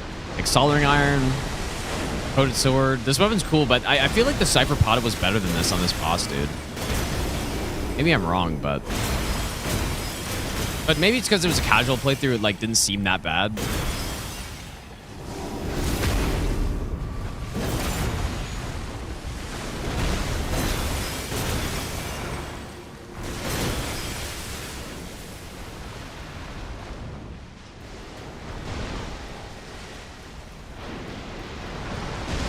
Oops.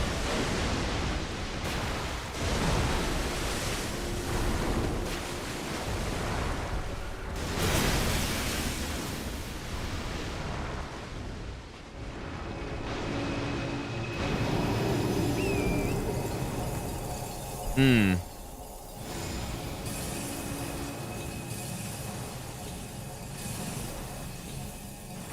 Yeah, but I don't think... I don't think I would do it stranded, though.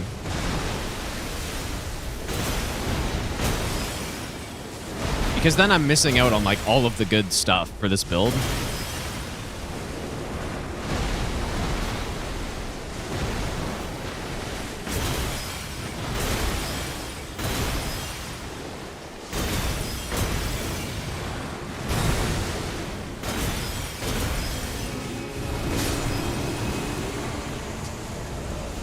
Yep, that's really bad.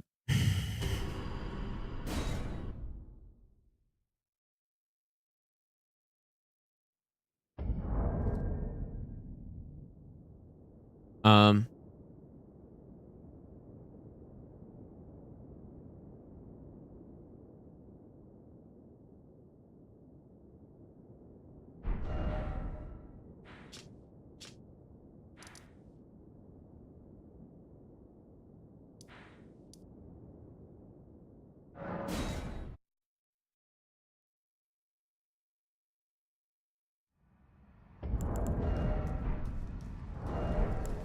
Let's see what this looks like in the DLC.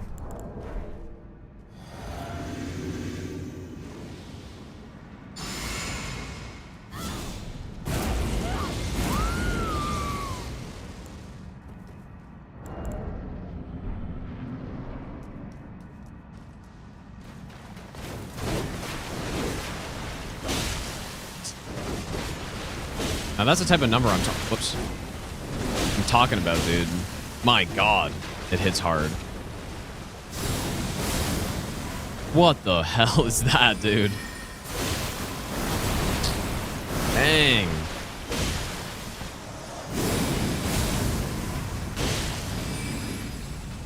Actually hits like a cannon, dude.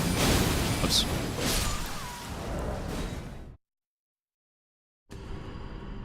Hmm.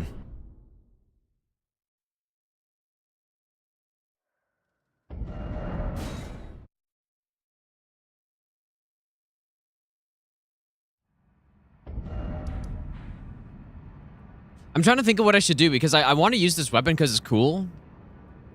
And it's not like a meme weapon, but it's just so bad for an any percent.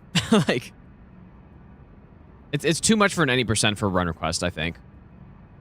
But I think I'm willing to do DLC, but how would I do it, though? Like, if I started a new character and then killed Radagon and killed Moog, I don't know, dude.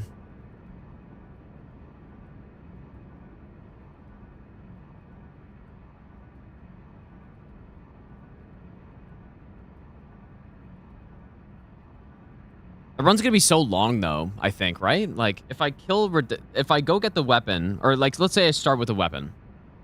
To go get 2 plus 9s. I don't think that works, man. But I'd just be curious how long it takes.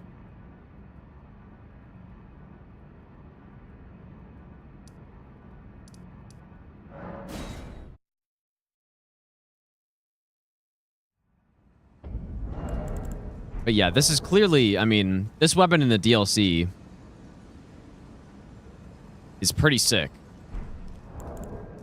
4 to 5 hours. I don't think it'd be that long, but it might be too long because, like, I would want to balance it with a normal 80%.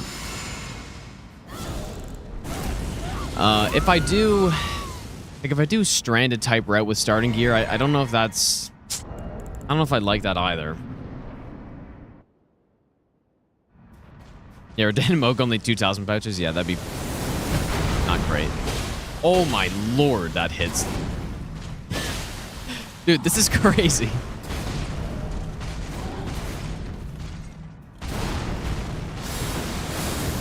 Oh my god. Okay, but he's weak to Holy in phase 1. But this is some wild damage.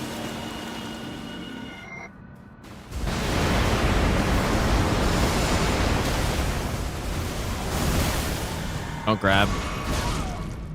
I promise you, A 1,000-year voyage guided by compassion.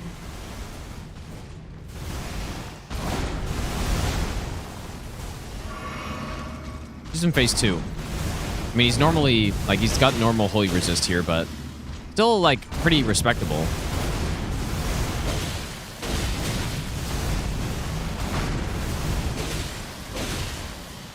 I mean, definitely better than a lot of the other things I've used so far.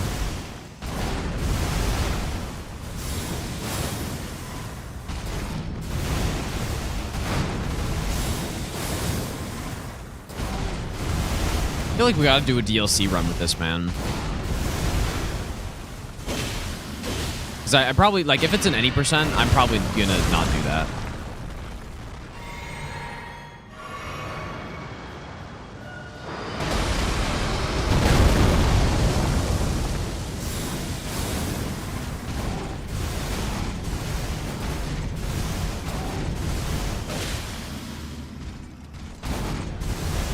I'm just wondering how I should do it, because, like, might have to do a test run.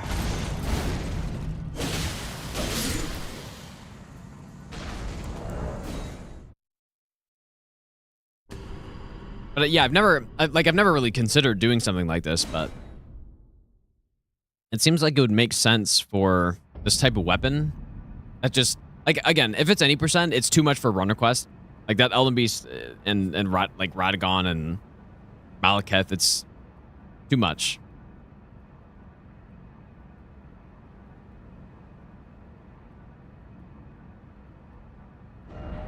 But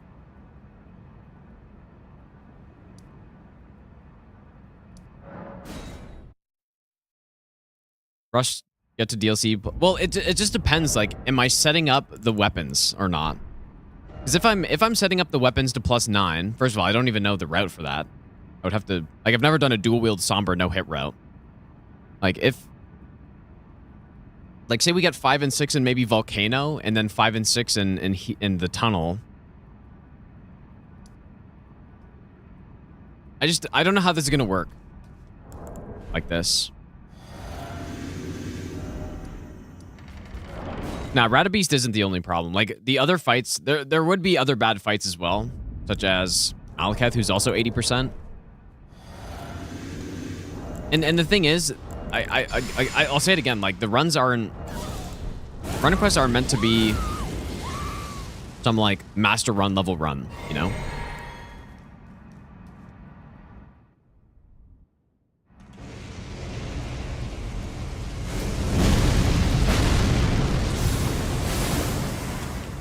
Mesmer is weaker to Holy in phase 2, I believe.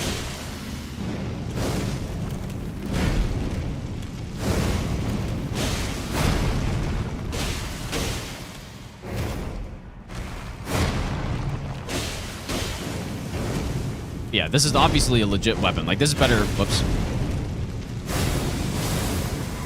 This is stronger than the... what the Milady was doing here.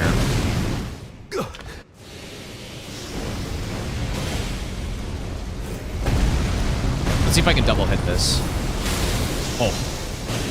Just a gigantic hit, dude.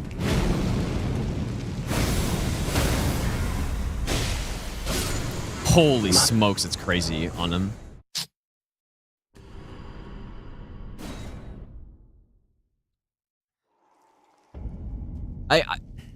I think I could... Whoa. How'd this happen? Wait, what the hell is this?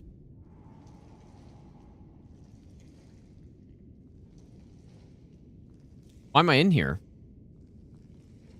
Insane Mesmer... Like... That's weird. But, like, I didn't do anything. Well, maybe because I have the Grace in here? Insane Mesmer AI break. But I didn't actually do anything, like, weird here, I guess.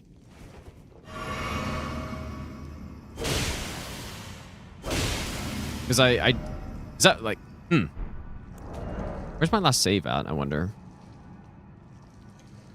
Did it make a save for consort?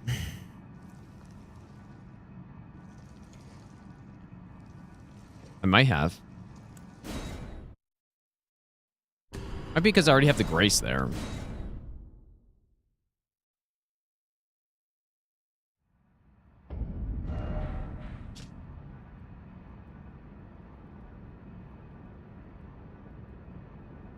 I'm curious about this. What just happened there?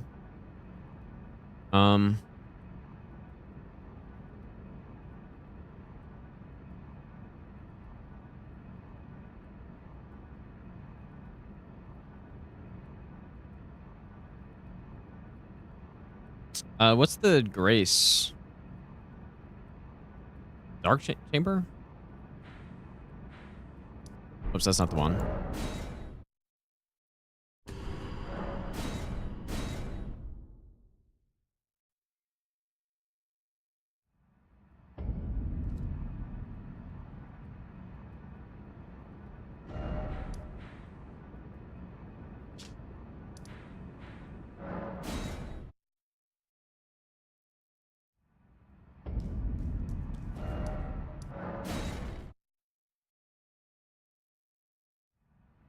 I'm just curious why he would have AI broken like that.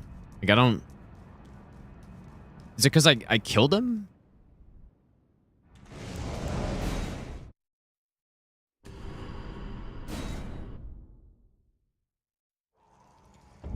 Holy shit, dude. You can just AI break Mesmer like this? I had no idea. Is this a known thing?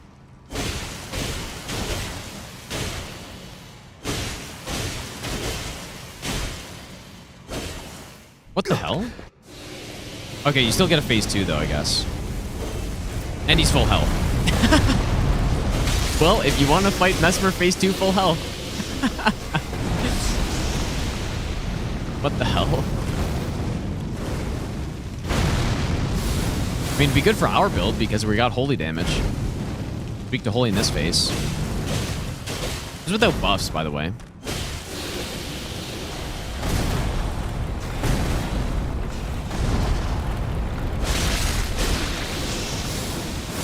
I am also not getting stamina consumed.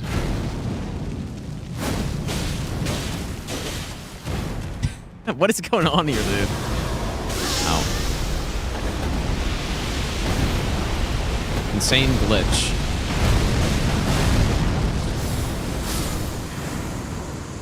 He's not having... He doesn't have dialogue.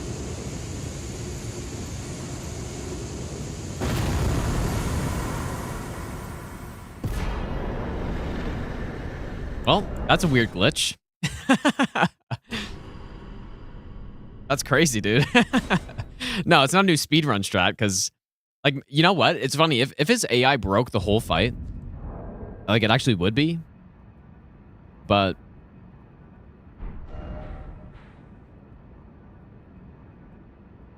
no. But yeah, you just...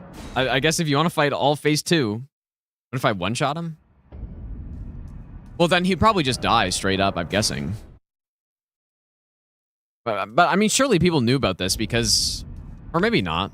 It's a pretty niche strat to enter the boss arena like this. One shot is first phase health bar, you'd skip the whole fight. Yeah, I think I would imagine. But maybe not.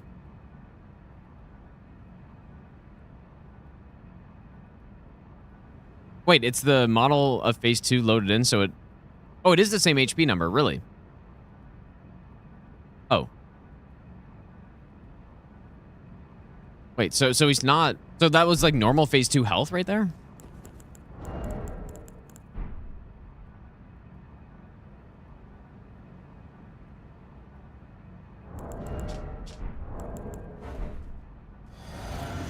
Yeah, I get unlimited stamina when I do it. I guess well, wait. I mean, obviously no hit wouldn't allow this or anything, but... Because of the quit out.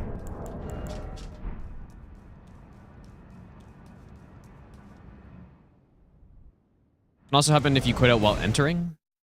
Interesting.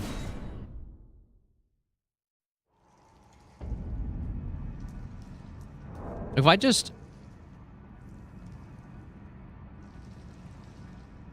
Yeah, if I just get him at 50%.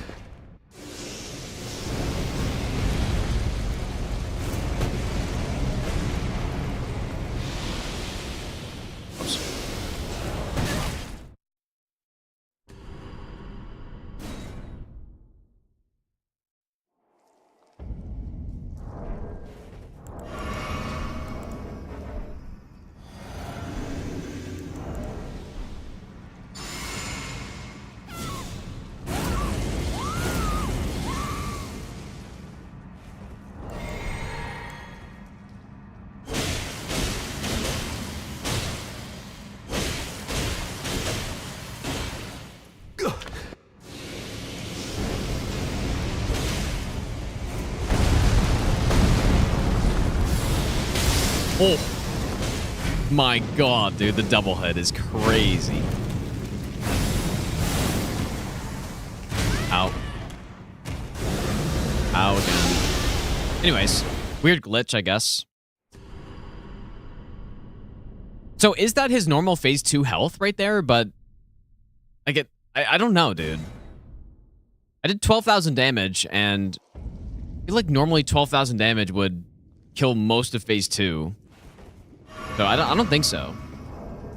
He's got 38. He's got 38k here. Yeah, I guess I can check. 38k here.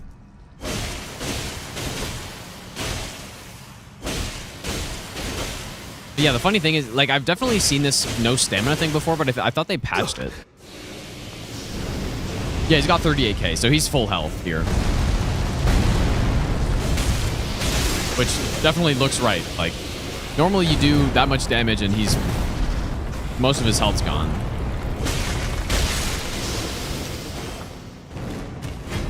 Yeah, he's full health.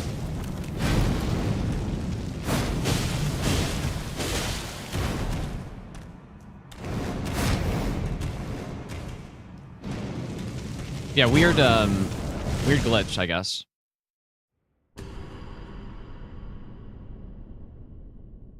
Like 5 snakeheads pointed at you at the Grace when you enter the fight. Wait, what? That's crazy, dude.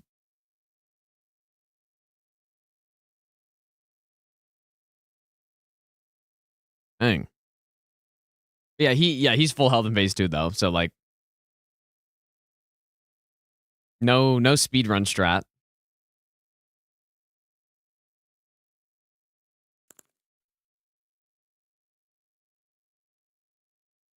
Anyways. So what the hell do I do, man?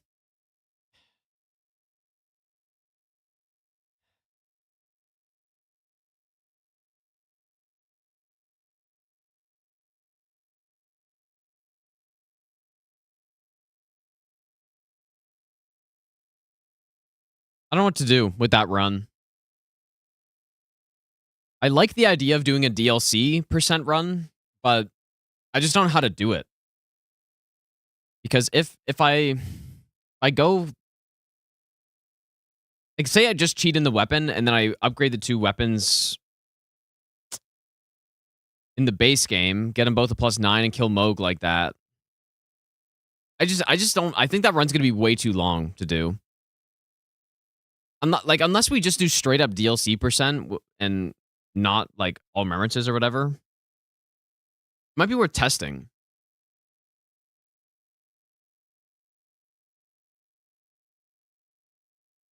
But yeah, the problem then is I wouldn't have talisman pouches and I wouldn't have anything.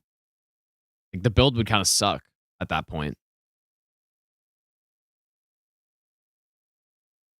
Yeah, or yeah, straight DLC. Like, if I do DLC with the upgraded weapons and the talismans already,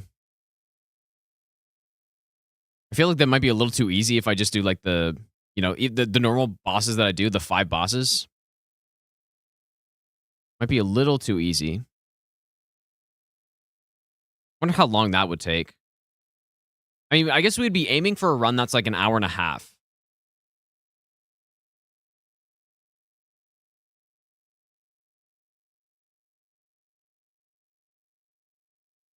All DLC remembrances is too long, I think. That's probably too long. Like, when I did Stranded DLC, I mean, it was like, what, 3 hours? And without the setup, it's probably more like, I guess, just like 210 or something. Maybe a bit long.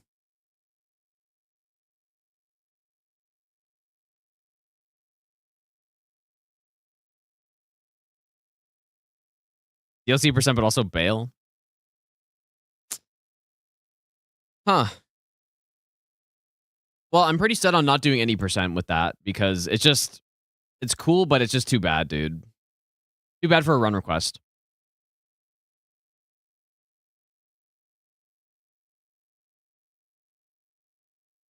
Well, yeah, if I did DLC percent, it would be Rolana and then into Mesmer, into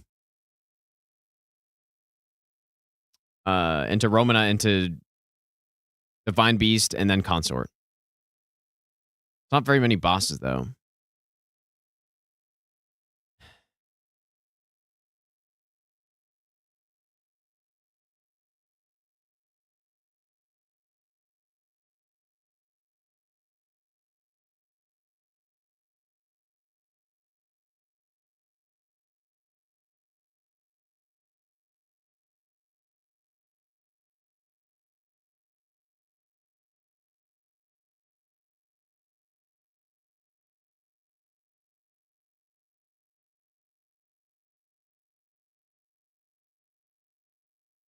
Anyways, I don't know.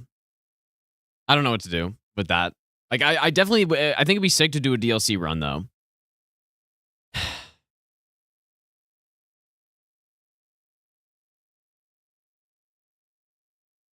Anyways, let's probably sleep, I guess. Or pretty soon.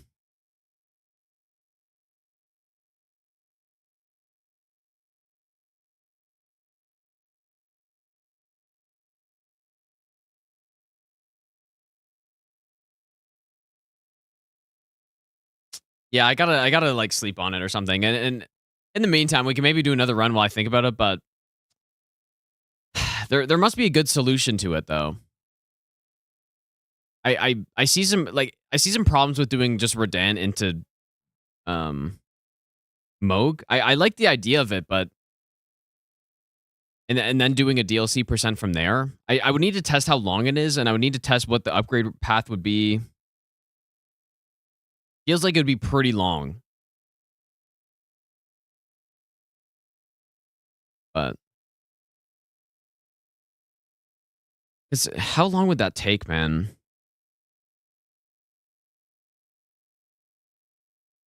Like, even let's say I give myself the talisman pouches on a run like that, then the setup.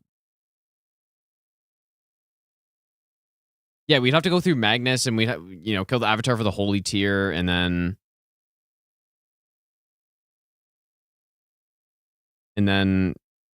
like Sacred Scorpion Charm. Get the Somber Stones. Like, we probably could get some Somber Stones in the DLC.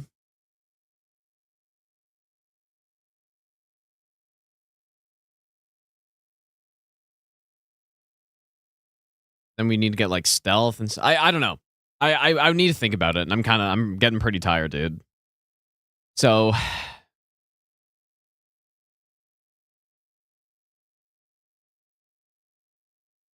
oh yeah, I mean, giving myself the fragments is not a question here. But yeah, it's a tough one. I'm not sure what the right balance would be to like make it on par with the other any percents. Like doing Moog and Radan, and then if I had all the talisman pouches by then, and then just did like the extra 5 bosses, maybe that could work.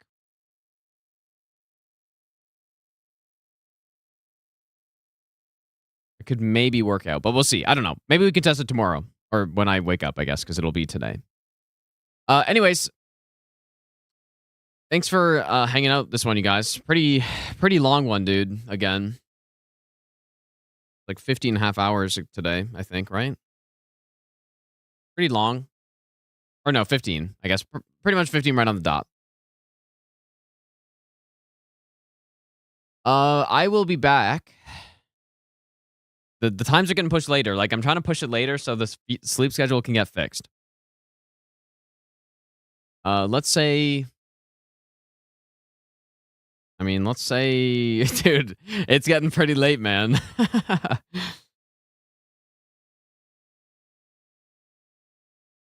I mean, 7 tomorrow? Damn, dude. I mean, it'll get fixed eventually. But there are some... Yeah, they're 1 through 9 in the DLC. That's true. Yeah, I'll have to think about it. I feel like I'm kind of too tired to think about it right now. But we did finish quite a few runs today. 3 runs done. Quite nice. But yeah, tomorrow we will come back and I'll think about this Coated Sword run a bit. And yeah, we'll see. But anyways, yeah, I'll see you guys when I come back. Surely internet won't go out this time or something. It probably will. But yeah, I'll see you guys in 10-ish hours. Like, I'll probably be back on before, but this is giving myself time to, like, do some stuff. So, anyways, yeah, I'll see you guys in a bit. What is up, everybody? In this video, we're going to be no-hitting Elden Ring using the Ringed Finger. This weapon is a hammer that has really high poise damage and a hilarious Ash of War where the finger expands and then flicks an enemy. It's pretty awesome. And it turns out to just be a really solid weapon for no-hitting the game. This run is part of a challenge I'm doing where I'm trying to complete 40 different no-hit runs before the end of 2022. If you're wondering where all the other runs are, they're also going to be coming to YouTube, so make sure you subscribe to the channel so you don't miss those. And if you're interested in watching me route and complete these runs live, you can follow my Twitch where I stream almost every single day and we're completing a bunch of no-hit runs. But for now, sit back, relax, and I hope you enjoy the run. You got silver, not gold in the hockey tournament? You think about it in shame? Yeah. Help me. I'm stuck. Hello? What the hell? Hello? Anyone? Oh, the worst Elden Ring experience right there. You're trying to shoot a fucking bug, and then you got the most annoying NPC in the world trying to yell in your ear that he's stuck.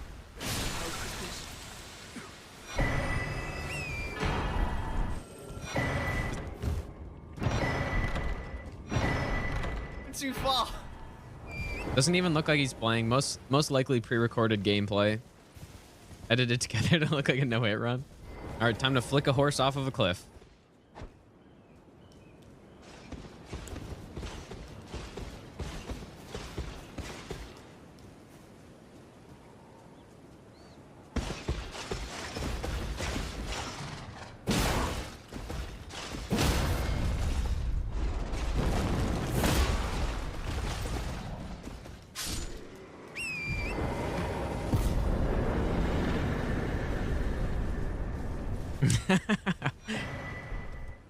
I am an old soul here, perhaps. This weapon is so funny, dude. All right, hopefully this works.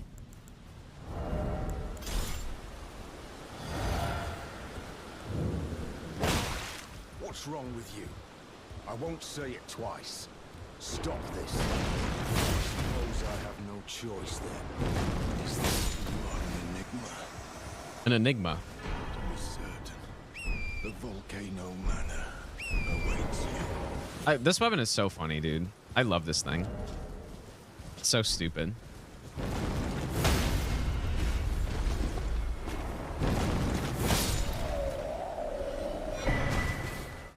Yeah, you're right, Parker, dude. That's a good point.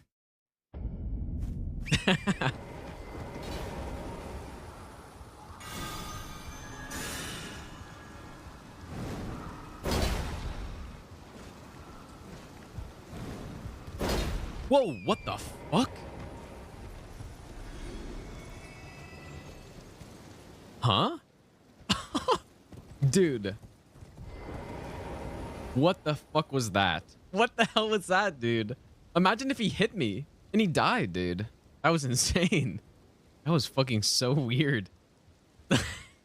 He jumped like 45 feet in the air.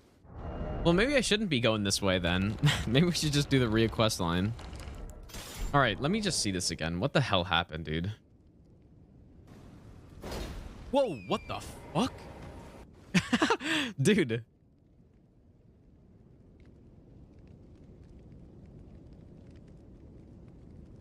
How? Why can it jump that high? How could that have happened? But maybe just looking down at him. What the hell? What is going on this fucking run, dude? The snail's just waiting at the door for me now. Like paranormal activity on this one. Dude, I totally read that as his giant cock, Mudkip. I was like, whoa, that's kind of weird. I guess maybe. Kind of a weird thing to say.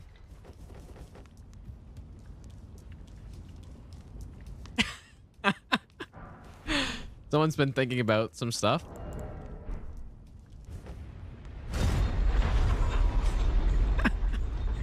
That inspired breath was his deadliest attack. Yep. All right. This is the paranormal activity run. We'll see what happens on Morgott.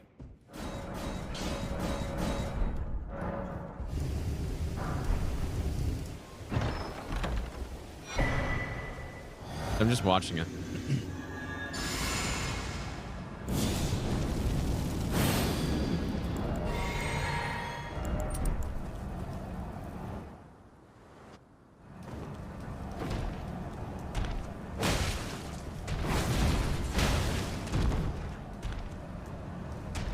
Oh.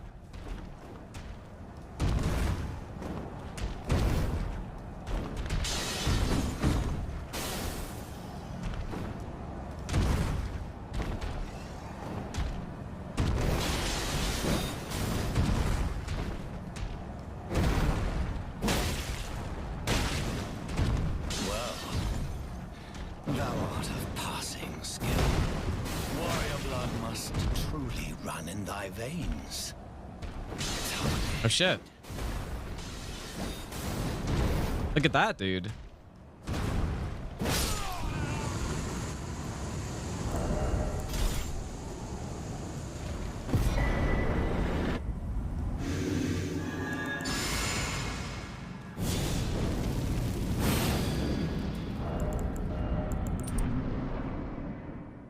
Okay. Because I have to whenever it's the first time a media share on the stream, I have to enable it or whatever.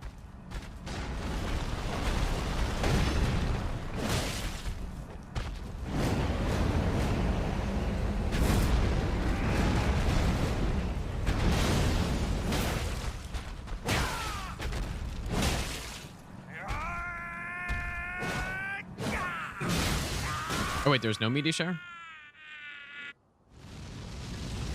I'll check. I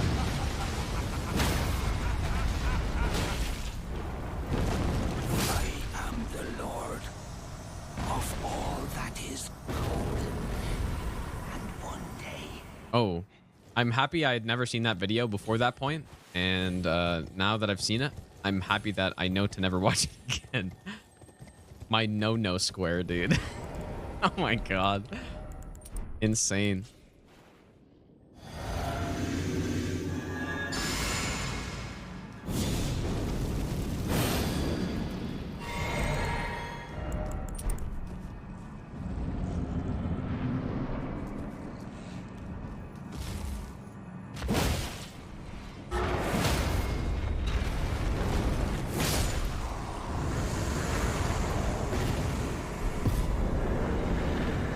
Miles or kilometers? Are you asking me or just everybody? In Canada, it's kilometers. Use feet for measuring? Yeah, usually. Yeah, usually I say I'm 5'11", not 180 or whatever it is. A short king? What, that I'm 5'11"? I'm still waiting for Cake to challenge me to an arm wrestling match, dude, or accept my arm wrestling match request. She says she's really good, but I don't know. I don't believe her. Rivers of Blood good? I think it's okay. It used to be top tier, but got nerfed pretty hard.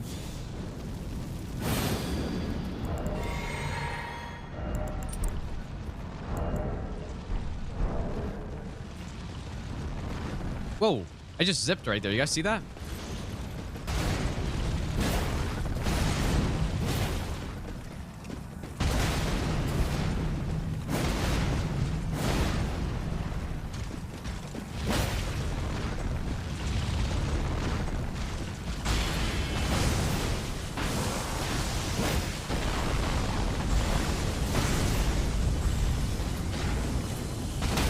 Illegal no-hit strats using the zip. Get flicked in the butt. Oh yeah. And my bloody finger. The prostate exam. Good thing I didn't zip far away or something. Imagine I did that somehow. Okay, let's go do all this stuff. Look where he spiced the run, so obvious. Yeah, on an edited cut down run. Look, and then you're gonna say, look, man, this guy's not even playing the game. Look right here where he's moving his camera, pressing B, and taking a drink at the same time. I wonder what people's reactions would be if, if somebody said that. Like actually pointed it out. People went to the I'll give you the point in the run where I do it. What they would say.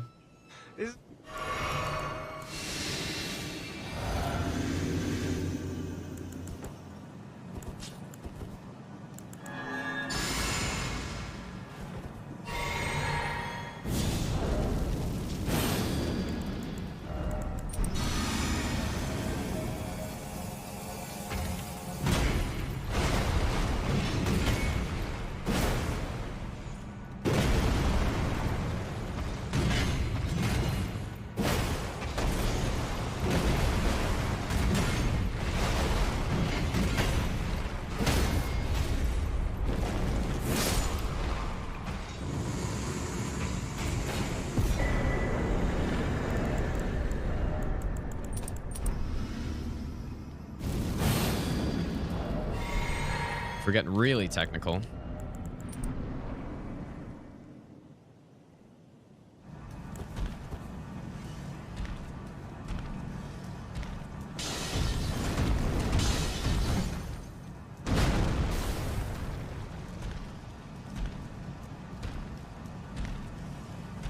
What is that buff icon I have? Okay, what is happening here? Hello?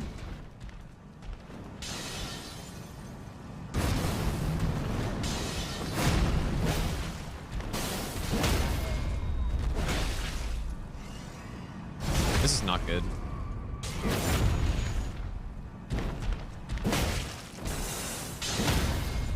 Maybe it's okay, actually. This guy is...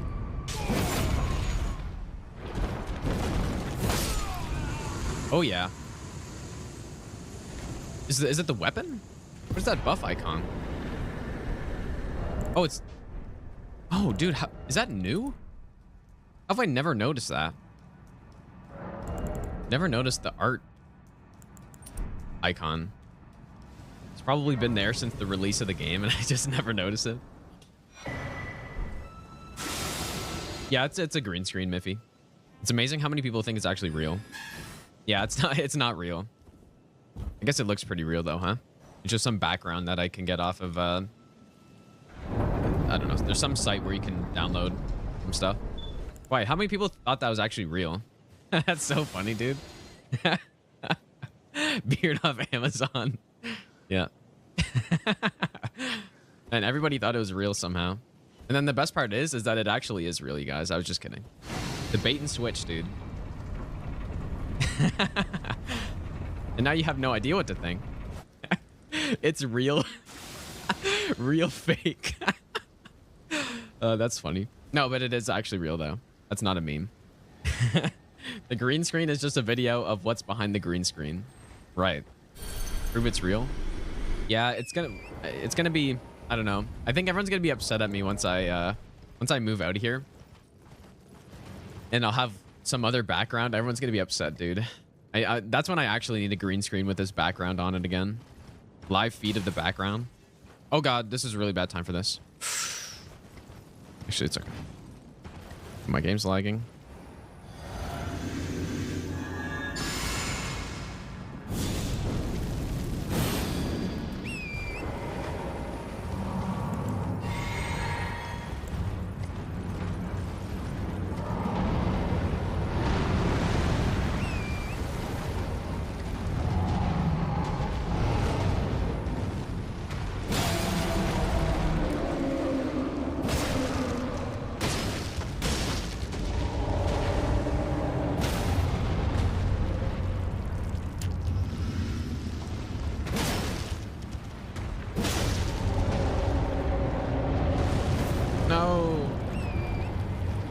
I don't think it would have gotten him anyways, but...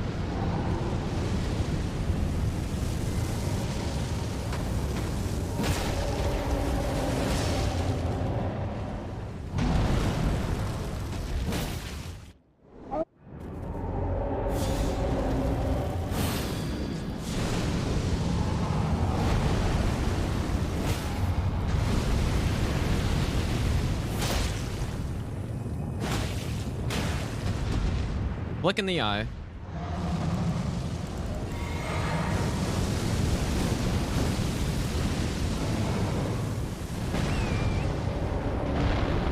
Maybe I had enough time to do 2 flicks there.